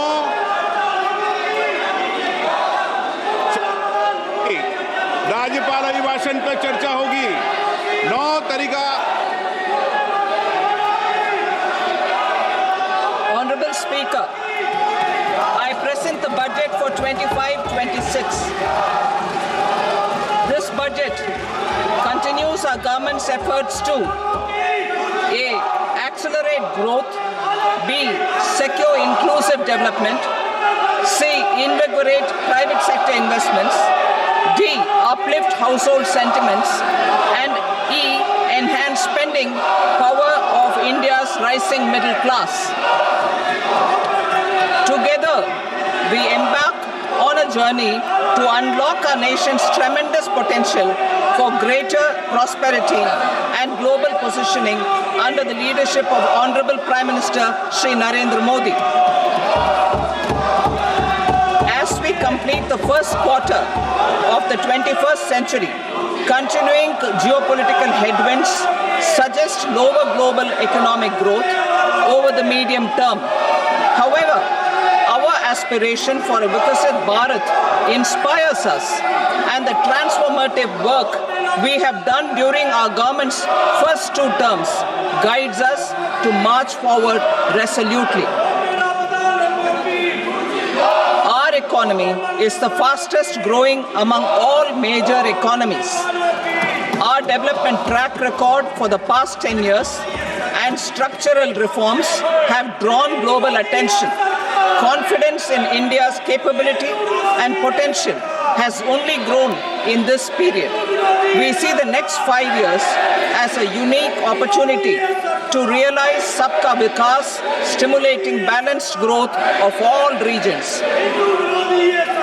The great Telugu poet and playwright Gurujada Apparao had said, "Deshamante matti kadoy, deshamante manushuloy," meaning a country is not just its soil, a country is its people. In line with this, for us, Viksit Bharat encompasses zero poverty, 100% quality good school education, access to high quality, affordable and comprehensive health care, 100% skilled labor with meaningful employment, 70% women in economic activities, and farmers making our country the food basket of the world. In this budget, the proposed development measures span 10 broad areas focusing on Garib, Youth, Annadata and Nari, spurring agricultural growth and productivity, building rural prosperity and resilience, taking everyone together on an inclusive growth path, boosting manufacturing and furthering Make in India, supporting MSMEs, enabling employment-led development, investing in people, economy and innovation, securing energy supplies, promoting exports and nurturing innovation. For this journey of development, our four powerful engines are agriculture, MSME, investments and exports. The fuel, our reforms, our guiding spirit, inclusivity, and the destination, Viksit Bharat. This budget aims to initiate transformative reforms across 6 domains. During the first 5 years, these will augment our growth potential. CNN News 18 and DBS Bank Budget Day Studio.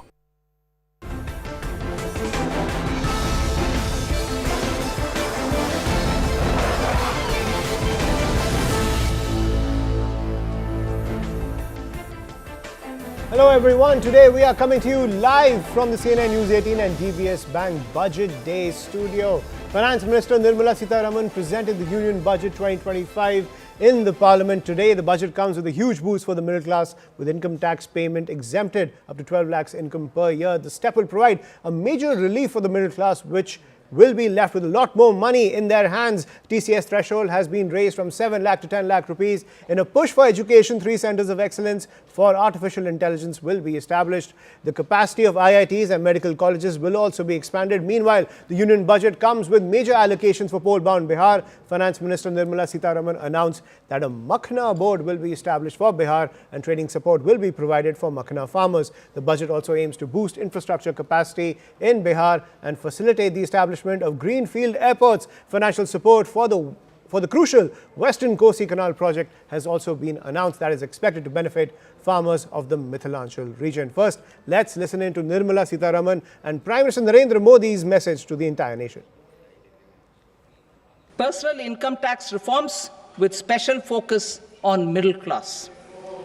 Democracy, demography and demand are the key support pillars in our journey towards Viksit Bharat. The middle class provides strength for India's growth. This government, under the leadership of Prime Minister Modi, has always believed in the admirable energy and ability of the middle class in nation building. In recognition of their contribution,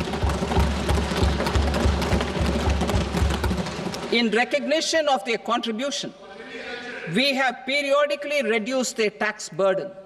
Right after 2014, the nil tax slab was raised to 2.5 lakhs of rupees, which was further raised to 5 lakh rupees in 2019 and to 7 lakh rupees in 2023. This is reflective of our government's trust on the middle class taxpayers. I am now happy to announce that there will be no income tax payable up to income of 12 lakh rupees. ये budget एक force multiplier है। ये budget savings को बढ़ाएगा, investment को बढ़ाएगा, consumption को बढ़ाएगा और ग्रोथ को भी तेजी से बढ़ाएगा। मैं वित्त मंत्री निर्मला सीतारमण जी और उनकी पूरी टीम को इस जनता जनार्दन का बजट, पीपल्स का बजट, इसके लिए बहुत बहुत बधाई देता हूं। ये बजट देश के नागरिकों की जेब कैसे भरेगी, देश के नागरिकों की बचत कैसे बढ़ेगी और देश के नागरिक विकास के भागीदार कैसे बनेंगे, ये बजट इसकी एक बहुत मजबूत नींव रखता है।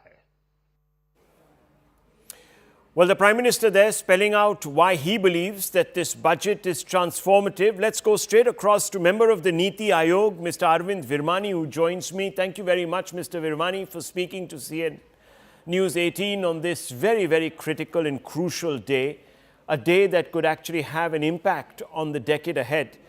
Mr. Virmani, the big headline, of course, that we've all sort of chased is the big tax cut. But I want to ask you, has the budget beyond this tax cut help realize the recommendations made in the economic survey that called for an 8% plus growth rate?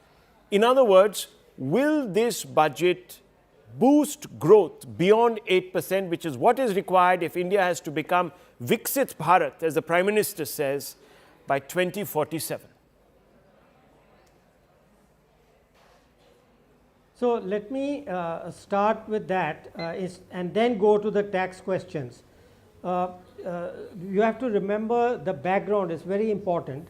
The goal is still exactly what it was before, which is to maintain fast, inclusive growth.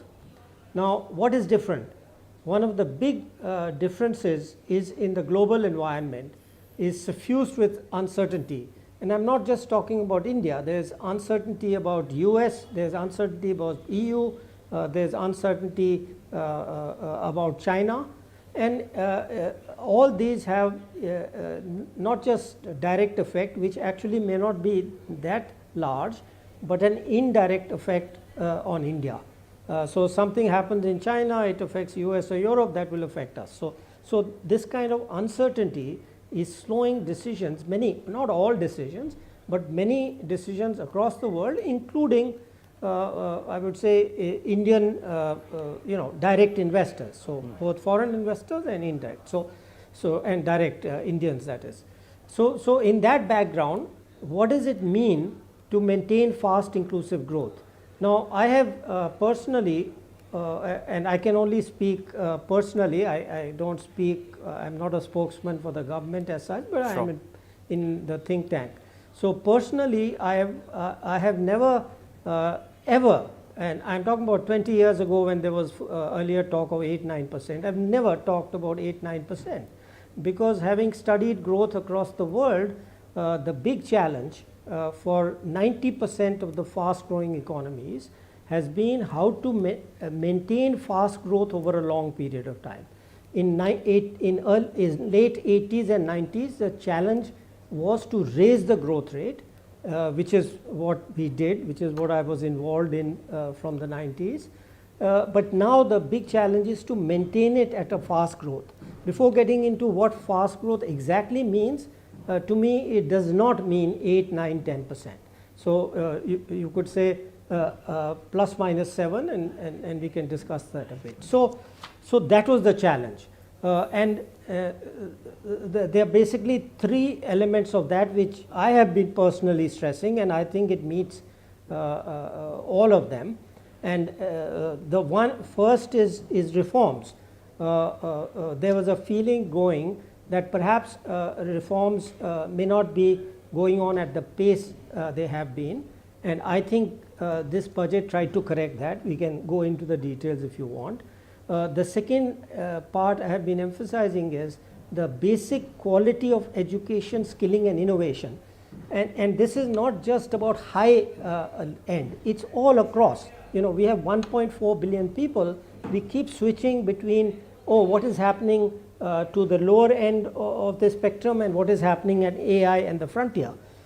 We don't have a choice. We have to act all across the thing, from the basic quality of basic education, the skilling at low, middle, high levels, highest levels, and finally the whole issue of export and supply chains and the intimate connection with those, and that is very necessary both for employment and wage growth. I have this little slogan, I don't know if it's an original or somebody else has said it, but I say that jobs and skills are two sides of the same coin. So you cannot have a job without the skills, and more than that, raising the quality of the skills also raises real wages. So the immediate thing is to take advantage of the supply chains. So these three issues, I think, have been addressed. This is on urban development, particularly looking at urban workers, and continues to lay emphasis on reforms. 6 specified sectors have been identified, and I spoke about it in the budget. Sectors in which we will continue our reform agenda. All this, even as we have continuously been engaged with the stakeholders, and interest of education and health has been prioritized. When we're talking about education, from a child in a daycare center, portion for women, lactating mothers, till the level of getting skilling done, and also for artificial intelligence and digital reading material for students in school and colleges. Every aspect of education, and bringing in that dimension which is so critical for health. Daycare, cancer centers, and making sure more medical seats are available. These are kind of things with which I'm trying to highlight. The approach in this budget has been pointed on areas which definitely need immediate intervention, outlays, and action along with the states. So Vikasit Bharat is not just being described. I've given you also what we mean by Vikasit Bharat, or what is it that we expect to achieve for Vikasit Bharat. So this budget actually has given you several things on which you can understand how this economy is being planned to take forward a route towards Vikasit Bharat. Secretaries have joined me. All of them would also come in to explain or answer and give clarity and so on. But one thing which I certainly would like to highlight is responding to the voice of the people, which is what Prime Minister Modi is known for in his administration. It's a very responsive government. And as a result, the income tax simplification, which I announced in July, is already completed in its works, and we shall bring the bill in the next week. So the income tax simplification, about which in July budget I have gone in detail to say, the work is completed within 6 months is what I said. Within 6 months we've brought the bill. It will be coming into the parliament next week. So if we are talking of reform, inclusive of taxation, the work is done. This budget also speaks about rationalization in customs. Tariffs are being brought down, tariffs are being simplified, and also the basket which consisted of so many different tariffs for so many different commodities are now reduced. 8 were taken off earlier, 8 has been taken off now. So whatever remains now, 7 I think remains, and that is all about India's tariff picture. So the usual narrative which goes on, saying is India being too heavy on tariffs? No, you find that we've drastically reduced and also simplified. So this budget has so many things for all of us to talk about. The more important thing about agriculture, which performed very well during COVID and which has contributed to India's food security, the proposals which are mentioned in this budget actually talk about everything to do with beej to bazaar, literally from the stage of seeds, hybrid seeds, climate resilient seeds, seeds which can give greater output, seeds which are going to be high yielding, all this together to the final point of India becoming the world's food basket. That's the definition I put in when I was talking about Vikasit Bharat. So we are making sure that India's agriculture gets the support across the board, whether it is on seeds, whether it is for skilling the farmers, whether it is rural prosperity, whether it is going to have agriculture and allied industries being set up in rural areas, and whether it is going to be farmers getting better and more loan with interest subvention, not just farmers, fishermen, and also dairy, meaning animal husbandry. So the picture for rural development and the picture for supporting agriculture is across the board, and that has been narrated. The second thing which I would want to highlight is the continued emphasis that we're giving since vote on account budget, July budget, and now on the MSMEs. Whether it is giving them sovereign guaranteed loan, whether it is support during COVID, whether the definition being changed now for better, more inclusive growth in MSMEs, access to bank credit. So MSMEs have also been given greater emphasis. Together with this, I'd like to highlight the point that energy security has had greater attention in this budget. We've highlighted in July budget how even pump storage will have greater attention. Solar and wind and renewable energy has also been taking consistently good importance in our budgets. This time we are talking about the small modular reactors. I've also announced that there shall be 2 amendments, one to the Atomic Energy Act and the other one for the civil liability. All of this is going to help us attain energy security. Insurance sector's FDI limits have been enhanced. That is another important announcement. I'll end my opening statement with 2 things. There is no reduction in the public spending on capital expenditure. Let's put that up front. We continue to place emphasis on the multiplier effect that capital expenditure done by government has shown, has sustained us. We continue on that. And with all this, our fiscal prudence has aligned itself to the glide path that we announced in 2020-21. So we've kept ourselves in alignment. Fiscal prudence has been maintained. The next year, coming years, estimate is also been given. Well under 4.5 is what we had said earlier. We are also projecting the same. So this is just as an opening statement. There's a lot more to say, but as you all ask questions, so shall we answer. Thank you. Thank you, ma'am. 225. 225. Mic, please.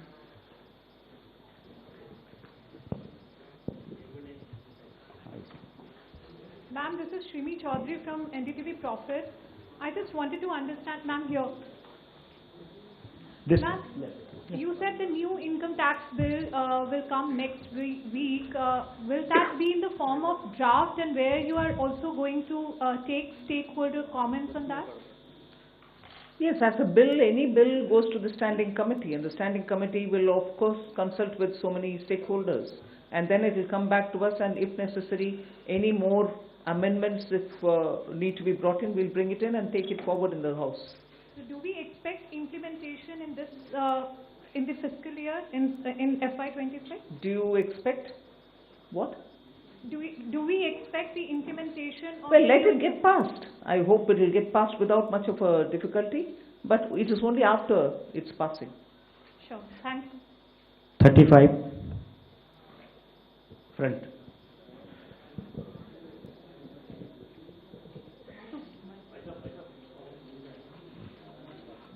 Ma'am, Timsi Jaipuria, this side from CNBC TV 18. As you said, this is a very responsive government, which is why government decided to give these tax rebates. But given the structure that you have announced, ma'am, up to 12 lakh is the rebate. Any reason why this rebate has been hiked from 7 to 12 lakh? Is it that the incomes or salaries were not growing up to the mark, which is why government thought that this rebate needs to be given? And also, how do you make up for this 1 lakh crore of revenue loss? Will it not impact the budget estimates? Where will you get this money from?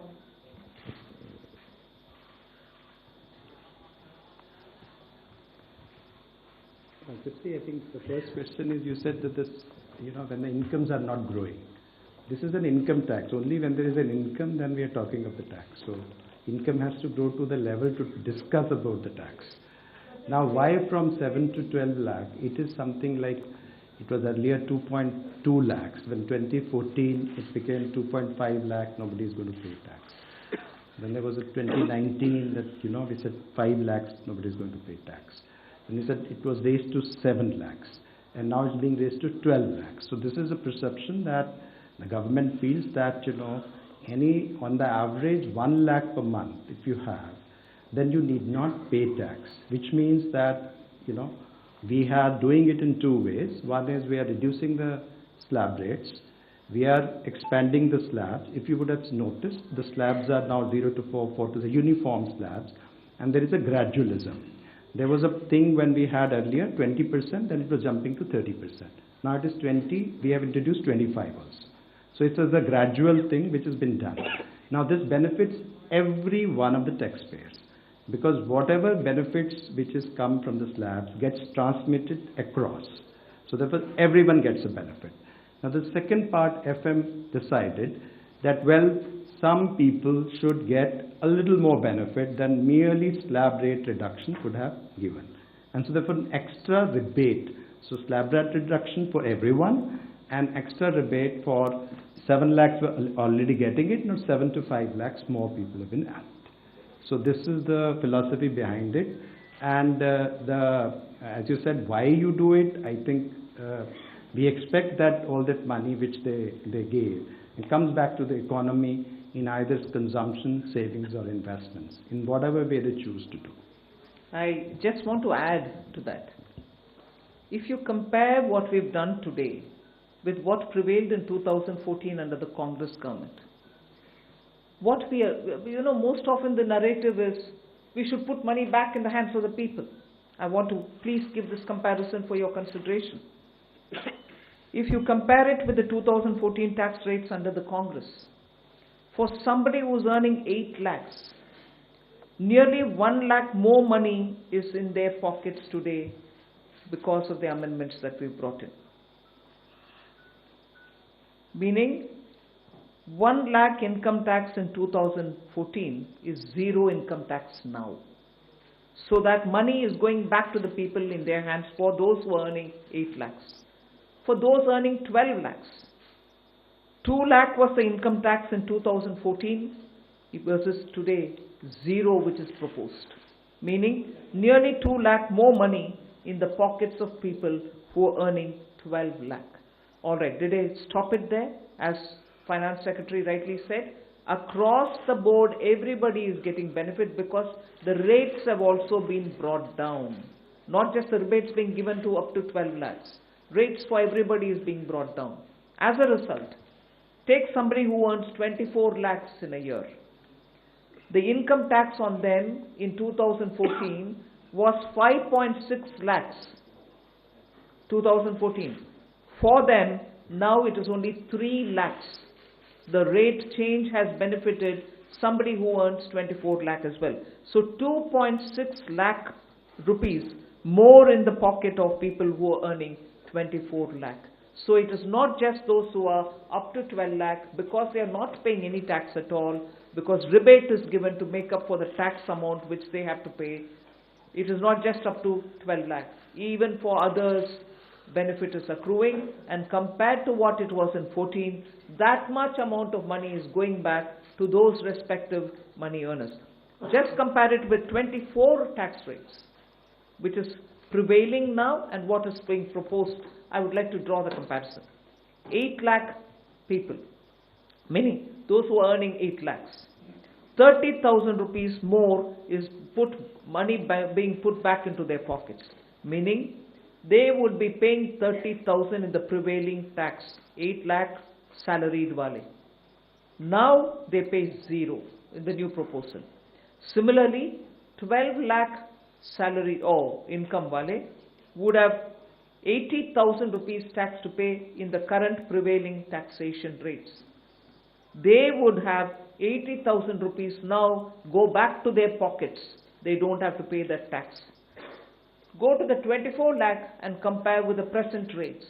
Present prevailing rate, they have to pay 4.1 lakh rupees as tax. We are saying now they will have 1.10 lakh in their pockets, which they don't have to pay as tax. So we have put good substantial amounts into the pockets of people who deserve to get that. And I would want that to be highlighted compared to what prevailed in 14 and what prevails just this year. 3. Three number. Ma'am, many congratulations. Something that has been quoted to you as well as the Prime Minister and yesterday the Chief Economic Advisor hinted, in terms of disinvestment and where you should not get into, government. You yourself have been talking from 2020, 21 and subsequently, government should be in less spaces. Has it been a strategy? Because I know you're committed to it, but last budget you didn't refer to it. This budget you have not referred to it. The target still remains there. Is there any impetus that you're going to do towards what has already been announced by the budget? For example, bank privatization of banks and others. That's one. And the second because it was unanswered, you're making it simpler, the income tax, and bringing a thing. Does that mean that you can now not necessarily all the time you can do it through a schedule or an executive order if you want to give some relief to a common man in the new income tax bill that you bring in? No, giving relief any time will have to go to the parliament, because if we are giving fiscal, relief to people, it has to have approval from the parliament. So but what the tax simplification really means is the complication in the language, the circuitous way in which they were explaining things, and adding too many exemptions. You will realize that when we brought in the new tax regime, we didn't want the old tax regime imitated or copied. In that, there are several exemptions given in the old regime. In the new, we didn't want to give any, because we wanted a simple, straightforward tax regime in which the rates can be brought down. That's what we've done even now. So the act itself had to be simplified. The attempt now is that. And on the disinvestment and... No, all that will continue. There won't be a relenting on any of this. On disinvestment, if I can add, you see, the last time July also the similar questions were asked. We have actually since then a value creation strategy, which was actually well explained at that time also. There is no disinvestment target per se. Disinvestment and dividend are both looked at together because both are money and money is fungible. And it has got 5 elements. The first element is that we are saying CPSC's performance. The second is we say that we should have communication of performance. The third we say that the capex of the CPSC, which is important, as you know, in terms of accelerating growth. The fourth is the consistent dividend policy. And the fifth is there is a calibrated disinvestment strategy. And the disinvestment also is there. The listing is a part of disinvestment itself. So if you really look at it, both dividend and disinvestment is about 80 to 90,000 crore per annum are being raised, but in a manner which are beneficial to the minority shareholders who are there in all our listed companies. 65. That's it.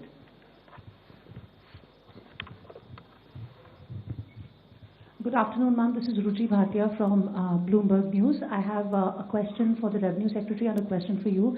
If the Revenue Secretary can give us details on the benefits, the number of people who will benefit from the slab, from the rebates going up from 7 lakhs to 12 lakhs. And the question for you, Madam Finance Minister, a lot of people say that while the absolute number for CAPEX has gone up, the pace of spending has gone down as compared to a few years ago.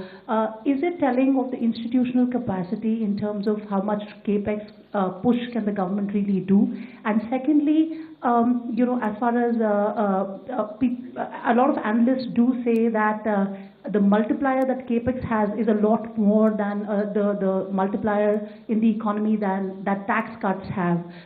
What would you, say to some of those concerns as well? Well, 1 crore people will not benefit between the 7 lakh and 12 lakhs. Meaning 1 crore more people will pay no tax.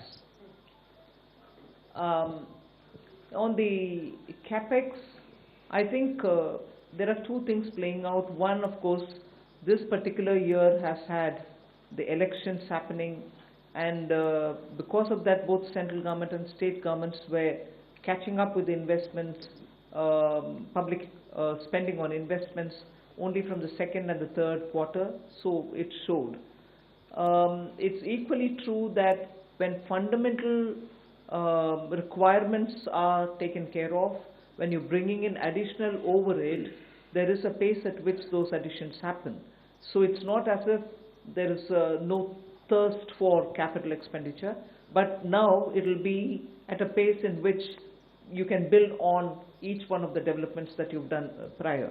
So it will continue. There are some departments which will need more. There are others who would probably reach a plateau, but expenditure will have to continue even in them. So the heads where the capital expenditure will happen will vary, but expenditure will happen in building assets.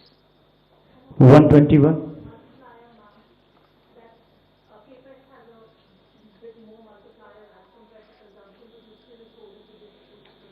No, capex is also continuing. I have not foregone capex to give for revenue expenditure or consumption expenditure. So both continue. Ajay. Look at what the overall numbers are. Even in the coming year, the next year, effective capital expenditure, including what Government of India provides to state for their capital expenditure, is 4.3% of the GDP, one of the highest. It is not just what Government of India departments spend, it is the total money which goes for the capital expenditure. And if you look at that compared with this year's RE, there will be 20% increase. If you look B to B, still there will be a 10% increase. And it is not a capacity issue, it is a new sectors coming up. For example, if you notice, urban sector, the allocations are increasing. That's one area which requires a renewed focus. 121. On the capex, because this point can come up later also. So one is the capex that we give directly, that is we do a central government directly. Other is that grants that we give to the state governments, for the state governments to do capex, for example, for Pradhan Mantri Gram Sadak Yojana, for example, Pradhan Mantri Awas Yojana, and so on and so forth. So if you also include the grants in aid for creation of capital assets, the amount, total amount has gone up to 15.48 crores in the budget estimate for the next year, which is more than 15% increase over the current year's RE. So that is a substantial increase, whereas you consider that the overall expenditure, that is revenue plus capital, has grown by around 7% in the next financial year as compared to this year's RE. So this is almost twice the aggregate growth in the expenditure. I would like to also add that on top of this 15 lakh crore capex, which is 11.2 there, and the extra money which goes into revenue but goes in capital building at the hand of the states, the CPSE, the Central Public Sector Enterprises, add about 4 lakh crore as capex from their own resources. So that's also the capex which goes in, and that is not counted here. Mike on. Tarun Sharma from Zee Business. Ma'am मेरे दो सवाल हैं। एक, ma'am आपने insurance की जो FDI limit है वो 74 से 100% करिए, तो क्या मैम जो इंश्योरेंस अमेंडमेंट बिल था उसकी जो बाकी रिकमेंडेशन है उसको रिजेक्ट किया गया है, सिर्फ इसी को एक्सेप्ट किया है 74 से 100% का? दूसरा मैम, मूडीज ने कहा है कि जो पब्लिक डेट है स्टेट और सेंट्रल का वो अभी भी 80% है, इस वजह से हम रेटिंग अपग्रेड इस बजट के अनाउंसमेंट के हिसाब से नहीं कर सकते। तो do you think is there concern for the on the public date?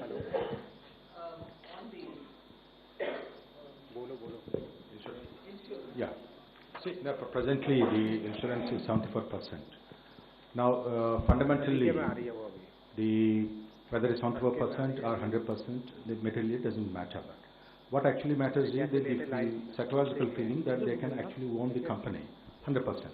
Along with this FDI, we are also going to, FM also announced that we are going to simplify certain procedures and rules that we frame, which are including the key management personnel, person who can be chairman of the company, and person who can be the CEO, and board of directors, and also repatriation of dividends.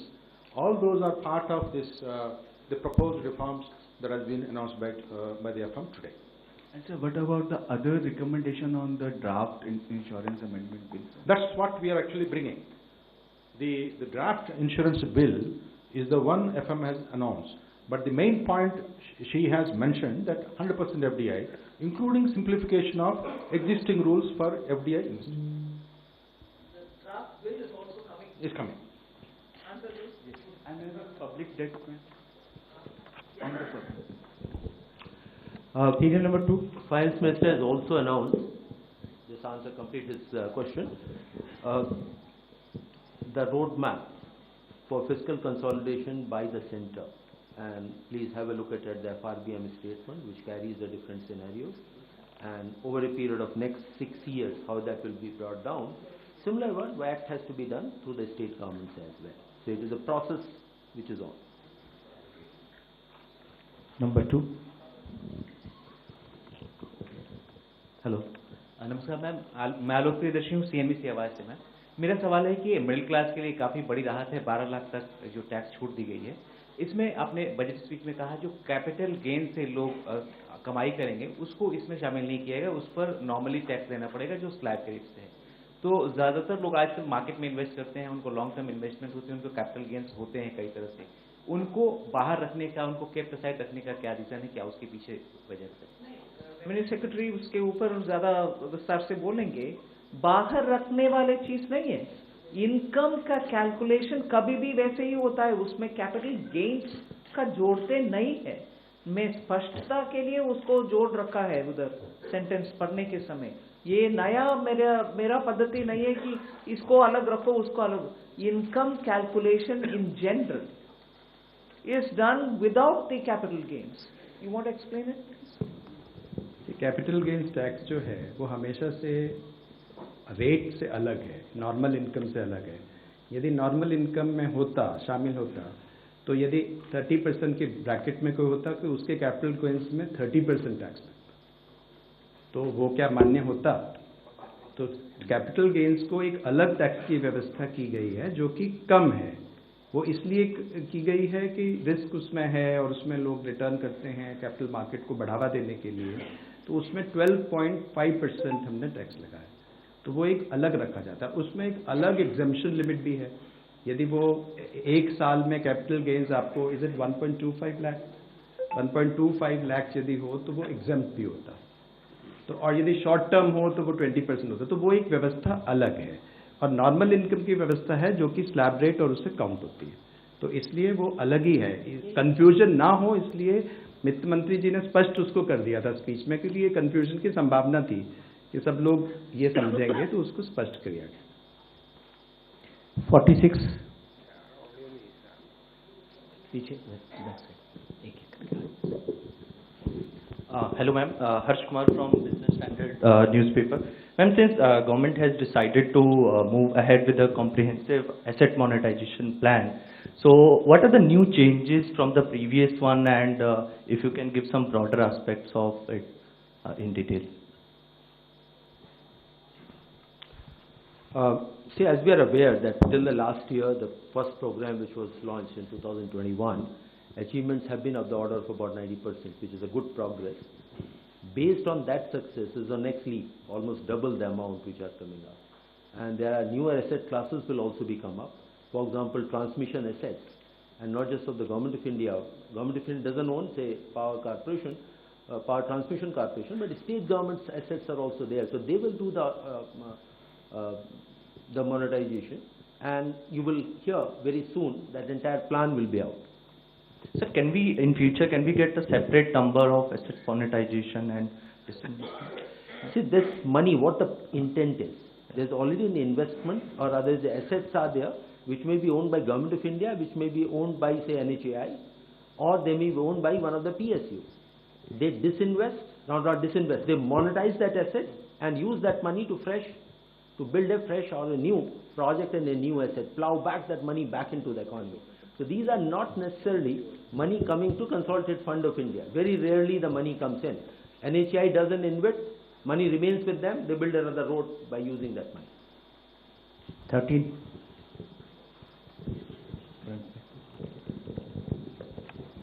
Hi ma'am, good afternoon. I am Kriti, I'm from Informist Media. So right now you just said that your fiscal prudence has finally aligned with your glide path that you had announced in FY21. This year you have given a new roadmap, so mentioned debt to GDP roadmap. You aim to bring down your debt to GDP ratio to 49 to 51% by FY31, considering the nominal GDP would be in the range of 10 to 11. So based on that, and you said that you will peg your fiscal deficit in a way that it goes on to bring down your debt to GDP ratio. So is there a rough estimation of what kind of fiscal deficit you may have by FY31? And secondly, on 31, when you aim to bring down your debt to GDP ratio. Secondly, on funding of fiscal deficit for the next fiscal year, you have brought down the borrowing from small savings from considerably low, it's 16% low from last year.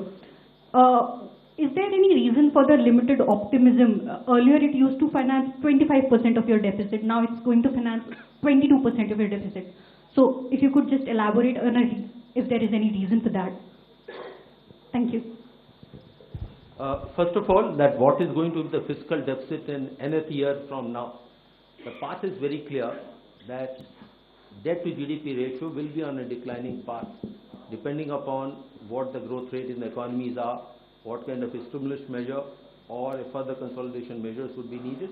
And the roadmap does envisages three scenarios: mild, moderate and high level of consolidation. So do your maths there, that the range is coming up. In the best case scenario, the highest growth rate and highest level consolidations can go as low as 47.5%. Very low growth rate, etc., it comes to 52. What the goal is taken is 50 plus minus 1%, and that's showing the physical response to needs of the economy. So that is the goal, but overall trend has to be declining trend. And just see the record. 2021, Finance Minister announced will come down to 4.5 next year. This year we are 4.8, next year is 4.4. This is a track record, that's what we follow. Your next question? Small savings, borrowing from small savings. Here the interest rate, if you notice in the last 2 to 2.5 years, are being set in a manner so that there's neither an incentive nor a disincentive to come to small savings. These are the numbers where we see the trend, and based on the trend we project it. What is being overall is being monitored and watched or set is the overall fiscal deficit, overall borrowing. If more is coming in small savings, less from the market. If less is coming from the small savings, more will be from the market. So our assessment numbers are slightly lesser than this year, and to that extent market borrowings we have indicated which will be slightly less than the current year numbers, marginally lower are there. But if there were to be more inflow of small savings, to that extent market borrowings will go down, and as you are aware, we do set the calendar every half year. 51.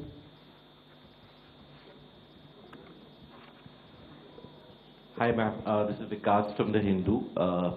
First of all, you've left us with very few questions after that announcement on the direct taxes front. And you mentioned that there is a 1 lakh crore revenue foregone from that move, which is obviously going to help boost consumption and demand and private investment in turn. I wanted to get a sense of the mathematics behind the overall fiscal math that we've worked out for next year. Because despite this tax relief, we are looking at a direct income tax as receipts as a part of gross tax receipts are likely to rise to 33.7% as per the revenue receipts plan, and which is the highest ever, and marks a significant increase over the 24-25 income tax receipts. So I wanted to understand what's what gives, how do you work this out? Because on one hand, we are giving away significant relief. Where do we expect the gains I hope from? you're not suggesting we shouldn't have done this. Are you?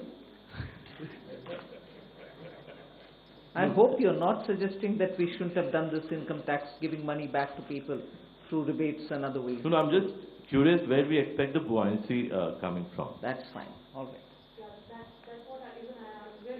It was answered at that time. Anyway.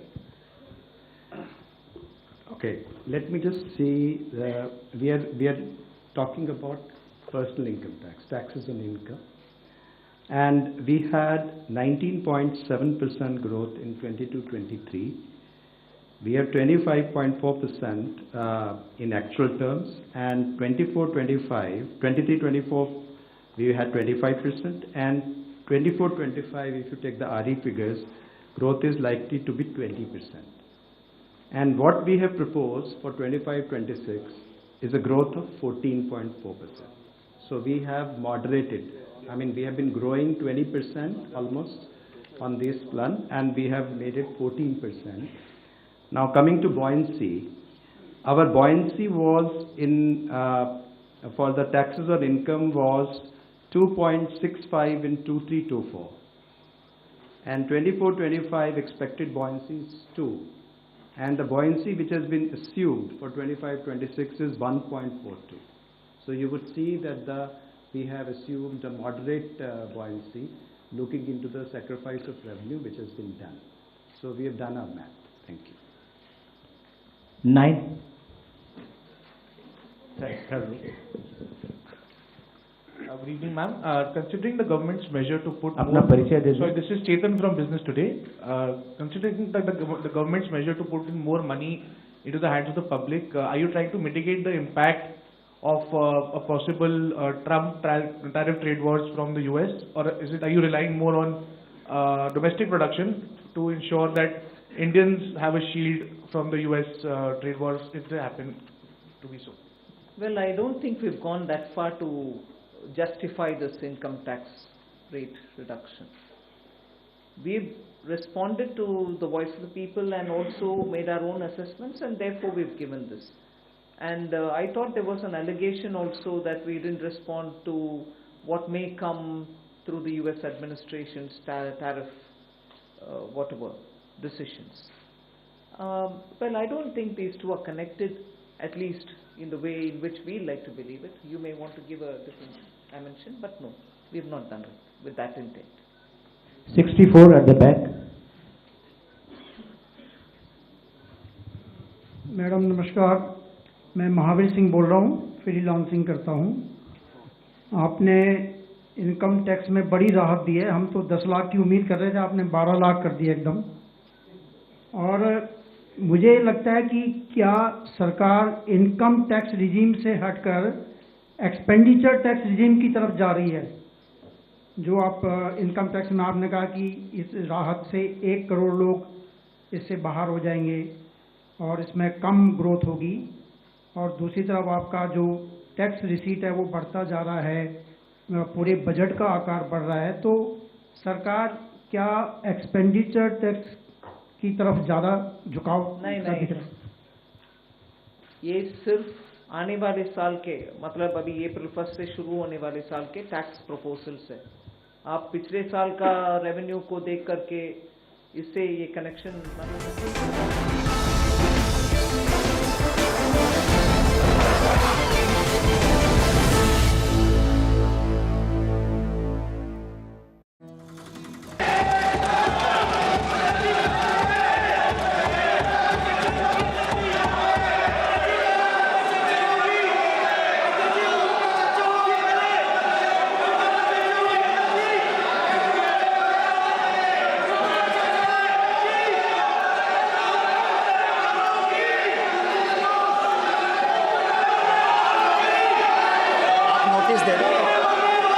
सदस्यगण,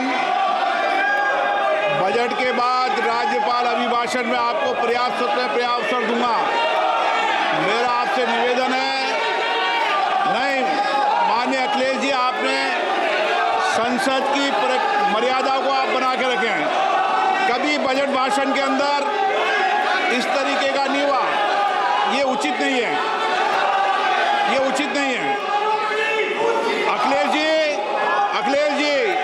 please, मैं आपको मौका दूंगा राज्यपाल अभिभाषण पे, please. No, ये तरीका ठीक नहीं है। No,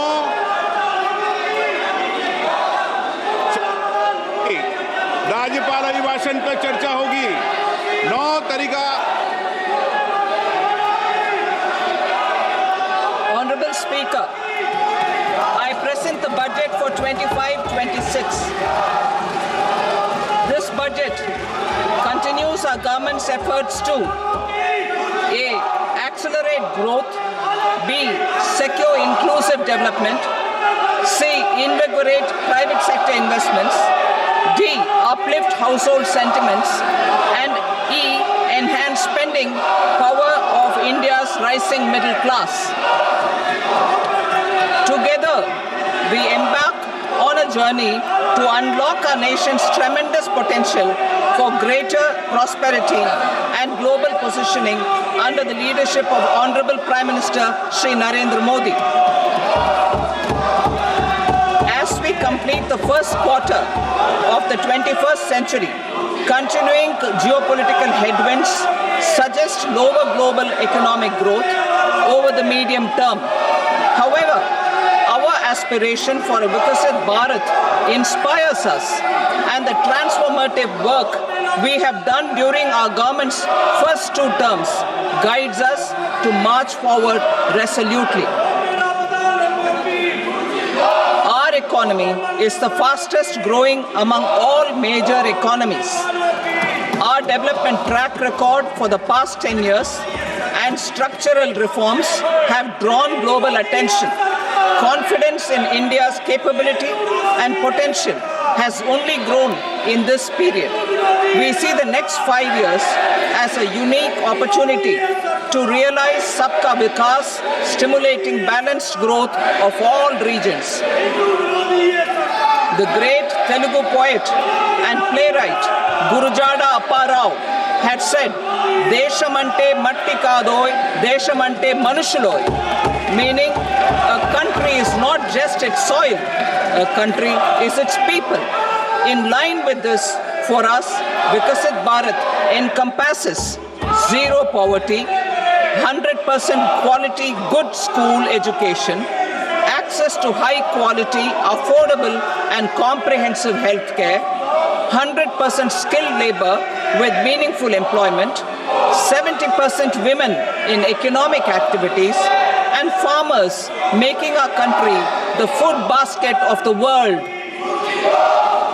In this budget, the proposed development measures span 10 broad areas, focusing on Garib, youth, Annadata, and Nari, spurring agricultural growth and productivity, building rural prosperity and resilience, taking everyone together on an inclusive growth path, boosting manufacturing and furthering Make in India, supporting MSMEs, enabling employment-led development, investing in people, economy, and innovation, securing energy supplies, promoting exports, and nurturing innovation.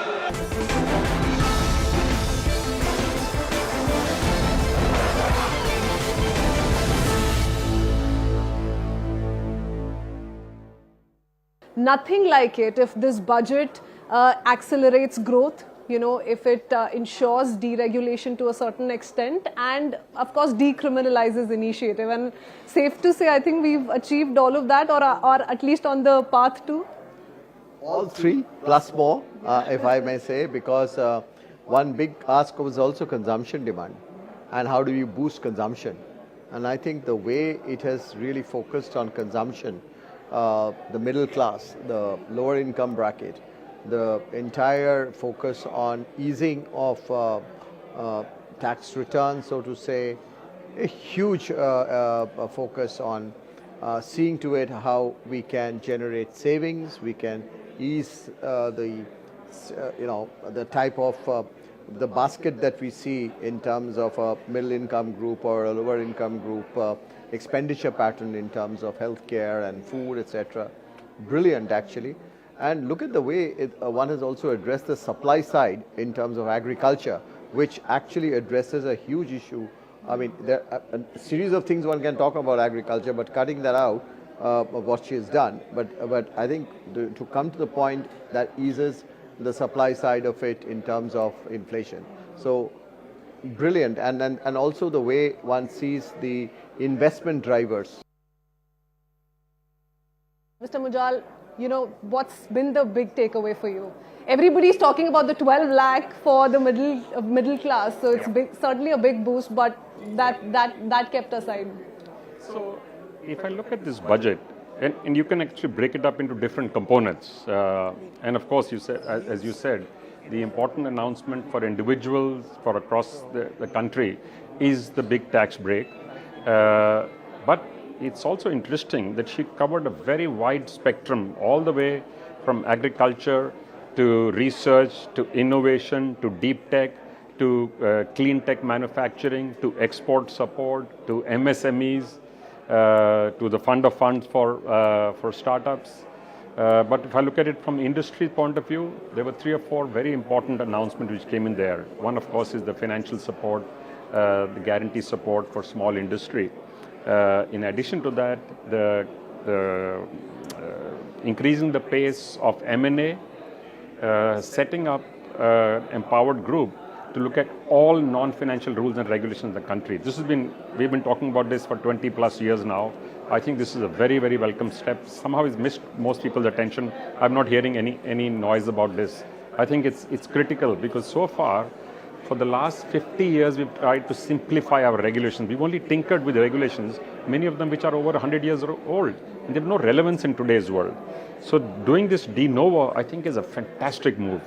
Of course, we wait to see the direct tax proposal, which will come in the next few days. And from what she said, that also should be a welcome shift because she said they will be simpler, straightforward, easier to understand, easier to implement, and at least half the size of the current act that we have. I also like that we focused on things like nutrition. We focused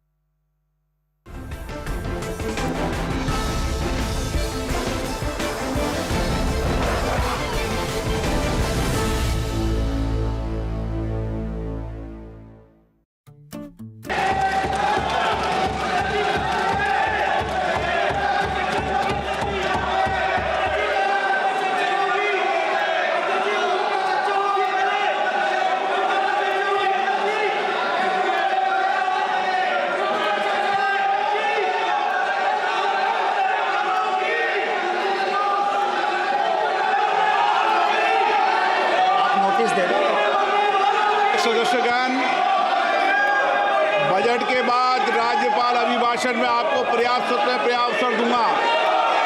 मेरा आपसे निवेदन है, नहीं माननीय अखिलेश जी, आपने संसद की मर्यादा को आप बना के रखें।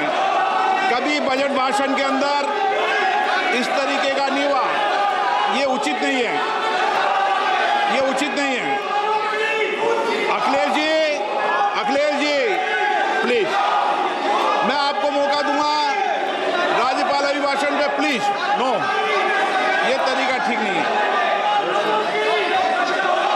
No,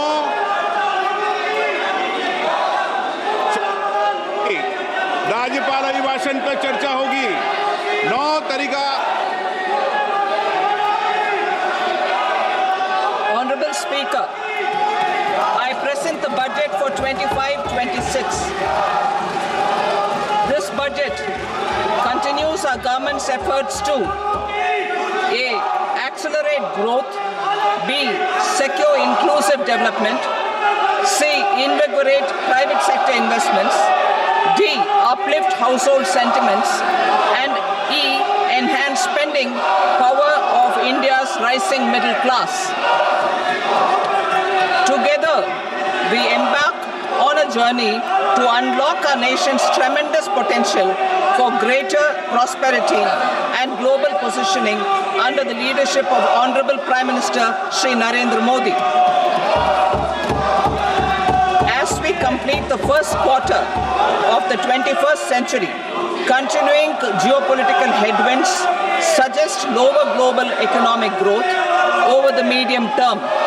However, our aspiration for a Vikasit Bharat inspires us, and the transformative work we have done during our government's first 2 terms guides us to march forward resolutely.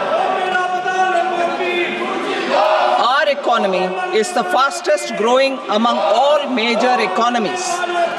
Our development track record for the past 10 years and structural reforms have drawn global attention. Confidence in India's capability and potential has only grown in this period. We see the next 5 years as a unique opportunity to realize Sabka Vikas, stimulating balanced growth of all regions.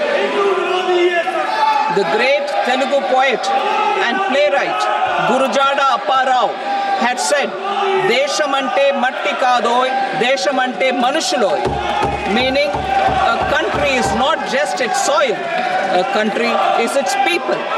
In line with this, for us, Vikasit Bharat encompasses zero poverty, 100% quality good school education, access to high quality, affordable and comprehensive health care, 100% skilled labor with meaningful employment, 70% women in economic activities, and farmers making our country the food basket of the world.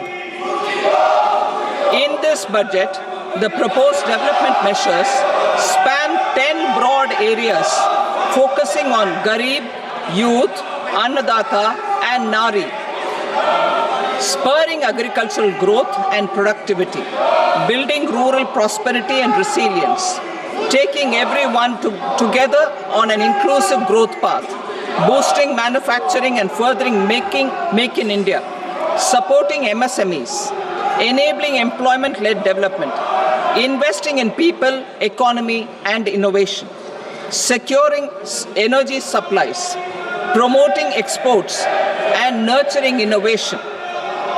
For this journey of development, our four powerful engines are agriculture, MSME, investments and exports.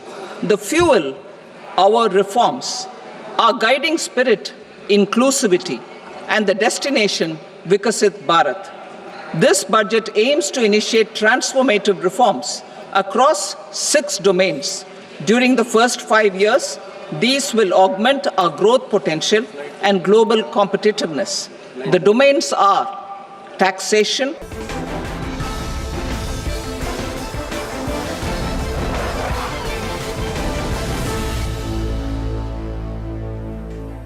Good evening and a warm welcome. You're watching CNN News 18 with me, Bihar.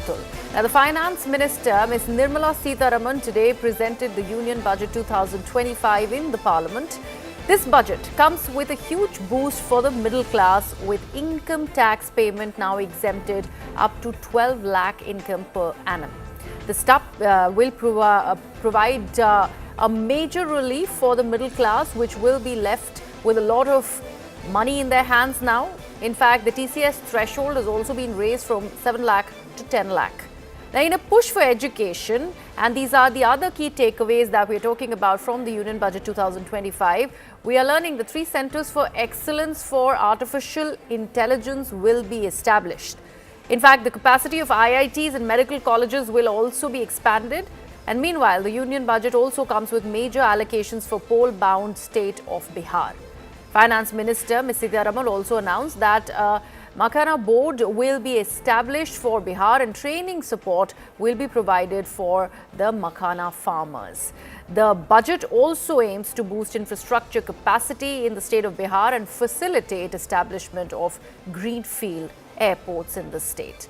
Financial support for the Western Kosi Canal project has also been announced that is expected to benefit farmers of the Mithilanchal region. Personal income tax reforms with special focus on middle class. Democracy, demography and demand are the key support pillars in our journey towards Vikasit Bharat. The middle class provides strength for India's growth. This government, under the leadership of Prime Minister Modi, has always believed in the admirable energy and ability of the middle class in nation building. In recognition of their contribution,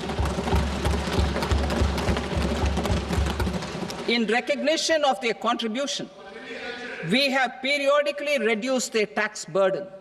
Right after 2014, the nil tax slab was raised to 2.5 lakhs of rupees. which was further raised to 5 lakh rupees in 2019 and to 7 lakh rupees in 2023. This is reflective of our government's trust on the middle class taxpayers.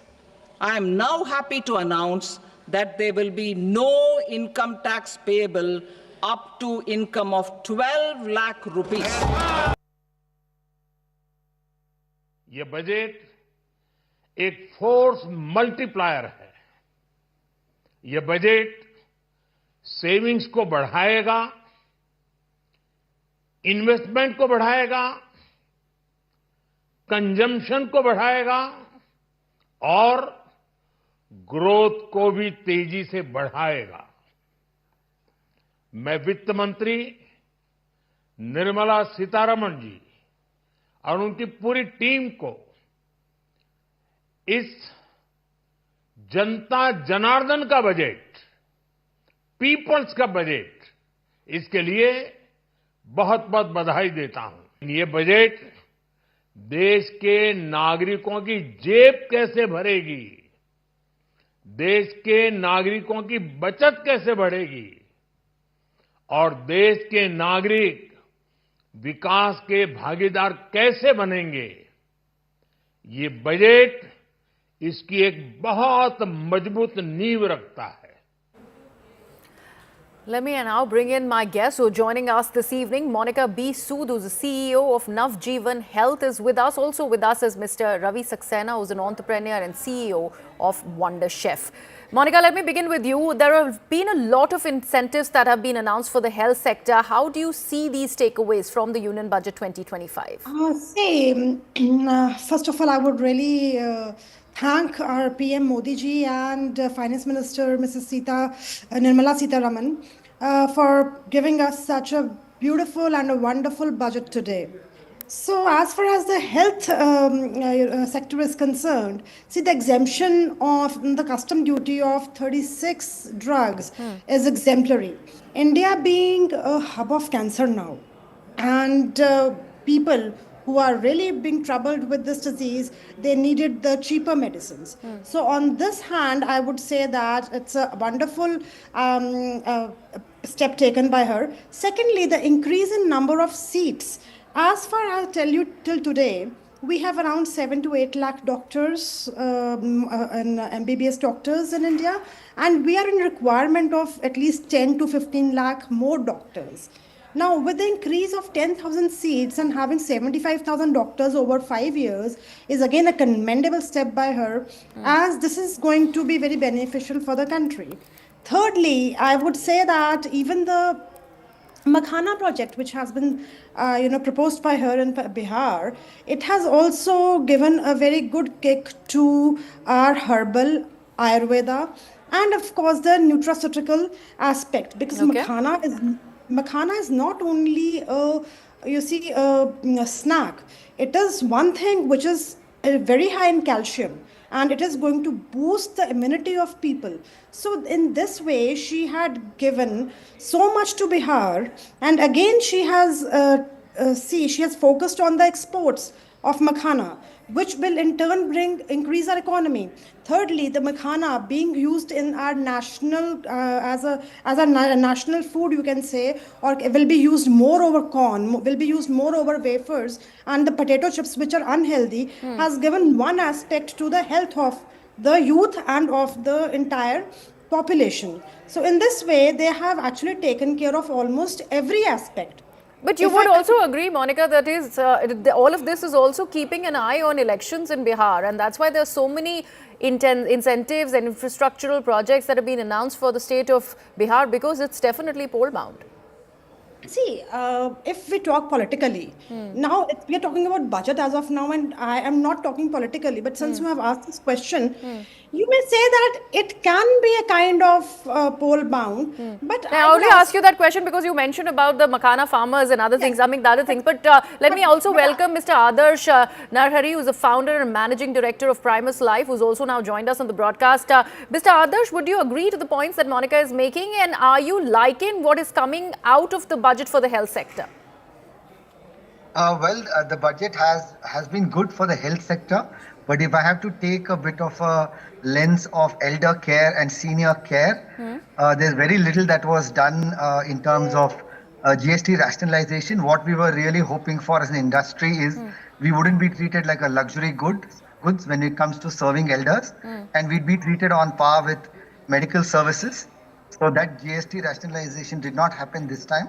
However, there were some good measures with respect to TDS, with respect to allowing two homes, to be treated as a primary residence and not have, any tax applicable against that.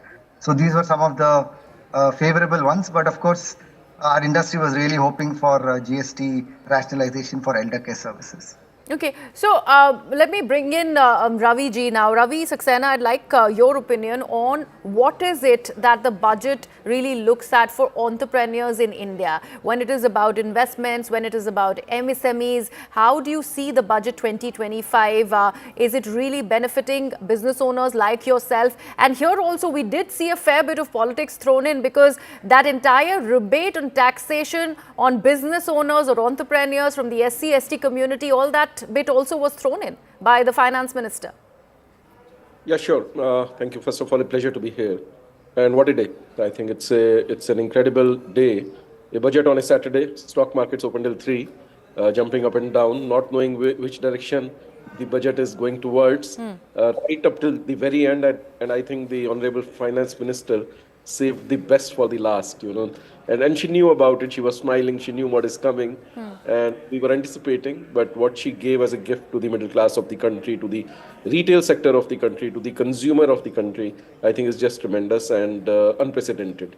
So I think till then, I must admit, I was a bit underwhelmed by the budget. Okay. There was a lot of procedural improvements, lot of tinkering, lot of regulatory announcements that this regulation has been removed, but this board has been constituted, and so on and so forth.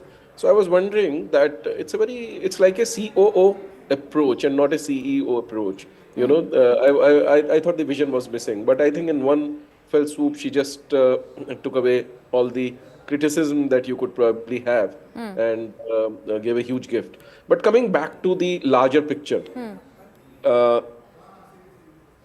since you started by talking politics, let me first address that. If you see every single sentence of the budget, yes, whether visionary or procedural, was towards supporting business growth in India. We know very well that till a few decades ago, budget was more of a rhetorical exercise, that what kind of benefit are we going to get in income tax and what licenses are going to be there and what customs duties are going to be there. It was more a control exercise, not a facilitation exercise. I thought today every single sentence was about facilitation, okay, big or small. Whether it is removal of duties, whether it is facilitation through better infrastructure, whether it is supporting the MSMEs through various ways that the finance minister spoke about, everything was about facilitation. So I think that's the politics of it all. That overall, the government of India is focused on business. Profit is no longer a dirty word.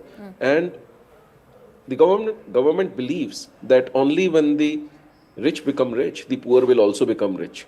By making the rich poorer, you cannot make the poor rich. So it's not a zero-sum game. Everyone has to progress together. And that is what makes the GDP of the country, and that is what makes the taxation of the country. I think there's a lot in the budget for everybody. Okay. Particularly, if you see the nuclear power, I think it's a very good step. If you see the focus on artificial intelligence and support to the startups through the fund of funds for venture capital, a huge positive step. A lot of banking support to the MSMEs again. So I think in every which way, apart from the major benefit to the consumers, I think the budget has been very supportive. And Monica, would you like to talk about these, the maximum benefit also given out to the education system in the country? Ravi Saxena also mentioned about the AI technology, how the government is ensuring that there is ample amount of boost for the same. But practically speaking, how much of that do you really see working on ground? I'm definitely sure that since the budget has been allocated for AI, and at this point of time, technology and AI is one thing which really requires attention of India. As we are into a growing economy, we are having good control on GDP and a control on, inflation as well. But where we were lagging behind was the research and development and technology. So a big substantial amount has been allocated for the R&D as well this time. And moreover, if you talk about AI, I would make a point over here that quantum computing, which is the next coming up tech now, is a hardware which is really going to govern the entire world. And AI is a smaller part of it. And if India has an R&D in that, and India makes a India overpowers it or it gets it, then what will happen that we can, of course, be the super leaders. I would give you one example over here that why China is after Taiwan. I mean, it's off the budget thing, but still I'm including here to push what is quantum computing. China is only after Taiwan because Taiwan is the biggest manufacturer of semiconductors, and so as the US. Because semiconductors is one part which is as a main part for Monica, can I request you to hold your thought there? We are just getting these live visuals of the Prime Minister greeting the Finance Minister Nirmala Sitharaman post that budget presentation, and these are visuals. And remember, this is a historic day for Nirmala Sitharaman, our Union Finance Minister. This is the 8th consecutive budget that she has presented under the Modi administration, Modi regime 3.0. This is the first full budget as the Modi government returned to power in 2024. And this is budget 2025 that has, of course, offered a lot of incentives for the middle class. At least that's how they would want it projected as, because that tax slab shift to 12 lakh, and that's the cap that has been shifted to, that is going to get some amount of money, extra money in the hands of the middle class and probably increase their spending power there. But what happens to the inflation? What happens to the non-direct taxes in the form of GST, all that put together? Will this come and equate what has been promised by the government is also the big question that is on everyone's mind, because on the face of it, and of course looking at elections in Delhi and Bihar, this really looks like a good story as far as the tax exemption is concerned, especially benefiting the middle class. But technically speaking, is it really is also what the detractors are saying? Adarsh, would you like to weigh in your two bits about the same? Yes, so absolutely. I do think that it would put disposable income in the hands of people. And I'm generally a fan of bringing larger number of people into the tax net, because indirect taxes is the way to go for that. And it's it's a step in the right direction as far as not burdening the middle class population of the country. I just want to again touch a little bit about the healthcare sector. Yes. By 2041, the highest cohort of the population will be older people in India, right? Around the world, countries have formed ministries and task forces to fight the aging crisis that is unfolding. So I was hoping to see some research grants around active aging. I was hoping to see, better allocation for rural India when it comes to care before hospitalization. Because we are never going to be able to meet the global targets for hospital beds, but we surely will be able to keep people out of hospital if we kind of find the reasons why they would go to a hospital and reduce it through, better quality of life. So these were some of the things I was hoping that would be there, but it will eventually happen. And Ravi, what about job generation? How much of that really was underlined in this particular budget? A very important point. That is my favorite topic, because India has to be a country of jobs, not of SOPs. And a tax benefit, while we love it, it will boost consumption in the short run. It doesn't make me that happy as it makes a lot of other people, because I know this is short term. We have to generate more jobs, we have to generate more income, we have to increase the GDP. And I thought there were a lot of singles being taken in the budget, very few boundaries, because I think there's a lot more to be done in order to create the infrastructure for job generation. Semiconductors was one thought which was being given. Let me give you a perspective. We are talking about $1 billion fund for startups. We are talking about 600 million, which is 1/10 of a billion, 0.1 billion for AI. Let me put it in perspective. China has Chinese government has invested $180 billion in support of AI firms last year. Stargate, which Trump is talking about, is a $500 billion project. So 1 billion versus 180 versus 500. So in terms of spending, we cannot outspend these two large economies. That is clear. But what else can we do? I think we have to create an environment where manufacturing will foster. Yes, there is PLI, which has helped a great deal, but PLI needs to be extended to a whole lot of other industries. Today, it's focused on certain high-end electronics, etc. Raw material has to be made cheaper. There was some talk about batteries, lithium and these kind of batteries, but that is again a very focused area. Let me talk about steel and aluminium, for example. They are the basic material for any industry. They are costlier in India by far than in China. So if the raw material is costlier, how do we compete? And there is import duty on the raw material import. It should be the other way around. There should be import duty on finished goods. You have to learn from the East India Company, the most successful company in the world ever. They used to import raw material and export finished goods. We are putting duty on our imports of raw material. Then how do we make competitive export goods?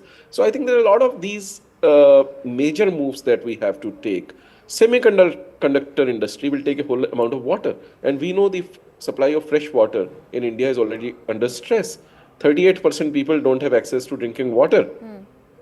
How are we going to support the semiconductor industry? I mean, I would have loved to see, because today this government is in solid power. It's probably 11th or 12th year in power. They're in power for the next 3 or 4 years and has been doing a tremendous job in many aspects. It is time for this government to hold the bull by the horns and take some major steps, like river linking project.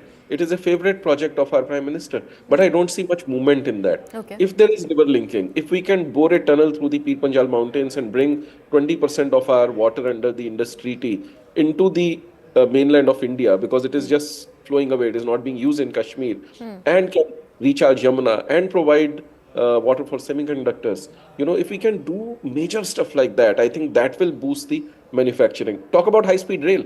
We have been waiting for the high-speed rail between Bombay and Ahmedabad, again a pet project of our Prime Minister. But there's so many constraints being delayed. The main growth of China and even US, it has come from the suburbs. When you decongest your... Okay, some problem with that link, but a few important points that Ravi Saxena is making over there. I'd request Ravi, Monica and others to stay on with us. We have this interview chunk of CNN News 18's Zakir Jacob to play out as he spoke with Ashish Chauhan, the MD and CEO of the National Stock Exchange. Let's listen in to what Mr. Chauhan had to say about the Union Budget 2025. The budget speech was being made, and right after that, the markets were reacting a bit negatively, but I believe now they're also in the positive. What are the big takeaways as far as you're concerned in this budget? For me, there are three three frameworks which this budget has tried to balance. One is the fiscal deficit, which we all watch very carefully. That shows government's resolve to control its expenditure vis-a-vis its income. Budget deficit, the fiscal deficit is now going from 4.9% estimated to 4.8% for the current year, and next year 4.4%. That's I think a great achievement for any government. The second part was keeping more money in the hands of the middle class by giving them tax break up to 12.75 lakh per annum, where you don't have to pay any tax if you are a salaried employee. And that is basically keeping a lot of money in the hands of the families and the individuals. And third is keeping the infrastructure momentum continue. This year, government has not been able to spend as much as they had promised during the last budget, but still they will, I think, go up to 10.2 lakh crore this year, and next year they have capped the target at 11.2 lakh crore. So overall, I think these three components have been well managed, and all three of them are going to increase in some ways together the growth momentum going forward. We'd like to request our guests to continue to stay on with us. Joining us also is Mr. Sriram Balasubramaniam, who's the author of Nirupama Soundarajan, in fact, who's an author. He's also with us. I believe Nirupama Soundarajan also is going to be joining us in some time from now. We have our other guests who continue to be with us. Monica, Adarsh and Ravi are also with us on the broadcast. Ravi, there was an important point that you were making, especially on tariffs, both import and export. Do you think the budget really touched upon that? Because there was a lot of conjecture that was being drawn, and this is right ahead of Prime Minister Narendra Modi visiting the United States of America on a post-Trump era which will be ridden with tariffs, and this is not good news for India. How do you see India really skirting and probably steering its way through it? Well, I think, look, India has been a friend to the US in recent past and has been fairly pliant in its strategies. If you talk about deportation of illegal immigrants, India is the first country to raise its hand and say, okay, we'll take back 18,000 people. And, it has been seen as a positive because there were illegals there. So I think I don't anticipate a tariff war between India and USA. US also very well knows that its real competitor in the world economically and militarily is China. And the only one who can really be a foil to China when it comes to manufacturing space and infrastructure can be India. And they will support India if we play our parts right. And if we keep our relationship going and we keep our ease of business going and we keep our tax structures fair, I think we'll get a lot of support from India. Because let me give you a little perspective. Again, since the example of TSMC in Taiwan was very relevant, people don't realize that the growth of Japan also came thanks to semiconductors. We think it came because of transistors and it came because of Walkman and electronics and cameras. Actually, it came because American companies like Micron and Fairchild started manufacturing semiconductors in Japan. Yes. And Japan used those semiconductors to make transistors and other electronics. Then came Taiwan, then came Singapore, then came Korea, and now it's China. And India missed this bus. For 35 years, we missed this bus. And now is the time. We need US investments. Like China got turned around thanks to US investments, US technology, and US markets. Here is India's chance. So we have to play the cards right. And I think Prime Minister Modi fully understands that. President Trump fully understands that India can be that friend which will be the balance to China. And I think I see a bright future there if we do it well. So, Sriram, do you see the budget addressing that aspect, or was it a touch and go by the Union Finance Minister? No, not at all. I think, the Honorable Finance Minister has often been criticized in most cases unfairly because, if you really look at the last few years, especially post-COVID, it's been a very challenging macroeconomic time. I mean, not just for the rest of the world, but for India as well.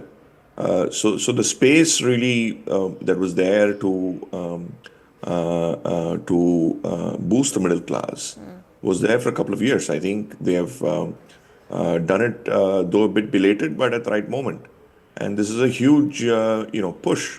And it's also important to understand that in most countries, when such tax breaks are given, the entire macroeconomic picture also goes for a toss. But our fiscal deficit is following the glide path. Our investment in capex is still broadly in place.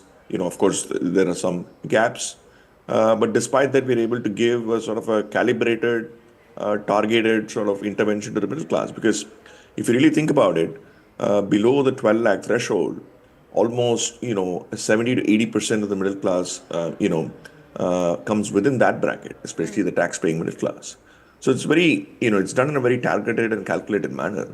And I think the Honorable Finance Minister deserves a lot of credit for doing this and boosting a lot of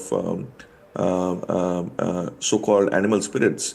The key really now is to transfer the consumption, the consumption potential into actual consumption. So, what do people do with the money? What is the incentives people have with these savings to transfer it to consumption? Right. And I think that's where the entire sort of deregulation, ease of doing business, and all these things also come into play. So I think overall it's a very good package.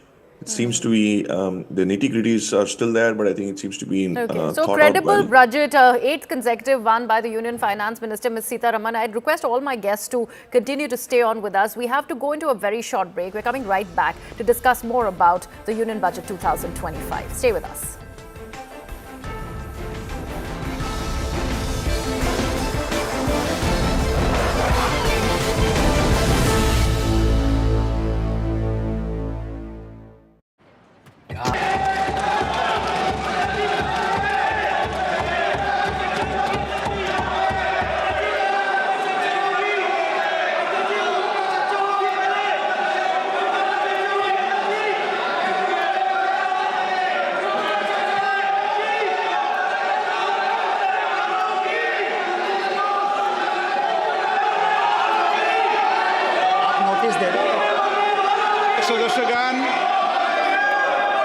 Budget के बाद राज्यपाल अभिभाषण में आपको पर्याप्त अवसर दूंगा। मेरा आपसे निवेदन है, नहीं माननीय अखिलेश जी, आपने संसद की मर्यादा को आप बना के रखे हैं। कभी बजट भाषण के अंदर इस तरीके का नहीं हुआ, ये उचित नहीं है, ये उचित नहीं है। अखिलेश जी प्लीज, मैं आपको मौका दूंगा राज्यपाल अभिभाषण पे, प्लीज। नो, ये तरीका ठीक नहीं है। नो,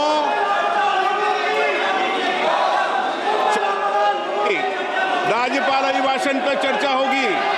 नो तरीका। Honorable Speaker, I present the budget for 25-26.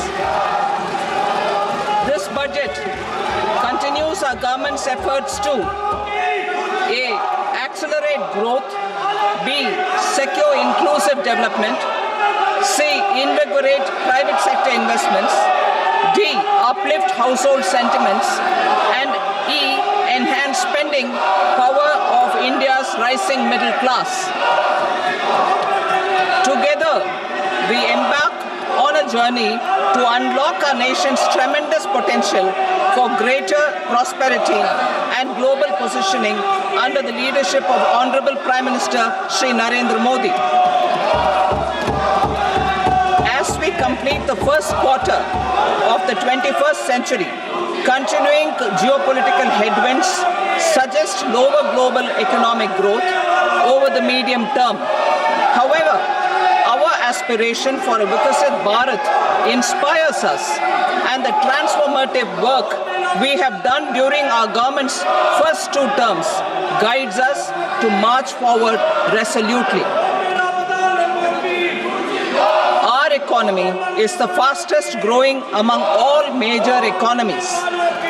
Our development track record for the past 10 years and structural reforms have drawn global attention. Confidence in India's capability and potential has only grown in this period. We see the next 5 years as a unique opportunity to realize Sabka Vikas, stimulating balanced growth of all regions. The great Telugu poet and playwright Gurujada Apparao had said, "Deshamante matti kadoy, deshamante manushuloy," meaning a country is not just its soil, a country is its people.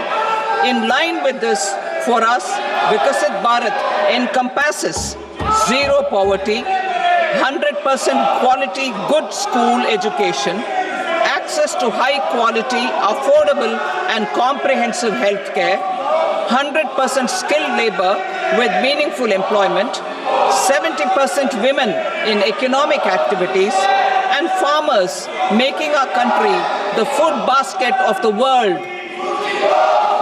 In this budget, the proposed development measures span 10 broad areas focusing on Garib, youth, Annadata and Nari, spurring agricultural growth and productivity, building rural prosperity and resilience, taking everyone together on an inclusive growth path, boosting manufacturing and furthering Make in India, supporting MSMEs, enabling employment-led development, investing in people, economy and innovation, securing energy supplies, promoting exports and nurturing innovation.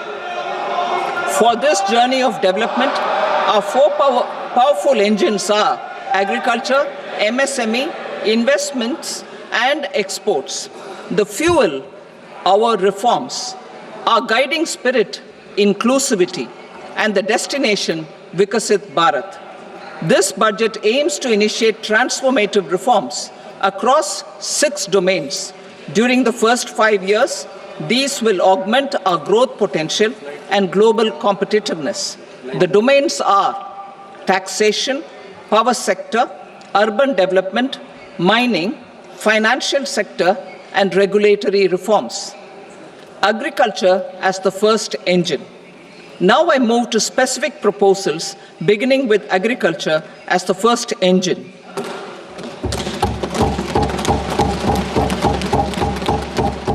Prime Minister Dhan Dhanya Krishi Yojana.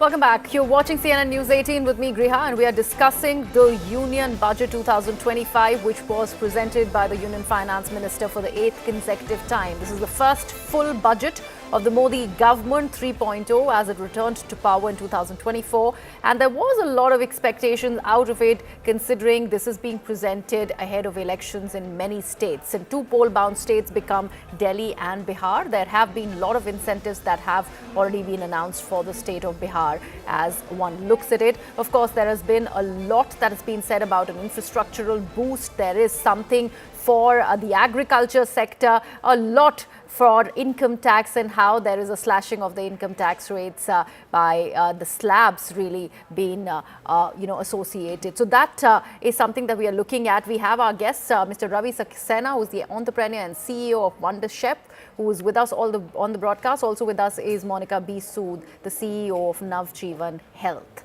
Monica, coming to you, we were talking about earlier about how there is a lot as far as this particular budget is concerned, as far as the fintech sector is concerned. How do you think that impact really will have, the fintech sector will have from this budget?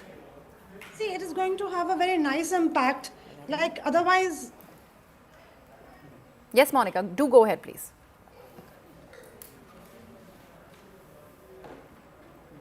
All right, some problem with Monica's link. Ravi Saxena, would you like to take that question? Yeah, look, I would go slightly deeper into that in terms of the facilitation the government is giving in terms of financing for MSMEs. You know, fintech is a part of that. Of course. Tech is there to facilitate peer-to-peer or to facilitate micro enterprises. I think there's a lot of effort to support the MSMEs. As the Honorable Finance Minister mentioned, that 35% of our manufacturing is done via these MSMEs, and a major chunk, almost half of our exports are dependent on these MSMEs. And she has announced fresh loans, credit cards for the micro sector up to with limits of up to 10 lakhs. The limit for credit has been increased by 2.5 times from 2 crores to 5 crores for the medium enterprises. So I think there's a lot of support. There is no doubt. I think this will go a long way in supporting the generation of jobs, as you had mentioned earlier. Yes. Because these are the major employers, you know. And Adarsh is also with us. Adarsh, the finance minister had a lot to say about infrastructure, of course, and also affordable housing. How is the real estate really impacted with this particular announcement, and what do you make of the affordable housing announcement, Ms. Sitharaman? So what has happened, Monica, with all of the raw material increases is the 50 lakh price bracket that was defined as affordable housing. Yes. And this was done almost a decade back, if my memory serves me right. It's probably that price bracket is not relevant given the increased value of just the two key components of cement and steel, right? If you look at a building and the cost of a building, and if I take the land out of the equation, almost half the cost is attributable to cement and steel. And if you map that with inflation, that 50 lakh should have ideally moved to something like 75 lakh to make sense. Today, it's very difficult for real estate developers to actually provide a house, at 50 lakhs. So that's something that's remained unchanged. That would have been good to move that to current, requirements. The other thing that happened after COVID is even the sizes of the units have gone up because the people who considered an affordable home are no longer willing to stay in a 300-400 square feet home, right? So the average size of inventory across the country went up to something like 1,200 to 1,500. And now, so all of this has not been factored in possibly in the budget. So I don't think the affordable housing scheme and the intention that which it was made can be achieved, if these prices don't move up and the GST at 1% doesn't get offered at least a 75 lakh price point for a home. And on the contrary, do you see this as a relief or any amount of relief for the house owners? So other than, two houses being considered as a primary resident, Yes. for the purposes of tax, I didn't see much, for the housing sector. Of course, the housing sector is trying to get categorized as an industry. But yeah, that hasn't happened either. So I didn't particularly find anything that stood out for the housing sector. All right. On that note, let me also bring in Nirupama Soundarajan, who's joining us here in the Noida studios. Nirupama, your key takeaways from this particular budget. And we were just talking about the infrastructural boost the finance minister was talking about in the union budget. Do you really see it as that? I think not in terms of direct public expenditure, but yes, in terms of maybe some of the schemes. For example, UDAN, if you're looking at new airports and that too in, the tier 2, tier 3 and so on kind of cities, 132 airports is what she said. So I think that is a huge boost. Apart from that, I think the general I think that probably will be the biggest spend as far as infrastructure is concerned. But, and I think granting infrastructure status to investments in tourism sector and for infrastructure to be built there, that would also then kind of get in, because there is a lot of focus as far as tourism is concerned, and UDAN being almost related to that. Yes. So I think through that you will get some amount of infrastructure spend. But otherwise, not really. But I think the government has been spending significant amounts of infrastructure for the last many years. Yes. And I think this year it's kind of planned also, because if you look at fiscal deficit figures, and I was just seeing from where they plan to maintain, because you've given up nearly 1 lakh crore Yes. because of your, the tax bracket that's come in. But, and I was looking at where they plan, because there was no mention of disinvestment. So I was very curious to see how they are going to keep it at 4.6 currently and move to 4.4. And I think this is one. And I think in terms of subsidy bills, they have made some reductions here and there. So they had to kind of pinch somewhere. And I think this year consciously, because that money has gone towards stepping up private investment and consumer spending. So I think they've kind of pinched on your infrastructure experiment. All right, all right. Let me also now, in fact, invite Mr. Jayan Mehta, who is now joining us. He is the Amul MD. He's with us on the broadcast. Mr. Mehta, would you actually weigh in on, the kind of announcements that have been made for entrepreneurs by the finance minister in India? And while I ask you that question, I also want to understand, has there been any kind of boosting of confidence of investors, especially foreign investors into India? See, it's been a good budget, because when you put money in hands of the consumers, obviously the economy benefits, the producers also benefit, and everybody who's a part of the ecosystem will benefit out of it. So that way, as the economy grows, you obviously need to attract investments, and this bill can act as a good springboard for the enterprises within the country, and also looking at India as a market. And when you have identified agriculture as one of the engines for growth, obviously and food as a sector, which is a priority sector, because we need to consume food, and the Honorable Finance Minister also talked about people becoming more conscious about the quality of food they eat, the importance of proteins and all the stuff which is good for our health. Then, of course, the sector will benefit if the local production is used to produce, and the investments can be from within or outside. That's all fine, as long as you're using the Indian raw material and supporting the agriculture and the market. And Nirupama, how do you see this 2 crore loan scheme for women and SC/ST entrepreneurs? I mean, do you see that as something that must be looked at as far as a key highlight of the budget, or is this the government really keeping that one eye on elections in the states that are upcoming? Look, this is a priority, and the reason why I say priority is largely because there are enough studies to speak of the funding gap that exists between male-run entrepreneurships and female-run entrepreneurships and enterprises. There's a huge funding gap. And typically what happens is the reason for that funding gap, apart from cultural mores, is largely because women don't have collateral. So in that sense, offering options of non-collateralized loans that are focused on women and women entrepreneurs is good. But by that same extension, is 2 crores actually sufficient? No. I think the problem is far deeper, but it's a start. And I think it's a signal and it's a start, and it's something maybe worth exploring in greater detail before kind of maybe scaling it up to see how the demand is as well. So what do you see happening in the future? How do you incentivize especially the female entrepreneurs or somebody who's just, or MSMEs which are under a female leadership for that matter? Is this a head start really? Or No, it's not a head start. See, I don't think you need to really incentivize women entrepreneurs. There are quite a few. I think what they need is additional help. And clearly from a bank credit point of view or any kind of credit point of view, they need a lot more options than the male counterparts. That's the point. It's not that you don't have enough female-led entrepreneurs in India. It's just that if you look at male versus female-led enterprises, it isn't a level playing field. There is data to suggest that the funding gap is huge. And as I said, that's because most of them don't have collateral. So even for people, the women entrepreneurs who want to start a business, the lack of collateral sometimes affects them. But if you remember in the previous budget, Mudra loans were, they were saying how I think up to 75 or 80% were women beneficiaries because Mudra loans again are non-collateralized loans. So this again is maybe a subgroup in that targeting and kind of making sure that women have different avenues, women entrepreneurs have different avenues to access non-collateralized loan, which I think is important.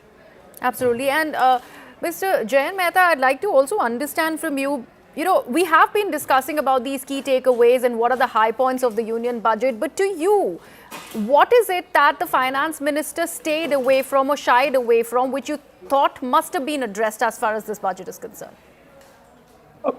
I think they've been answering most of the issues what the economy faces. See, all these years they've been talking about keeping focus on the 4 key elements, which is the poor or the youth or the farmers and the women.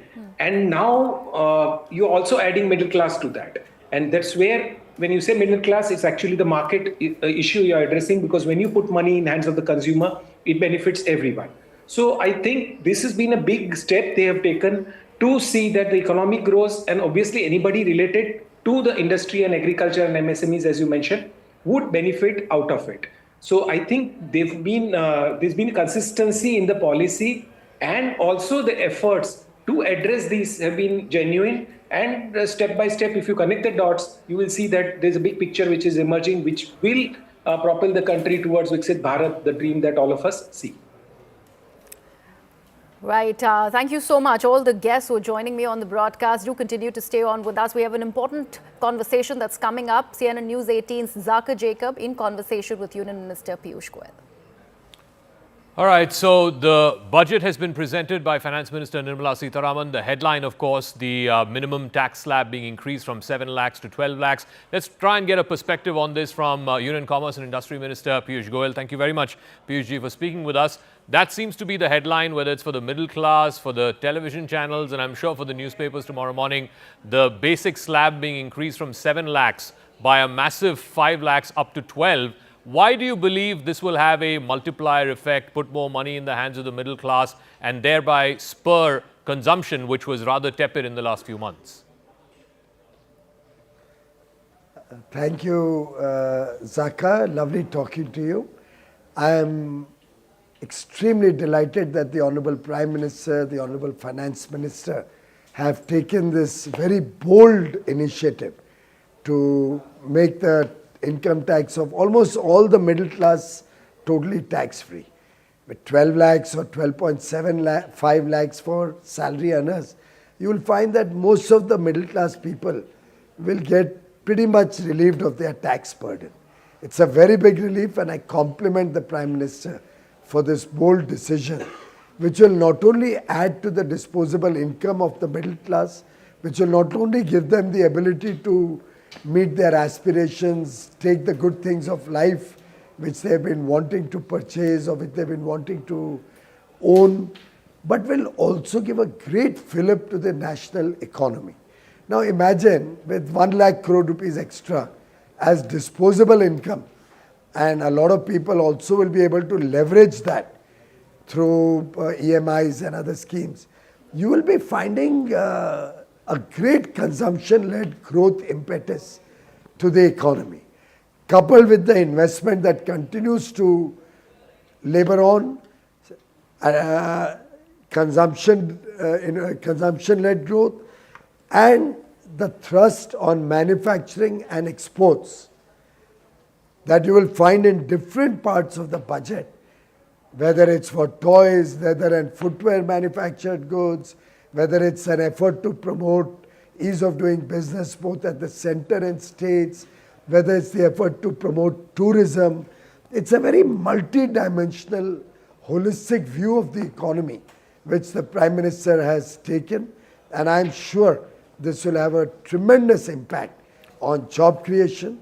It will have a tremendous boost to the national economy. Piyush, I want you to speak to the concerns around exports and international trade. Survey yesterday saying that the outlook is cloudy, but today the announcements that have been made specifically in leather, in footwear, in toys, etc. How do you think it would mitigate some of the concerns that were highlighted in the survey yesterday?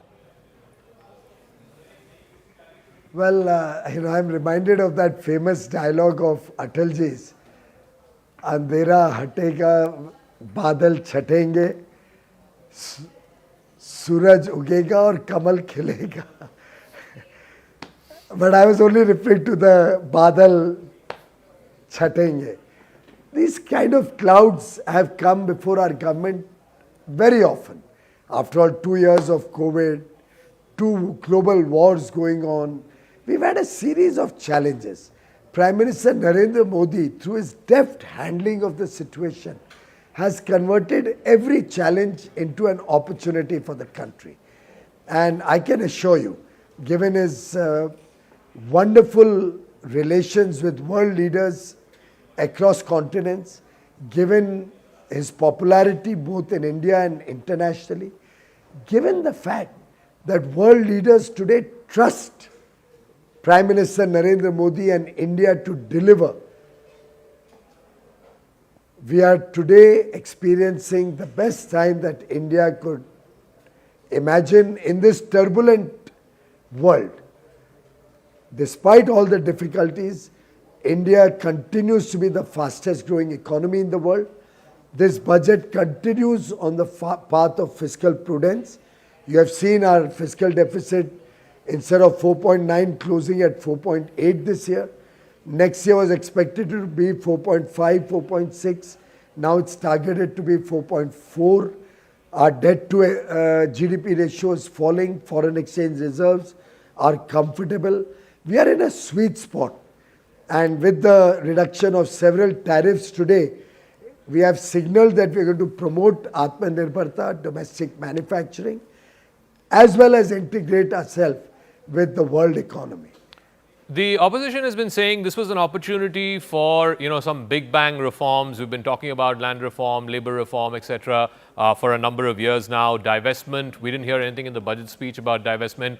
How would you speak to those concerns? Well, I think the opposition is unable to understand the meaning of the word reform. This is one of the most reformist budgets that I have seen in a long time. Now, every element of our work, of our economy, is going through a continuous transformation. Now, let us for a moment take the Jan Vishwas bill. We've already come out with one. The second is on the anvil. We have identified 100 items. We are inviting public to give us more ideas. Industry, private sector, both at the center and states. Now we are involving the states in the ease of doing business. We are trying to incentivize them, as Nirmala ji mentioned. We are going to try and work with them to make it like a challenge to attract investment among states. We are working with states to promote tourism. So 1.5 lakh crore has been kept as a 50-year zero interest grant loan. Now that's as good as a grant. You know that Zaka, after 50 years, when that loan is repaid at zero interest, is almost like, like a grant. Yeah. You pay back maybe 1 or 2% on net present value. So with that, we are going to incentivize states to promote 50 new destinations, to provide last mile connectivity, to plug the leakages in their ease of doing business systems. So Prime Minister Modi is using innovative tools to promote well-performing states, to encourage states to compete with each other, to encourage investment through the length and breadth of the country. He wants to see balanced growth. Right from 2014, Prime Minister has focused on the Northeast. He's focused on East India, that they should develop, without which India cannot develop. Right from 2014, he has believed in our youth, in the startup ecosystem, which the Startup India was launched on 16 January 2016. And today is the world's third largest startup ecosystem. We are going to have another 10,000 crores in Fund of Fund number 2. We're going to promote deep tech startups. We're going to promote health startups. It's a multi-dimensional reform initiative. Very difficult for the opposition